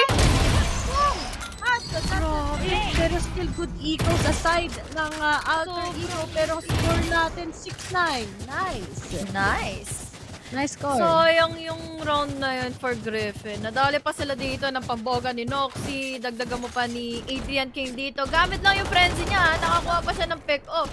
This is again the buy round for the side of Griffin Esports. Pero ano ang nangyari? Nadali sila dito, nila dealt by timing. There's also the unexpectations na unexpected situations na nakuha dito ng side na nga ng Alter Ego against them. Tingnan mo, apat yung nawala sa kanila, Ray. Kaya naman ngayon, paano sila with half an armors only for Rainy? Dagdagan mo pa dito si Feng 3. Tapos ngayon, Alter Ego, meron silang kompleto rekado sa mga utilities. And there's also just one member na may half an armor. Medyo expensive nga ang nangyari sa Griffin side. Pero ang dami pa rin nilang mga naka-half issue. Tapos nag-bulldog na lang si YR Select. Pero as for Alter Ego, still, they want to take this retake na lang kung sakasakali. Ready naman kagad si Adrian King kasama ang kanyang mga Repolyo. Tsaka si Kush ready na din kagad with his Nightfall. Pero ano nakatingin na mga Alter Ego. Ano ba naman yung na-pick pa rin siya ni YR Select. Ang sakit naman yun, idol. At ngayon, isa na bumapag siya. Sige, mag-isa-isa lang kayo. Wala namang problema kung gusto nyo manalo, mga taga-Griffin. Last player standing. Ganda na winner dito. Winner na winner siya sa mga nagiging isolation plays niya. But Delv is the only man standing for Alter Ego. He's down to 38 tapos inaabangan pa ngayon siya ni winner. Down to 4K for this guy. Gusto ko lang din talaga i-comment yung round na yan. Once na maibigay niya nga yung momentum for his team, once na makapasok na siya, yung space ay na-create niya na for the rest of the players ng Griffin Esports na makapasok. So ayun lang dito for Kush, no? Binaril niya yung Steam Beacon na akala natin kung ano lang na binato dito nila Axelovia. And now, nabawasan too late sila ng isa dito. But the problem is for Alter Ego, nabaluhan lang din talaga sila dito ni winner. Dagdagan mo pa ng mga naging precise aim and precise plays niya against Alter Ego. And now, it's a down to a 7-9. 2 more rounds. Eco lang muna ngayon ng Alter Ego. Wala silang makakahawakan na pera. Pero sasaglitin! Jumping OP from Noxy. Takes down one YR Select. Ang nawala pa sa mapa. Walang mga smokes na maalalayan dito ang Griffin Esports. Talagang itong Griffin somehow lumalaban na nga sila against Alter Ego, pero kailangan pa rin mag-ingat ng Alter Ego para sa round na to. Oo. Dahil winnable naman to eh. Pero uy, dapat jumping! Ay, dami! Pero buti na lang, Nakabawi pa rin ang Griffin doon. Kamuntika na nga din. But the frenzy, sabi ko nga sa inyo, they will surely work. Pero kung ako si Axlavia, hindi ako si Steely. Pero nga lang hit sa atin ni player standing. Perfect timing coming in from him. Sa namahan na din kagad ito. Kasama pang trademark. But he gets the third one. What? At ayun na nga, kilala na si Raven galing sa Fnatic. Kamukha ni Noxy. Raven na nagbabala. Kamukha ng mga players ngayon, no? Ano yung international, ito yun, jump pick, bang. Naglit na lang din kaagad dito ang buhay nila winner. Or rather, ng members dito from Griffin Esports, hindi nila in-expect ton. At na-thrifty sila. Guys, ang laking impact nito against the economy of Griffin Esports and also Alter Ego dito na na-boost yung kanilang moral. Syempre, kasi hindi nakapalag ang Griffin Esports dito. Against Noxy, nagamit niya lang dito yung kanyang tour de force. There's also as well as si Deb. Nagamit niya lang din dito is yung Sheriff and Griffin Esports. They still have their buys and their egos and they need to win this round out again. Dahil nga, double digit na dito ang Alter Ego, almost close enough to the match point na ng Alter Ego. Mahirapan dito ng Griffin Esports para makabawi. Konti na lang. Konti na lang. Alpha Esports Pro. Shoutout nga pala. Na-miss ko tuloy sila. Bukas na yung laban ng Team Secret sa PaperX 5 PM. Hello po, Lodi Kicks. Hello, Mix. So, last 2 days na lang pala kami dito sa APAC at mamamahinga na kami. Gusto ko lang naman mag-Twitter pero bakit ko nakikita dito na sabi ni In sa tweet niya, bebe time malalain. Sana all! May bebe time. Nanghihingit na naman yung mga grabe. Sana all. Pero, uy! Spike down B. Ano ba naman to? King! Patamain mo yung patamain mo. Gigigil na ako. Pero si Fong, nakakuha na nga kagad si Adrian King. Okay, balik na daw yung mga taga Alter Ego. Hindi worth it magpaka-aggressive. Nasa defending naman kayo. Okay na daw yung dalawa. Kontento na daw sila. But now, tatlo na lang kasi ang naiipit dito ngayon for Griffin Esports. Alam nilang magpipick away na naman dito si Noxy. So Noxy, he needs to be careful dahil bubulagay siya ngayon. Nila Suifat Baby, but he still gets in that kill! Laban kay Suifat Baby, hindi sila nakareact kahit na may blind na kasama yun ni Fang. They are now repositioning away from casualty na nakuha na nga dito ni Noxy. Talagang gumugusto eh. Bumabalik sila na bumabalik dito sa crosser ni Noxy. Kaya naman yun, dalawa na lang silang natitira. Hiwalay pa nga, winner. Kalahin mo yun? Winner ang pangalan. Pero ngayon, dalawa na lang silang natitira. 30 Namatay seconds silang left. lahat kay Noxy. Si Josh. One enemy remaining. Guys, ano bang malalaman mo kay Ned? Eh, ang rapid na ng mukha sa monster. Parang Lahat si kita Lexi na. Parang si Lexi. Si Lexi pinakalapit. Na ni Noxy and now just 2 left before Alter Ego wins this and malaki ang probabilidad dahil nga walang pera ang Griffin. Wala silang choice. At kahit mag-half buy sila force buy, wala rin mararating yung force buy nila. Did Team Secret win daw? Yeah. Nanalo po sila. Hindi na po kailangan itanong yun at may Tavil buff tayo kanina or Vitay buff kanina. Vitay. Parang ano lang eh. Iba yung naisip ko eh.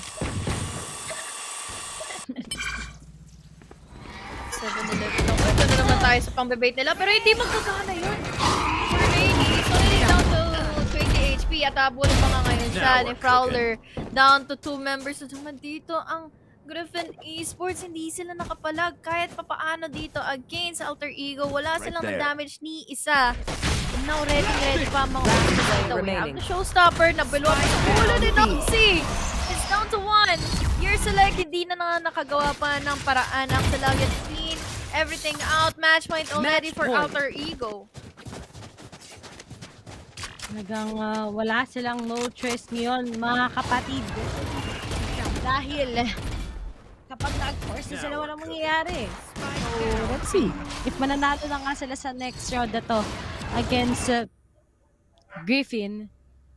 Pero, to those who wants to see the standings, they have the standings on VLR and Liquipedia.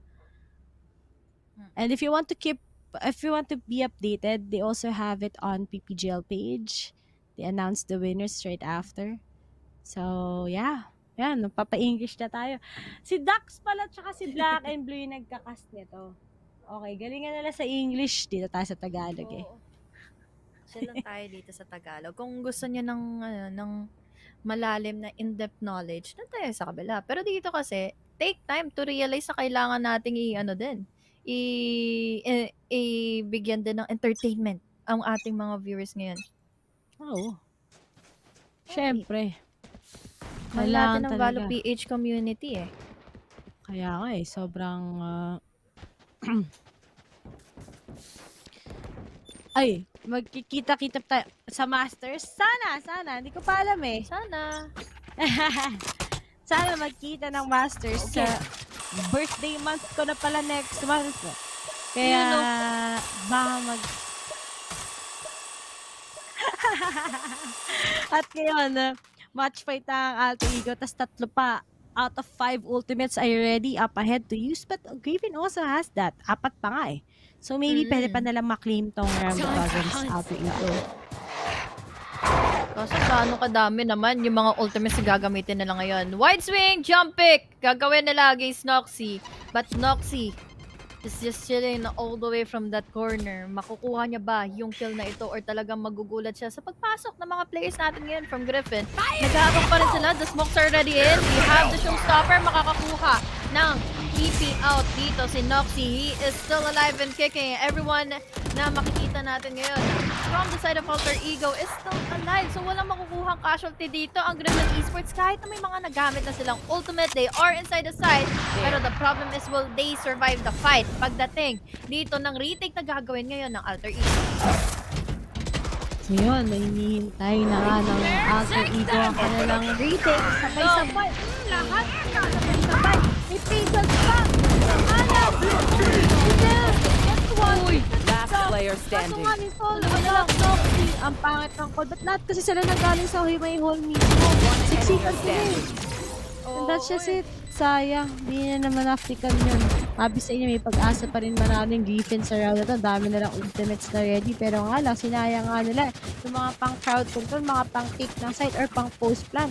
And now, sinayang din yun ng Alter Ego. Dami rin yung pasok nila dahil nga naka-wall. Oo, ang dami nilang sinayang. Sayang talaga. Kung may isa lang sana nagko-contest sa may elbow side, winable sana yun. Wala eh, na-stuck lang sila doon, tapos binatuan lang sila ng mga utilities. They were down to a lot of members para makakuha ng retake. Pero ang dami rin naman nilang ginamit. Oh, ano, pipick ka pa talaga. Pangatlo mo na nga yun. Dito nga na Noxy still winning in that duel.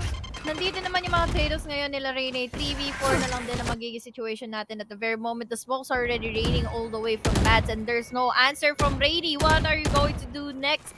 Lalo na't may nagiging bait and switch na magaganap dito. Pero on the other side of the map, Noxy na naman ang makakalinis ng mga players ngayon from Griffin Esports down to 2. Si Rainy na lang ang natitira. Kasama niya dito si Fang3. Kailangan pa nilang sunduin yung spike at wala silang ka-idea kung ano ba yung pwedeng gawin ngayon ni Fang. Lahat makikita pa siya ngayon na Trailblazer. So now, parang pakiramdam ko dito, Ray, ipet na rin talaga dito si Fang. You will not! May respa! 3v3 pa! Doable! Naka-hold pa ngayon sa lamps or sa U-hole ang katulad ni Fang. Kailangan mag-ingat ngayon ng mga taga Alter Ego. Pero di nyo pa saan sinabi na player pa ng Alter Ego yung best friend si Spider-Man. Kaso ngayon, Rainy. Uy, wag nyo i-throw tayo na rin. Panalo nila. Ayun, tumahalan pa Player naman. standing. Uy, ito yung cup niya. Spike planted. Nakakainis. Panalo na naging bato pa. Hindi yan, King. Sasayaw? Crowd? Hindi na makikita si Fang3 pero mag-wise swing na rin naman na dito si Rini. That is a 4K to clean things up against Alter Ego. 9 is 12. Mukhang kakayanin pa ng Griffin Esports na makapag-push dahil Ngayon, nahirapan man silang maipanalo yung round na yun, but it was still doable nung nakapatay na nga kaagad dito si Rainy, nakapag-resurrection na revive na dito yung kasama niya, at nakuha niya kaagad yung pick-off. Laban ka ng Axelavia. Axelavia. Axelavia. Kaya yun yung mga...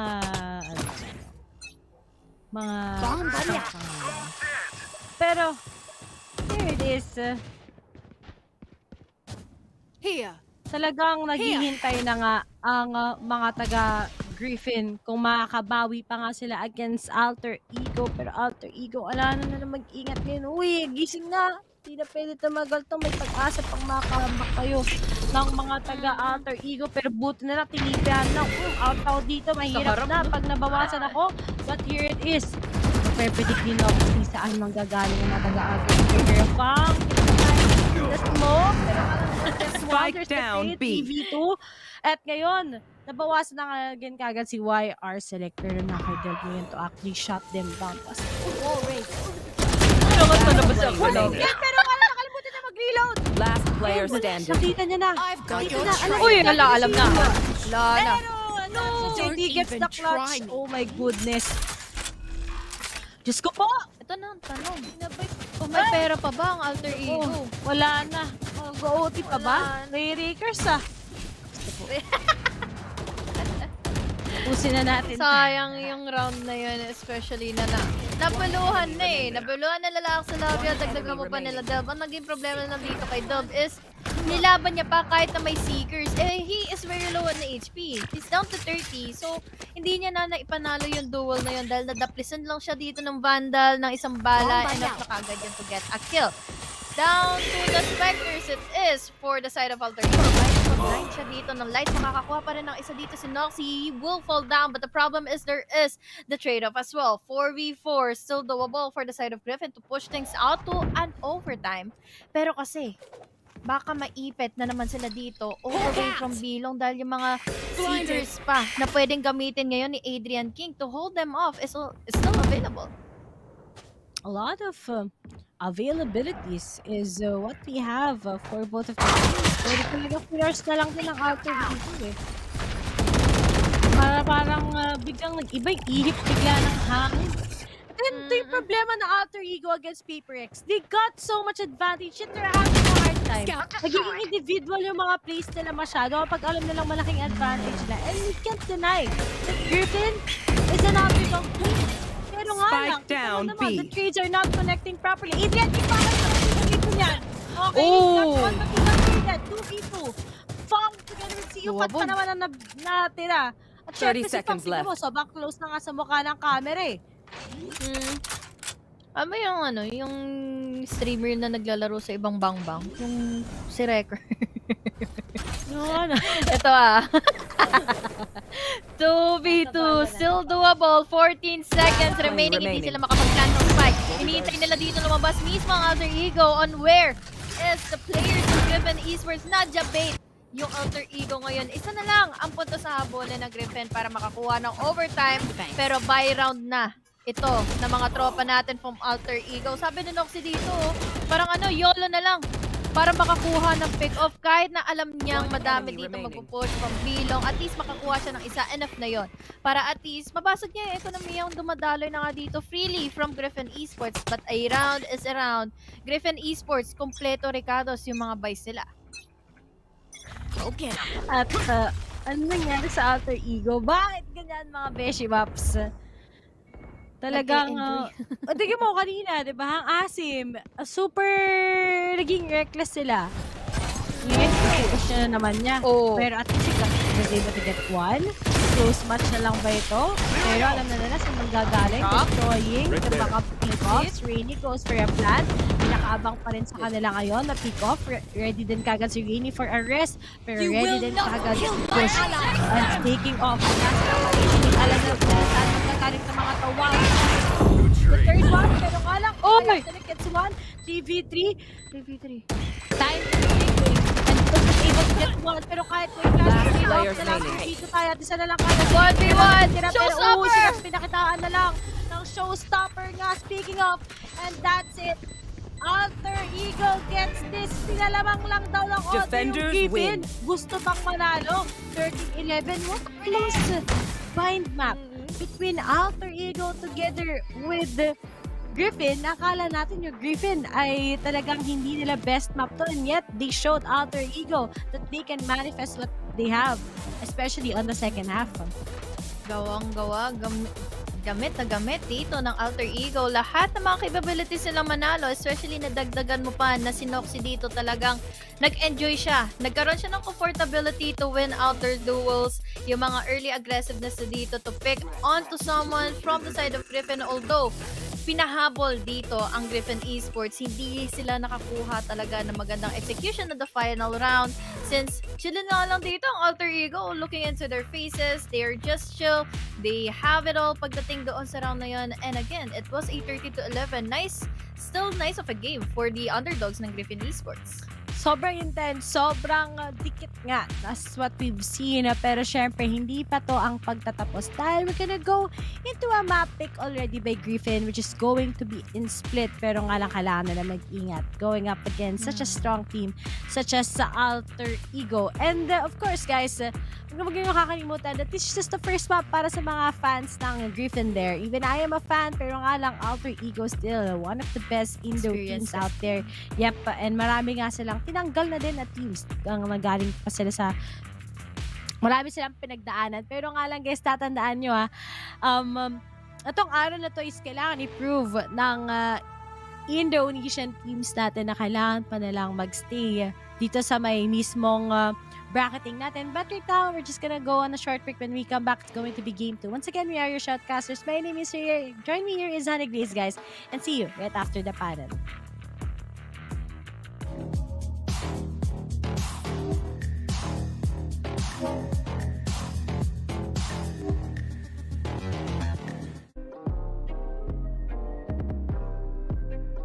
Undefined for life.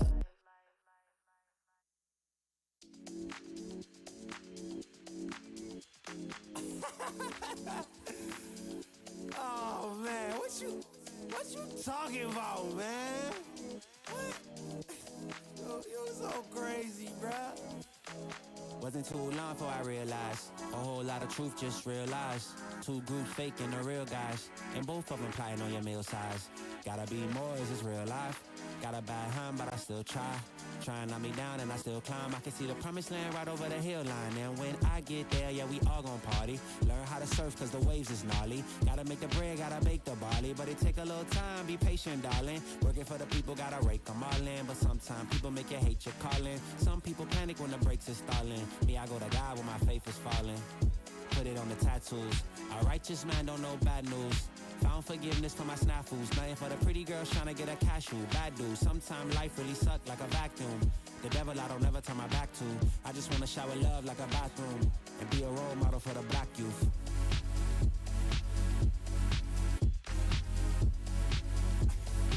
Oh, here you go. Here you go again. Talking all that. What? What are you talking about, man? Wasn't too long before I realized a whole lot of truth just realized. Two groups faking the real guys, and both of them plotting on your meal size. Gotta be more, is this real life? Got a bad hand, but I still try. Trying to knock me down and I still climb. I can see the promised land right over the hill line. And I broke a lot of hearts in my lifetime, thinking that their heart wasn't like mine. Finally got through a lifeline, and I stumbled upon a right mind. Love showed up at the right time. Put her in a white dress, get the white wine. Some people do it for the nighttime, but I'm thinking more, make your life mine.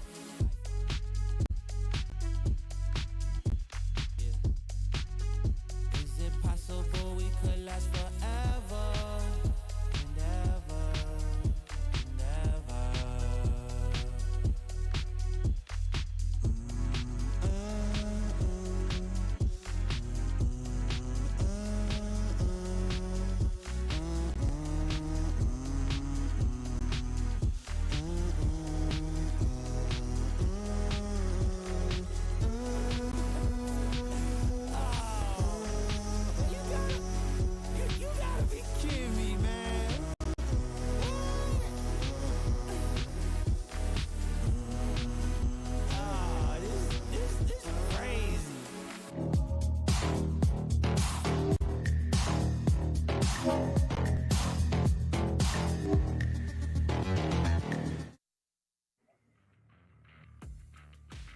Alter ego in the comic book universe could be your heroic version or perhaps your villainous side.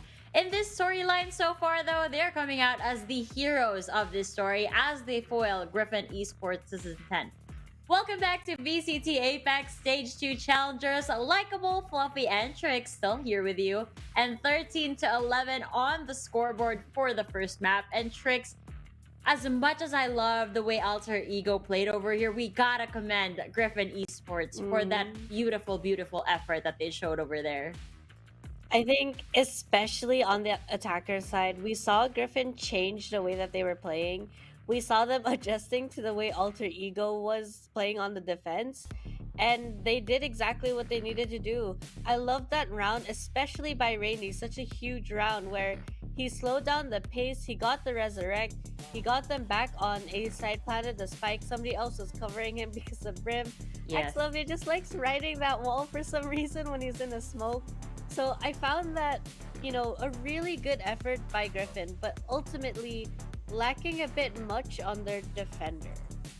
They were. I want to touch up on that round that you were mentioning. I honestly thought that things were gonna go south for Griffin during that round, but again, that was really beautiful on the side of Rainy, taking that initiative, taking that beautiful peek onto Noxie and getting that kill, getting that revive. It just turned the game around. But again, Fluffy falling a little bit too short on the side of Griffin Esports. So let's take a look at what Alter Ego really did throughout these rounds. I feel like, especially on the first half of the game, when Alter Ego was on the attack, they were able to utilize a lot of their space-taking ability. They have the composition to do so. They have that Sky available. They have the Prowlers, and they also have the Boombot, and of course, the Raise movement in itself to really take so much space so fast. And I feel like, although Griffin started out well on their defense, AE's attack was just very overwhelming. And Griffin didn't really have the time, or I think it took a bit too long for them to start adapting, which led to their kind of subpar defense. But then for Alter Ego, though, this being their map pick, Bind being also one of their stronger maps, I'm not surprised that they have the mastery of the timing as well as space creation on their side.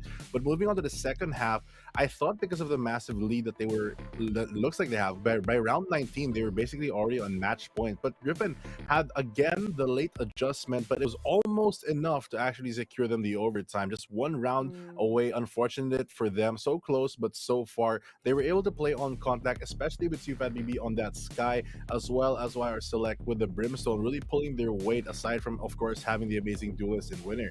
So a lot of these factors, I feel like, just helped the pacing of Griffin play into AE a bit more, and they were able to read them. But unfortunately for them, especially with a showstopper at the end of it, it was not enough, and AE does take the map. They did. And let's actually talk about that. You know, Sufat BB was our map of MVP over here, Trix, and I know that I always like to say this, you have an opinion on the Sky, but did you enjoy watching Sufat BB utilize the skills here? I actually did. I felt that he was using a good combination of his skills, but I did think that there was a little more that could have been done in terms of pushing opponents back, kind of really pairing up with that utility, especially on the defender side. I felt there wasn't as much presence on the defender as there was on the attacking side of Griffin Esports. I do gotta commend Griffin Esports over here. I remember this one round wherein AE was basically trapping YR Select onto one corner near the fountain, and it's so cute because they made sure that no man is left behind. They made sure to throw in the Trailblazer, as well as what was that ability by Breach?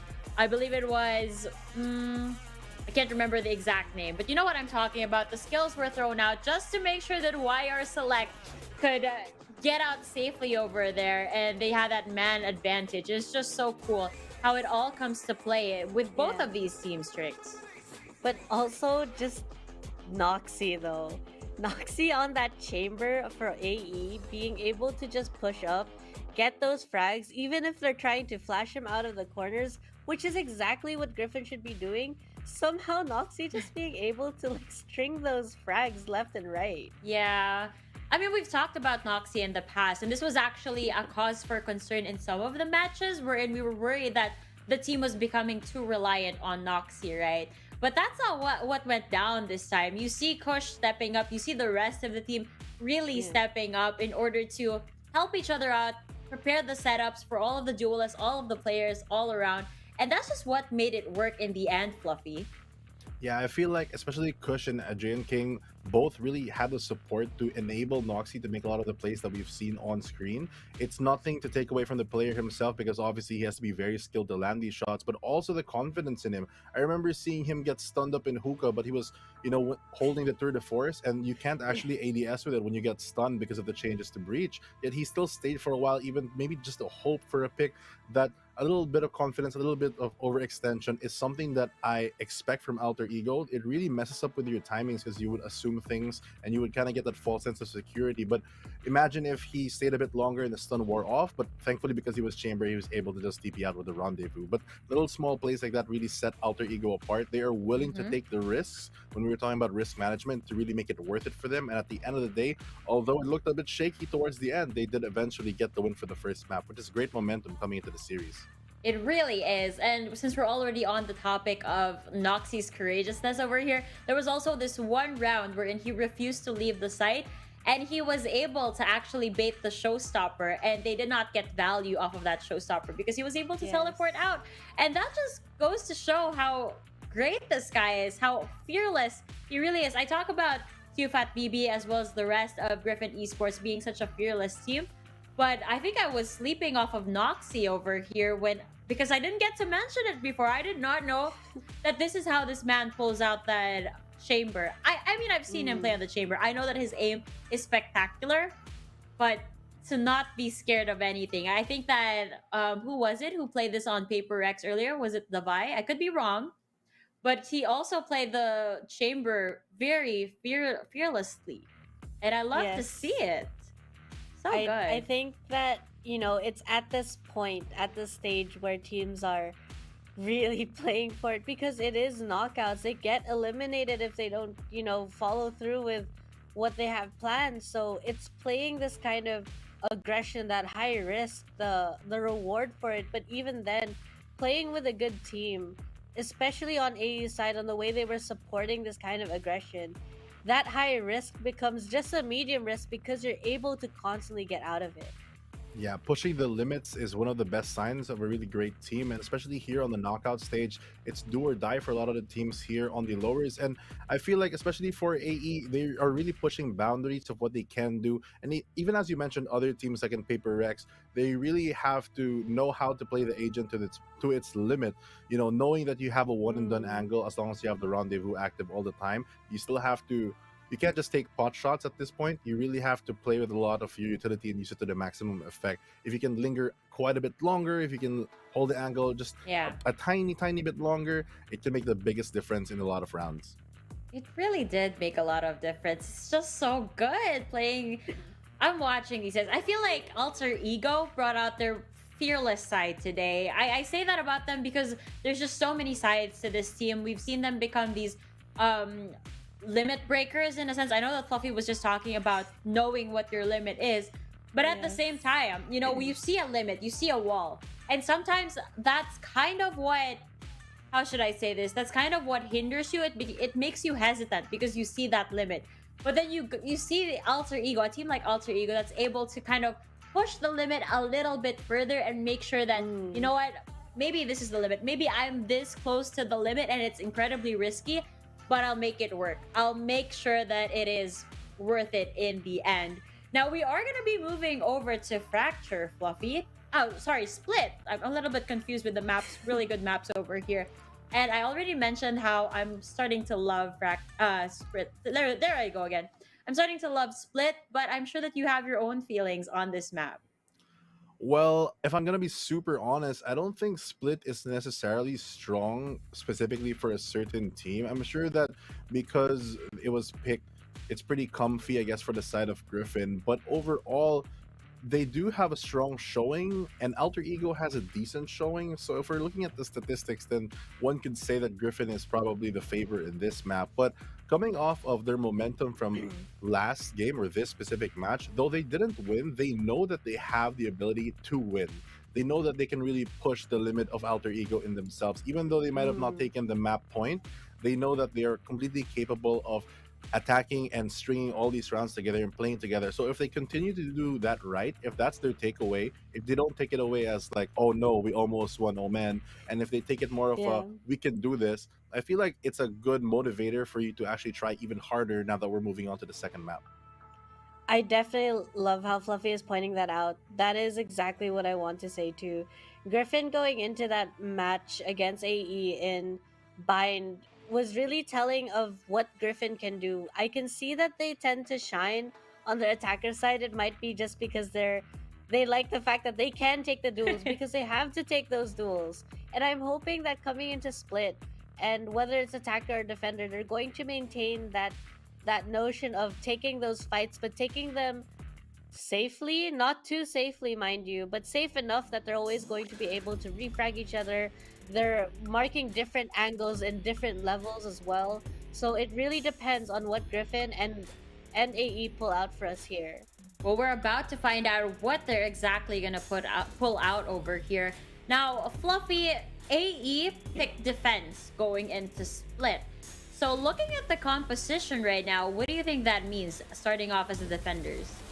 Well, I feel like for AE specifically, granted that, of course, we know that Split is a very defender-sided map, it's very good that they're doubling down on that fact by carrying the Cypher. I personally would have preferred them, because they're bringing that Sky along with it, to maybe go for an Astra to add even more delay, but I'm sure the team is practiced enough to already have figured this out. What I like about their composition though is similar to how they play in other maps. This double initiator, but this specific combo, the Sky as well as the Fade and the Raze, is very popular because in a map like Split, where there are a lot of tight angles, you get so much value off the little drone effects, be it the Prowler or the Trailblazer or the Boombot. Oh my, Trix, your one-time fare is starting to grow on Fluffy. Yeah. It's good. It is. But I think that Trix can expound a little bit more on these compositions. Not just because they're our favorite, but it's just a very good insight coming from Trix, of course. I think that combination it's a potent combination in terms of the way you play, whether it's aggressive or defensively. I find that Alter Ego being that team that can actually balance that aggression and defense when they're on the attacking side. So I'm wondering how they're going to take this onto their defender, if they're going to tone it down a bit, if they're going to play a little more disciplined than they showed us on Bind.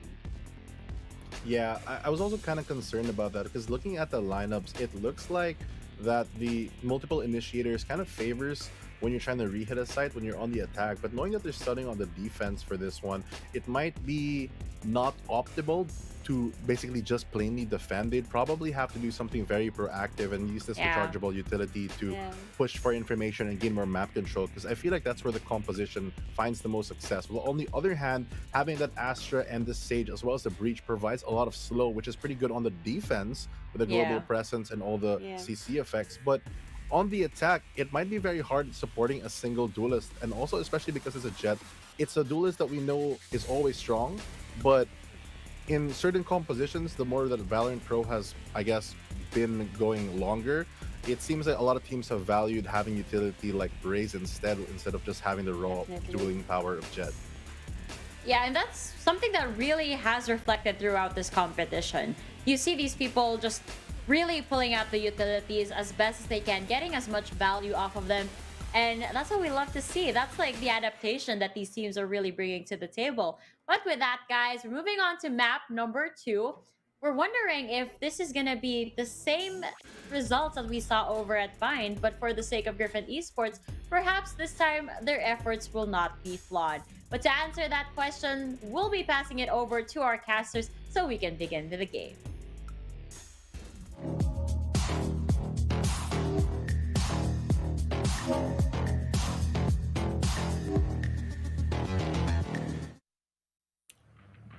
We are now back here in this matchup between Griffin Esports and Alter Ego as we're gonna go on to the split map. My name is Ray and of course, join me here is Honey Glaze at kami pa rin ang magkakast sa series na to. At alam ko nga sa mga ka-tune in pa lang, first map nga na pinili ng mga taga Alter Ego ay napanalo nga nila with an intense matchup, 13-11 against Griffin. And now as we're gonna go into split, may konting changes lang pagdating sa duelist, but overall, let's be honest. This map is also a map where Alter Ego is good at, but knowing na ganun yung performance ng Griffin sa pinakaunang map, I think they're also gonna be popping off.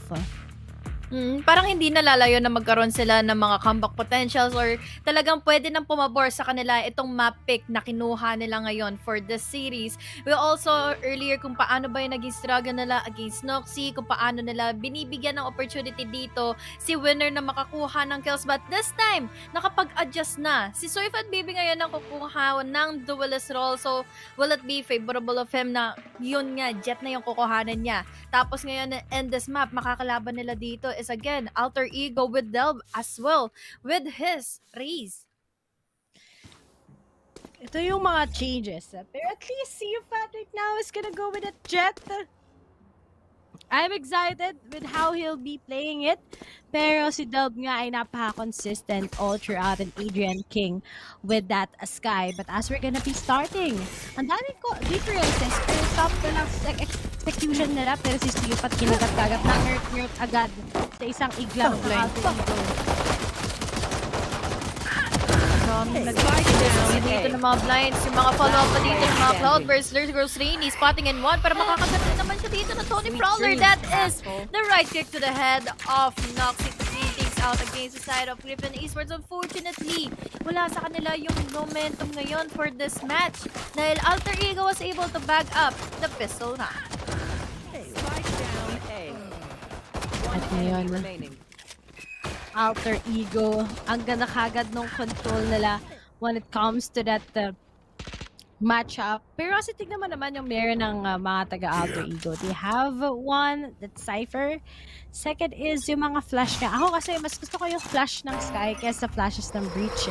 Ang importante talaga sa Breach is yung concuss niya and at the same time is Rolling Thunder. Para sa akin lang naman.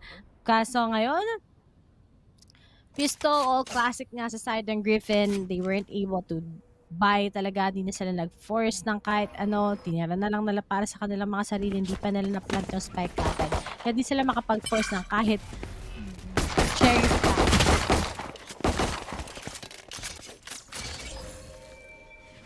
Nabuluhan pa sila dito ng Alter Ego.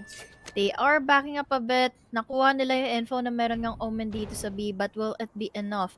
Dahil yung mid ay very, very held by the members here from the side of Alter Ego.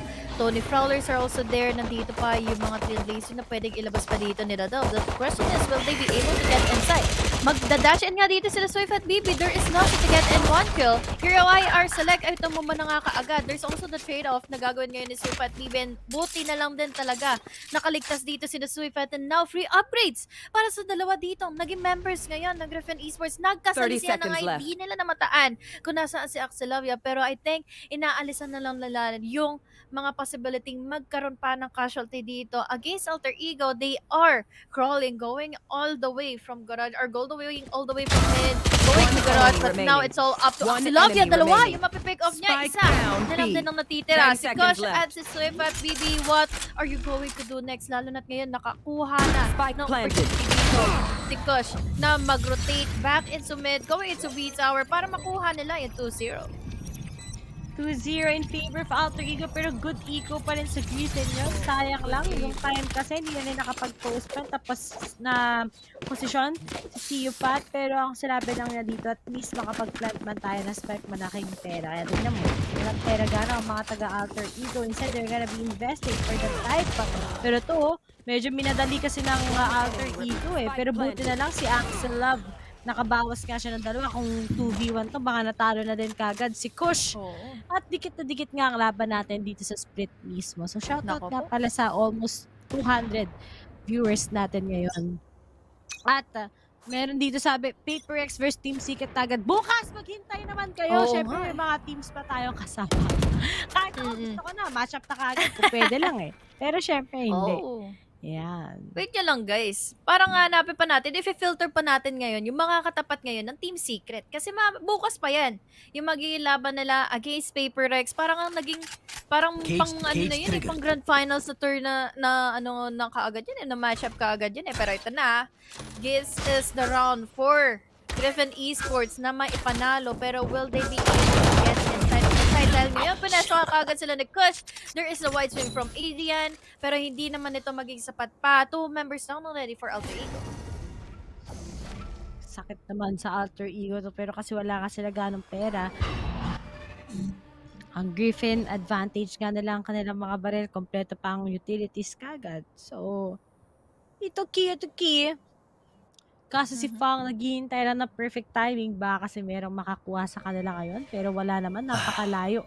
Ng mga miyembro ng Griffin, they're right like around the map in a way. And knock 30 seconds right left. there. Pero nga lang, nasaktuhan na din kagad ni No more Fang. charges And left. it's time para sa Griffin to go and plant the spike here in A-site.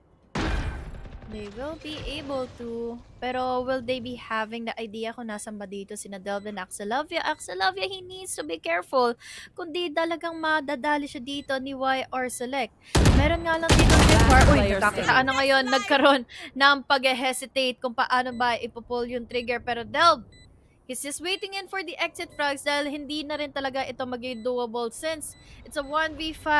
Tapos may mga full-on buys pa dito ang Griffin Esports. Malaki yung advantage nila. And Fang 3, bantay sarado siya.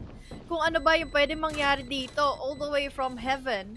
But now, this time, wala na talaga din time. He needs to die para makakuha siya ng extra credits for the next round. And good round, especially for the side of Griffin. Muntikan na sila dun ha. Lalo na't nang nag-push dito si nag-push and dagdagan mo pa dito ni Adrian King. Akala ko mabibiluan ka agad sila. Buti nga, hindi. Mahirap na kapag ganun nangyari. Kaso, ang mga taga Alter Ego, finally, magpo-full buy na nga sila. They take this against Griffin. Pwede pa rin magkumuha yung Griffin ng next round na buy. Kasi nga, nanalo nga. Ang dami nilang nagawang quick offs sa round 2. But here it goes. Mid-take muli ang kanilang specialty against Alter Ego. But as they try to get good pick-offs, si Noxy, nakunguna na rin kagad. And there's some few noises mula kay Fang. Wala pa namang mga following actions dito kung ano yung mga possible trade-offs nila. Pero nakaabang na rin in this cheeky angle si Noxy. Pero mas mananalo dito si Soifat Baby sa duel na yon with the wallbang down to 1 na member ang players ngayon ng Alter Ego. But still, after that casualty, parang ang gagawin na lang dito ng Griffin Esports is mag-rotate back to Garage. Since thankfully sa kanila, they have the numbers advantage and they have what it takes para makapasok ng site. Dahil si Axelovia lang naman yan. Smokes lang din ang kailangan nilang mapandayan dito. They just need to be careful of the angles na syempre makukuha ditong bansay sarado ng AE ngayon. We have the paranoia connecting into the players of Griffin. Papasok kaya at hindi magkoconnect agad dito yung mga shots ni Fang 3. There's also Axelovia with the trade. Down to 3 members. Nagdaga mo pa ng dalawang mapipick off na. We have also as well here Rainy with the trade off. He is posted all the way from his wall. Pero down to winner. Down to him na makakakuha ng pick of 2v2. Ito ngayon, Ray, mukhang yung tension ay nangyayari nga lang. Dito sa smoke, palayan silang nagtatry na magpanggap bilang ACOMS. One enemy remaining. And that's the excuse for the second. And a win comes into the hands of Alter Ego 3-1. Alam mo, yung problema lang nila is, alam nila undermanned na yung kalaban nila. Nag-aasim sila masyado. And mahirap talaga. Mahirap talaga kapag parati nilang pinupush ng ito. Diba? Mahirap na pag... Uy, grabe ka naman. Joke lang. Dapat matutong kayo makontento sa isa lang. So, ilang years na ba kayo? Magpa 5 years na. Sana all! May honey, may honey tawag dito. May honey grace Honey grace Sana Lakers Umay naman. Uy! Healer naman. Nakakuha na naman na pick-up against kay Noxy. At kailangan na nakasala para mapapush na tong Griffin ito at Eco. Pero uy, there's a di ba ang pangit ang mga posisyon? Puro kills. Walang walang winner. Oh my God! Muntik pa. naghanap pa ng isa, pero alam niya may through the cyber cage, wala siyang mapipick off, iiwasan lang siya kagad, si pa together with them, he gets one. Finish up Rainy, he's Oh my gosh! At panala, all vibes ang pinakitaan ng parang na asakit. Last player standing. Sabi, Alonso, pero sa Adrian King, kinuha na nga kagad si Rainy, and Alter Ego wins this round, 4-1. Kita yung ponytail dito ni Rainy. Mag-wall pa nga sana siya. Pero hindi pa rin talaga ito pagbibigyan ng Alter Ego na makaisa. Nang bulaga dito si Dub pinush niya yung Cloud Burst dito. Ito. Muntikan pa siyang mang-tondo taste dito. Against Xerxia, buti na lang din talaga at nakapag-react on time siya dito to pull onto his trigger. Pero that was a wide flex na ginawa dito ni Kush kanina. Dagdagan mo pa ng tatlo yung na-pick off niya dito sa mid. Tatlo yung nanggaling for either or from other angles. Na-pick off. Pero ngayon, Sir Fat BB tried to go into the kill. Dapat dito kay Nonoxy. Pero mas nakuha niya pa yung pick off dito kay Delv. Down to a 4v4. Wala yung mga duelist ngayon na mga tips. Nawala sa isang iglap melodies. Ang mga pangyayari ngayon, 4 na lang bigla ang natira sa Alter Ego. Pero, Noxy takes on Tong. There's the next one. Pero buti na lang, kukuha na nga din sila ngayon ng information. Mare-reveal ba? Hindi. Walang makukuha. Pero, pinakontest pa rin nila Noxy. Pero, uy, next one. At yun na nga, natuli Prowler eh. Aray, kinagap ng 7 Lions. 5-1. Goes into the hands of Alter Ego once again. Sabi ko sa inyo, ang hirap pag kinakalaban yung Alter Ego pagdating sa split map. Comfortable sila, no? Kahit na sila yung defending, sila pa rin yung magpupush. Para mabigla dito ang Griffin Esports. Ano mo naman? Sir Fat BB, he tried to get in that kill laban kay Noxy. Pero ano ang nangyari? Si Delv lang, ina-pick off niya. Tapos, ang daming inulan na utilities talaga dito against Rainy. Wala na rin talaga siyang naging kawala doon, no? Nandun yung mga blinds ni Adrian King. There's also the Toady Prowler para ma-pin down siya. And now, kailangan na ulit maipanalo ito ng Griffin. Ayun na lang nangyayari, Riri. Magsisave sila para save yung next rounds. Pero parang pasalit-salit lang kasi alam ng Alter Ego kung paano sila kukontrahin pagpasok. Kaya nga eh. Paano nila makakontra pa to? Tong Alter Ego. If all of those, if there's fade and there's the paranoia coming from Xerxia, talaga mapapa-time out ang mga taga Griffin. Pero ngayon, yun nga eh, alam mo, kulang yung out. They have more of that individual place. This is a nice spot. Sa Alter Ego. This should do. While ang Griffin naman on the other side, they're more on the trades. And that's a good way ng Griffin to actually execute. Pero nga lang, looks like Alter Ego, there are rounds talaga that they're able to survive just because of those 1v2s. So, medyo may hirapan nga ang Griffin if this continues. Ang next na matchup natin is Boom Esports versus Xerxia. Eh ako, bias ako. Gusto mo nalang Xerxia. Gusto ko nga pala, sino Foxy? Versus Team Secret eh. Ulit. Ano, sa lower Redemption bracket, arc. Xerxia versus Paper X para masaya. Matic na yun eh. Paper X na Matic isusulat na ka agad. Nabasa namin eh. Parang nakita namin yung kodigo ni ng Vilvea nung mga nakaraan. Kung paano niya pinaangat yung Team Secret. Kung paano malalatag yung mga yutbang keys. Pero ngayon, wala pa rin natutumba sa mga players ng Griffin. Hindi pa sila nakakapasok. The smokes are already covering in B Tower. Pero ano ang magiging decision ba nila? Kasi makakatapat nila sa A. Yung mga 3 parts lang din. Wide pick ang ginawa ngayon ni YR Select. Hindi nakabuelo dito si Xerxia. Parang alam niya, nakubuon niya na kaagad kung ano ba yung nangyayari dito all the way from that boosted angle. Enemy down. On that angle itself. Noxy takes him out. Na-deny yung... No escape. Na-deny kagad yung gusto nalang gawin. Breach ult. You will not kill my ally. Tapos, sila papuntang B-side. One enemy remaining. At then, nakakontrol na sila kagad. Did I get inside your head? Pinadali lang. Naman yung mukha ni Noxy, oh. Sabi niya parang araw-araw ko lang naman ito ginagawa. Araw-araw lang ako kumakain ng Valorant. Parang wala nang bago. Kaya nga eh. Nagang... Nakakali kasi si YR Selects eh. No escape. Setup na sana sila doon. May wall na sa B tower. Nandito pa yung Cosmic Divide. Pero kasi ang nangyari lang dito is naubos sila sa mid. Naubos pa dito yung pagkakataon nila Swift at BB and they need to get inside of B. And now, 6-1 na ang scoreline. Tapos another eco round na naman for Griffin. There. Another day, another Griffin round. No, hindi. Let's see you. Fat. Ano to na naman talaga tayo? Hindi na naman nakagalaw at all ang Griffin. Napapanish ng Nawalan sila ng momentum. Oh my God.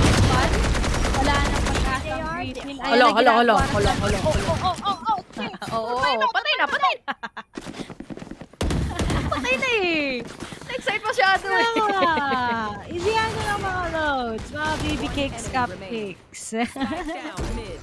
Siguro ang kailangan na lang din gawin dito ng Griffin is since lagi silang vulnerable dito sa mid, why not rush into the site na lang? Na, sige, pwedeng natin sabihin na may isang nakakatakot na player dyan, which is Kush, na paglalaroan syempre ng mga trip wars nila and also have the cyber cage. But the problem is as well, is hindi pa sila nakakapasok ng site, ubos na kaagad ang players dito from Griffin. And now, the smoke's already placed in. This is a good opportunity for Griffin na makapag-travel na nga ngayon, going into Vents, going into Heaven. Pero the problem is, si Adrian King, meron pa siyang Seekers at mga Blinds. Ang magiging problema natin ngayon for Griffin Esports, once na makagat sila dito ng trip war, nandito naman din yung opportunity kaagad ni Adrian King to use and those wide swings and those blinds. Pero wala pa rin nangyayari yung hesitation.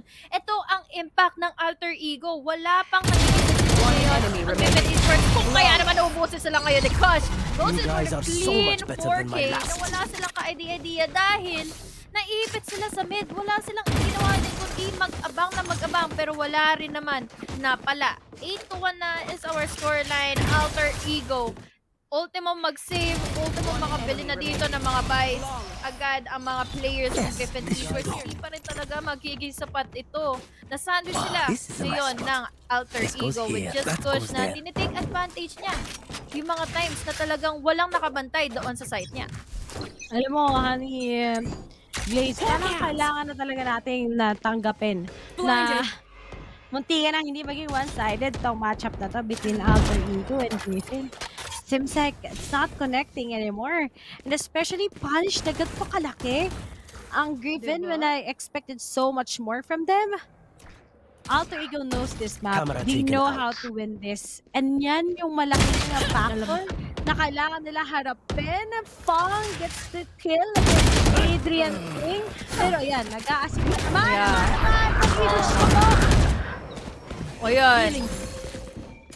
Diyos ko talaga kasi alam na nila yung gagawin nila. Alam na nila na may tao doon. Talagang gugustuhin pa nilang atakihin ito. Pero Nightfall, gagamitin niya agad kahit wala siyang kasama dito. Alam niya kaya niya. Noxy goes in with a wide swing. Very low na HP dito yung tatlo.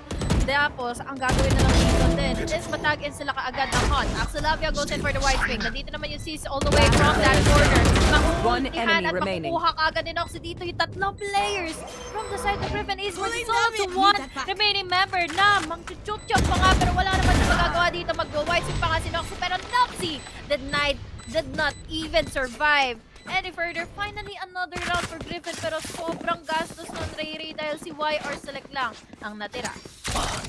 Ganda ng plant na lang ng Griffin, yung talaga yung nagpanalo sa kanila. Buti na lang ganun, pero guys, natin si tatlong beses pa lang namamatay. Oo. Si Noxy yung kala mo kuryente, no? Alam mo yung yung parang si Kiluwa. Hindi na kay Kiluwa. Diba, ganyan yung buhok niya pag, anong tawag dun sa form, pag naka-zen na siya, or nen ata, nakalimutan ko na yung pangalan, pero yun. Hindi ko rin alam yung term dun eh. Sa Hunter x Hunter, si Kuwa. Kasi naman. Kasi talaga, sorry akin. Kasi nga may kumagat sa eye bags ko, di ko alam sino, may gumapa ba yung ipis? Di ko alam kung sino. May kumagat eh. Parang pagkagising. Si Antonio yan. Malinis naman yung kwarto ko. Pero ay, sige! Audition lang kayo. Wala namang problema. Na din, palipad-lipad. Parang araw-araw may ultimate tong si Kusha. Saka si Noxy. Okay. O, yun lang. Nag-jump out na naman. So, matatamaan siya nito ni YR Select. Sabi na nga, sinasabi ko talaga sa inyo eh. Pag-asa pa nga talaga makahabag kahit paano. Pero gumastos na kagad si Rainy ngayon ang kanyang ultimate ngayon. Pero Adrian King nasakton. down B. Gege, Adrian King with a clutch. One enemy Member remaining. Uulan Spike ng down, Siege B. dito. 4K ang pwedeng makuha dito ni Adrian King. But the problem is, wala na rin nagawa dito si YR Select. Last That round is before going to the be the switch. peanut crew. Last round before the second half. Talagang nakukuha na ito ng alter ego. Sabi mo nga, Ray, talagang kailangan na rin natin tanggapin na ito na ang alter ego na nakakapagbigay ng menace ng problema dito for Griffin Esports. Guys, if ever na matalo pa sila dito sa game na ito, hindi na natin sila pa makikita for the next following rounds dahil elimination na ito into our lower brackets ng VCT APAC playoffs. May magagawa pa ba ngayon ang mga taga-alter ego? 2-9 talaga to eh. 9-3 curse or 2-10? Ay, naku. Ang ganda ng posisyon. Brian! Uy! Paranoia, pero wala. Nag-work sa kabila. Sayang ang mga oportunidad. Diyos ko po. Diyos ko po talaga. Diyos ko po. 9-3 curse or 2-10? 2-10? Hello? Pero alam na kung nasaan siya. Ayun, no? Kala mo na-reveal ng ano eh. Ng wall race. So, sino nalo sa Paper X versus Bleed? Paper X. Matic na yan. Paper X, the battle of the APAC champs versus Team Secret. Edad versus mga Atabs. Pero alam nyo ba? Spike planted. May, alam nyo ba si Dispenser? Habang nagchichikan tayo, yun, nakaasa. Huli ka. Ay, mo ko. Wala ka. Ayun, buti na lang. Diyos ko. Ako'y nagugulat sa'yo. Pinakataan ko ng Prowler. Ayan. Break na One enemy remaining. Ito na lang matitira 1v1 winner versus Adrian King. King versus winner. Wala. Ang pinatpat ng isang king sa isang winner. Pero yun na nga. Switching sides. Si Davay, saka sila Forsaken, yung lineup halos ng mga taga-paper. Sa galing yan sa CSGO. At si Dispenser, madalas siya nakakalaban yan, si Davay. Malakas talaga si Davay, promise. Mapaanong bang-bang, no? Oo, mapaanong bang-bang, malakas yung mga yan. Si Wits nga, number 1 sa Face It yan eh. Diba? Number 1 Face It level 10 yan na basta number 1 na all. All. Diba? Matagal na talaga naghaharap sa parang ilang rematch na yun nangyayari between Paper X at Team Secret.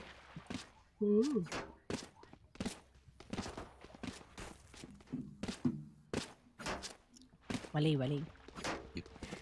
9-3 na. 9-3 curse nga ba, Ray? Mukhang mahirap sabihin kung makakakuha ba sila ng comeback dito kasi alter ego, talagang nakakakuha sila ng momentum. Alam nila kung paano i-counter yung Griffin Esports. Dahil sabi mo nga, Ray, tama ka dun eh. Individual skills talagang umaariba ang Griffin Esports. Pero kasi pagdating sa team plays, alter ego talaga alamang since they have the synergy, they have the experience, yung kahit nga mga utilities sila, alam nila kung paano nila ipagsasabay or kung paano nila ito magkakaroon ng magandang timing to have those synergy plays at makuha nila yung advantage against Griffin. 9-3. Ang hirap nito, lalo na't ngayon. Hard carry ang ginagawa dito ng tatlo for alter ego. At ang mga taga Griffin, they need to win this. They lose this, they lose everything. Yan ang nangyayari. Ang mga taga Griffin. Si Yufat pala may-ari ng Griffin, no? Paldo. Ay, where? Paldo. Diba wait lang. Diba nakalagay dun sa kanyang Twitter? Diba nagchismisa na lang kami? Sabi niya, player for Griffin, founder of Griffin Esports. Wow. So, sino may-ari? Siya mismo may-ari or parang founder lang? There. Di ba parehas lang yun? Shoutout nga pala kay Japips ng Orangutan. Yan. Kahit di siya nanonood, tawa ako ng tawa sa picture niya. Kala mo, ang bayet, shot puno. At nag-start na nga kagad ang kanilang round na to. Na importante nga sa Griffin. Mamamaalam sila pag hindi nila to ginawa ng paraan. Mahirap kasi dito, alter ego pa, yung nakatapat pa nila dito sa lower bracket. So, we might have here alter ego to have that easy roundabout pagdating nila dito sa ating lower bracket. Pero ang magiging mahirap lang dito is talagang naging mapalapit na rin tayo sa Griffin Esports dahil nga sila yung naging underdog. Sila yung nag-prove to us na kaya nilang manalo sa mga ganitong klaseng teams. Sila yung nagpatalo sa Lace or sa Gaimin Gladiators. And now, Griffin Esports, they are the ones defending and they are finally getting in the hole para makakuha ng pick-off. Kaso nga lang, malilikuran sila ngayon. Nilanok po kami W as well. Dub naman dito to cancel out those retakes. And finally, another pick-off pa na magagawa ngayon ng Alter Ego. See, ito na yung experience mismo. Dinadaan sa katandaan ng Alter Ego kung paano mananalo na nga sa round na yon. 10-3. Hindi pinaisa ang Griffin. Uy, inerf nyo na talaga guys yung yung frenzy. Diyos ko po. Grabe ka naman, Deb.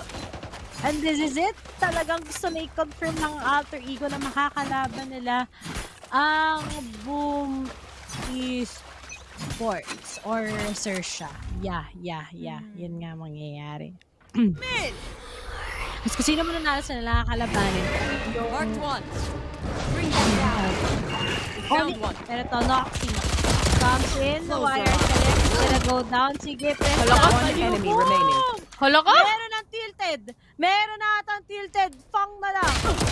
At yun, natamaan pa rin si Dad. Patamain mo naman Dad. Pero si Fang sobrang concentrated na niya talaga. Oh, parang konti na lang talaga. Yung mata niya, bitikit na talaga sa mismong monitor. Bitikit na mismo sa kay camera. At alam na nga rin, ang mga taga Alter Ego kung saan manggagaling si Fang. Spike planted. It's either manggaling siya sa B Tower or dito sa garage. Pero found dito, meron siya nakuhang free upgrade. Pero will it still be doable? On the hunt na kaagad yung tatlong manggagaling sa mid. Now, tagpuan pa siya ngayon ng birdie ni Adrian King. Pero ngayon, si Fang 3 talaga pumupuso pa siya, sir! Nandito yung Trailblazer para ma-disrupt kaagad yung kanyang crosshair placement. Nakakakuha na naman ng 11-point lead. Alter Ego, Griffin Esports, ang sakit sa puso. Kasi syempre, sa dinami-dami ng naging lakad nila dito sa ating VCT APAC run, ngayon lang sila makakakuha ng overwhelming play against Alter Ego. Wow! Meron pala tayong fun fact. Ang mga taga-Global Esports pala, they're actually rooting for Griffin Esports. Para kapag kasi nanalo ang Alter Ego, hindi makakapag-LCQ ang Global Esports. Ay! Yun. Alam mo, gusto ko nga malaman ano update ko sa mga standings ng LCQ. Oo, no. Kasi, etong ticket malaki ang chance kung makakapasok nila. Pero kailangan nila pumasok ng mismong kung sakali. One enemy remaining. Agad sa Masters. And uy, full round po ng Griffin. Wait. May damay pa. Alam mo, ito na, may kita natin mga damay ng mga teams eh. Kung sino yung hindi makakapag-LCQ at sino yung makakaroon ng paalam. Maalam na kagad. Yung wala nang run sa VCT. Parang nung VCT PH lang, Ray, na nung nanalo yung Naos, may nalaglag din sila. May nahigit din sila pababa. I think that was Action PH na hindi sila nakapasok tuloy ng playoffs. So, very unfortunate lang sa mga teams natin na sumasalalay sa mga puntos para makapasok na nga into the next rounds dito ng ating VCT run. But now, wala nang pag-pick pa ang Alter Ego. Nightfall kaagad ang ginamit niya. Hindi niya kaagad makukuha yung pick-up laban kay Delmi. Is ready down. There's also the gravity wall but not enough to pick onto the players of Alter Ego. Walang kapera-pera dito ang Griffin. But they were able to take down one. Tatalon, sisigaw ng pangalan mo dito. Over the pero hindi sila makakaligtas. Push naman dito, blinded by the lens. Pero he is still up and alive. Already down to one remaining member. But that is the finisher for Alter Ego to get in our clean 2-0 for the third series of the day. Napakalinis lang din talaga ng Alter Ego. AE wins the game. At confirmed na nga na hindi makakapasok ng LCQ ang mga taga-Global Esports. We say hi to the guys of Alter Ego to LCQ at kung pa-progress report pa sila. Pero kung sino man ang mananalo sa next matchup, sila ang maglalaban bukas. So, still, GG sa Alpha Esports. Sa Alter Ego, na-miss ko masyado sila G and Sanity kasi. Pero all in all, sina Jin, no? Importante talaga yung bind map. Alter Ego wins that, they know that they'll be able to succeed. And even if that was a map pick by Griffin, kasi alam naman natin, it is one of the maps na hindi nilalaro usually ng Griffin kasi sobrang mahihirapan nga talaga sila. And if they don't pop off, first half pa lang, you know, it's gonna be a one-sided match. But GG sa Griffin, it was the first time na may taga HKT, Hong Kong, Taiwan, sa mismong region nila nakapasok papuntang playoffs. And I'm so proud of how Griffin Esports, kasi dati pa ulit-ulit pa natin sila nakapasok. They're the top one, they're the strongest team.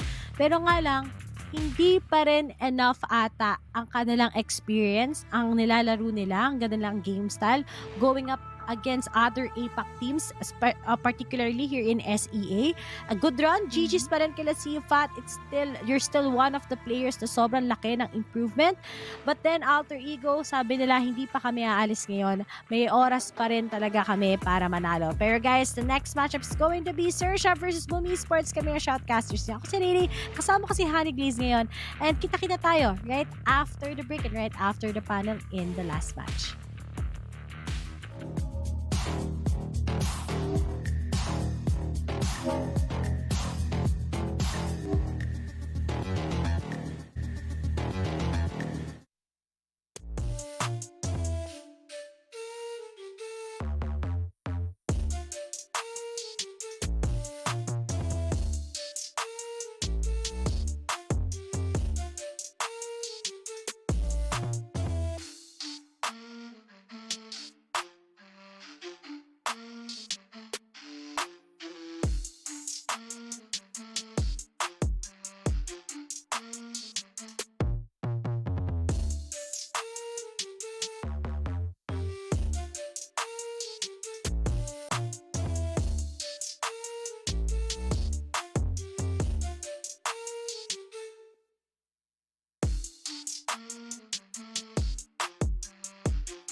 I think I let my guard down.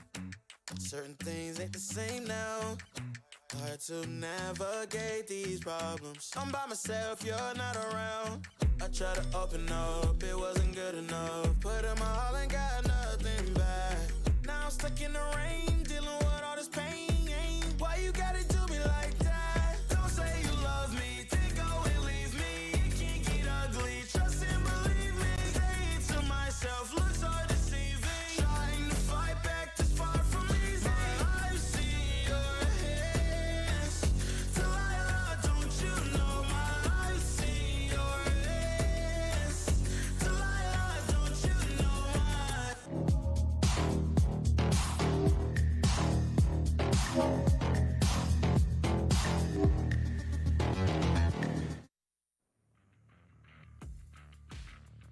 Alter Ego truly being the heroes of this tale, and Griffin Esports being the villain for now. Welcome back to VCT APAC Stage 2 Challengers, Likeable, Fluffy, and Tricks once again. And Griffin Esports will be the first team to be eliminated here on the Knockouts. And Fluffy, Alter Ego, lives on their dreams, lives on here on the lower brackets.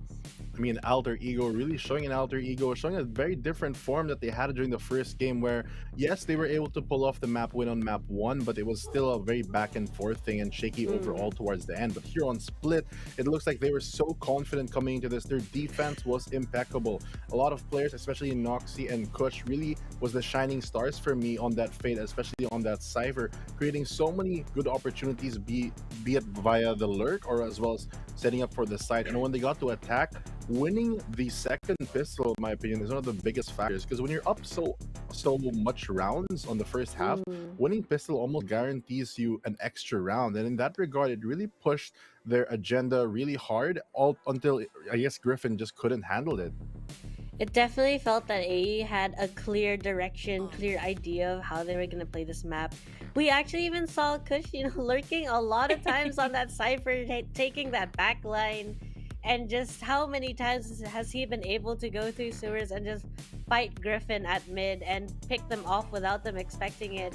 And honestly, the combinations of utility on AE's side with the Omen Paranoia paired with sometimes Fade's Prowlers, and then on top of that, a Sky Flash, just sometimes giving Griffin no room to breathe and just constantly getting put on the back foot. Let me take on a deep breath before I even get started with Kush, because if I were on the side of Griffin Esports, if I were on any team over here and Kush just does that over and over again, I would be really annoyed. So I'm glad that that's not me, but kudos to Kush. Really good lurk from this guy. I was really impressed because lurk on me once. Oh wait, what am I seeing on my screen right now? That's beautiful. Sorry, I had to point that out. That was masters. Really nice stuff over there. Now, going into this map, Fluffy, and with the compositions that these guys had, I have to agree with one of the casters, specifically Dax, when he said that one of the win conditions for Griffin Esports over here was to actually put the objective down. Plant the spike, and then everything else follows afterwards. Because as we can see from their lineup, they had a very good defense potential coming into this series. Yeah, but unfortunately for them, they didn't make it in time because, as you've pointed out, putting their lineup to, I guess, knowing that they were going for an attacking half first, it was very interesting that they still decided to go with that Sage as well as Cypher. Although, overall, I'd have to agree with Dax as well, I think the pacing of the game was a bit more of a problem rather than the agent selection for Griffin Esports. They really gave enough time for Alter Ego to create enough opportunity for them to succeed through the rounds, as we see here on the series highlights. Yeah, that's definitely that. I definitely saw that in the match too. Just seeing the way AE was able to get that space, get the picks as well, and their Cypher always being in a really good position, whether it's cameras or not. And obviously, even coming in from that first map on Bind onto Split, Noxy just doing a fantastic job. And I think there is no surprise, at least on my end, that he is the MVP. No surprise at all. I mean, we saw him on the Chamber, we saw him with the Fade. Just a spectacular guy over here. And you guys already mentioned this, but the phenomenal use of utility all around from this team was just nothing short of impressive, Fluffy. I mean, I know that both of you guys, big brain players, and I know that you guys really enjoy seeing these initiators throughout their utilities. But with you, Extra, being the Fade expert here on the panel, Fluffy, I'm sure that you have a lot to say about Noxy. I feel like one of the advantages that having an initiator like Fade on your team, at least the biggest one for me, is you don't put your team at a disadvantage in a gunfight.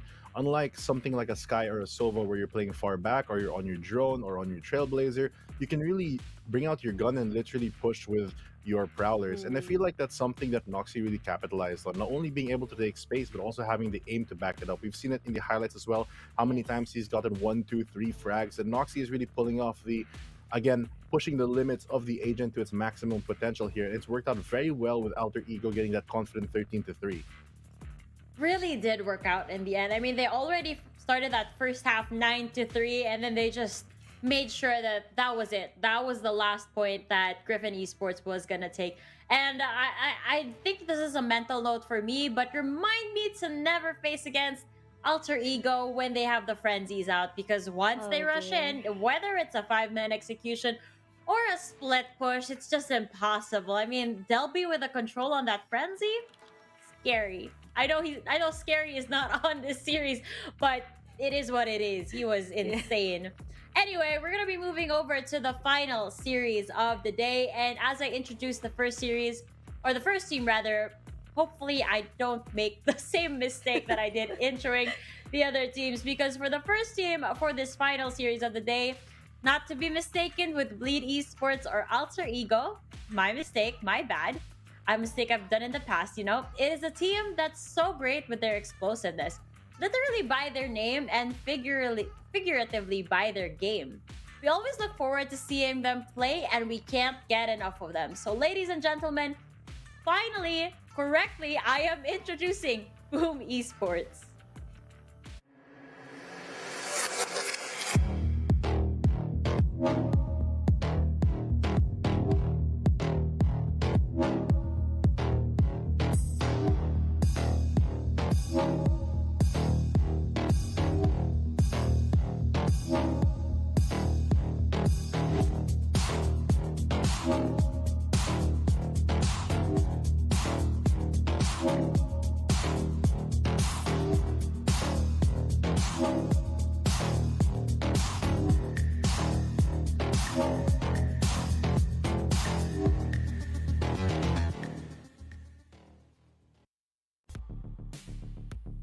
Tricks, I did it. I finally introduced them right. Third time is the charm. This is officially it, and this is Boom Esports. Boom Esports. You've got Berserks, Blaze King, Flipshitter, Frostmite, and Tebatol. Looking at their lineup, you know, they really have these players that are able to shine and able to take that execution, but I find, as Laika has pointed out, they do well on those 5-man executes when they're just bursting onto site, when they're overwhelming their opponents. Flipshitter also sometimes playing just out of it. You know, he's so good sometimes, being able to get those clutches, get those kills, always putting Boom on one step ahead. Blaze King, though, also with his ability to get the information for his team. Berserk's just able to open up those sites. I find every single player on Boom Esports just has their moments to shine, and I'm hoping that they're coming into this match against Xerxia with a different kind of approach to it, something a little not just explosive but controlling of the map, being able to change their pace, because yes, we know that they shine in terms of being able to go on that aggressive, go on that push, but I'm hoping to see more in their arsenal. I hope to see that too. I mean, you touched up on them individually, shining stars, right? But as a team, there have been games, I think that was specifically the one they had against Order, wherein there was no shining star. It was team play all the way. Yes. And regardless of whether one person is going to outshine the other, or perhaps the team plays come into play, I just want to see Boom Esports come out here and perform. And I think that that's exactly what we're going to see, especially as they face off a team that Trix is also a fan of. They're very clinical. However, perhaps this kind of affects their intuition.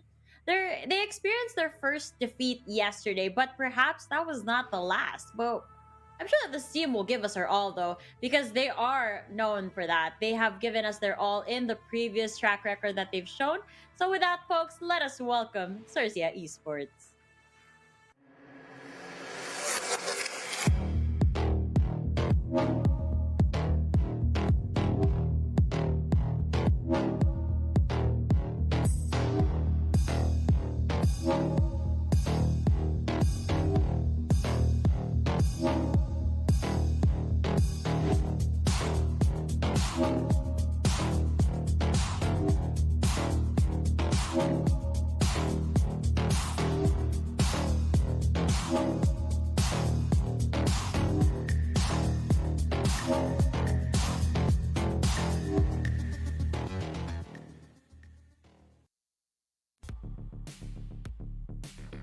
Fluffy, their defeat yesterday actually surprised a lot of us over here.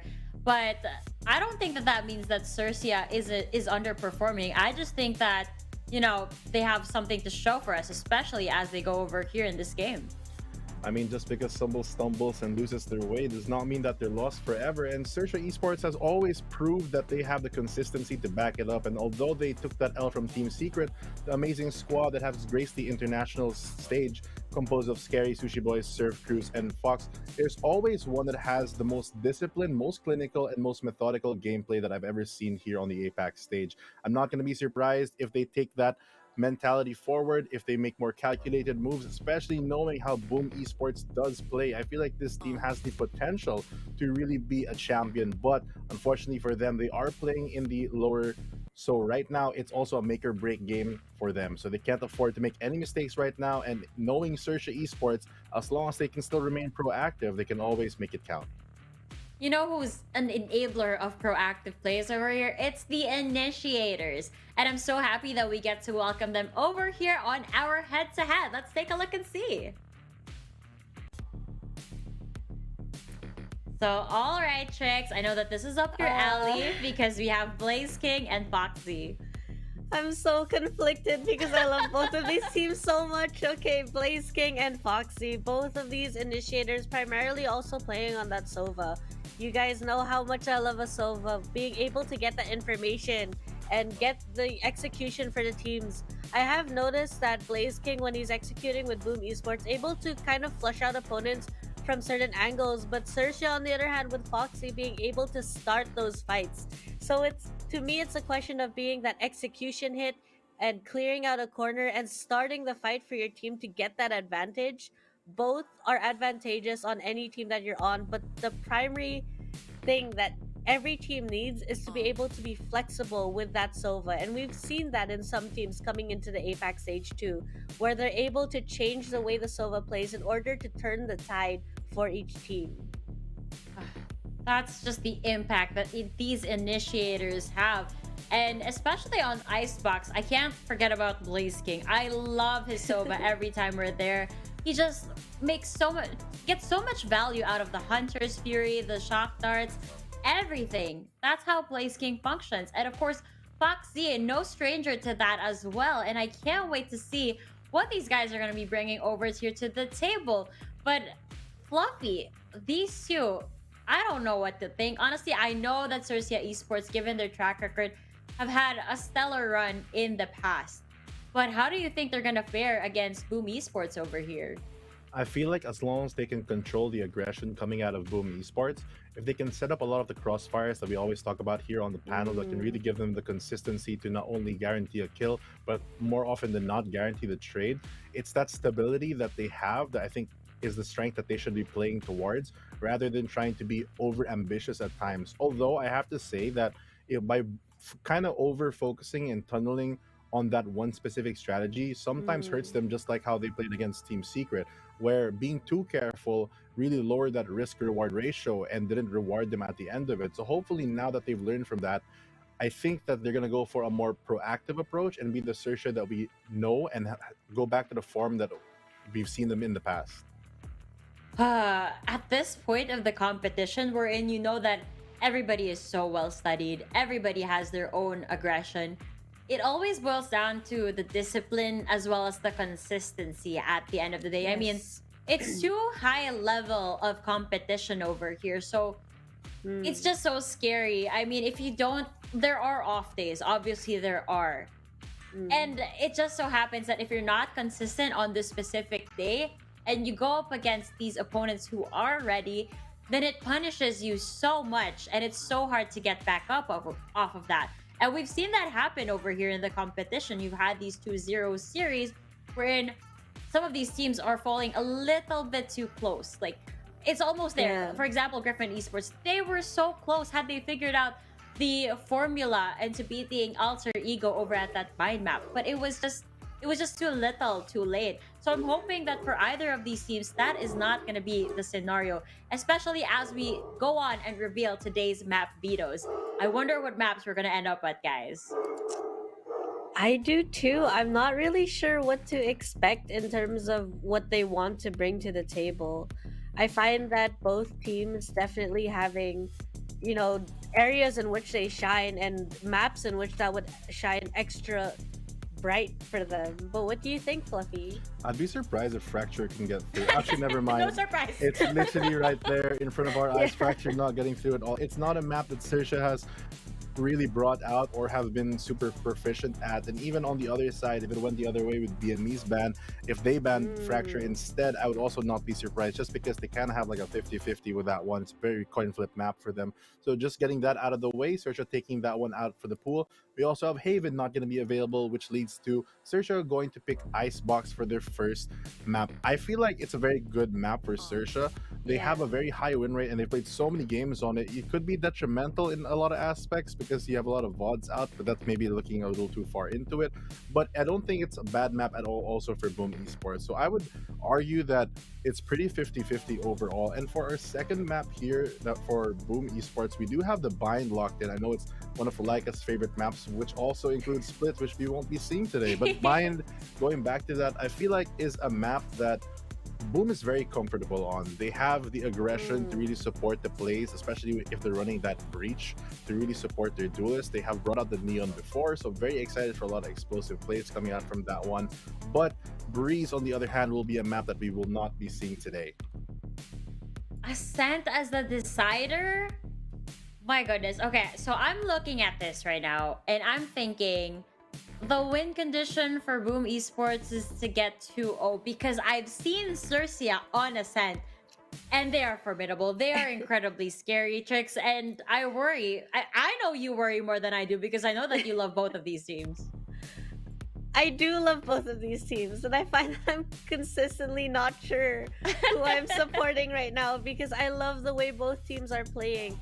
Going to the first map, Icebox, Xerxia also doing really well in my opinion in terms of also their history statistically, how they've been performing. But we have also seen Boom Esports be able to really shine on that map, especially with Blaze King, as we pointed out earlier. And I think at that point, when it comes to Icebox, a map that is so large, it's very information heavy. It's going to depend on how the teams gather that information, not getting that false sense of security, which we have seen a lot of teams have, and be able to execute or to be able to play for that retake, if not the crossfires on the site. I feel like if you're a Xerxia fan specifically, it looks like it's a pretty favorable map veto for you, because I know that they're a pretty good Ascent team, but for Boom Esports, it kind of goes the other way around, where they haven't had the most success so far on that map. So having the decider already as kind of not necessarily a guarantee, but at least some form of reassurance means that at least for the first two maps, one of which is your map pick, you have a pretty good chance of winning the entire series overall. So we'll see. Hopefully, you know, it's a very exciting game, and Boom Esports is always one for a fight. Moving on to the Agent Select soon, I'm sure that we'll find out a lot about Icebox. We will. And since we already have Icebox, Bind, and Ascent in mind, I think it boils down for us to make our prediction, cast our predictions right away. So Icebox, Bind, and Ascent, I already said that I felt like Xerxia Esports does have the advantage over there. Therefore, I am locking them in as my prediction. So you're up next over here, Fluffy. Well, considering that they've taken out certain teams in the past that are also very explosive, they beat, not necessarily on these maps, but they've beat RRQ as well as Team Secret, which kind of has a very similar playstyle to Boom. I feel like I'm kind of confident into leaning towards the side of Xerxia for this one. I don't know how many maps it'll go, but I'm pretty confident that they'll almost always, or pretty much guaranteed to get the Ascent map unless Boom comes up with a big surprise. So for me, it'll just be Xerxia. All right then, Tricks. Wait. I need to build a little bit of suspense over here, because I can tell by the look of Trix's face that she's so conflicted. And I have been with you since the play-ins, Trix. I know how attached you are to both of these teams. So a little bit of drum roll. I don't know if you guys can hear it. All right, go. I like both teams. I think that they both have such solid strong points in terms of the way that they play, and I love watching them. But I think Boom Esports for my prediction. I find that the way that they play, yes, it might be teams that Xerxia has beaten before, but I do like to think that Boom also has proven to us and shown us that they can change, especially coming in from the play-ins. That's such a wholesome answer. I love it. Aw. But you can really feel Trix being conflicted over here. So adorable. Are you okay? I am. I'm just sad that one of these teams have to go. You know, I'm really upset about that.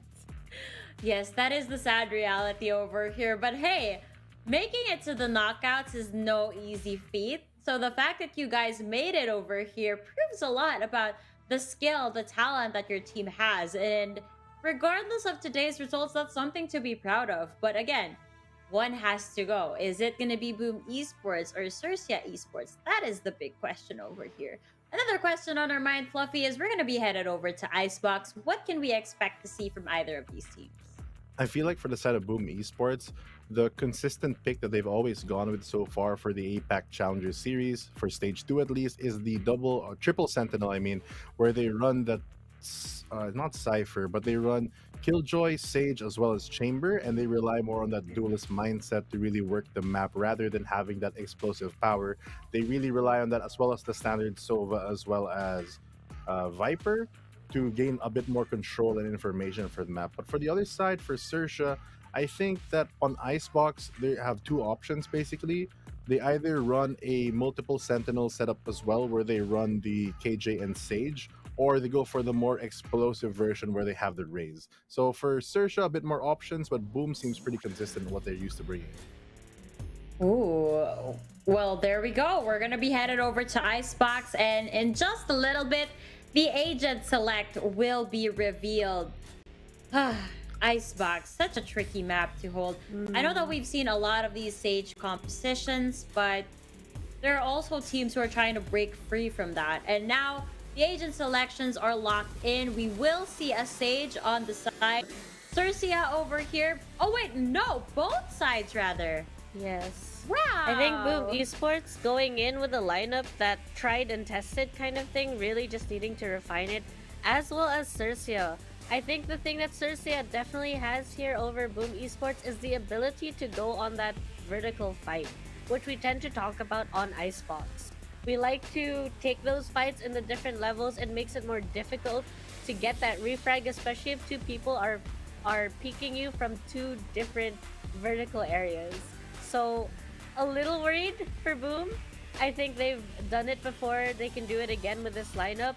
But Xerxia seeming, if they go aggressive here, they might just get that win.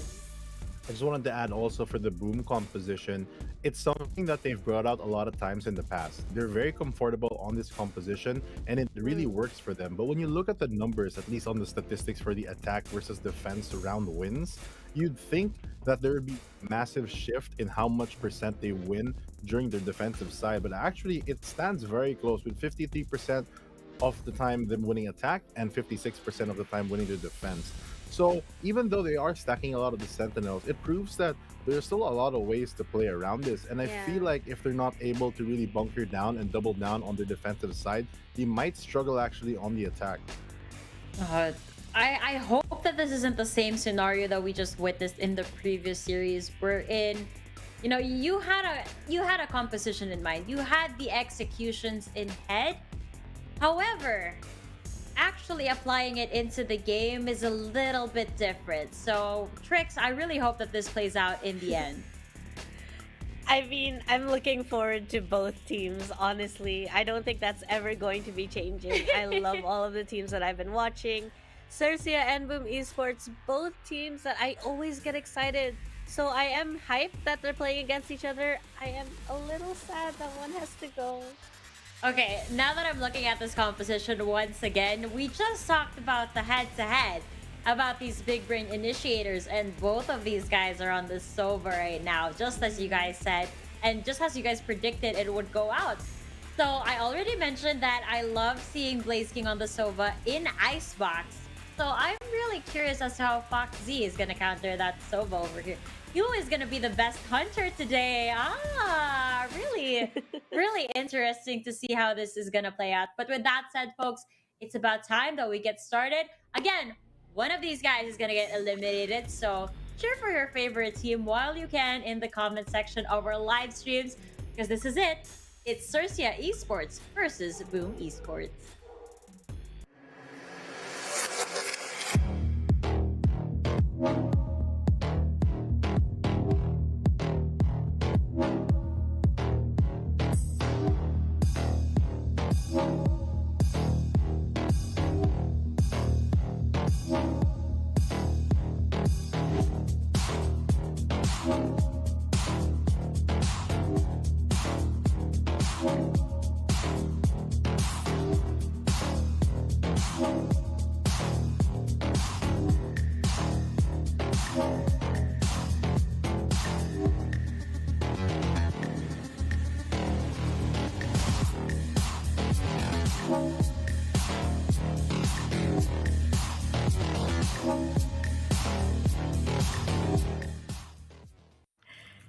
Welcome back guys! Kayo ay aming binabati dito sa panghuli-hulihang serya na mapapanood natin pare-pareho. Xerxia versus Boom Esports. I'm Honey Glazy the Double. Kasama ko ngayon si Ray Ray. At thank you dahil nandito pa rin kayo para makita kung sino na ba yung mamamaalam sa ating serya.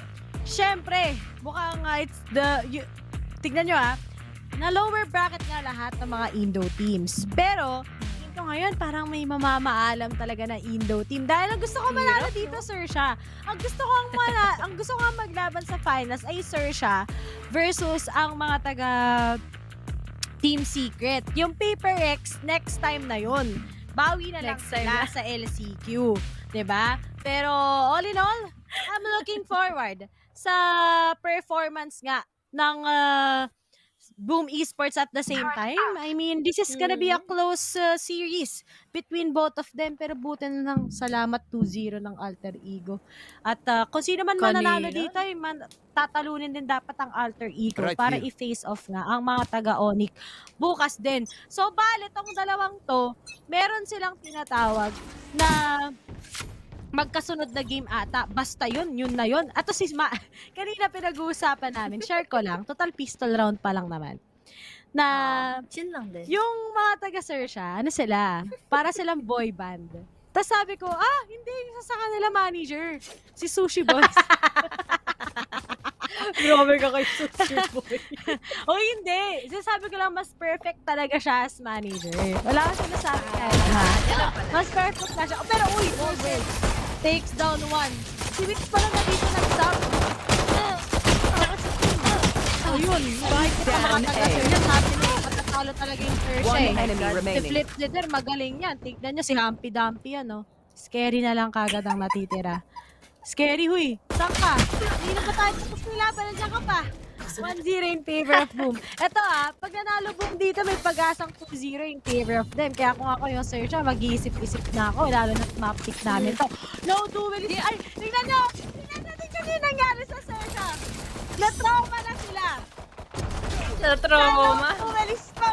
Paano natalo ng Secret? Kaya ngayon nag-duelist nila.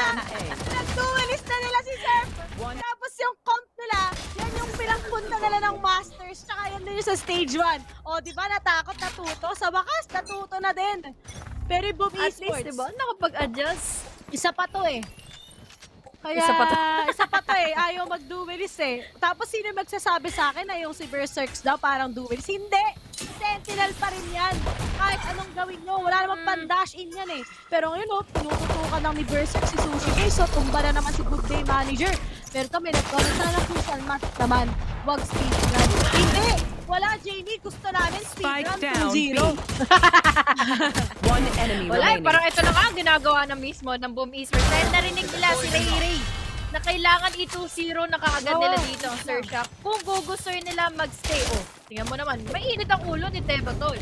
Xerxia dito, unfortunately for them, kahit na sila yung attacking at sila yung may duelist and best composition, mas mananaig na yun ang double sentinel setup dahil ngayon, hirap sila sa mga utilities si Tebatol, yung mga slows pa ditong ibibigay ng kanilang Sage, and also as well, yung meron tayo consider pa para sa mga lockdowns, para sa mga retakes. So, paano pa kaya ang gagawin dito ng Xerxia to get inside the site or even win out those retakes? 2-0 na Ray Ray, mukhang by round na itong kailangang ipanalo ng Xerxia. Ang mga taga Poison's off. Boom Esports. Ay, syempre. Toxins going up. Kalong-kalo. Kaso nga lang scary. Takes down Berserks. Full buy na nga mga taga-Xerxia.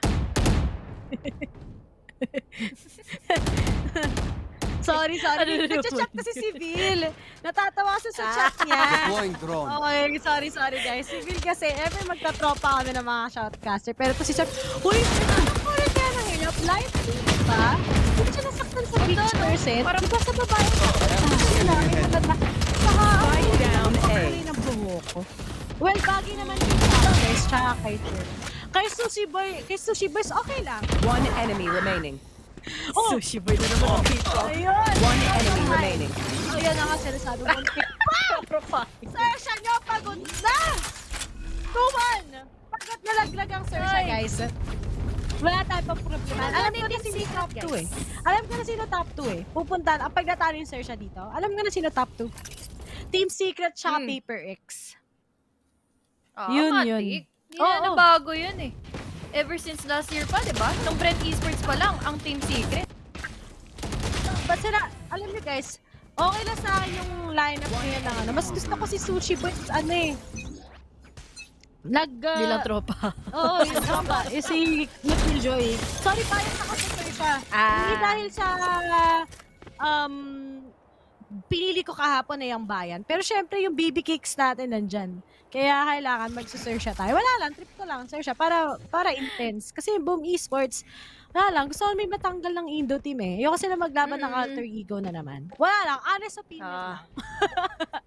Share ko lang. Share ako eh. Kaya ganun. Kahapon kasi parang yung parang yung naging discussion kahapon, Ray, is bayan o sarili, mamili ka. Siyempre bayan nag-break muna. kami, kaya di palong-palo si Foxes kahapon eh. Nag-break muna kami. Siyempre ako lang nakakalam. Pag sinabi ko sa kanya, magbe-break talaga kami. Pero ako lang na humingi ng cool off. Pero si Wits pala nandito sa taga-Xerxia yan. Double the trouble yan ngayon si Wits. Pero naka-operator na. Ito yung Lunar Year na New Year yung operator. May binilhan ako ng ganyan pero nag-break din kami. Bakit dito pa in-expose sa lawyer? Totoo na is our scoreline. 30 seconds. Ay, hindi naman siya problema. Malaking problema. Depende sa mood. Pero, Foxes, ang galing talaga. Nice one, baby. At, Blaze King. Spike down Isa yan sa best initiators nga sa APAC. Tapos wala na. Talo na yung Xerxia sa round na 5. Talo na. Nice one. Nalalaglag na talaga yung Xerxia ngayon. Basta ako manalo. Kung matatalo man yung Xerxia ngayon, may LCQ naman sila eh.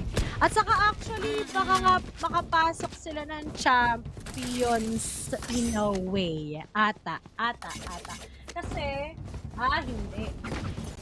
Kailangan nilang makatuntong pa. Paper X, ano na to eh. Papunta na to ng champ. 375 yung total points nila. Si Xerxia 109. Okay, P. Get out of my way! Anti-anti pa. Pero yun, eto na. 3-1 na ang scoreline natin. Hindi nakapasok kanina ang Xerxia. This aggressive ball will be opening so many chances for Xerxia to get inside. Pero Tebotol cancel it all. Nandito yung Snake Bite. Sama mo pa kayo na Poison Cloud. Ano pa kayo nagsisikot dito ng Xerxia? Pati balikat nakikita na. We have the Snake Bites at Swill. Dagdagan mo pa ngayon ng slow orb. Nakakapitas ng isa. Kahit na nakapag-blaze storm dito kaagad si Surf, hindi niya magamit-gamit. Hindi niya mabuelo dahil nga doon sa one-way smoke. Pero now, right-click to the head. So, pasok inside of the site. Frostmine naman dito for the follow-up. It's down to one remaining member. Crows na lang ang matitira. May operator pang hawak-hawak. Hindi niya maibato sa labas. Hindi pa rin. Ayan, okay na. One member remaining. It's down to a 3v1. And will it still be doable dahil Sheriff lang din naman ang hawak niya. Medyo malayo lang yung mga pwedeng maging upgrades na dito, either be a Vandal or a Phantom, at kalat pa ang players ngayon ng Boom Esports. Wala siyang ka-idea na nag-aabang na lang din yung dalawa dito. Kaya naman ngayon, he needs to do something about this. Pero mabubulaga lang sa kanya dito is a Blaze King. 4-1 is our series. Boom Esports is doing it. Sige lang, Boom Esports. Tuloy nyo lang. Tuloy nyo lang. Pagod na kami. Walang problema. Sige lang. Pagpatuloy nyo yan. Good luck. Ay, syempre gusto lang na namin i-shoutout yung direct namin. Si Direct Oye. Napakabait. At siya ang nagsisend minsan pag may mga nakakalimutan kami. At sabi niya ano daw? Sabi niya mahina naman daw talaga yung ONIC. Si Monyet lang naman daw yung bumubuhat.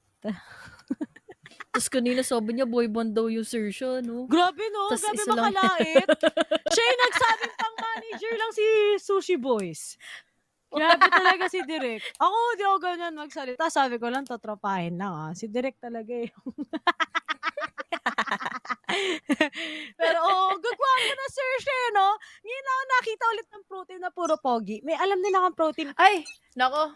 Nakalimutan mo yata ang ghetto artist. Di lang sila nakapasok ng playoffs eh. Pero yun, isa pa yun. Ay, oo. Gwapo nga yung mga Gopings yun. din yun. Nag-usap to ko sa mga ataps eh. No?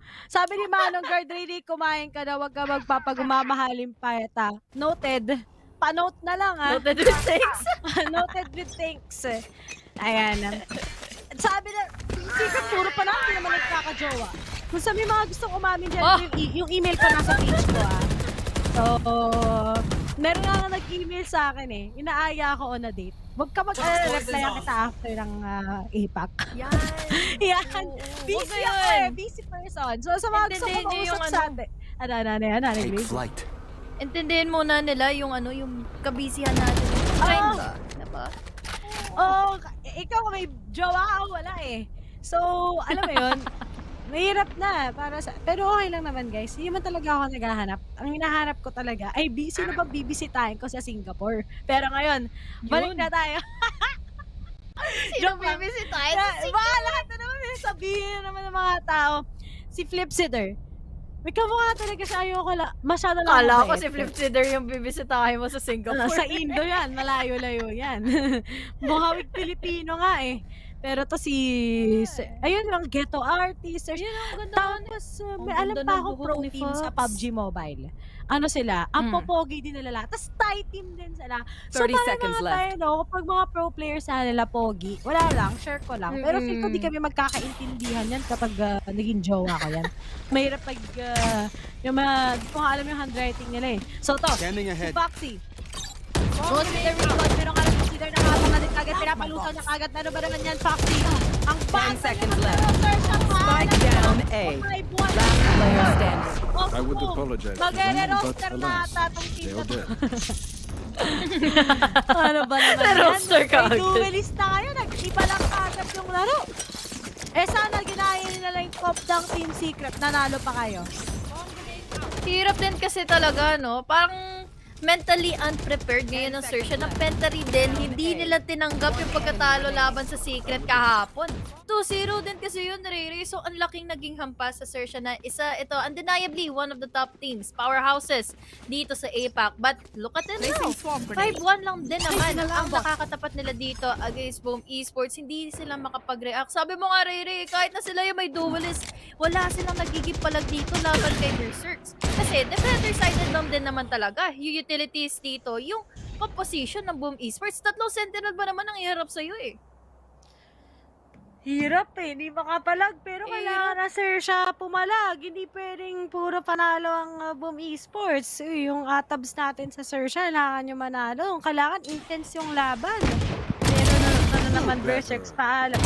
Mess up ng Xerxia, natalo na ng Team Secret, minalas na. Di na ako magulat kung sa lower bracket finals, Boom Esports versus Paper Rex. Matik. Matik. Papuntang... Wala eh. Alam mo, tignan lang natin habang matatalo yung Xerxia sa round na to. Ano ba ang stats ng Boom Esports siya na Xerxia pagdating sa map comp? Kasi last is Ascent. So, best maps nila parehas eh. Pero habang may mga miracle mangyayari, wala nang mangyayari yan. Girls na kasi Sushi Boys talaga nawawala na din talaga sila sa mapa. Pero nga lang may taps mo na kay Sushi Boys. One enemy remaining. Idol pa muna. Pero that's just it. Ayun na nga. Sa Icebox, kinaglit. Ang mga talaga, Xerxia, ito yung parati nalang pinipili nung Masters tsaka sa Champions. Oh! 72% sila parehas. Yun ang meron. Laki ng percentage, Ang laki. Diba? 72%. Parehas silang experience. Sa next naman, which is going to be in bind, mas mataas ang Xerxia, pero hindi nga nila pinipili yung bind parati. Yun yung meron sa kanila. Pero sa decider naman, pagpunta ng Ascent, magaling ang Xerxia ng onti lang. So talagang parehas na sided to ng Xerxia at ng Boom Esports. Ngayon lang ako nakita ulit ng map dito na parehas ng teams ay malakas. So ibig sabihin hindi sila marunong pumili talaga ng mapa nila. Kung nag-split na lang kaya tayo, joke, magaling din para sa split ng Boom Esports. So basically talented sila. Ang ganda kasi ng improvement ng Boom Boom Pow. Ito na nga si Pepo to, ini-spray yan. Nagpalabas ng dura. Pero wala pa naman talaga kagad. Nilabas na rin kagad ni Scary. Uy! You should run. Ganda nun. Isa na lang natitira dito, pero meron naman din silang lockdown na maasahan to push back players from the side of Boom Esports. Hunter's Fury pa para makadetect, para makakuha ng ilan sa kanila. Pero lumundag lang din ang mga players here from Boom Esports. Walang matatagpuan, pero ngayon pa lang nila ipaplant yung spike. The Viper's Pit will be a reason kung bakit mag-hold back ngayon ng bahagya ang Boom Esports to take this round, to take this side, pero ngayon we have the lockdown. Nebato dito goes in for 2. Base kit naman dito for another. Unfortunately, dito kay Serve, nakatabi niya na pala dito si Blizzard. That is another finisher ng play ng ngayon na binigay dito ng Boom Esports. Grabe, Ray 7 is the one all in favor of Boom. Boom Esports, sige, tapusin nyo na! Naman may payalan hindi naman nanalo Saglitin niya lang. Pagod na kami. O nga pala guys, hindi kami, ang magkakasbukas sa Team Secret ay si Honey Grace, siya si Terror. At si Vil ay, ayun, siya. Naway, wag nyo muna akong awayin, no? Oy, wag mo na napansin yung mga away sa'yo. Wala naman silang ginawang tama. Kaya, magkakas ka, gagawa mo lang naman yung trabaho mo. Okay lang yan. Kami ni Vil, first 2 games kami. Meron kaming special announcement. Basta, meron kaming gagambalain bukas. At ngayon, may pa-lineup po. Ganda talaga ng pa-lineup ng wala naman nakuha. Wala naman nakuha. Turuan kayo mag-lineup Alam mo ba, nakuha ako ng lineup sa Minecraft. Tapos, kaya sumasakto guys pwede na ako talaga maging initiator. Ako na si Average Riri. Pero ngayon, mukhang tilted nating Xerxia. Next map tayo. Reset na. Tilted Next map na kagad.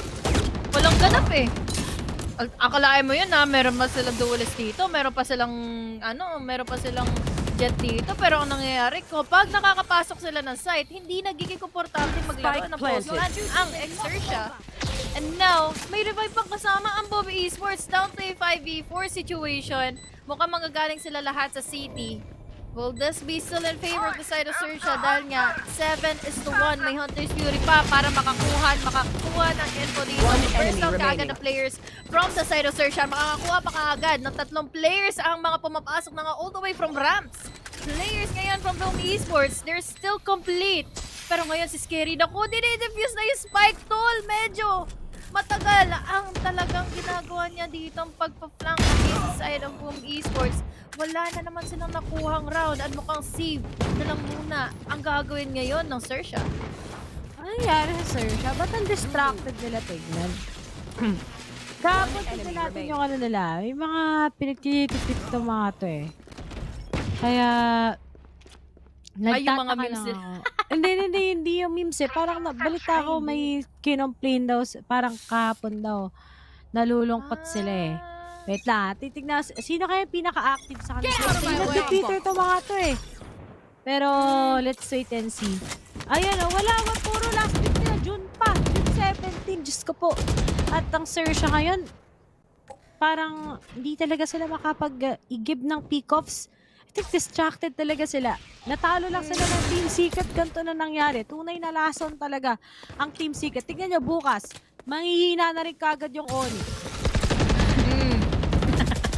Nakbay yung ONIC na dito, no? Pero damay-damay na to. Dahil ngayon, Xerxia, makapasok nga sila ng kitchen, makakakuha ng isa at Hebotolis lang. Ang isa pang alamin, ang kukuhanin nilang pick up dito from mine is si Berserk na makukuha pa rin naman ni Foxy.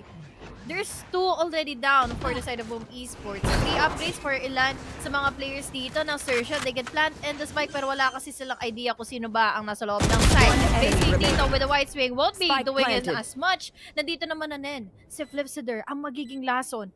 All the way from kitchen, will he be getting in those pick-offs or talagang mahihirapan siya makakuha ng kill? Dahil nga, it's a 1v5 at nakatalikod pa dito. Yung Viper, scary. Naku po, nagkasalisihan sila dalawa, Riri. Hindi sila nagkatagpuan. Tinadhana pero hindi magkakaharap.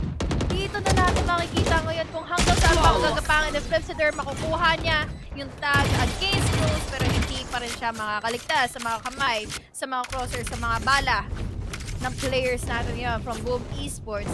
8-2 is our scoreline.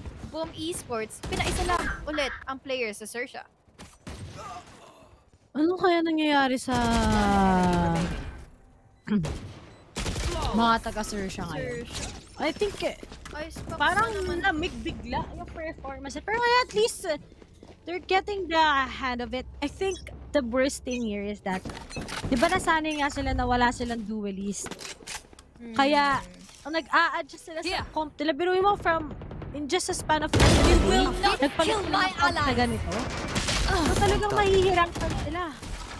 Bigla silang nagbago ng nag-change sila talaga ng pacing, nag-change sila ng agent comp dito. And if it's going to be at 10-2 in favor of Boom Esports, kailangan mag-reset ng Xerxia sa next map na lang. Bawi na lang kayo sa next map. Talagang kasi sa second half, hirap na rin. Oo. Hindi talaga sila makagalaw eh. Boom Esports is just doing their own defaults. Tatandaan nyo yung Boom Esports parati lang same things ha. Xerxia, they cut it too much. Kanina pa, naglalurk si Scary. Predictable naman na siya parating nagpimid. Tapos si Surf, parati siyang magda-dash in. Kung hindi si Scary ang naglalurk, si Sushi Boys, predicted yung galaw ng Xerxia, basang-basa. Toxin screen down. Tsaka problema pa nila dito yung utilities mamimo, may trademark, may alarm bot, tapos may mga slow herbs pa ditong ibinabato ang players ng Boom Esports. So ang hirap talaga makapasok dahil every time na itatry mo mag-lurk, tinatry mo mag-flank, hindi magwawagi, hindi magiging maganda yung mga efforts mong nilalakad na nga dito against 10 seconds left. Boom Esports. Kasi nga, ang daming nakadetect sa'yo. May turret pang kasama yan. One so enemy ngayon, remaining. ipit na naman ang players. So Xerxia, isa na lang ang natitira. It's all up to Scary, who was able to take down one. Pero no time for him to gather himself and masundo niya Last pa round yung spike. in the Hindi half. na sila makakapag-plant. And now, finally, we're down to the last round. Bago tayo pumunta sa isa pa na makukuha na naman ang momentum dito ng Boom Esports. Pero let's still hope for the best for Xerxia dahil pwede pa rin naman nila makuha yung 9 triggers. 110 yung score ni Cruz, oh. Aray ko po. Sabi dito sa comment section, palipat-lipat pala ng bootcamp ang mga taga-Xerxia. Ayun, nakakapagod kaya lumipat ng bootcamp. May kilala akong team, hindi ko na mention kung ano, pero sa ibang game to. Parang nag-start yung malaking tournament nila. Parang while ongoing, lumipat sila bigla ng bootcamp because of nakaka-disrupt nga. flood, ganon or something. Tapos, nasira yung momentum nila, very distracted, wala sila sa comfort zone nila. And may mga players kasi may mga players na namamahay talaga sila. Ako mismo ako myself, pag lumipat ako ng bahay, hindi ako makatulog kagad ng first night doon or 2 nights. Ganon. Paano pa sila kasi na kailangan nila maglaro at kailangan nila mag-rest kagad. Pero, sa tingin ko, hindi ganon yung factor eh. Kasi Xerxia, they should already have that amount of experience, guys. They've been flying to LAN tournaments since the first Masters. So, feel ko hindi. Ang problema sa kanila is yung comp nila. Hindi sila sanay. Tignan nyo, they play slow when in fact, their lineup is Pwede made sila for mag-rush. playing fast. Pwede sila mag-dash in. Tama. Pwede silang mag-setup. Pwede si Sushi Boys na lang ipag-lurk instead of Scary. Kasi sa contact naman, okay naman si Scary. Ang weird maglaro ngayon ng Xerxia. And their calls are not binded together. So, malaking problema to that they have to face. While Boom Esports, ginagawa silang bata. Ganon ang nangyayari para Silver versus Radiant. Yun nga rin ang nakita ako sa comments, no? Parang nakakapanibago dahil alam natin na sobrang explosive ng Xerxia eh. Lalo na sina Sir, sina Scary, dagdagan mo pa ng mga crazy lurks dito ni Sushi Boys. Sila yung mga tipo ng players na nakakapagbigay ng overwhelming factor against the other team na ano ba yung lalaruin dito ng Xerxia? But this time, sabi mo nga kanina, Riri, basang-basa sila ngayon ng Boom Esports. Ang Boom Esports nga dito, talagang they're just playing it slow and they're just playing it steady. Nahayaan nung nila pumasok dito ang Xerxia, pero ang nangyayari, Riri, talagang pagpasok nila ng site, hindi sila mapakali kung paano ba sila maglalaro by post plants or even have those retakes na lagi nga dito na ipapanalo pa ng Boom Esports. Talagang Hirap nahihirapan. sila, no? Talagang aside from hirap, seems like they can't really Naninibago. get that, distracted sila. Di ko alam na nangyari. Nagkasabi dito ni Miss Yam Yam, nasaktan daw sa kanila. Hindi, para silang nagka-existential crisis. Anong desisyon nila sa buhay eh. Minus ego. Feel ko din, hindi nila, sure naman ako na hindi nila minaliit ang Team Secret. They know how good Team Secret is. It's just that, hindi nila in-expect na after nung Haven, nung mismong nasa Breeze sila, di nila in-expect si Jeremy to actually pop off like that literal. Sa Breeze, no? Oo, nakita ko yun. Diyos ko, tsaka yung Ascent, ang throw nung 2v4. Halatang sabi nila, kaya pa natin to guys. Hindi, matali na maglaro din ng Team Secret. Inalat lang sila nung first stage. Because of, I think, para sa akin nandun naman yung formula, pero minsan kasi kailangan mong matalo para magising, di ba? Tapos hindi pa sila magkakasama sa bootcamp. Iba talaga guys ang power kapag magkakasama kayo. Nakaka-fix kagad yun ng mga errors. Pwede nyo pag-usapan kagad yung mga sakitan sa isa't isa in-game. Mga ganong problema. Madaling ma-replenish kagad yun.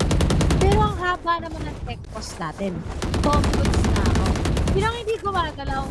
Si Foxes ata yung di gumagalaw Nagre-recon pa ata.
Oh, yun.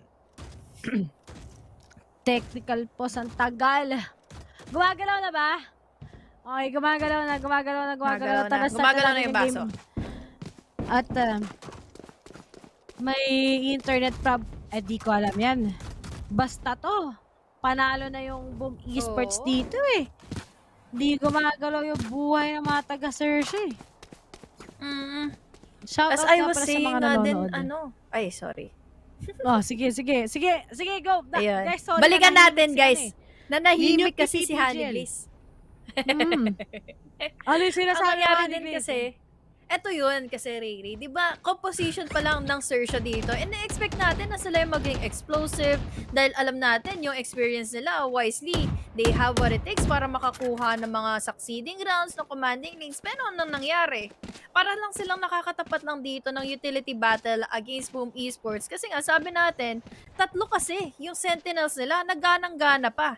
Dagdagan mo pa dito ng mga heavy carry na ginagawa ngayon ni Tebatol to pin down players from Xerxia. So, ang hirap makapasok ng sites. Ang slow pa ng mga facing dito ng Xerxia. Parang hindi ko nga makita din kung naging explosive ba yung isang round nila na nag-rush sila in the site dahil komplikado eh. They have the slow ores, makakatapat pa nila yung lineup dito ni Tebatol at yung mga alarm bot pang kasama. Syempre, trademark pa nila Berserk. So, paano na ang Xerxia pagdating sa next half?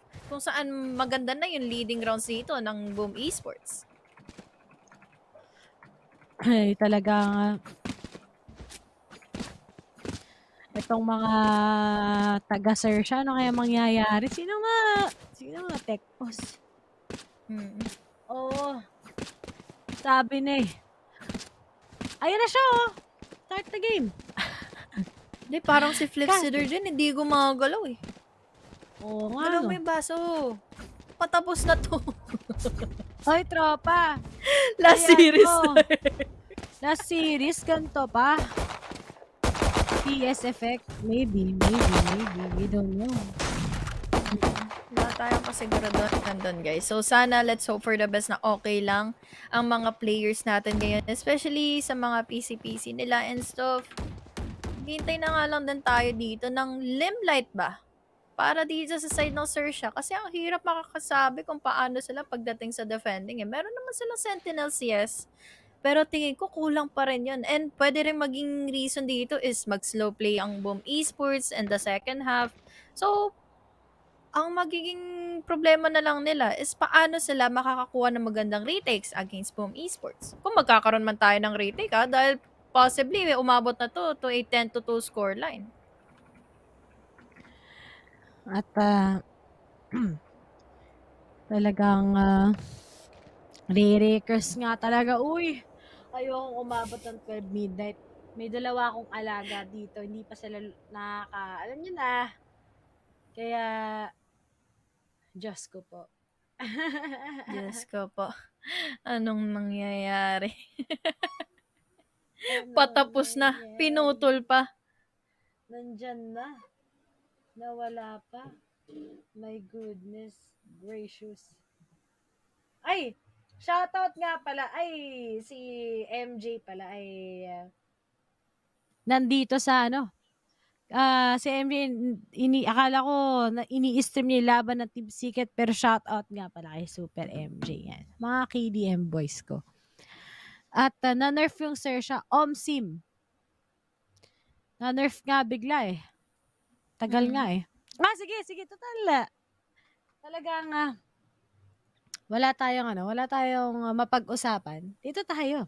Sa mga nanonood dyan, sa tingin nyo, bukod sa Team Secret, sino ang isang team na pupunta ng Denmark? Yan, ng Copenhagen. Yan. Copenhagen. Ikaw, Honey Glaze, sino sa tingin mo? Feeling ko, Paper Rex pa rin talaga. Malapit ang puso ko sa Paper Rex. Isa ito sa mga malalaking threat eh. Pero yun guys, welcome back sa aming dalawa. Nag-list nga po pala kasama ko ngayon si Rere. Unfortunately, medyo mahababang tech pulse ang nangyari between our teams. Pero balik tayo sa tanong ni Rere ha. Talagang Paper Rex ay isa sa mga inaasahan ko eh. Ikaw Paper Rex. Ako Xerxia. Gusto sila maglaban ulit ng Optic eh. Kasi diba parating nakakatalo sa Optic ay mga taga Xerxia. Pero all in all, tingin ko Paper Rex also deserves the seat. Pero gusto ko iba eh. Gusto ko iba yung kasama ng Team Secret. Gusto ko ibang naman. Team naman. And I'm low-key rooting for ONIC.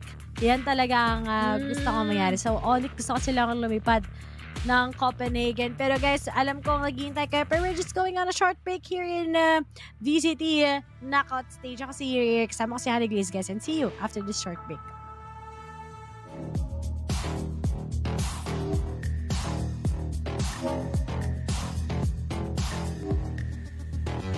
Myself looks so deceiving, trying to fight back this fire.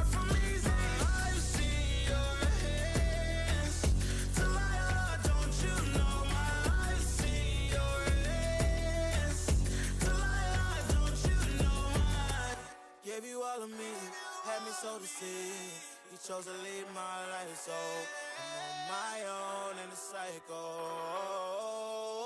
I can't believe you say you love me, then go and leave me. It can get ugly, trust and believe me. Saying to myself, looks are deceiving. Trying to fight back, just far from easy. I see your hands, Delilah, don't you know my I see your hands, Delilah, don't you know my, don't you know,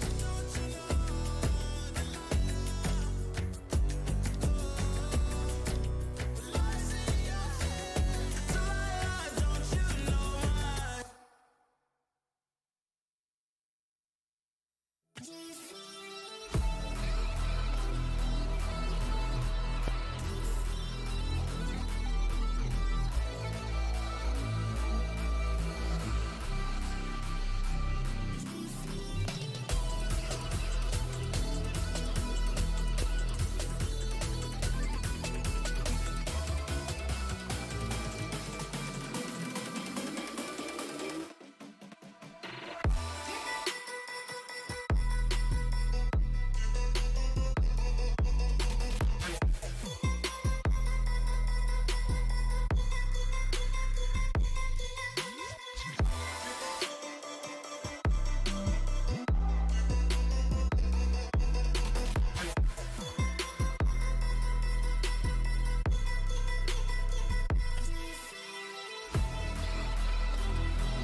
Hi guys, we are now back in this matchup between Xerxia together with the guys of Boom Esports. My name is Xerxia and joining me here is Honey Glaze.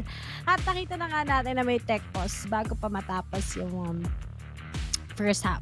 Pero deceit nga ang mga players ng Xerxia at hindi natin alam kung bakit. Marami bang external factors or sadyang malas lang din talaga sila sa momentum na sinet ng Boom Esports. Kasi Boom Esports, diba, nanggaling nga sila sa play-ins and now they're finally here. They've been on a long journey but the power that they are manifesting is up there. Pero nagbabalik na nga tayo sa wakas. Balik na. It's time na ulit.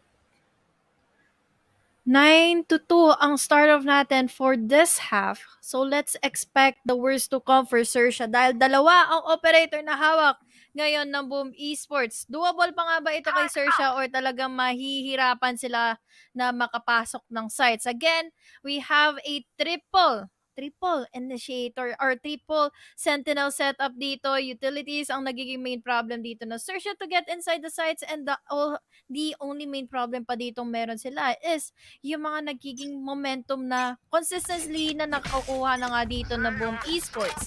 9-2, will it still be in favor of Xerxia para makuha nila yung Night Reekers? That is the question bago tayo pumasok into the second half. Hintay talaga natin ang momentum ng Xerxia. But we can't deny how good Boom Esports is. Right here. 2-10 nga ba to? Right here. Talagang Deploying drones. Xerxia. Naiinis sa si Foxes. Nakita mo na sa mukha, nagsasalita na natin, mapapulala lang yung natin. Pero alam na kanila sa magagaling walls, may walls to walls. Ang daming walls na nakikita natin, all in all. Pero sinamahan na nga rin kagad ang lockdown just to contain the site. Pero hindi pa rin naalis sa mga miyembro ng Boom Esports. Wala pa rin talaga nangyayari dito. Wala pang napipick off.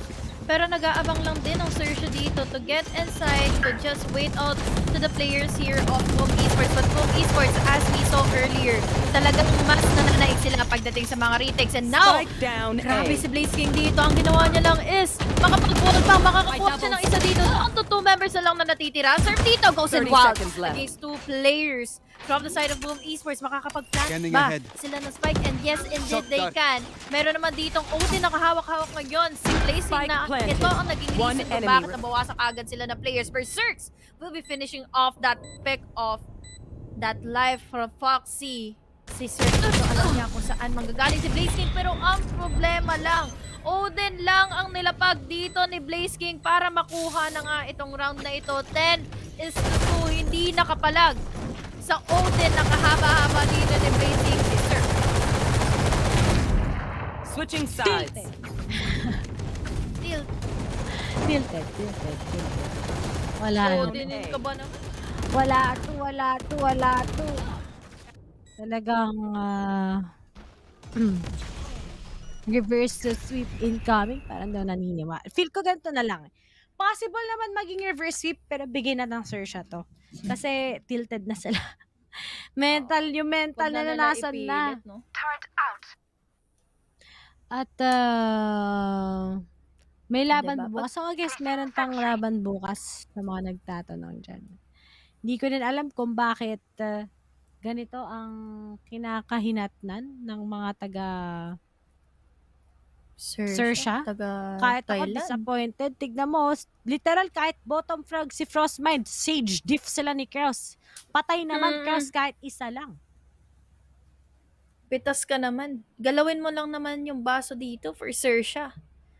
Fortunate dito for Xerxia, walang nagiging palag, walang nagiging ambag dito yung mga following members sila pag nakapasok na sila ng site. Yes, si Surf dito, he can create enough space, pero ang naging problema nila dito is yung nagiging trend. Boom Esports has been winning a lot of retakes.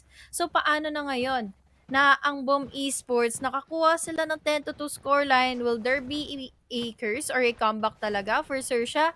Or talagang kaya na ng Boom Esports dito natapusin nga itong game number 1, map number 1 natin with just 3 more rounds. Kapag nakuha pa nila ito, Ray, itong pistol na ito, mamaalam na tayo sa icebox potential dito ng Xerxia. Let's see kung makakabawi nga ang Xerxia ngayon dahil kapag hindi, malabo pa sa kanal to. Lalo na't bind map, Diyos ko! Ang galing din ng Boom Esports sa mapang yan. 2-10 talaga ang nangyari ngayon. 3 na lang, Boom Esports, tara na, tapusin niya. Tara. Pagkatapos ng tech pause, halftime pause naman ang sumunod.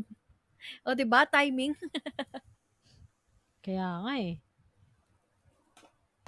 Talagang... Ito si Mix, PDPM pa, huwag mo na ipilit. Hindi na dinidibdib yung pagkatalo nila kahapon. Okay.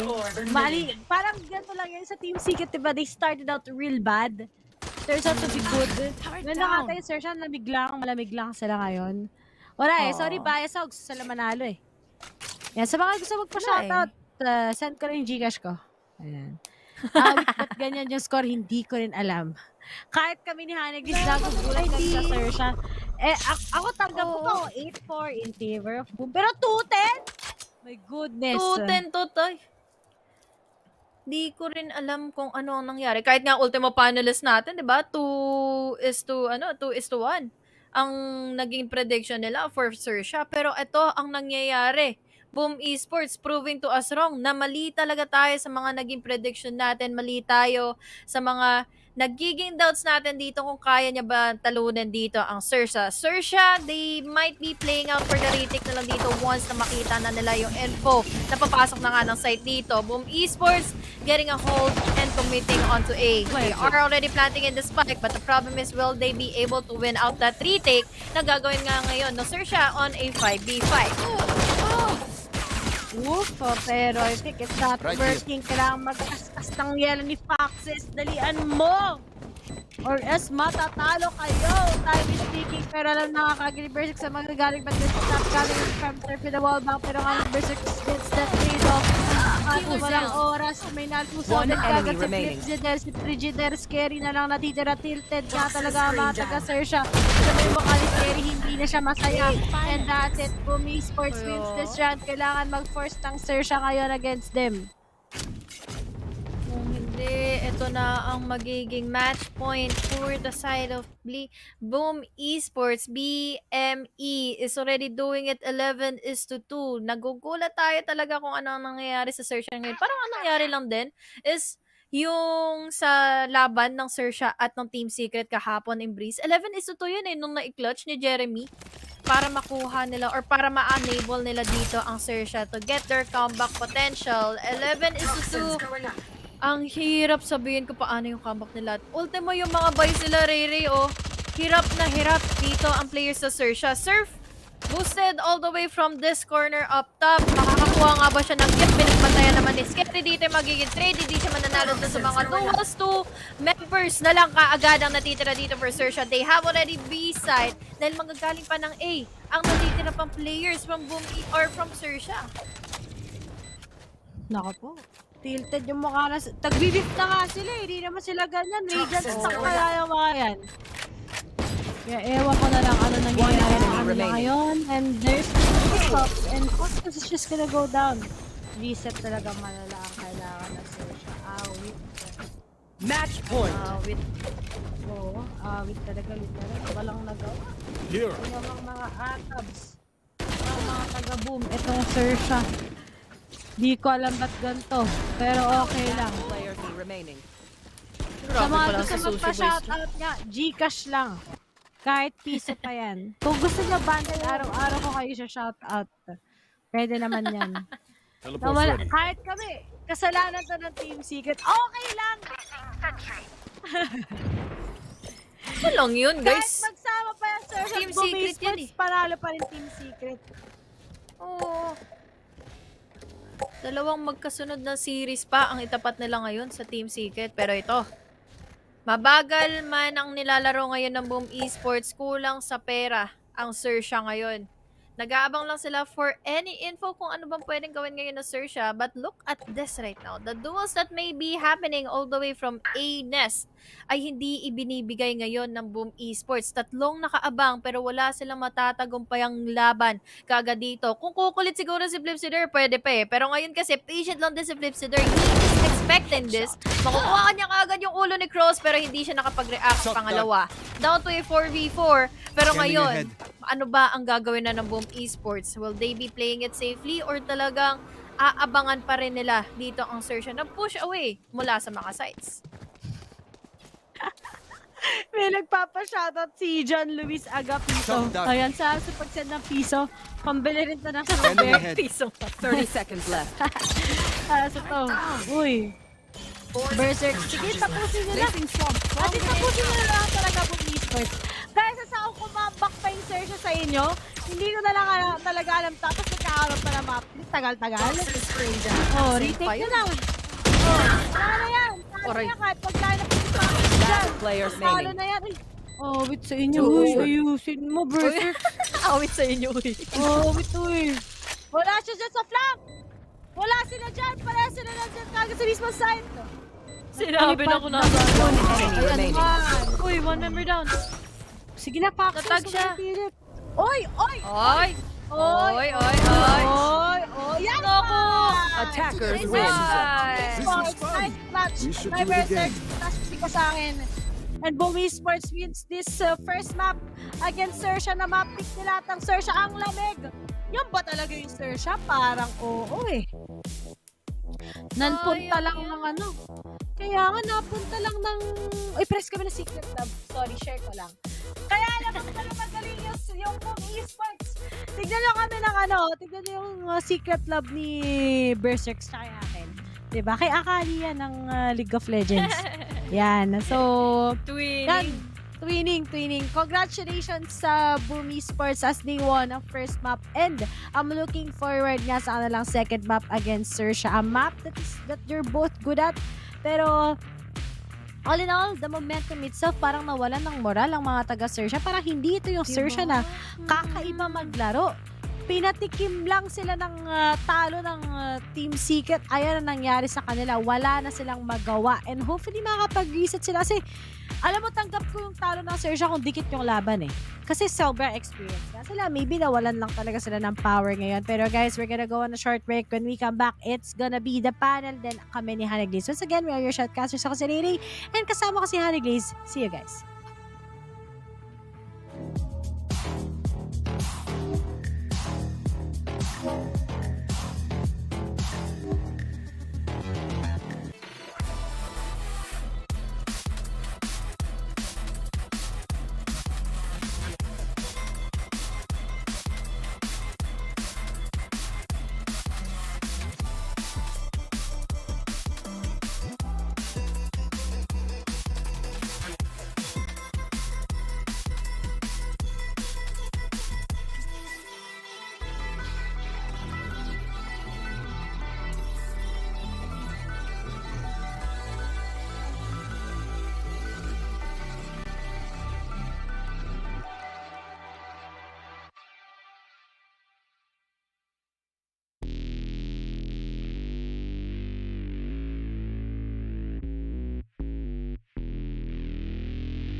Esports takes game number 1 over at Icebox against the formidable Xerxia Esports. Here once again on VCT APAC Stage 2 Challengers are your panel, Likeable, Fluffy, and of course Trix.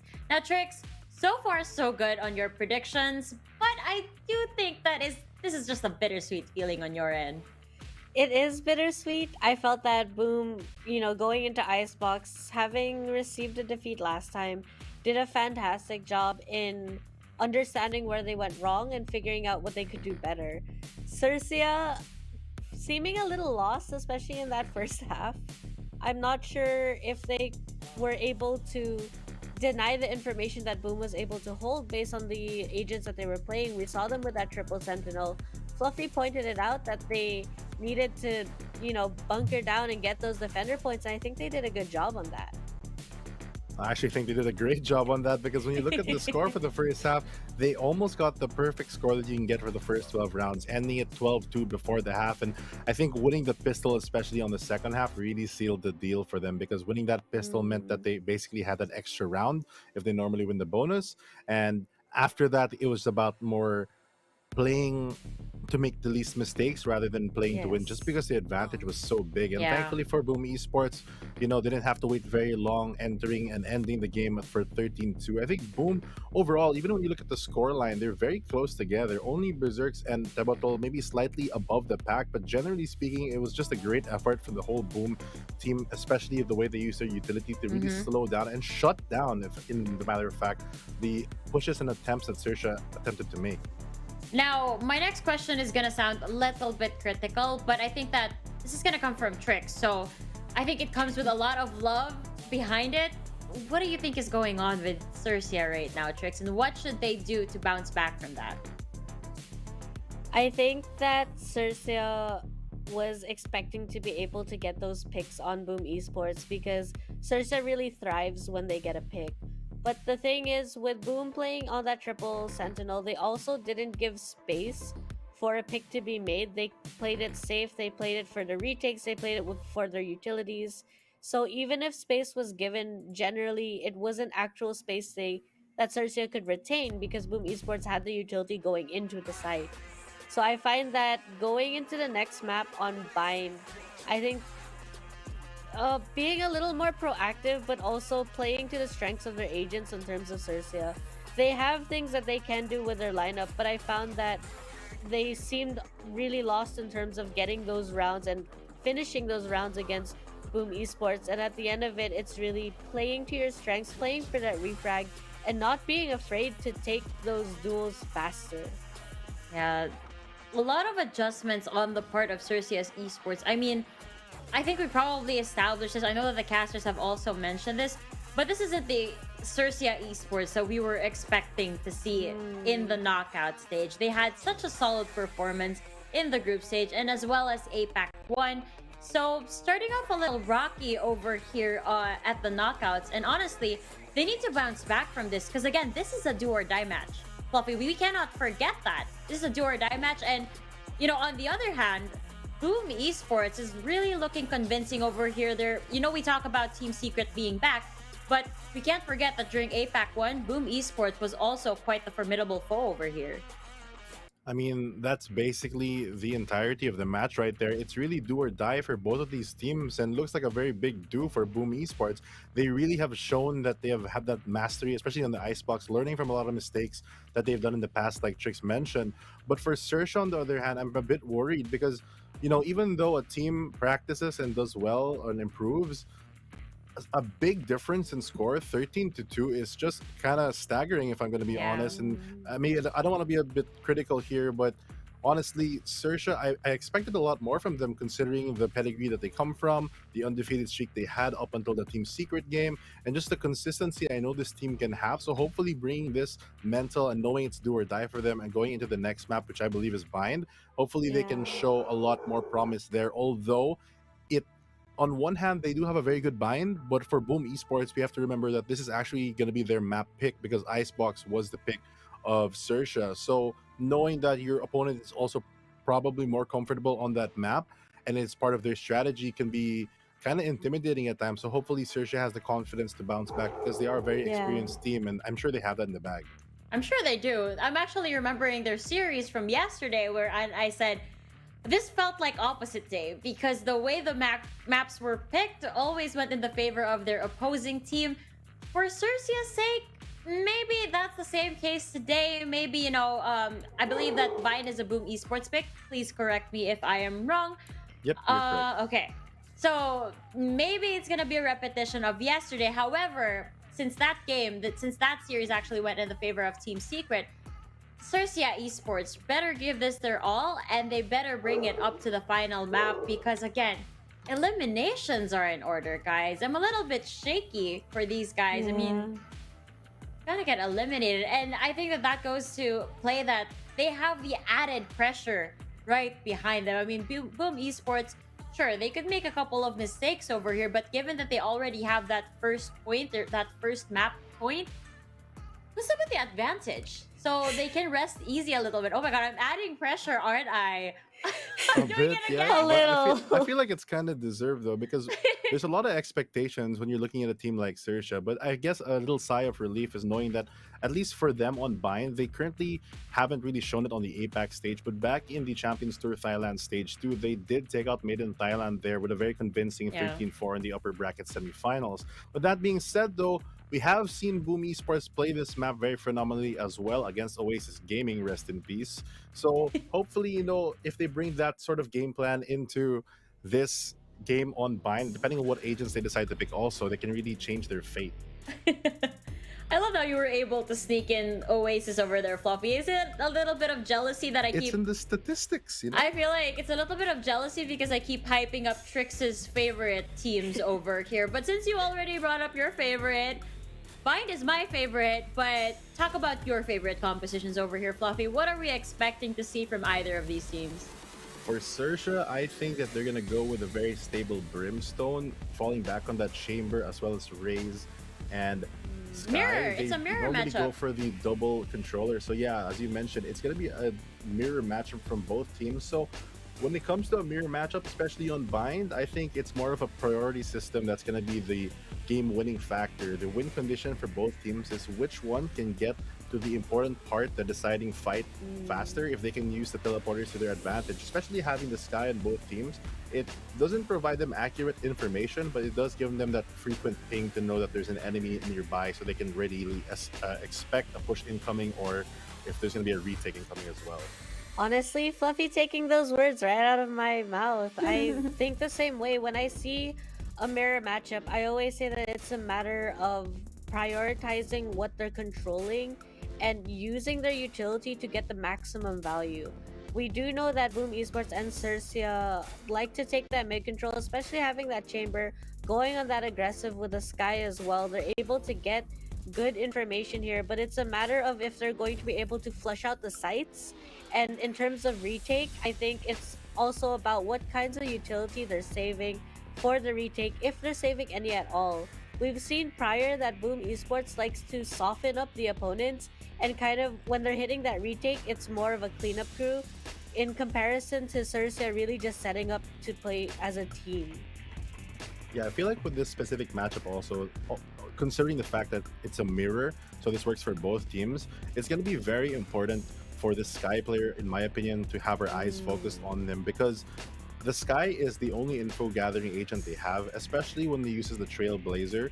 If you kind of remove that dog or drone effect really early, it stops a lot of information, because there's no secondary initiator and there's no accurate information with a scan. So even if you get a ping off the flash, you don't necessarily know how close someone could be playing. And especially with this double controller setup on both sides, I feel like there's going to be a lot of vision denial. Imagine 2 Viper walls and all the smokes coming from Brimstone. A lot of ratty plays and a lot of maybe even judge plays can be expected from a matchup like this. I'm wondering what kind of plays we are going to be seeing, because it feels like we're always going to be shrouded in smoke over here, but I'm excited. I think this is the first time that we've actually seen a lineup like this one. Both of the teams have had double controllers, so very interesting series we're about to face off. And again, this is happening on Bind too, so what a treat for me. But with that, I'm going to be passing you guys back to our casters so we can begin with game number 2.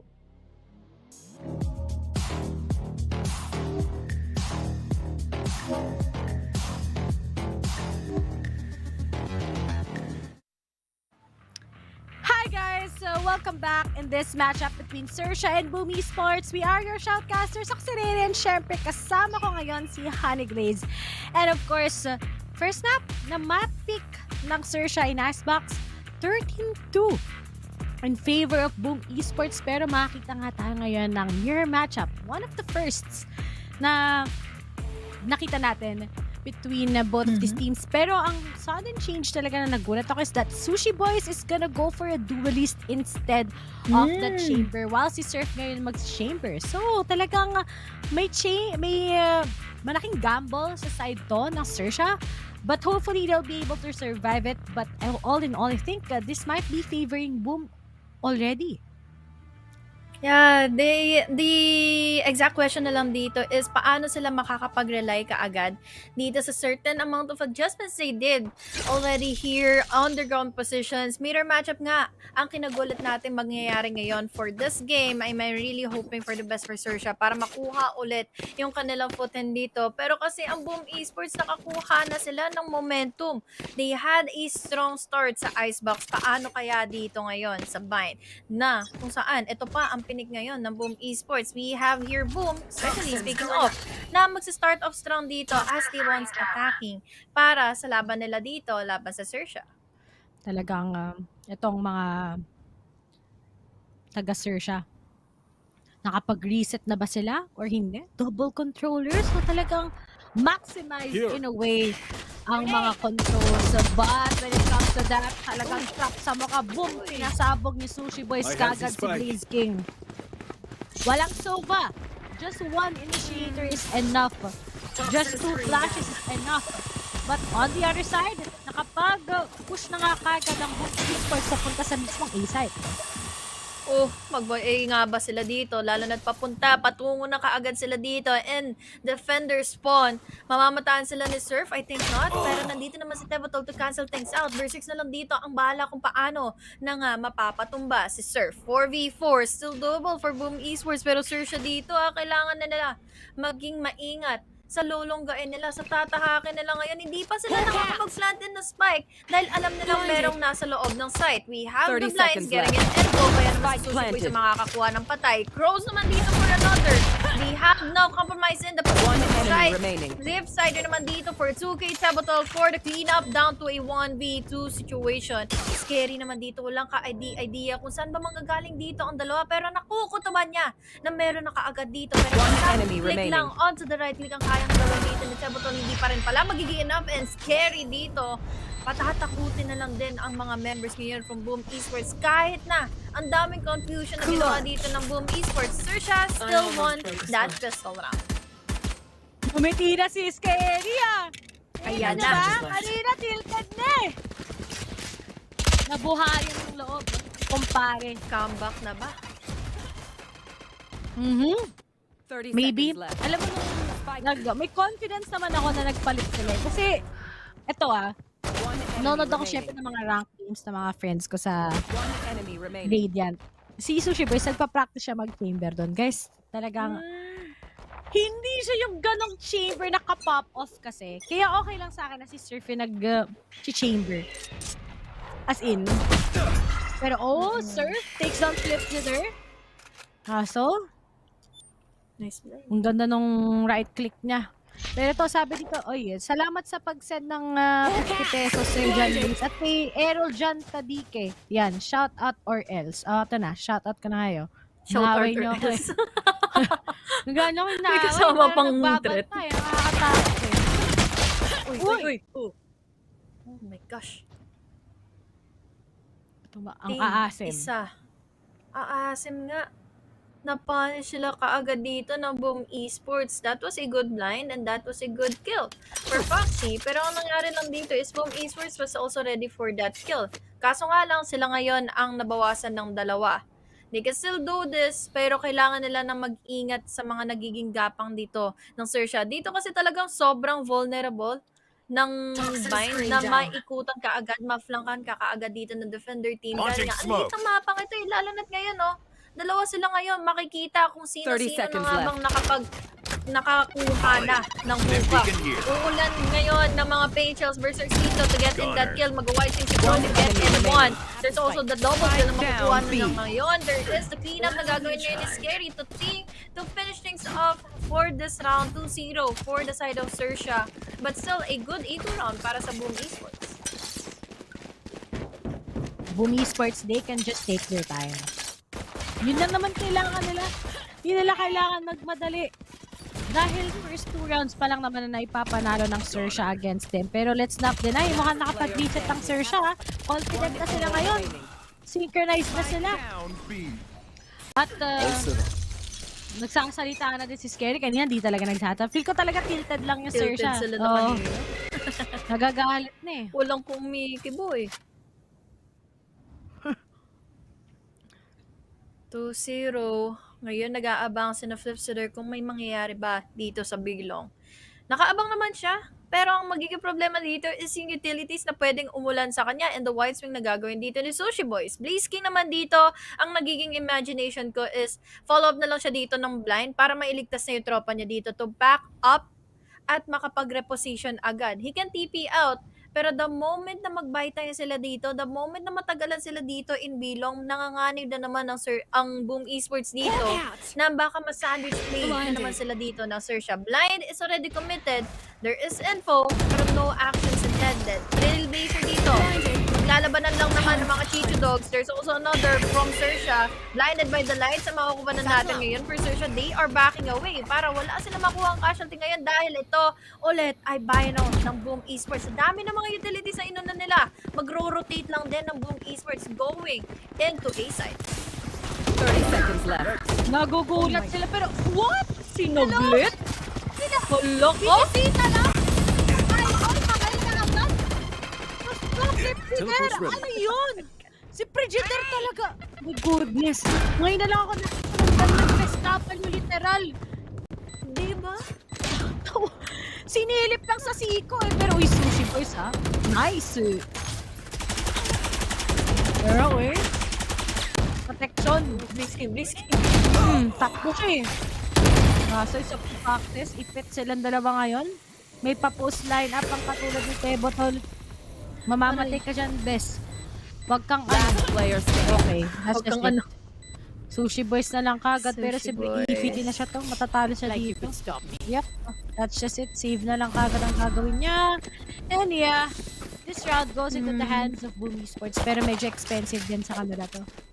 It is. Tatlo din ang nawala sa round nila ngayon. This is a good one, especially for Xerxia na nakakuha pa ng free upgrade. That was a bonus round, by the way. Kaya naman ngayon, pwedeng mahirapan ang Boom Esports sa susunod na mga rounds or talagang alam na nila kung paano i-counter out dito Xerxia after winning out that one. Dun sa pick na ginawa pa lang na yun, if Flipsider, talagang masasabi kong may potential ulit na maikuha ito ng Boom Esports from the hands of Xerxia na makakuha din sila ng game number 3. Dahil nga ngayon, medyo hirap sa eco ang Xerxia. They are just leaning onto their classics. Boom Esports naman dito, still buying their potential para makuha nila yung momentum against Xerxia to a 2-2 scoreline. And right now, there's the light, guiding light mula sa side ng Boom Esports. But at the same time, there's just Xerxia also denying it. Kaso wala. Hinihintay nila mag-asim yung Xerxia. Pero Xerxia dito sila gumalaw. Sabi nila, okay guys, my bad. Ang kintab! Ano skin? Gets mo ba? Grabe ang kintab. Ano skincare ni Flipsider? Ano skincare niya? Ang ganda eh. Sorry. Ano, ang kintab talaga. Talagang panote na lang guys kung anong skincare ni Flipsider. At wala sa VCT. Wala naman sa sasabi ko lang kung ano skincare niya. Tinatanong ko nga eh. Compliment ka. Ang kinis eh. Tapos ngayon na nga. Si Foxes. Sige! Foxes! Asiman mo! Mamamatay yan. Mamamatay yan si Foxes. Pero uy, iniis pa man siya. To the ecoms. Uy, 30 seconds siya reserve sa mukha. Okay, pinapasunog din yung mukha ni Surf din pero walang magagawa ata itong mga taga-Bumikos. Unless may mapabawas. Speaking of, it's all up to Tebotol. Naipit si Surf. Aray, ang sakit pero buti na lang naharang pa at may TV pa. Gagastasin mo na para lang dyan. Cross, wag na! Sayang yan! Kuhanin mo na yung following round na guys. Sana lang natitira eh. Thrifty. Good round. Grabe yung thrifty na yun. Crossfires na ang kinomit dito ng Xerxia inside of B. Kasi hindi na nakapasok dito yung Boom Esports. Pinilit kasi Ray eh. May toxic screens na, pinilit pa rin pumush ng players ngayon from Boom Esports. Kaya naman, punishment is there. 3-2-1. Paano kaya magiging comeback dito ng Boom Esports? Bibili ba sila?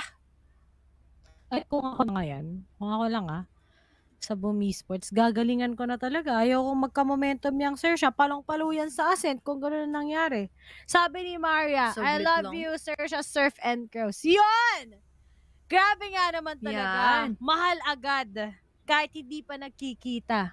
Yan ang LDR. Ako guys personally lang, sa akin lang naman to. May take. Hindi ako naniniwala sa LDR eh. Gawa-gawa lang yun ng gawa-gawa lang yun ng Illuminati. Especially, tanggap ko yung LDR if kunwari, long term na kayo, parang 5 years na kayo. Tapos kailangan mag-decide may trust na, may nabuo na. Yan. Tapos kunwari, engage na, tapos ayusin na ng mga papeles. Mga garbagay, Pero yung nagsimula kayo, hindi ako naniniwala. Yung nasa malaya. Hirap nun eh. Oo, ako personally, hindi ko yan eh. Pero ngayon na pinag-usapan pa natin yung LDR, umabot pa tayo doon. Kung si Foxy ang jowa ko, okay lang ang LDR. Pupuntahan ko pa siya. Mag-iiba yung story ko yun. Naniniwala na pala ako sa LDR. Pero balik na tayo ngayon sa game. Berserk goes with the bomb bot once again. Pero nag-force pa rin talaga ang mga taga-boom esports dito, ni Graves. Gusto pa rin talaga sila ngayon. Sir, with that operator, goes in for the kill. Consider talagang kumukulit ka, sir. Ngayon, may matatagpuan kaagad ng trademark. Gives off the go signals for Foxy para magamit niya nga kaagad yung mga wide swing niya. Pero that is an exhausted showstopper na hindi naman magbibigyan ng hustisya.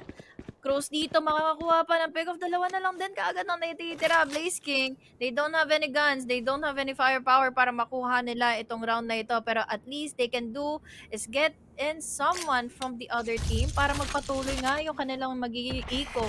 But there is the blinds. The smokes are already raining. Pipiliin pa rin kaagad ngayon ng Boom Esports. Will they be able to plant the spike? That is the question. Dahil ngayon, nililikuran na sila ngayon ni Sushi Boys. Dagdagan pa ng isa na bugmumula ngayon sa hookah. Magugulat ka na lang din talaga kung bakit na JJ Rizal ka. Blaze King dito, meron siya nadapot na Vandal. Pero too late na lang din talaga makapag-lock. Alam na ni Closemind kung sino ba yun nandito sa gilid, kung sino na nga ba yung mag-flank sa kanila, pero kulang pa rin talaga ang kakayahan nilang ma-close out itong round na ito or yung round na yon to a 3-2 scoreline. And now, 4-1 na by round for Boom Esports. At ngayon, Xerxia. This is the Xerxia form. Natilt lang talaga sila kanina. Ayun, parang di na sila nag-uusap. Kita mo yung mukha ni Scary. Bad trip siya. Bad trip eh, di kumikibo eh. Oo, di nagsasalita eh. Kamusta man tayo dyan kahit onti lang. Ano na nangyayari sa Xerxia? Ay, natalo sila ng isang mukha. Grabe ka, Robby Galliano. Alam mo, di ko sinasabi yan. Pero alam mo, mahilig ako sa Kinder Joy. Gusto ko nga bumili. Yung may wafer. Oy, wala ka sinasabi. Pero mahilig ako sa Kinder Joy.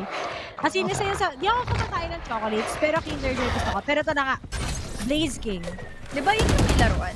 Isa yung parang may wafer, tapos sa loob yung parang Kinder Joy. May mga iba't pa pala siyang types eh. Pero ito, may pala yung denied plan. Pero nga lang, maganda yung naging setup. Kasi, with the double controller, napakadaling magpaka-aggressive sa site ng bind, especially sa A site.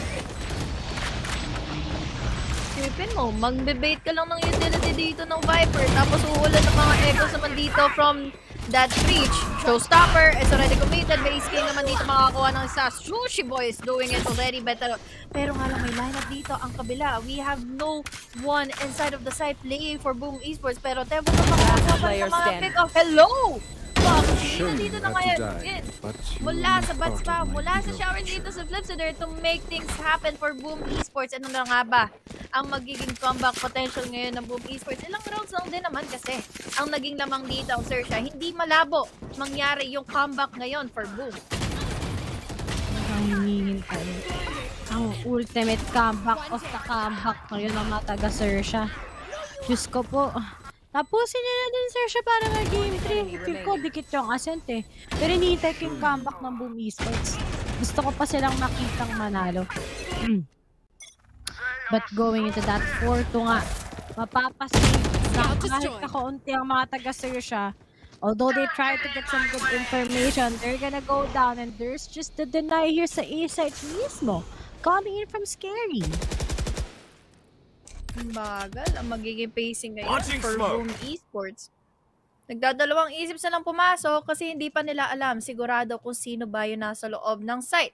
Malayo-layo na rin ang ginagapang dito ni Foxy and he can get advantage Here. ng mga hindi nakakapag-expect dito for Boom Esports at hindi magiging maingat sa mga gagawin nila ngayon. But the utility is already there to get in info. Ito ang kailangan. Ito ang importante. Kung wala kayo kasiguraduhan, gamitin nyo yung utility nyo para makakuha ng info. Seekers will be revealing in. Foxy all the way from that corner, makakakuha siya ng isa. Dalawa na lang natitira ngayon for our defending team, but that smokes will be the reason kung bakit sila madedelay at magiging decision at go signal na lang din ng Boom Esports dito na tara troll. Doon na lang tayo sa kabilang site. Doon na lang tayo kasi naipit na tayo ng mga smokes na pwede nga ibigay dito maging space created by Xerxia. One member just checking dito sa bats. Will it still be in favor of Boom Esports dahil 4v3 pa rin naman ito. Doable pa rin for Xerxia. Prepare for hellfire. At hinihintay ng surface na mapipick up pero 10 seconds left. Really is Spike just down another A. pick off na magagawa ngayon na Xerxia. Down to 3 seconds na lang natitira dito for Boom Esports. Hindi sila makakapag-plant in ng spike. Dalawa ang natitira sa kanila pero Ray kailangan na lang nila mag-save dahil kulang na rin naman nasa oras. ginagawa nyo? Can I get a drop? Ano? Ginagawa nyo. Sa Boom Esports para 2-0. Alam nyo kung bakit. Okay, sana yan. Sabi ni Mario dito, cheer ko na lang Team Secret pag naglaro na. Wala! Kailangan matalo dito ng Xerxia. Para confirm sa champions ang Team Secret. Kaya wag kang ano! Kailangan natin manalo 2 Pinoy! Ako pa na ko ng Xerxia pero hindi. Okay lang matalo ng Boom Esports to. Dahil gusto ko ng 2-0 rin. Dalawa kong anak kailangan ilabas. Ako lang kasi mag-isa ngayon sa bahay, share ko lang. Dalawa kong aso. Nalabas ko na pero hindi ko pa napapa, alam nyo na, maglalabas sa sama ng loob. Pero ngayon, Spike down ginagawa lang ko din. Hindi naman nag-buff ka, sir, na bakit talong-talo na bigla? Flip si Dirk, do something, baby. Yan! Kaso nga lang, isa lang. Last player standing. And that's just it, si Berserk. Sana pinaka-Berserk, kamahal ko na siya, pero naku, hindi pa pala. 6-2. Xerxia is doing it parang 13-2. Nahiya pa, 13-2 nyo na. Oo. Dalian nyo na kung talagang gugustuhin nyo na kaagad, mag-next map na. Tapusin na natin to kaagad kasi Boom Esports dito, mag-iinit-init pa yan. We have Boom Esports, eco-wise, pwede sila makakuha kaagad ng operator and I think they will be committing into that OP dahil nga medyo slow pace naman sila. So why not? Para magkaroon sila ng additional firepower going into the next following rounds. Pero momentum kasi dito, nasa pabor pa rin naman ngayon ng Xerxia. Kahit matalo sila dito sa round na ito, meron pa rin naman silang pera. We have the blinds here. We'll be creating so many space for that Saber Surf. Makakakuha na naman ng isa. TP out kaagad para makakuha ng advantage at para mawalang bisa. Manginala lang tayo dito for Boom Esports na ano ang nangyari. Sinaglit lang tayo dito ni Surf. One member down already for Boom Esports. Talagang hindi pa tapos. Pero sa side ng Boom Esports, they're suddenly falling down into the hands of Xerxia. And we all thought may pag-asang Boom Esports to actually change their gears, but then sa mirror matchup nga, may kita mo who's the better team into having those changes, into executing the plans. And so far, Xerxia is getting the upper hand against Boom Esports. Beton sila. Gagawin nila dito. Oh, unexpected throws. Uulan naman dito ng mga paint shells. Oh, tol. Tabi dyan. Muulan na nga ng mga bomba dito. 3v4. Muntikan pang kumunik dito. Nadapisan lang yung tenga. Natamaan yung tenga niya dito pero hindi nila alam kung sino ba nandito sa house. Very unfortunate dito for the side of Boom Esports dahil nga masosobrahan kaagad sila ng angas ngayon. 7-2. Grabe, ang naging comeback potential ngayon ng Xerxia. Talaga nakikita natin ngayon na pwede pa rin talaga silang kumuha ng game number 3. Malaki ang chance talaga ng Xerxia ngayon, Honeyblaze. Kahit ako mismo, nagugulat ako sa performance ng Xerxia. At yung Xerxia na mainit. Na walang sabit. Ano yun? The Xerxia peak form. Parang sa Naruto lang. You want to Kaso nga play? lang, ano Let's pa ang plano play. ngayon ng Boom Esports? Sila din ba yung mag-30 ng Xerxia sa mapang to? That's the question. Kasi ngayon si Surf, bulaga. Kay Tebatol, down to 4v5. We have now here the opportunity na makakuha sila ng info. Pasok nga ba sila na ngayon ng side? Lately sa mga katapat nila. Normal text lang din kaagad muna. Since na-content siya, walang magiging sapat na ebidensya dito para makakuha ng PPGL. Scary goes in. Pero nandito naman si Frostmite to kill things out para sa kanila. We have here only just the sheriff for Frostmite to do something about this. Pero wala na siyang magiging ganapan. Nasa kanya naman yung side, pero ang magiging problema niya na lang din is yung pag-overthink niya. Sino ba yung pwede mag-flank? Sino ba yung hindi niya nakita sa mapa? Ano pa ba yung magiging decision niya? Talagang itong mga taga Boom Esports na rattle na bigla. Masungit na si Frostmind. Na kapatid ni Brainfreeze. In fairness, magkahawig sila. Ito, bulag. Bulag. Surf, kalong-kalo. Si Wings. 10-2 na ba to? 2-10 to. Excited na ako. Papunta pa lang tayo sa best part. But, ano kaya ang mangyayari ngayon sa Boom Esports? The strats aren't working at all. Even if you say that there's a lot of opportunities on the attacking, having that double controller on attacking is very complicated. This is why may pag-asa pa rin yung Boom Esports against Xerxia once na it's gonna be switching yung sides. Kasi ang daming din na siguro kung ang Boom, isa sa kanila ay may or fade, siguro iba yung magiging pacing and scoreline against Xerxia. Pero wala eh. Ang hirap pumasok sa set ng daming aircom. Yun nga eh. Nagkakaroon sila ng hesitation kung ano ba dapat yung gagawin. Dagdagan mo pa ng mga utility na nakakapag-cancel out ng pag-e-entry nila. Paint Shell, Trailblazer. Dagdagan mo pa dito ng mga mollies. Give it to us by the double controller setup. Dalawang smoke na ang in-exhaust ngayon ni Crows to make sure na walang papasok galing dito sa bats, pero wala silang ka-idea na meron pala dito nga ngayon sa lamps. Tebatol, he needs to make sure na mabatay niya dito si Kerry or talagang magiging huli na ang lahat dito for the side of Boom Esports para makuha pa itong round na ito. Umulan na ng mga utilities, hindi sila makakapasok. We have the Boomboy, no stopper, satchel in, mabubusugan. Nga lang din talaga sa damage dito si Crows ngayon. Sabog sa mukha. We have here natin doon na i-commit na nga further nila Tebatol dahil nakapasok na siya sa loob ng side, pero unfortunately isa na lang kaagad ang natitira. Mukhang alam pa dito ni Scary kung saan siya manggagaling na. Seekers will be getting in that info. Wide swing ang mangyayari dito for Scary to make against Flipsider, and unfortunately for Boom Esports, hindi na sila makakapasok pa ng side. 9-2 scoreline, talagang naaamoy na lalanghap na natin. Ray 10-2 ay pwedeng mapunta sa Xerxia. Pwede na nga talaga to. Nakikita na natin ang bingwit ng comeback. Promise. Kung si Zainab nga eh. Tsaka si Skastakli nagkaroon ng comeback dati. Ito pa kaya. Hindi imposible, my G. All set up. At ngayon, Teleport's ready. ano na ang next step ng Boom Esports? Rattled na naman sila. Hindi mapag-entry si Berserk. It feels like parang yung sumpa ng Xerxia kanina sa Icebox. Oo. Doon na naman sila lahat na ipit.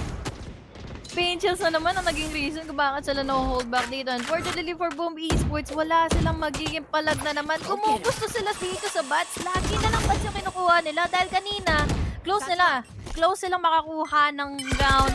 Close na silang makasecure ng opportunity. Pero ngayon, talagang gusto nyo ha. Viper Smith tuloy ang binuga ngayon ni Scary para makontrol nila yung bats. At ngayon, 50 seconds na lang ang natitira sa timer natin at wala pang nangyayari going into the flank dito na kinocommit ngayon na Flipsider. Mahilig sa commitment. Ang mga taga-Boom Esports, they make this a 9 quitters as still a big probability of them winning the actual series against Xerxia. Kaya 30 seconds left. ngayon, tatakbo na sila. Sushi Boys, wala pa siyang nababawasan ngayon. At alam niyang marami na kagad mag-commit. There's just some boxes behind the scenes. Spike down B. Nakaya pa nila yun? Out of charges. One enemy remaining. Kaso nga lang, nakapunta na kagad 10 si seconds Surf at left. wala ng oras kagad kay Berserk na kumuha ng clutch. He Teleport still last wants player to go for remaining. a plant. He's one. He's able to plant it pero scary finishes him out. At ang score natin ay 2-10. Switching Ano sides. ang nangyari? Ray, parang deja vu lang. Pero ngayon, Xerxia na yung nananalo. Xerxia na yung nakakakuha ng mga pick-offs. Xerxia na yung nag-pin down ngayon against Boom Esports. Hirap na ngayon ang Boom Esports na makapasok ng site. Pero technically din kasi, balikan natin yung composition nila. Ha? We have here the double controller setup. Molis pang magiging hadlang para makapag-plant ng site, makapag-plant in ng spike, makapasok ng site, at magiging problema pa nila dito is yung mga retakes.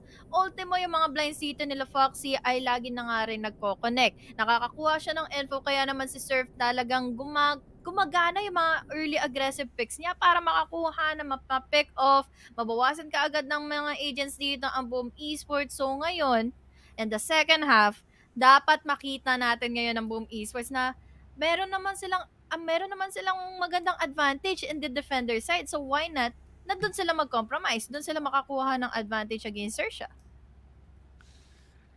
Hopefully, they'll be able to get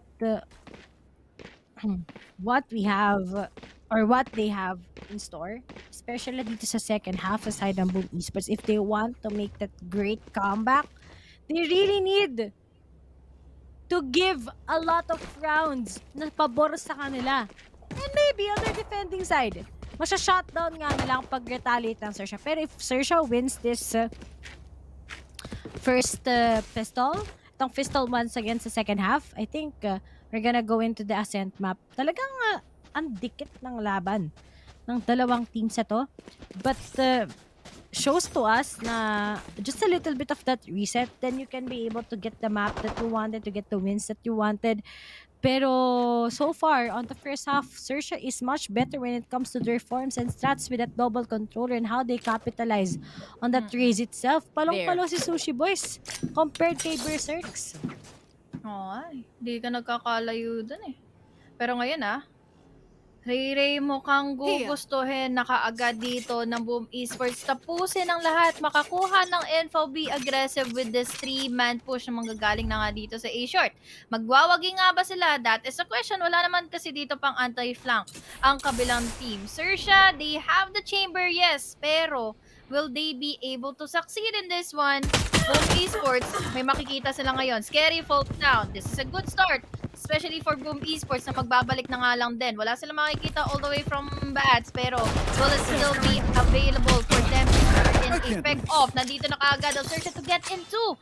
Dito na makikita ngayon ang mga nagiging gante ng mga na-piece. Xerxia, Sushi Boys goes in for one as well.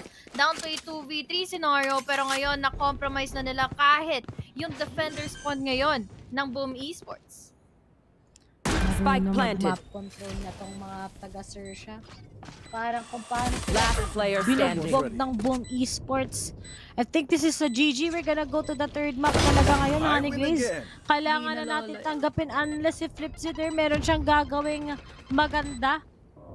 Dahil one enemy ginagawa ay tama, and that's it, 1v1. May With lineup, Crows na wala ng lineup. Pero aware ba siya? Pinapadali siya. Aray ko. Wala na to. Time is ticking. Crows, he knows what can he do.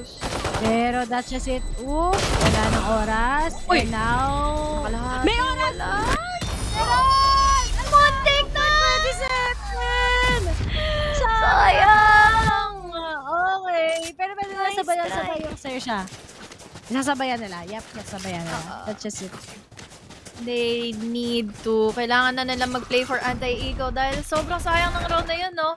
Balikan natin itong pagkakataon na maganda yung pangunang pangitain kaagad for Boom Esports to win out this round, pero the problem is nalikuran sila galing ng mga players dito from bats, nakuha yung dalawa, dagdagan mo pa kaagad yung numbers advantage dito na naipon na kaagad ng Xerxia, and also the commitment of the site.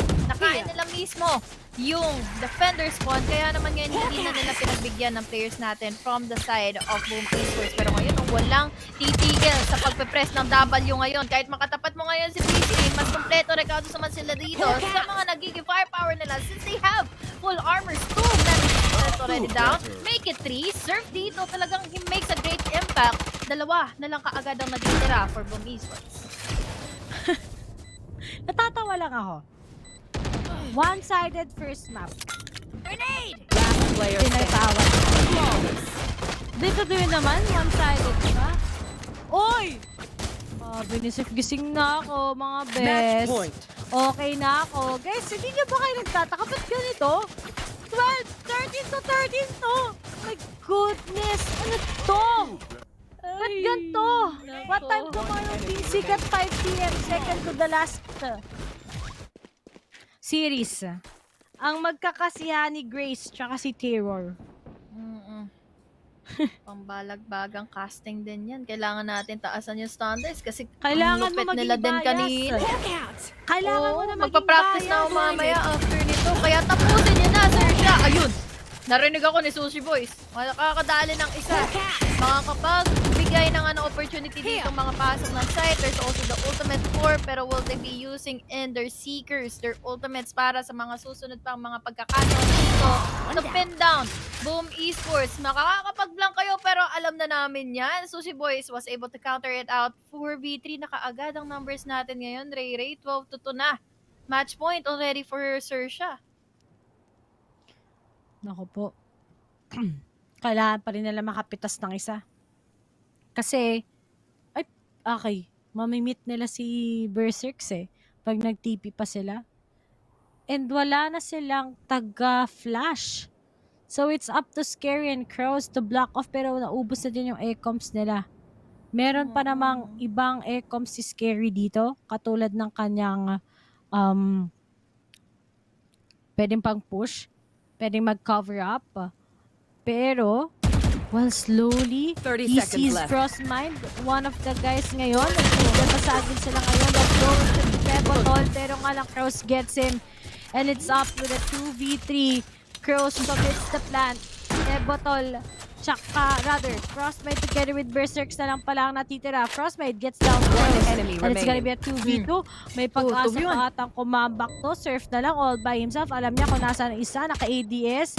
Pero wala na siya ganong bala. Tinapunan ng patience sa muka. At nakita na nga niya kung nasaan sila. And that's it. It takes one! Woo! And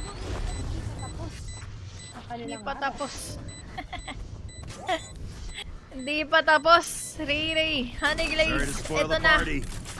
Magkaka-comeback potential na nga ba ang Boom Esports? Yun ang magiging katanungan nating lahat. Kung kakayanin ba nila ditong maipwersa yung mga rounds sa kaya nilang dapat nilang ipanalo ngayon na game sa side of Xerxia. Akalain mo yun na i-flip mo pala nila dito yung round na ito to make things happen for them, to make this to a 12-3 scoreline. The main question is kung may pera pa ba sila for the next rounds. Kasi kailangan na nila ng extended firepower, kailangan nila ng mga utilities nila, and then I think ito na lang din ang kaya nilang i-persa na ko, Ray. Ang sakit sa mata dahil nga Bulldog lang ang kaya nilang i-push. There's also the Spectre, since ibang klase na rin talaga yung mga dominating plays and dominating rounds ngayon na naipanalo ng Xerxia 12-3.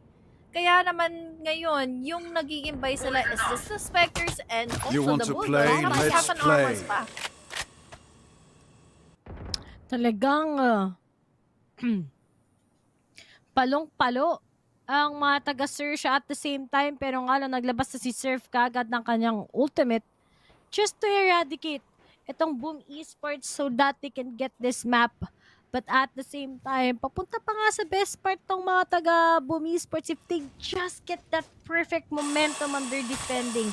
you know it's gonna be a big win wala sa kanila. Pero while it is ongoing, Clipsider, alam na nga nila na merong isa na nagbabantay sa huha kaya nag-TP out na siya. But then, it's just Frostmine taking down Sushi Boys. Si Factor, inabol na nga kagad niya, pinuhugan na nga na rin ni Blaze King.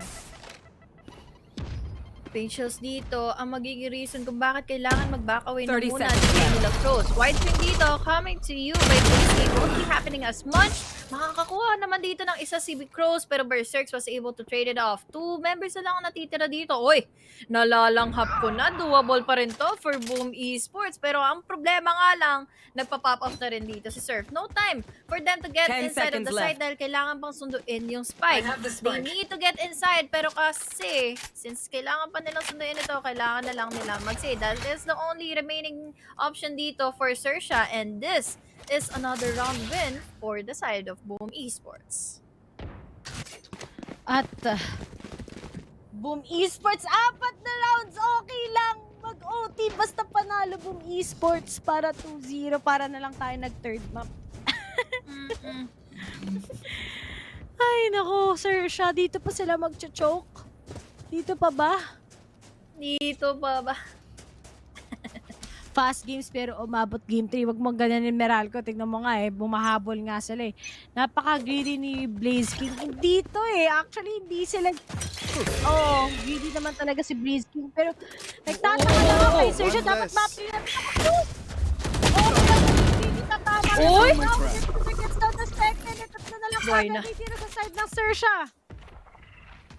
Buhay na, Flipsider. Ray mukhang kaya pa nila makakuha ng panunumbalik dito in our game. Xerxia, down to 3 members na lang, 3v5. May pera na naman ng Boom Esports. Isang round na lang yata ito na pagkakataon ng Xerxia para maipanalo pa etong mga eco advantage nila ngayon. But unfortunately, hindi talaga sila makaisa. Sushi Boys dito, tinangkasan pa nga. Ano pa ba ang pwede nilang gawin dito pag papasok na lang sila ng site? There is the blinding lights, not getting in anyone para makakuha na nga ng info kung ano ba yung mga utilities na iuulan nila. But the smokes is already covering in the eyes of Xerxia from trying to get inside. Pero look at that! Frostbite dito, tamin in 2 members. Isa na lang din ang natitira dito kaagad for Scary to make things happen. Down to 79 HP. He needs to reload his gun. 30 seconds left. Maririnig man siya, yes, pero ang magiging problema dito is kakayanin niya ba ng firepower niya dito. Mabulaga na nga yung dalawa. Bullet na lang ang natitira sa kanya pero unfortunately enough, there is the availability for the poison clown Tebatol dito. Nag-aabang. Hindi nila alam kung nasaan na dito manggagaling si Scary. Kaya naman ngayon, kailangan niya na mag-pick away. But the problem is, Tebatol is just waiting. Patient game lang dito ang ginawa ng Boom Esports. And ito na, Ray wala ng pera ang Xerxia. Kailangan na nila mag-save for another round to make sure na matalo na nila ngayon ng Boom Esports and makapasok na tayo for a game number 3. At 7 rounds before Boom Esports can manage this. And yung Xerxia, nag-crash down sila. So mapapapush nga sila into a timeout. At biglang nag-iba yung ihip ng hangin. What is happening to Xerxia? They should finish this. They should have finished this earlier on. Pero kasi, ito nga problema sa double controller. Hindi naman siya katulad sa Icebox kanina. Na very complicated yung galaw nila. Pero dito, ang hirap din talagang i-shutdown yung magandang performance ng Boom Esports under defending.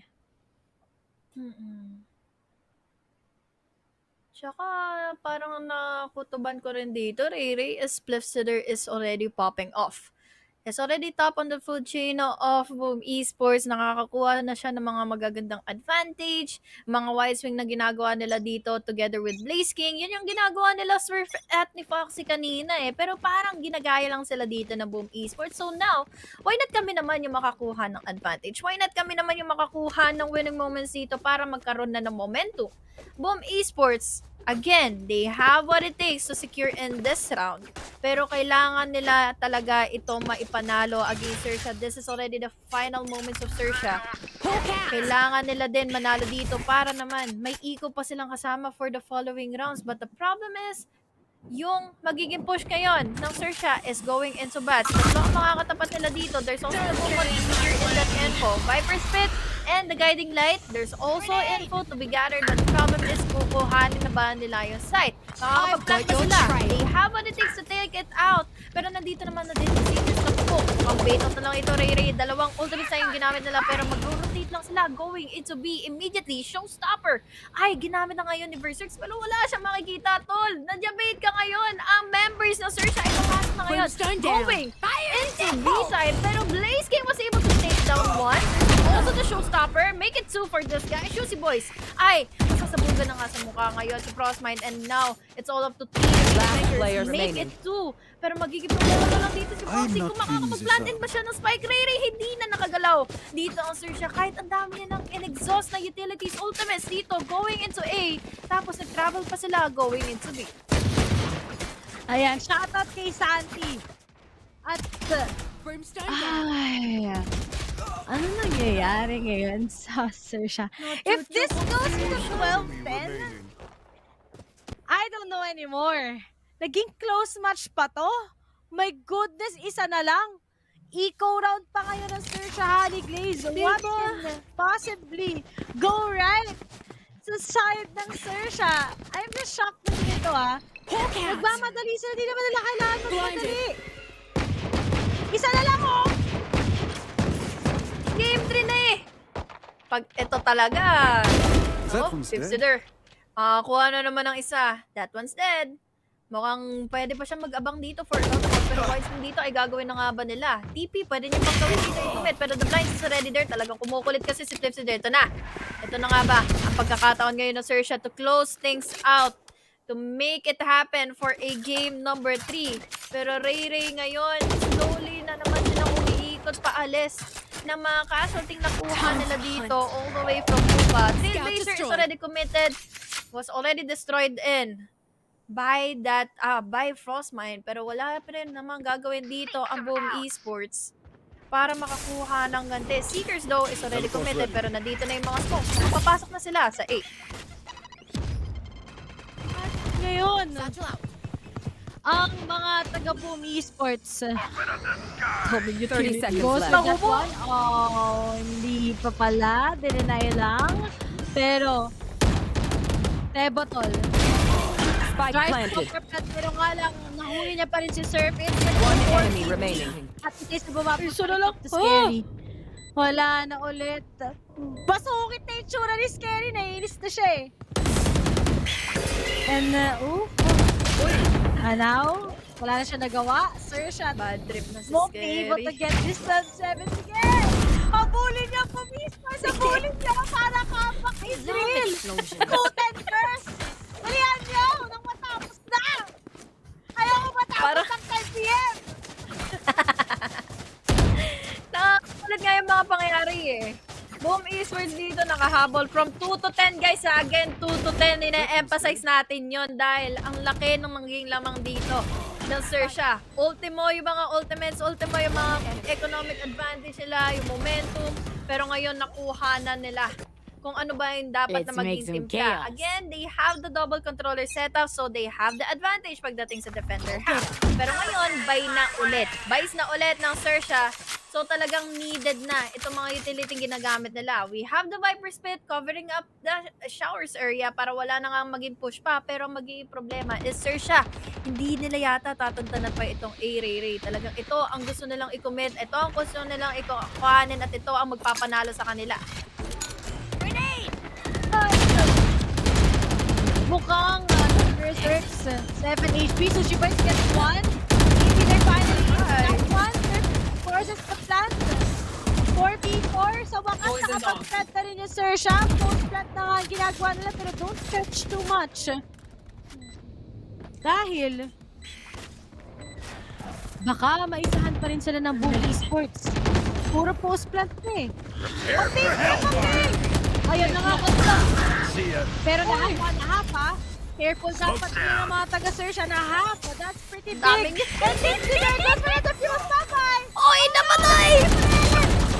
Kalahati na yun, tol! Kalahati na yun! Blaze King and Frostmind na lang. Wala na ata sila magagawa. Ngayon nakatira sa kanila. Last player standing. Hindi na pinipit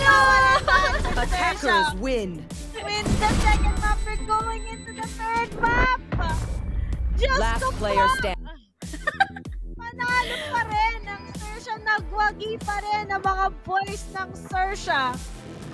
And all in all, looks like these guys aren't done yet. They're going into ascent. Ayun na yung mga bok nila. Oo nga, medyo pink nga yung kay Surf, pero still congratulations. Alam mo, kapag sabi ko nga nag-12-8 yan, alam mo nang ang mangyayari is magkakaroon ng OT, mawawalan sa momentum ang mga taga Xerxia, and now they're practically smarter already this time around, but that was still a great match between them, a close one. Pero Xerxia, rattled pa rin sila sa second half. Well, mahirap nga talaga kasi kalabanin with only 2 flashes and with a double controller and the defending. It's hard to just burst right through sa site. So you gotta play it slow. Pero buti na lang nanalo nga sila ng ibang mga advantages like the pistol round and everything. And we're gonna go into Ascent. So di pa pala tapos tong match na to at halos lahat may game 3 except sa Team Secret nga at except sa Griffin. Pero yun naging na-blur lang ako ng onte. Pero maya-maya lang may kita nga natin yung matchup nila. Yeah. Really just a fun series to take na nakakakuha nga ng magandang execution dito yung Xerxia. There's also the good follow-up na ginawa ditong comeback naman ng Boom Esports, pero hindi ito nagwagi pa. Hindi ito naging enough para ma-secure nila yung second game na ito. Saan lang din no, Ray? Dahil ilang rounds din yun ang naipanalo nila against the side of Xerxia. Pero again, we are going into a game number 3. Mamaya, nasa Ascent na tayo guys. Pero syempre, back muna tayo sa ating mga break dito sa ating mga panelists. I'm Hanilisi the Double. Kasama ko ngayon si Ray Ray. See you in a bit.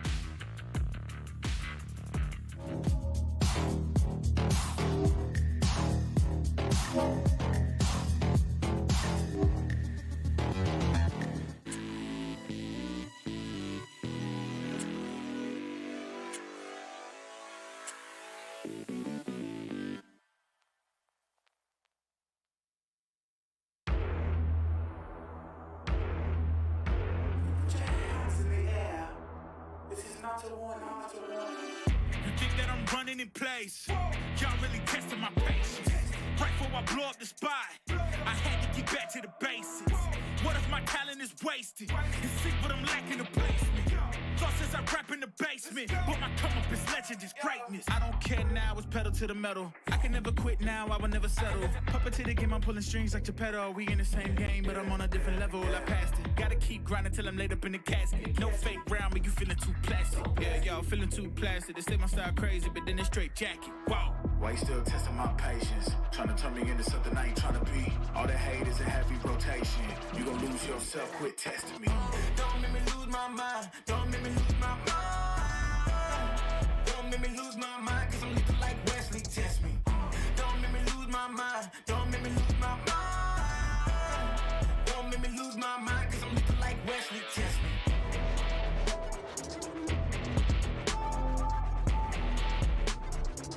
Cause I'm looking like Wesley, test me.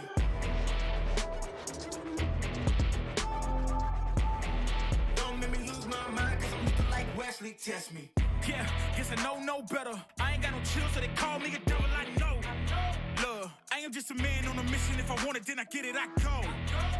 And if you're trying to test me a beast, you gon' need Liam Neeson. The chance that you taking is flagrant. You're testing your luck. If you think you make it out, then you're sadly mistaken. Careful what you putting your stake in, cause I ain't got no patience and no limitations. You trying to figure me out, and I know I don't make sense, but no one's there when you call like you trapped in the Matrix. You need to take a break from it. I think you should take 6. Cause yes, I hold a throne and no one else can replace this. The pain will only go deeper the harder you chase it. I'm the greatest that you ever made. It's time that you face it. So tell me, Why you still testing my patience? Trying to turn me into something I ain't trying to be. All the hate is a heavy rotation. You gon' lose yourself, quit testing me. Don't make me lose my mind. Don't make me lose my mind. Don't make me lose my mind, cause I'm looking like Wesley, test me. Don't make me lose my mind. Don't make me lose my mind. Don't make me lose my mind, cause I'm looking like Wesley, test me.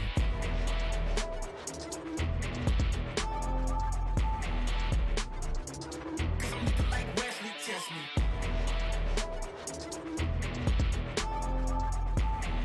Don't make me lose my mind, cause I'm looking like Wesley, test me.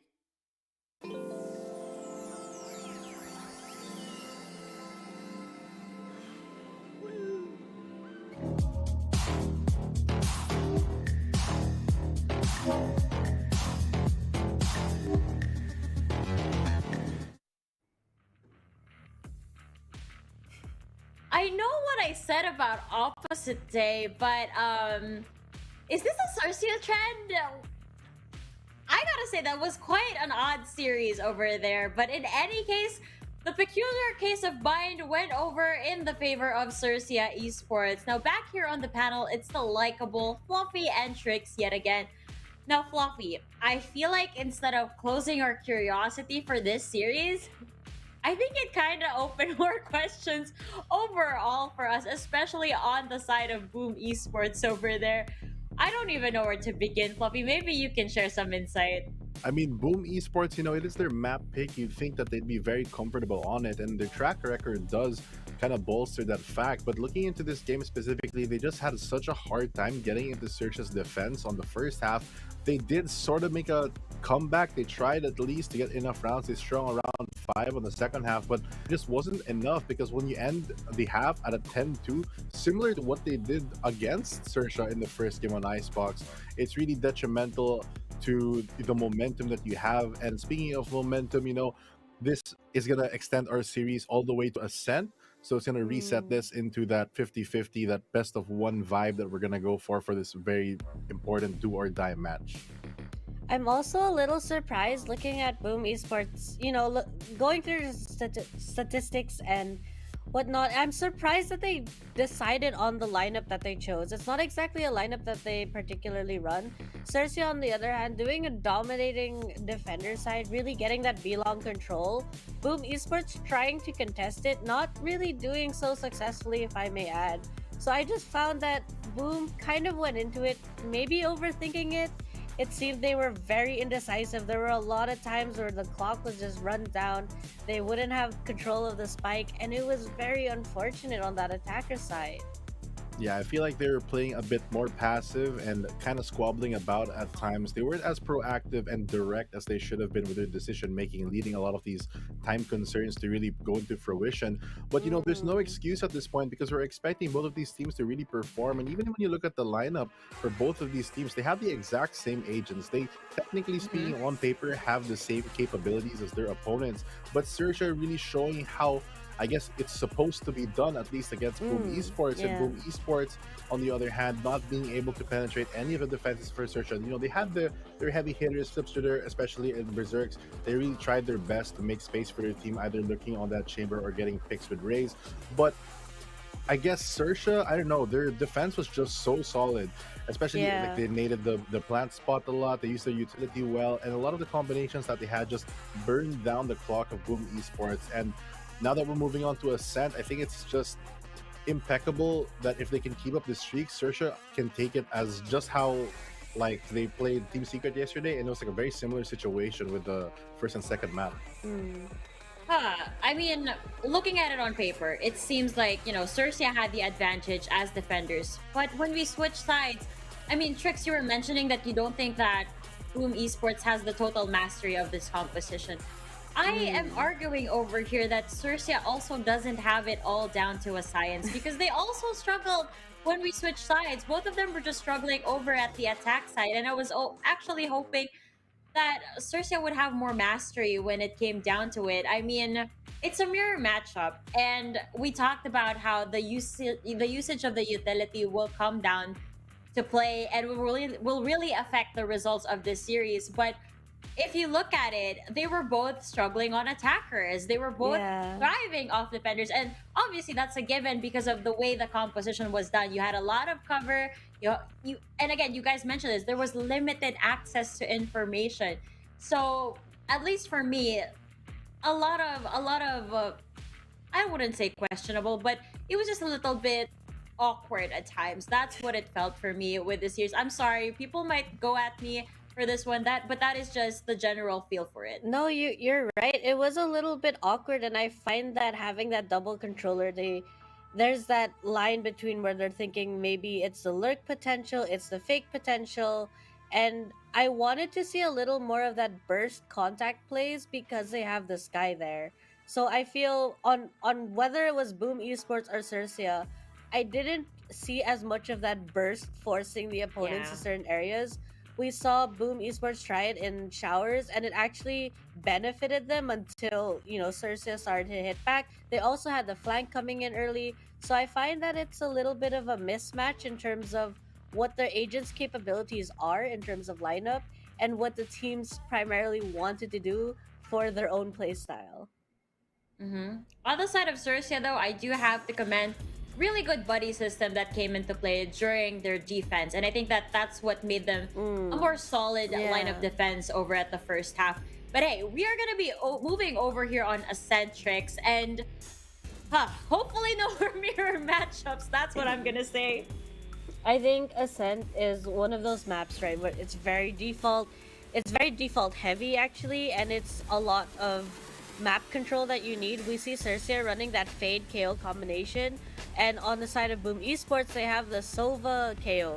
So I find that it's a lot to do with information. It's a lot to do with also the retake potential that we're going to have here. It depends on how they do it. Xerxia is starting off on that defender side. And I'm wondering if they're gonna try for that aggressive early on, pull it back, and then play for that retake, because all of the utility will come back up for them.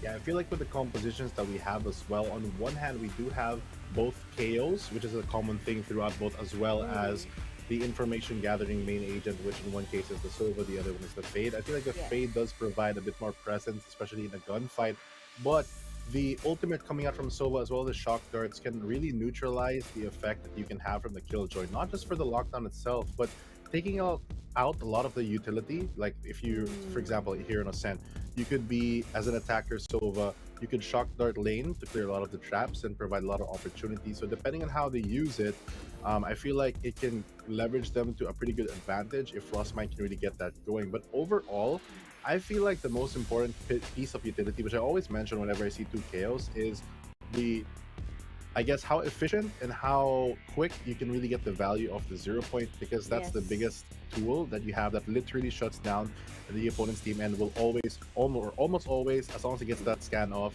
it'll give you at least an 8-second gap to play your own game before the enemy gets a chance to respond. Ascent. Pacing is really gonna be important for the attacker side over here, and I remember very clearly the way Xerxia Esports and the Alter Ego game went down. And as I said, my prediction still stands that Xerxia Esports is gonna win this series, and if they bring out what they brought out then it's gonna be an exciting series ahead. So with that said, folks, hopefully our questions become answered going into this next map over here. Once again, to the stage, it is Xerxia Esports versus Boom Esports.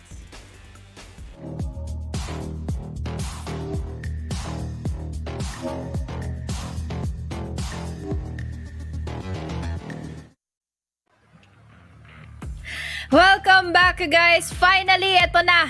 Eto na naman tayo sa mga nagiging labanan na ngayon ng mga players natin from Xerxia and Boom Esports. Kanino na nga ba mapupunta ang trono? Makapasok na nga into another round in the lower bracket. I'm Maniglazy the Double, kasama ko kasi ngayon si Rayray. At itong tanong na ito ay magiging kasagutan lang kung sino ba yung magkakaroon na nga ng magandang position or magandang momentum in the map of Ascent. Ako, di pa rin ako sigurado what can happen. But all I can say is I'm excited how will this progress. It's innocent. Both of the teams are very good with this. Kalamangan ng Xerxia is just 6%. So, talagang specialty nila to. And it's either already a do or die. Kung sino man ang matatalo dito ay mamamaalam na. Pero sabi nga nila, kailangan daw manalo ng Boom Esports dito. Bakit? Para mas may pag-asa makapasok ang Team Secret papuntang Champions. That is the question, kung kaya nga bang ipanalo ito ngayon ng Boom Esports, dahil nga ang game number 2 ay naibawi na ngayon ng Xerxia. 1-1 is our scoreline, do or die match. At sabi nga natin kanina, especially from our panelists, na ito na yung last opportunity for our teams na makabalik na nga into our game. We have now here one member down already for the team of Xerxia. Sila ngayon ang ating defender-sided team, pero ang mangyayari nga lang is naunahan kaagad sila ng bahagya to get and serve. At Si Surf punish na din kagad. And ito na yung double initiator nila na gusto ko sa Xerxia eh. Pero nga lang, ay, triple nga. Ay, double. Hindi sila hindi sila nag-sova. But, tapos, sinaglit. Sorry, nagka-fangirl ako. Si Foxes yun yung nag-fade. Tapos si Sushi first, I think mas better yung ganyan. Mas better tong ginawa nila ngayon. Nag-duelist na sila sa bakas. Kasi paano natalo sila sa Team Secret dito na walang duelist po. Kala mo na nagagana. Ang Team Secret yun. Hindi. Last player standing. That crosswind na lang natitira. 30 seconds I have the left. spike. Let's go, Xerxia. Minamadali na nila. Isa na lang kaagad. Nabigla sila dito. Boom Esports, hindi nila inakala na meron pa pala na nanggaling na sa wine. 3 members pang natitira ditong buhay from Xerxia, and this is already looking good. Pero sana nga din ay magkaroon na ulit ng panunumbalik ng galing dito ang Boom Esports. Nagkaroon lang ng sudden reset dito sa Xerxia. Parang talagang nagkaroon na sila ng wide opportunity to secure things out against the side of Boom Esports. Bites ang makikita natin ngayon for them. We have the Spectres and also as well na Marshall na i-commit na ngayon ni Surf. So, ano pa ang pwede ngayon gawin ng Boom Esports? Kung di na lang din, basagin yung nagiging advantage na pagdating sa eco ng players natin from Xerxia.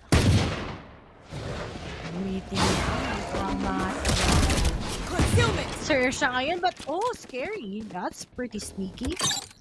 Debotol is gonna go down. Alam mo yung Sushi Boys. Buti na tinigay na nila kay Sushi Boys tong role na to eh. Kasi I think it's confident when it comes to his Killjoy.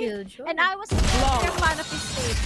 Yung time na kahapon, yung laban nila, nag-fade siya. Hindi ako satisfied. Talaga. May mga designated roles din kasi. I think we gotta admit that Sushi Boys is one of the best sentinels in APAC region. Just the same as Benkai. It's just that sometimes hindi nila minamaximize yung full potential ni Sushi Boys. Which is I'm kinda sad about. Kasi si Scary is already popping off. We've seen him. A very straightforward na controller. Very smart at the same time. Surface has still a lot of improvements on his side. But I think talaga Xerxia, pagdating sa pagmamaximize ni Sushi Boys, if you get him into the zone, he can get a lot of teams, or rather, a lot of players just by anchoring a certain side. But ngayon, on the other side, Boom Esports, full buy naman na sa kanila. Kakayanin ba ngayon ng Boom Esports na maipanalo ulit itong round na ito? Dahil kung sakali man na hindi na naman ito mapaboran ng mga nagiging duels sila, ng mga skirmishes sila against the side of Xerxia, hindi na sila makakabawi pa dahil 3-0 ang pwede makuha dito at 3 upgrades pa for Xerxia. Yun lang din ang mga nangyari kanina, but now we have our Foxy. Gamit niya lang naman na din dito yung mga Prowlers para makakuha ng opportunity. The hunt is already gathering the info pero no one detected kung sino ba talaga ang nakabantay na dito.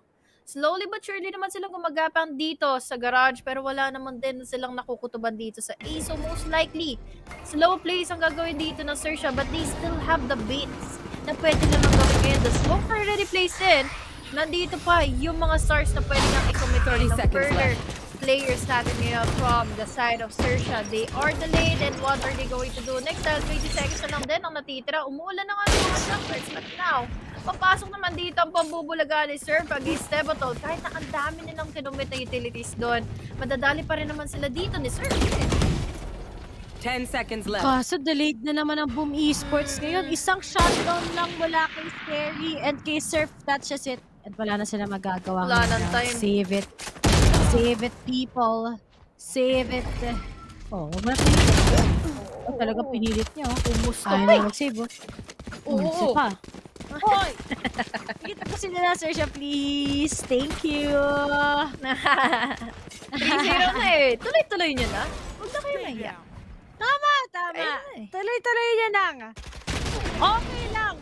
Kahit nakalaban nyo ulit yung Team Secret kasi Team Secret naman ang mananalo. Kaya go lang. Talagang problema dun. Alam nyo nga, the fact na natalo na ng Team Secret ang Xerxia, which is their biggest weakness. Ito na ang country na kami ng ibang mga team na makakalaban. Pero, uy! Lumaban, nalaban. Ang mga taga-boom, nagbawasan ka agad ah. Palong-palo pa, pa magpatalo, patalo na kayo. Tara! Kaya. Easy like na to. Ito Pero kasalanan ni V4. Oo.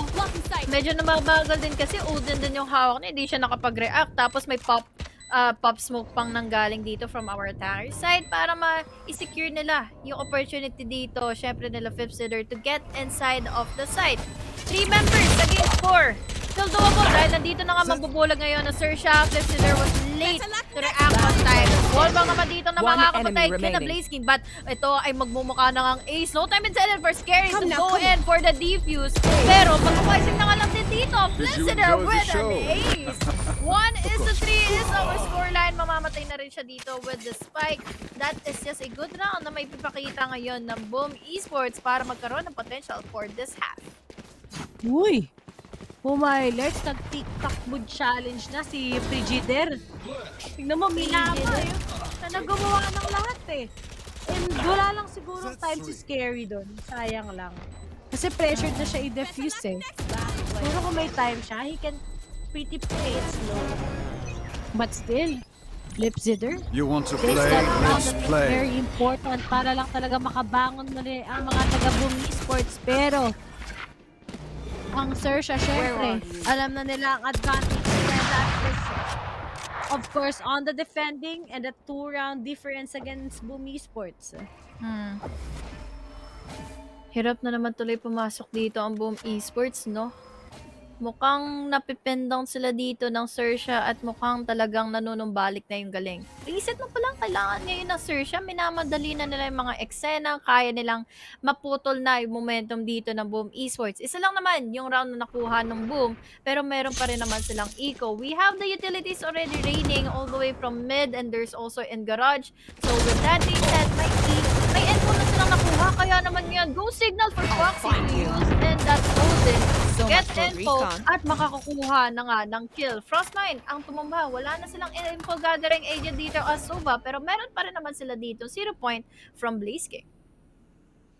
Blaze King, very consistent. Pero nga lang, 30 alam na, seconds left. makakuha na kagad ng information ng mga taga-Xerxia kung nasaan sila. There's the swing. He tries to pick up one. One enemy remaining. Dinedeny na nga na kagad. Spike down, B. Grabe. Talaga si manager. Pero nga nasa flank, hoy! Hoy, yung flank! I killed him! Nag-tunnel kayo masyado pero wala na ring oras. Kahit itakbo pa ni 10 Tebotol. seconds left. Kasi wala siyang info sino nasa A-side kahit wala naman talaga. And that's just it.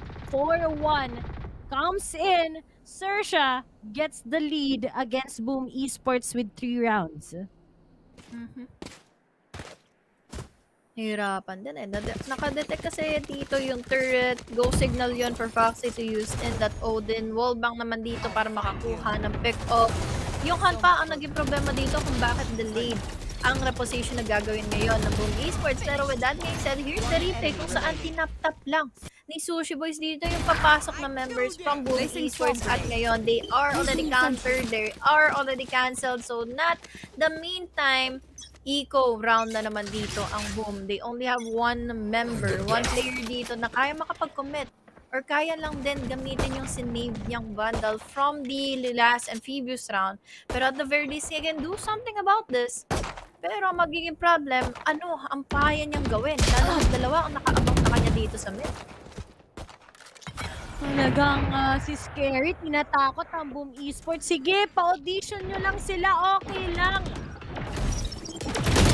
Bigyan lang nawala. Sa sarili na maglalaban ONIC na One enemy remaining. Boom Esports, goods. Ha? Goods na good? Hindi maglalaban ng ONIC tsaka Alter Ego. Jeremiah. Ang maglalaban ay ang Alter Ego tsaka Xerxia. Kinonfirm ko na kasi panalo na ata Xerxia dito eh. Tapos kung sino mananalo sa amin, nakakalabanin yung ONIC. Yun. Yun Pero naman din tayong ano. As kung sino mananalo sa amin, nakakalabanin yung Paper X or Team Secret. Kasi matatalo ng ano, ng Team Secret yung Paper X. Oo. Makakapasok na ng Team Secret. So, kung sino lang kakalabanin ng Paper X. Yun. ONIC Ilista versus nyo na, Xerxia to guys. sa lower bracket. Omsin, ako gusto ko lang makita ONIC versus Xerxia kasi ang nagpatanggal sa ONIC last time ay Xerxia. Sila Redemption naging cancer Orb. ng lipunan. Magiging ano yun, revenge arc ng ONIC G. Kung kakayanin ba nila ditong gantihan na muli ang Xerxia. Technical pause, magandang pangitain. First half, 5-1 na, lumalamang na dito ang Xerxia. We have now here their buys. Meron sila ditong Odin and that operator. Kakayanin ba nila ngayon ang magiging hasik ng lagim dito ng Boom Esports? They have full on buys. Pero kailangan dito manalo ng Boom Esports. Pressure lang din. Since, again, they need to win out this one para hindi na nila kailangan mag-save, hindi na nila kailangan pang dumaan sa butas ng karayong para pumasok ng mga sites. Pero tingin ko, yun na lang din talaga ang nangyayari. Medyo hati na nga dito ang atensyon ng Boom Esports to get inside of the site. Dahil nga, meron lagi dito si Surf. There's also the wise utility usage pa nila Scary. Tapos si Foxy pa sa mga hunt and prowlers niya. So, ang laking nagiging question na lang dito for Boom Esports, paano nila ika-counter yung mga utilities na yon? At ngayon, napa-technical post na naman tayo sa mga teams. Pero so far, this is a much workable Xerxia type. Buti na lang nag-focus sila to let's Surf do his dual things eh.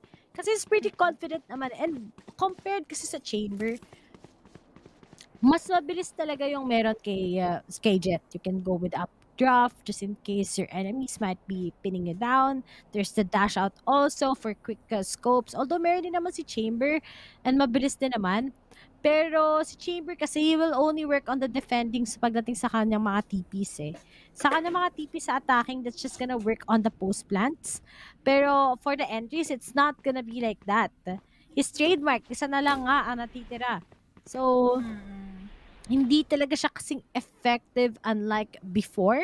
But here in the side of Boom Esports, they can just take their time once again. Nahihirapan talaga sila sa first half. Nahihirapan sila when they start on their attacking. Pero bumabawi sila pag nasa defending. But let's remember, Xerxia has a duelist, has a fade, has a KO at the same time. So much utility to get information and so much angles para lang ma-pick off kagad si Flipsider. So, those are the times na talagang nakikita mo kung anong perks ng naka-Sova ka versus naka-Fade. Pero bagay sa style kasi na Xerxia yung double initiator nila na ganyan compared sa Boom Esports. They're much more different sa style. Kaya nagugulit din sila paano sila mag-a-adjust sa Xerxia. Na-explain mo nga rin dito kung paano nabibigyan ng opportunity yung duelist from Xerxia with the initiator comp na meron sila. Double initiator. As you mentioned, parang meron nga sila ditong pang AOE na pang counter dito sa Boom Esports. Kaya naman nakikita natin kung paano nagkakaroon ng connecting rounds or commanding lead dito ang players from Xerxia to defend in their sites. Ultimo, yung mga nagiging mollies dito na may bibigay ng C's, swarm grenades, and even have here the damage pa na may ibibigay dito ng fragment pa. Ultimo nila Cruz, ang magiging problema dito nila Boom Esports to just get in of the site, makakuha lang ng mga security on those pick-offs and commit fully into the site. And yung wise usage pa ng utilities dito ni Killjoy, Sushi Boys dito talagang commendable siya, no? Nagugulat tayo dahil may nakukuhang pick-off dito si Foxy. Dahil bakit? May nagiging follow-up at may nagiging sagutin kasi. May reason kung bakit nakakakuha ng pick-off si Foxy. Dahil but now, meron man silang ultimate dito from that KO. Pero mababawasan pa rin naman sila ng isa dahil sa early agre dito ni Surf. The smokes are already taken, but the damage has already been taken. Yung freeze, nandito naman yung wall. Kung di ka pa masuktok dito, itutukan pa natin mula sa Xerxia, pero makakapasok agad ng side. Pero dalawa na lang silang natitira. 7 HP ang natitira dito for Blaze King, pero he can still plant and the spike. But the problem is the numbers are still in favor of Xerxia dahil make it one. The remaining member here from the side of Xerxia, talagang hindi na sila magdadalawang isip pang gamitin. Kaya yung 9 volt loader para makakuha ng info at wallbang lang nagagawin ngayon ni Foxy. 6-1. Walang naging sagot ang Boom Esports sa katanungan natin. Kakayanin ba nila Can I ang get this? pang-counter sa Thanks. kanila ng Xerxia? I think this is already Xerxia, in which much comfy sila. Pagdating sa agent sila, siguro kung tumubak lang tayo kahapon, na nag-duelist din sila. Meron kayang changes yun against Team Secret or wala talaga at all?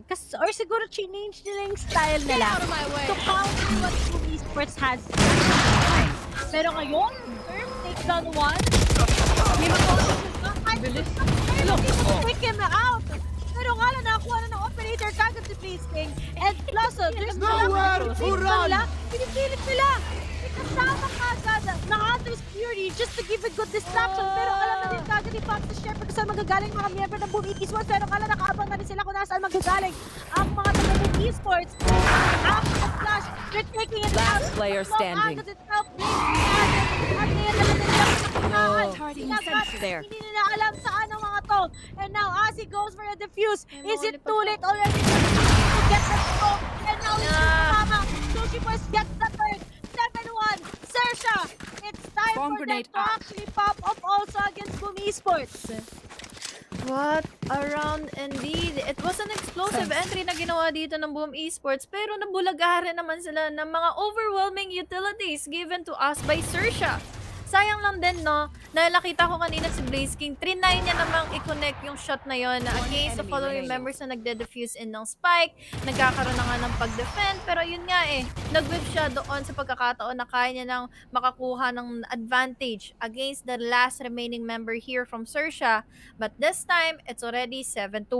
Sobrang laki na ng lead dito at sobrang nakakatakot na ng advantage ngayon ng Xerxia. Kaya naman ngayon, call for a timeout na lang din ang kailangang option dito ng Boom Esports. We have here Scary and Sushi Boys who has been trying their best or talagang sinaslam lang nila dito yung mga opportunities ng Boom Esports to get inside dahil nga sa ultimo ng mga utilities pa dito nila Sushi Boys at Scary ang nagiging malaking factor kung bakit sila nahihirapan pumasok na babawasan kaagad ng mga miyembro. At ang mga taga Boom Esports, they're having that time where they can just burst into a site. Maganda naman na yun. Kaso ang nagiging problema na is yung post plant nila in which we're one shot down na sila. And the second is ang na parang nawala yung momentum nila the game 1. It was very tiring na. Uy, muntik na yun. Ang nangyari sa kanila sa may point map pero kamunti ka na nga may matuhog. Buti na lang hindi tumama si Surf. Hindi ko alam kung ano nangyari pero apat naman ang kanyang mata pero let's just take care of Flip Zither at the same time. Aware ba sila na meron na magagaling sa mid pero mukhang nagkasalisihan na nga sila ng Kraus and Surf gets that pick. Shot side. Hindi na nga siya makakapag-flack this time around. At ngayon, meron na nga bang mababawasan ulit sa side ng Xerxia so that Esports can finally grasp this round. Pero kompleto pa ng mga taga-Xerxia. Ready ang kanilang shot. Deny mula kay Cross. Ready din si Scary with that Cosmic Divide. So lahat pabor sa kamay ng Xerxia so far. But will it still be? Dahil ito na ang post na ngayon na namang hawakan. So finally, ng Boom Esports. But the problem is, we have here the KO ultimate. Surf naman dito makakuha ng isa with the Blade Storm. Nare-revive na nga nila kaagad dito si KO. The retake is already happening, but Surf is already down. Frostbite dito makakuha pa ng isa. But unfortunately here, there is someone from behind. The smokes are already in favor of the side of Xerxia. And now, no another lead na makakuha na ngayon ng Boom Esports. Ginawa na ng Boom Esports lahat ng mga kaya nila para doon sa retake na gagawin nga ng Xerxia. Pero ano ang nangyari? Umulan ng mga utilities. Sabi mo nga, yung mga ultimate na nangyari nga dito ay naging pabor. Look at that lineup. Ngayon ko lang nakita yun. Naputol ako sa pag-a-analysis ko. Ang layo eh. Ako na nagulat ako eh. So, ang nerd, but at the same time, it's effective. So, it's still the play that we can expect coming in from the Xerxia's side. Pero ngayon, natakot na sila. Harapin pa. But ako, I got good intel. Mag-out si Surf. Mahirap na matadtaran ngayon ang utilities at mahirap na mapunish at mabigay ang operator sa kamay ng Boom Esports. Kapit patalim kanina ang ginawa nila Xerxia para lang makapasok ng site. Pero ngayon, kahit na makita nila yung pangunahing info, hindi na naman nila alam kung nasan ba dito si Scary. Pero hold on, my guy, ako na lang din ang bahala dito. Crows and Scary na lang din ang magiging reason kung bakit sila naging tatlo na lang na natitira. Kasi dito matatagpuan pa nga kaagad ng alarm bot. So now, what are they going to do next? Dalawa ditong pwede makita kaagad ni Sushi Boys. And unfortunately for Sushi Boys dito, mas nakabuelo ngayon si Frostmine. Still 3 members remaining from Boom Esports. Pero with so much momentum and with so much utilities pa natitira dito from Xerxia, this can only be too hard. Since may operator pa kasama dito si Surf. Quick scope, updraft para makapag-repo down to 2. Frostmite dito is still very low on HP. And what are you going to do next? Kahit na makapag-slow push sila dito, going into market, hindi naman sila alam ngayon ni Surf. Pwede na nga nila malikuran dito si Surf, oh. Kung makaramdam siguro si Surf dito, nakaramdam na nga. Mabibiluan naman ng tama dito ni Frostmite. They can still get the spike, and this is still doable, especially for the side of Boom Esports. 2v3, Ray. Talagang winnable pa to sa Boom Esports. But speaking of, they pick up already that the cosmic divide coming in from Tebotol. Pero alam mo, para sa akin, knowing na alam na yung info sa kanya, mahirapan sila. So kailangan sabay-sabay sila. Meron pang flash mula kay Crows. So after that flash, maybe that's gonna give them the upper hand. Pero speaking of, nakapagkuha na nga din kagad. But there's the start. Pero si talagang nadaan na eh. And nagkali-call up si Tebotol. Nakita pa siya ng isa. Pero nga na, Scary is up for the trade. And Xerxia wins this with a 9-1 against Boom Esports. Napakalamig ng gabing ito. Dahil ang Boom Esports na wala ng momentum galing sa Icebox. Can I get this? Ray, nadali ng bala ng Odin in a spray and pray ni Foxy. Nagdaga mo pa na wala sa kamalay-malay dito dahil kasama ng Echo kasama. In a spray and pray lang ba siya dito ni Foxy? And little did they know na very low on HP na rin dito si Frostmine. So talagang isang bala na lang din ang kailangan nila para makakuha na naman ng numbers advantage. Pero it was a good try for Boom Esports. But unfortunately, how can they last any longer? 9-1 is already our standing. May makukuha pang pick up kaagad dito si Surf. Sabay dash away after getting in a casualty. Nandito naman din yung magiging follow-up na may bibigay ngayon ni Sushi Boys. Pero syempre reset ang gustong gawin ngayon na Xerxia para sakaling hindi na sila ngayon makapag-overextend pa. Ito ang nakikita ko na ngayon for Xerxia. They are committed to adjustments para mahirapan ngayon ng Boom Esports na hindi nila mapunish yung mga nag-overextend from Xerxia. Overextend, yep. Pero I think it's not just gonna be giving a lot of time pa rin sa Boom Esports. Hirap na hirap pa rin talaga sila ngayon to actually stand up. And si Flipsider, it's not the usual Flipsider na nakikita natin. Xerxia already knows that Flipsider has been a consistent player ng Boom Esports when he has that chamber. And yet ngayon, hindi talaga makita ng Boom Esports yung loopholes na pwede nilang i-use against Xerxia. Pero here it is. Buti na lang with the help of the ultimate coming from the KO. May na-shutdown sila. Pero nga lang binogahan lang kagad sa pagpupuka ni Berserks. Ginawang jet. Spike planted. Tatlo na lang kagad na titira. Bumagsak pa kagad si Base King. Inisprayan lang ng gano'n ni Scary. Napakadaya mo naman. At ngayon, si Surf, iiwasan lang siya, sasayawan lang siya ngayon. Useless ang nangyari sa kanyang ultimate. Pero buti na lang Pebble, nahabol pa nga kagad ni Surf. But there's no wallback coming from Crows. And it's all up to Frostmite. Kailangan na lang mag-push ngayon. May knife na nga din kagad. May flash pa na naman gagaling sa kanila. Pero nga lang pinaglalaroan na nga din niya kagad. Pero dinobos nga na nga sila as Xerxia tries to go for a retake once again. And it's gonna be a 10-1 in favor of Xerxia still. Ito ang Xerxia na hinahanap natin kanina. Ito na yun.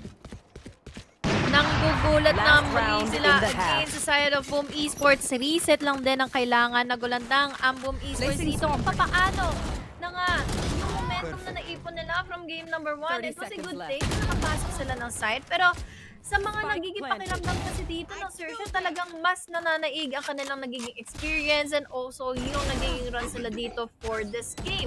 Very unfortunate dito for Boom Esports kasi they struggled throughout that round. Nakakuha sila ng mga multi-kills dito, nakapasok You want to kahit play? yung Let's plant. play. Pero ano ang nangyari? Yung utilities ang naging problema. There's also the potential pa nila Surf dito na makapagbigay ng pressure. And speaking of pressure, players from Boom Esports already pressured in with that operator pero Surf, hindi niya na kailangan makita kung saan manggagaling dito ang Boom Esports. Isang pitik lang ng operator niya. Bawas kaagad ang mga kumpanan ngayon for Boom Esports and they still won in A side. Mukhang sa tabang oras, hindi pa rin si Pebotol. Ano ba naman yan? Hindi pa rin sinakaya ng Boom Esports. He's king on the flank. Just still the trades working in sa Xerxia side. 11-1. Ang lamig ng gabi to. Lonely is the night talaga. Mangyari na level up with you. Switching sides. Looking at it, I don't know why ganito ka-distracted yung Boom Esports, pero man, na-intro boys talaga ngayon ng Boom Esports. Inintro nga lang pala yung first map, pero mas distracted na sila, mas messed up yung place ng Boom Esports ngayon versus sa Xerxia. The moment na kumagat na yung momentum, the moment na nagkaroon na ng magandang execution dito, ang Xerxia talagang hindi na nila pinanaig dito ang pwedeng maging potential ng Boom Esports. 2-10 kanina in the first game. Ano na ngayon? 11-1. Xerxia, they're just really doing it. Ang hirap pumasok ng site. Sushi Boy dito talagang hindi ikinakaila na isa siya talaga sa mga mga standing teams dito or mga standing players dito as the sentinel dito for the side of Xerxia. Ang laking nagiging effect ng mga nagiging plays dito and usage of utility, placing pa lang ng mga turrets dito para mahirapan ang pagpasok na nga ng Boom at makapag-wide swing pa dito sina Foxy. Kung kanina, sobrang aggressive na nga nila pagdating sa defender side, ngayon naman sa attacker side, mas mananaig na ngayon ang lineup ng players ngayon from Xerxia. We have our Foxy, we have Fade, and also that KO for Crows. This is another good opportunity for them to cancel out those utilities na pwede pa dito for Boom Esports. Ray, feeling ko dito kailangan ng kabahan ni Flipsider dahil nga yung nagiging 0 point pa dito magiging reason kung bakit siya hindi pwedeng makapag-TP out or even have that headhunter na pwedeng makancel out kaagad. Talagang canceled si Berserks ngayon. What? Diba? Well, ano to? Kanina okay pa siya eh. Kanina sa second map. Lalo na first map. Pero ngayon, you're reset? Why is it like this? And Boom Esports, akala ko 6% lang ang difference sila sa stats ng Xerxia. So we can definitely say na sobrang magiging dikit. But man, scary is mad now. And the fact that they changed some gears right now with one duelist, nasa global initiator na lang sila, it's working so well. Ano na nga yung next na problema? The info they've been getting, Surf gets one. Alam na nga nila SW na lang siya. Dito, gets the second. Surf! Na kagad sila ngayon sa may P-side. Ano mangyayari sa Boom Esports? Distracted na naman muli sila ngayon. At sabi ko nga, di ba, may isang Ito team na uuwi na ata ngayon. At yan ang mga taga-Boom. Tatlo na lang, Ray, ang matitira ngayon for the side of Boom Esports dahil ang ginawa dito magiging agresibo ngayon ni Surf. They're still going in. Nabibintaw na naman dito ni Surf. Close to an ace. Close to another pick-off. Kung kanina nakapagbigay na nga dito ang ace na flip sila pero hindi nakapwesto dito si Surf na maigi. He was able to dash away pero still, a round is a round. At match point na ngayon, you don't wanna end your VCT APAC run like this. Oh no, Ray. Talagang sabi nga natin kanina, magkikiproblema na lang din kay Flipside dito kung paano makakatakas. Dahil 0 point dito, I was tagged in, na-suppress, hindi siya makapag-TP out, hindi niya magamit yung headhunter, wala siyang ibang nagawa kundi tumakbo na lang din. With a tail between his legs, by round. Finally, again, for Xerxia, tinatapos na nila ito agad. Prowler dito will be getting an info. Another one is already engaged. Berserks dito, hindi man lang magamit yung pambolta niya dito against the following members of Xerxia. They're already inside on the side. We have here the headhunter. Won't be doing it as much. 5v2. Dalawa na lang ang natitira dito for the Esports. But what are they going to do? Blazekid still. Pupuso pa nga siya dito. May ibaba to, may ikakasa. Pero mahuhuluhan nga ba dito ni Surf? Nakabang lang din sa kanya. But still, they don't have anything. Para panalo pa itong round na ito, ma-counter out itong pagkapanalo ngayon ng Xerxia for V2 Ray Ray. What are they still going One to enemy do next? remaining. Get out of my way! At ngayon, it's like, bye-bye, Booming Sports na. Wala na, Tekatol. Pag naklat nyo pa ito, mamimigay ko 10 battle pass. Pero Attackers hindi. win. That's just it. GG's Booming Sports, at least nakangiti si Tebotol. Kahit siya na lang yung last guy. It was a clean run for them. But unfortunately, ONIC na lang together with Alter Ego ang matitira coming in from play-ins. It was a long journey for Boom. But I guess, alam nyo kung sino ang tunay na madsman ngayon? Tunay na talagang tunay talagang apocalypse ay ang Xerxia. Kasi after nito, ang next nilang kailangan sagasaan ay ang Alter Ego. And if nasagasaan din nila ang ONIC sa next round ulit, after tomorrow's match between Alter Ego, sila talaga ang tunay na 1v3. Nag-iisang representative na lang mula sa Thailand who can actually take down 3 teams of Indo, and it's not that impossible for Xerxia to actually do that with the amount of experience they have.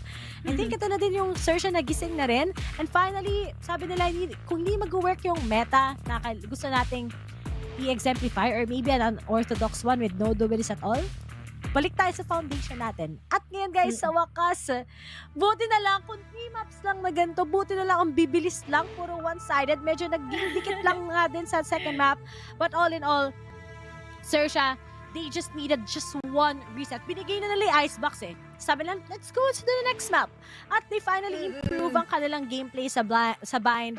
Kaya ngayon guys, bukas, meron tayong 4 na matches at malalaman na natin kagad sa Paper X between Team Secret kung sino nga ang makakapunta sa Copenhagen. But guys, this is just it for today's set of games. Maraming salamat sa mga nanonood. Once again, we are your shoutcasters, Fury, together with Honey Blaze, guys.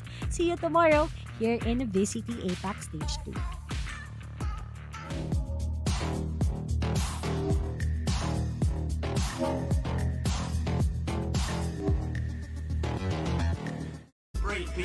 Space gazing in my safe haven. I make statements that embrace waking. Awaken, I'm woke. Taking the road to who you were sure. A celestial scope. The stars blow in your inner. The starts at the core. In a space and more. Your body's a planet for sure. Nurture it with the words I writ. Scribe like highlights. Flying saucer. Supply the order, it's the author. Walking on air. Walking on water. Blending between borders to let you know. This is here to support you. The blend, the blend, the blend, the blend, the blend, the blend, yeah, yeah.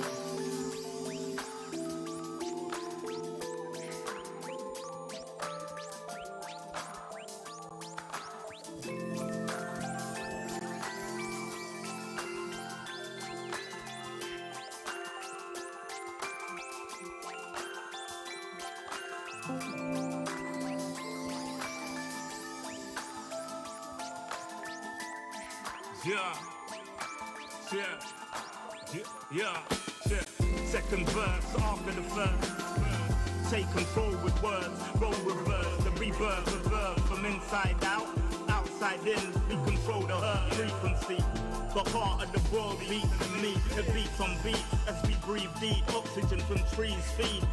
Gifting our gift. This right here, proof we exist. Mind state is gravity, the way you uplift. Across seas swift, water quench thirst. There's a shift. Set sail like shit to find other lands. The motherland, sun is blind. With the words I'm writing, I'm fertilizing. The earth's a rising, realizing. Global warming and the sea is rising. Pollution the planet needs metabolizing. full of fire like a dragon fighting, creating hot springs when the pressure rising. It's ever rising, but I'm never frightened, cause the days will brighten. Yeah, the blend.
Xerxia Esports remains Thailand's last hope as their journey here on the knockout continues. The same cannot be said as the first Indonesian team to be eliminated today is Boom Esports. Great effort, but sadly not enough. Now back here on the panel, it's Likeable, Fluffy, and Trix once again. And Trix, I know that this is a bittersweet victory for you, but at least you get to talk about Xerxia Esports, which is a team that you also adore. Yes, I do adore Xerxia Esports. I felt that they definitely had control in that map. I think the score tells the tale. They're really 13-1 against Boom Esports. They were able to lock down the sites. We saw them give up mid a couple of times, but honestly, there was always one player that was checking that angle. There was always that awareness that, okay, they're taking B main control or they're taking A main control.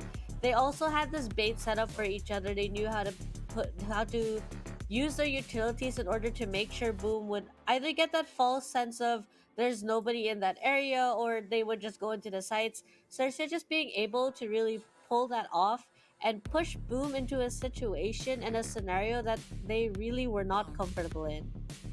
I mean, we saw them do it at Bind, and basically they just did it all over again over here on Ascent. Being able to control the conditions of the map in their favor. Now, on the side of BME, I do feel that they were showing hints of hesitation over here. I mean, there were 2 rounds, Fluffy, wherein they threw the Null Command as well as the Cosmic Divide, but they were hesitant to even enter the site, and it just didn't work out both times. So I was really sad that they threw in that much utility, but it did not pay off. Yeah, I feel like when you're at that point, especially in a game like this, you really have to play to win instead of just, I guess, playing to survive or not to lose. And without that winner mindset, it really puts a hindrance on your team and allows a lot of moments for you to like hesitate and do a lot of these things. I feel like especially when you have committed utilities that are important like this, you're kind of already committed to the trade. And if you don't follow up to that, the decision making at the end of the day is what's important, and not being able to commit to your decision and not being able to act and just directing yourself is not enough. You have to have the whole package, and unfortunately for Boom Esports, it costed them a lot today. It also would seem, I was kind of hoping to see more of that split push on Boom Esports side. You could see that they were trying to do it a couple of times, but usually it's just one player. So I'm imagining if they, because Xerxia tends to give up that mid control, or only having an alarm bot, some killjoy utilities there, if Boom Esports tried to take mid, split it, whether it's towards A side or B side, and pressure Xerxia that way, I feel that would have been a closer matchup, because Xerxia was just given a lot of space, and Boom Esports seemed to limit themselves into just the main areas. I also think that Xerxia, you know, they like to aggress, which is good. We love that proactiveness. Yes. However, there were scenarios wherein you could even see Surf aggressing towards B main, and he got tagged by the Sova drone. The sad part is he wasn't retreating at that point, but he also was not punished.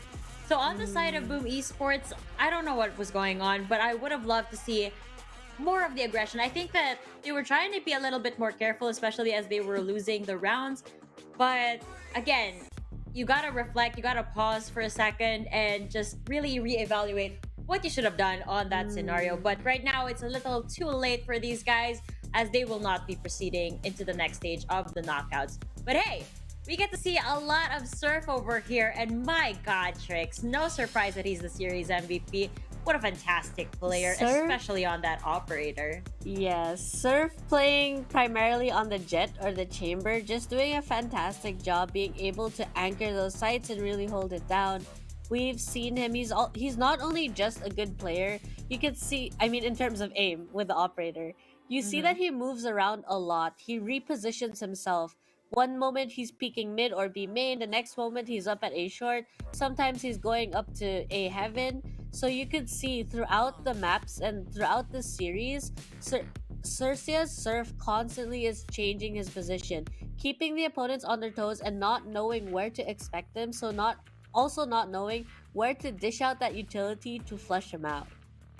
God, Surf was just something else over here, and I'm just so happy. I mean, again, this was a bittersweet series, especially on your end. But I do gotta commend that Xerxia, by the second game, by the third game, they were really online, and that's what we would have loved to see from them, especially at that first map. But hey, we're here, and they still survived. They made sure to make it count when it mattered. So with that, guys, that is where we are going to be closing this series down. Now, we are going to be taking a look at how the rest of the series went today as we go over our recap. Fluffy, quite a day we've had today, and 2-1, 0-2, 2-0, and then 1-2. So a lot of the games went down today, but what was something that really struck your eye? I mean, honestly, I'm still kind of surprised about how the last series ended. I knew that there was a chance it was going to go to 3 maps, but I didn't expect every map to be frank, very one-sided for each team, and to end that way. And aside from that, though, I would have to say that I'm very happy personally for the Team Secret game. Seeing them advance into the next stage of VCT APAC is always great. And for the first game, I was also very interested as both of these 2 undefeated teams were going into this undefeated, but unfortunately for Bleed Esports, Paper X the stage, which leads us into our matches tomorrow.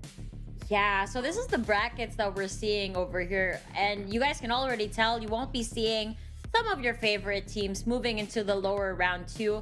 But Trix, for tomorrow, for the brackets rather that you're seeing over here, anything interesting, anything spicy we might see? I mean, all of it. I'm not sure I can look at a single match saying that particular match is spicy, but I feel that every single one, Paper X, Team Secret, also, you know, dominating teams, but you also have ONIC versus AE, Bleed versus Xerxia. I find that every single team going into it right now, it's so tight, and it's hard to say that there's going to be one match that's going to be better than the other, but I always look forward to Paper X and Xerxia play. And here we have the schedule for tomorrow, folks. I'm betting that everybody has their eyes set on game number 3. After all, this is a repeat from last year. I mean, that was crazy. Back then, Team Secret was still known as Bren Esports, and I remember them losing to Paper X in the upper semis, but winning in the grand finals. So I don't know if this is going to be a repeat of history, but that's going to be quite the spicy matchup that we will be seeing tomorrow. But nonetheless, Bleed versus Xerxia, and of course, ONIC versus Alter Ego. Those 2 will be determining which teams will be proceeding into that game number 4 slot over there. So wait and see, everybody, how tomorrow's games will play out, because today was exciting, but tomorrow is another mystery. Great schedule that we have here. Such a build-up for all of these teams. But again, you gotta remember, of the game 1 and game 2 tomorrow, eliminations are in order. We cannot forget about that. But hey, folks, that's where today ends. We've had such an exciting day so far, and I can't believe that it's already ending. But that's what it is. We gotta give time for these players to prepare for their matches tomorrow, and we gotta give ourselves some time as well to prepare, because it's gonna be spicy. So bring out the milk, bring out whatever will tame that spiciness flavor for you guys. Tomorrow is just incredible. So with that said, once again, here on the panel, it has been Likeable, Fluffy, and Trix. We'll see you guys tomorrow. Good night and get rested.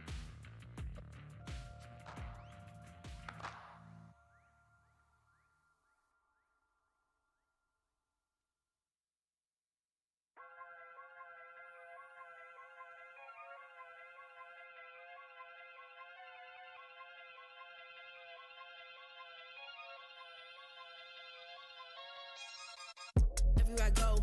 The people really wanna know who I is and who I be. They stop and stare when they see me. If I said it once, no need to repeat. Run up on me, watch you fall to your knees. Tip my hat when it's time for the kill. Ain't no beast when you're really real. I am the boss, I am the dawn. I am the one they call Lucky Charm. Got my own shit, I don't need your farm. Life was so hard, it made me weak. Built to last, this girl ain't weak. Sturdy and still when I plant my feet. Got it out the mud, now it's racks in my sleep. Look to God, he supplies my needs. Endless faith is what brought me next level prosperity. Silent power moves is what I'm giving. They love to hate the world they can't live in. Always present for the high roads. Go swim within the deep lows. Low. What told the future? Who knows? I don't do it for the likes, I do it for the love. Do it for the ones who really need a hug, cause they had it tough, never had enough. Feared, loved, and respected. Using words as a weapon. Test and she. Hurry up quick, El Jefe's coming soon. Sit up straight when she enters the room. Be enthused, but don't look too amused. This is her queendom, please respect her rule. Hurry up quick, El Jefe's coming soon. Sit up straight when she enters the room. Be enthused, but don't look too amused. This is her queendom, please respect her rule. Smile on my face, would in my place, but act gully on cyberspace. Let's pump brakes, let's be frank. Running after him when you're the chase. You are the catch and he's the net. How quickly do we all forget to honor these small policies, my darling? You are the empress queen. Man, respect or he'll neglect. You are the wind beneath his wings. You are the season, you are the reason why this world can breathe. Giving sons eyes to see and daughters dreams to believe. Anything less than the best for you is high treason, queen. Hurry up quick, El Jefe's coming soon.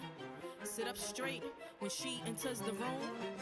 Be enthused, but don't look too amused. This is her queendom, please respect her rule. Hurry up quick, El Jefe's coming soon. Sit up straight when she enters the room.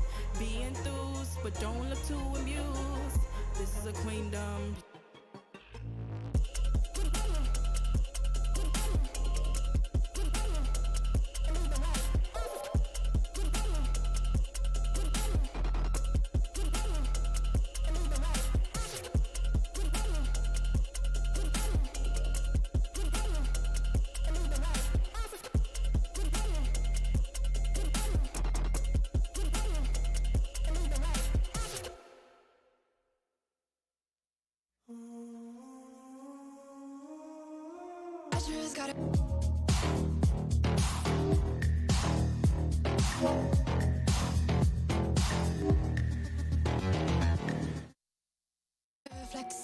Flex on the lean.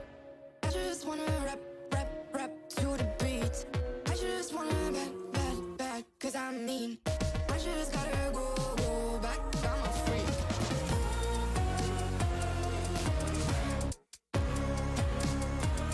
Gotta go. I just wanna rap to the beat. Move of emotion, they drunk at their problems. They always on road and they starting. She know this cause she is the same. She's trying to stop playing games. Move of emotion, they drunk at their problems. They always on road and they start. She know this cause she is the same. She's trying to stop playing games. Where the people at, what they really want to know. Who's your lovers and who are your bros? Who are the enemies you do keep close? Who are the people that you shouldn't know?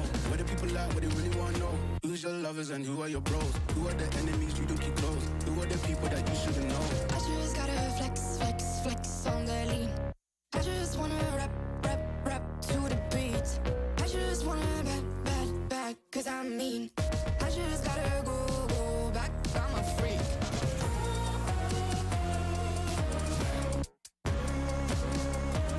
Gotta go. I just wanna rap to the beat. The chains, my vest, my watch, my belt, my cheese, my house, my sneakers, my blouse. I just party hard, topping the one in the charts. I've already won, babe, I didn't even start. Flexing on ya, flexing on lean. Flexing on ya, flexing on lean. I just gotta go, but I wanna hold on. I can't let you go, but I gotta stay strong. Unless you heard it from me, then you ain't heard it from me. Got it from me, all the energy extra. You don't wanna see me with the hitters. Generations caught up, look how things will switch. People they're quick, now they wanna move at the bits. Boy wanna go to bitch, nah. Now I'm moving, I gotta do what I do. I'm really here on my ones now instead of 4 3s or 2s, and now it's F you from Paris. I could have been effing you in Paris. I don't wait for the drop, I just flow from the pop.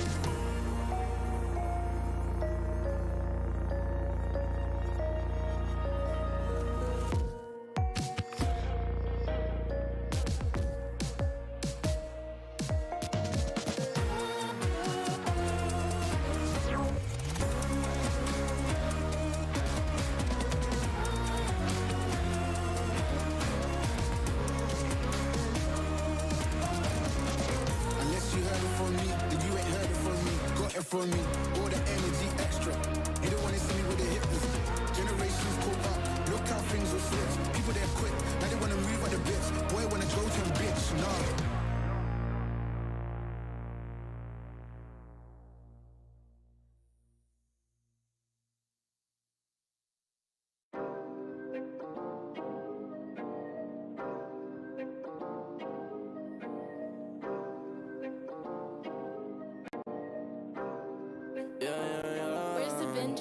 Working a 9 to 5, I had to go and feed the guys. Nobody did it right, I had to show them how to grind. I had to be the hard, this is the life I live for God. Taking a step at a time, we going up, we headed to Mars. Taking them chances, making decisions, you know I'm never gonna lie. Till you let go, I'm copying all of them, who you gon' be inside. I cannot fake it, I gotta face it, I gotta do the time. You gotta wait, make for a great pay, make sure you're doing your job. Gotta deal with the patience, 200 every occasion. Going to different locations, how they got when I need some direction. Me and Vinci go up every session. Cook it up, yeah, you know it's no pressure. Yeah, you know how we do it, we all in. We can slow up and you never catch us. Working a 9 to 5, I had to go and feed the guys. Nobody did it right, I had to show them how to grind. I had to be the hard, this is the life I live for God. Taking a step at a time, we going up, we headed to Mars. You know my slimes, I came from the bottom to top. Taking the finest, they tryna find us, boy, I know you with the ops. We're not the same, no, you can't compare me, I don't belong in the box. Don't try to play me, no, I'm not friendly, this is everything I got. Ain't no playing around, this is no playground. It no matter, I do what I say now. I'ma go give them something to say now. Got them stuck on my back like a spray ground. See, easy, don't gotta complain. I'm a shooter, got eyes in my vein. They said that I would never make it, they thought I was crazy, they said I'm insane. Working a 9 to 5, I had to go and feed the guys. Nobody did it right, I had to show them how to grind. I had to be the hard, this is the life I live for God. Taking a step at a time, we going up, we headed to Mars.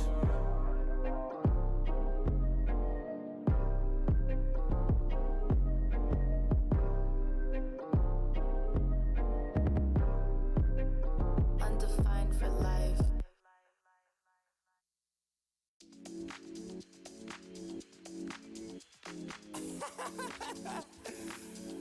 Oh man, what you talking about, man? What? You're so crazy, bruh. Wasn't too long before I realized a whole lot of truth just realized. 2 groups faking the real guys, and both of them plotting on your meal size. Gotta be more, is this real life? Gotta buy a but I still try.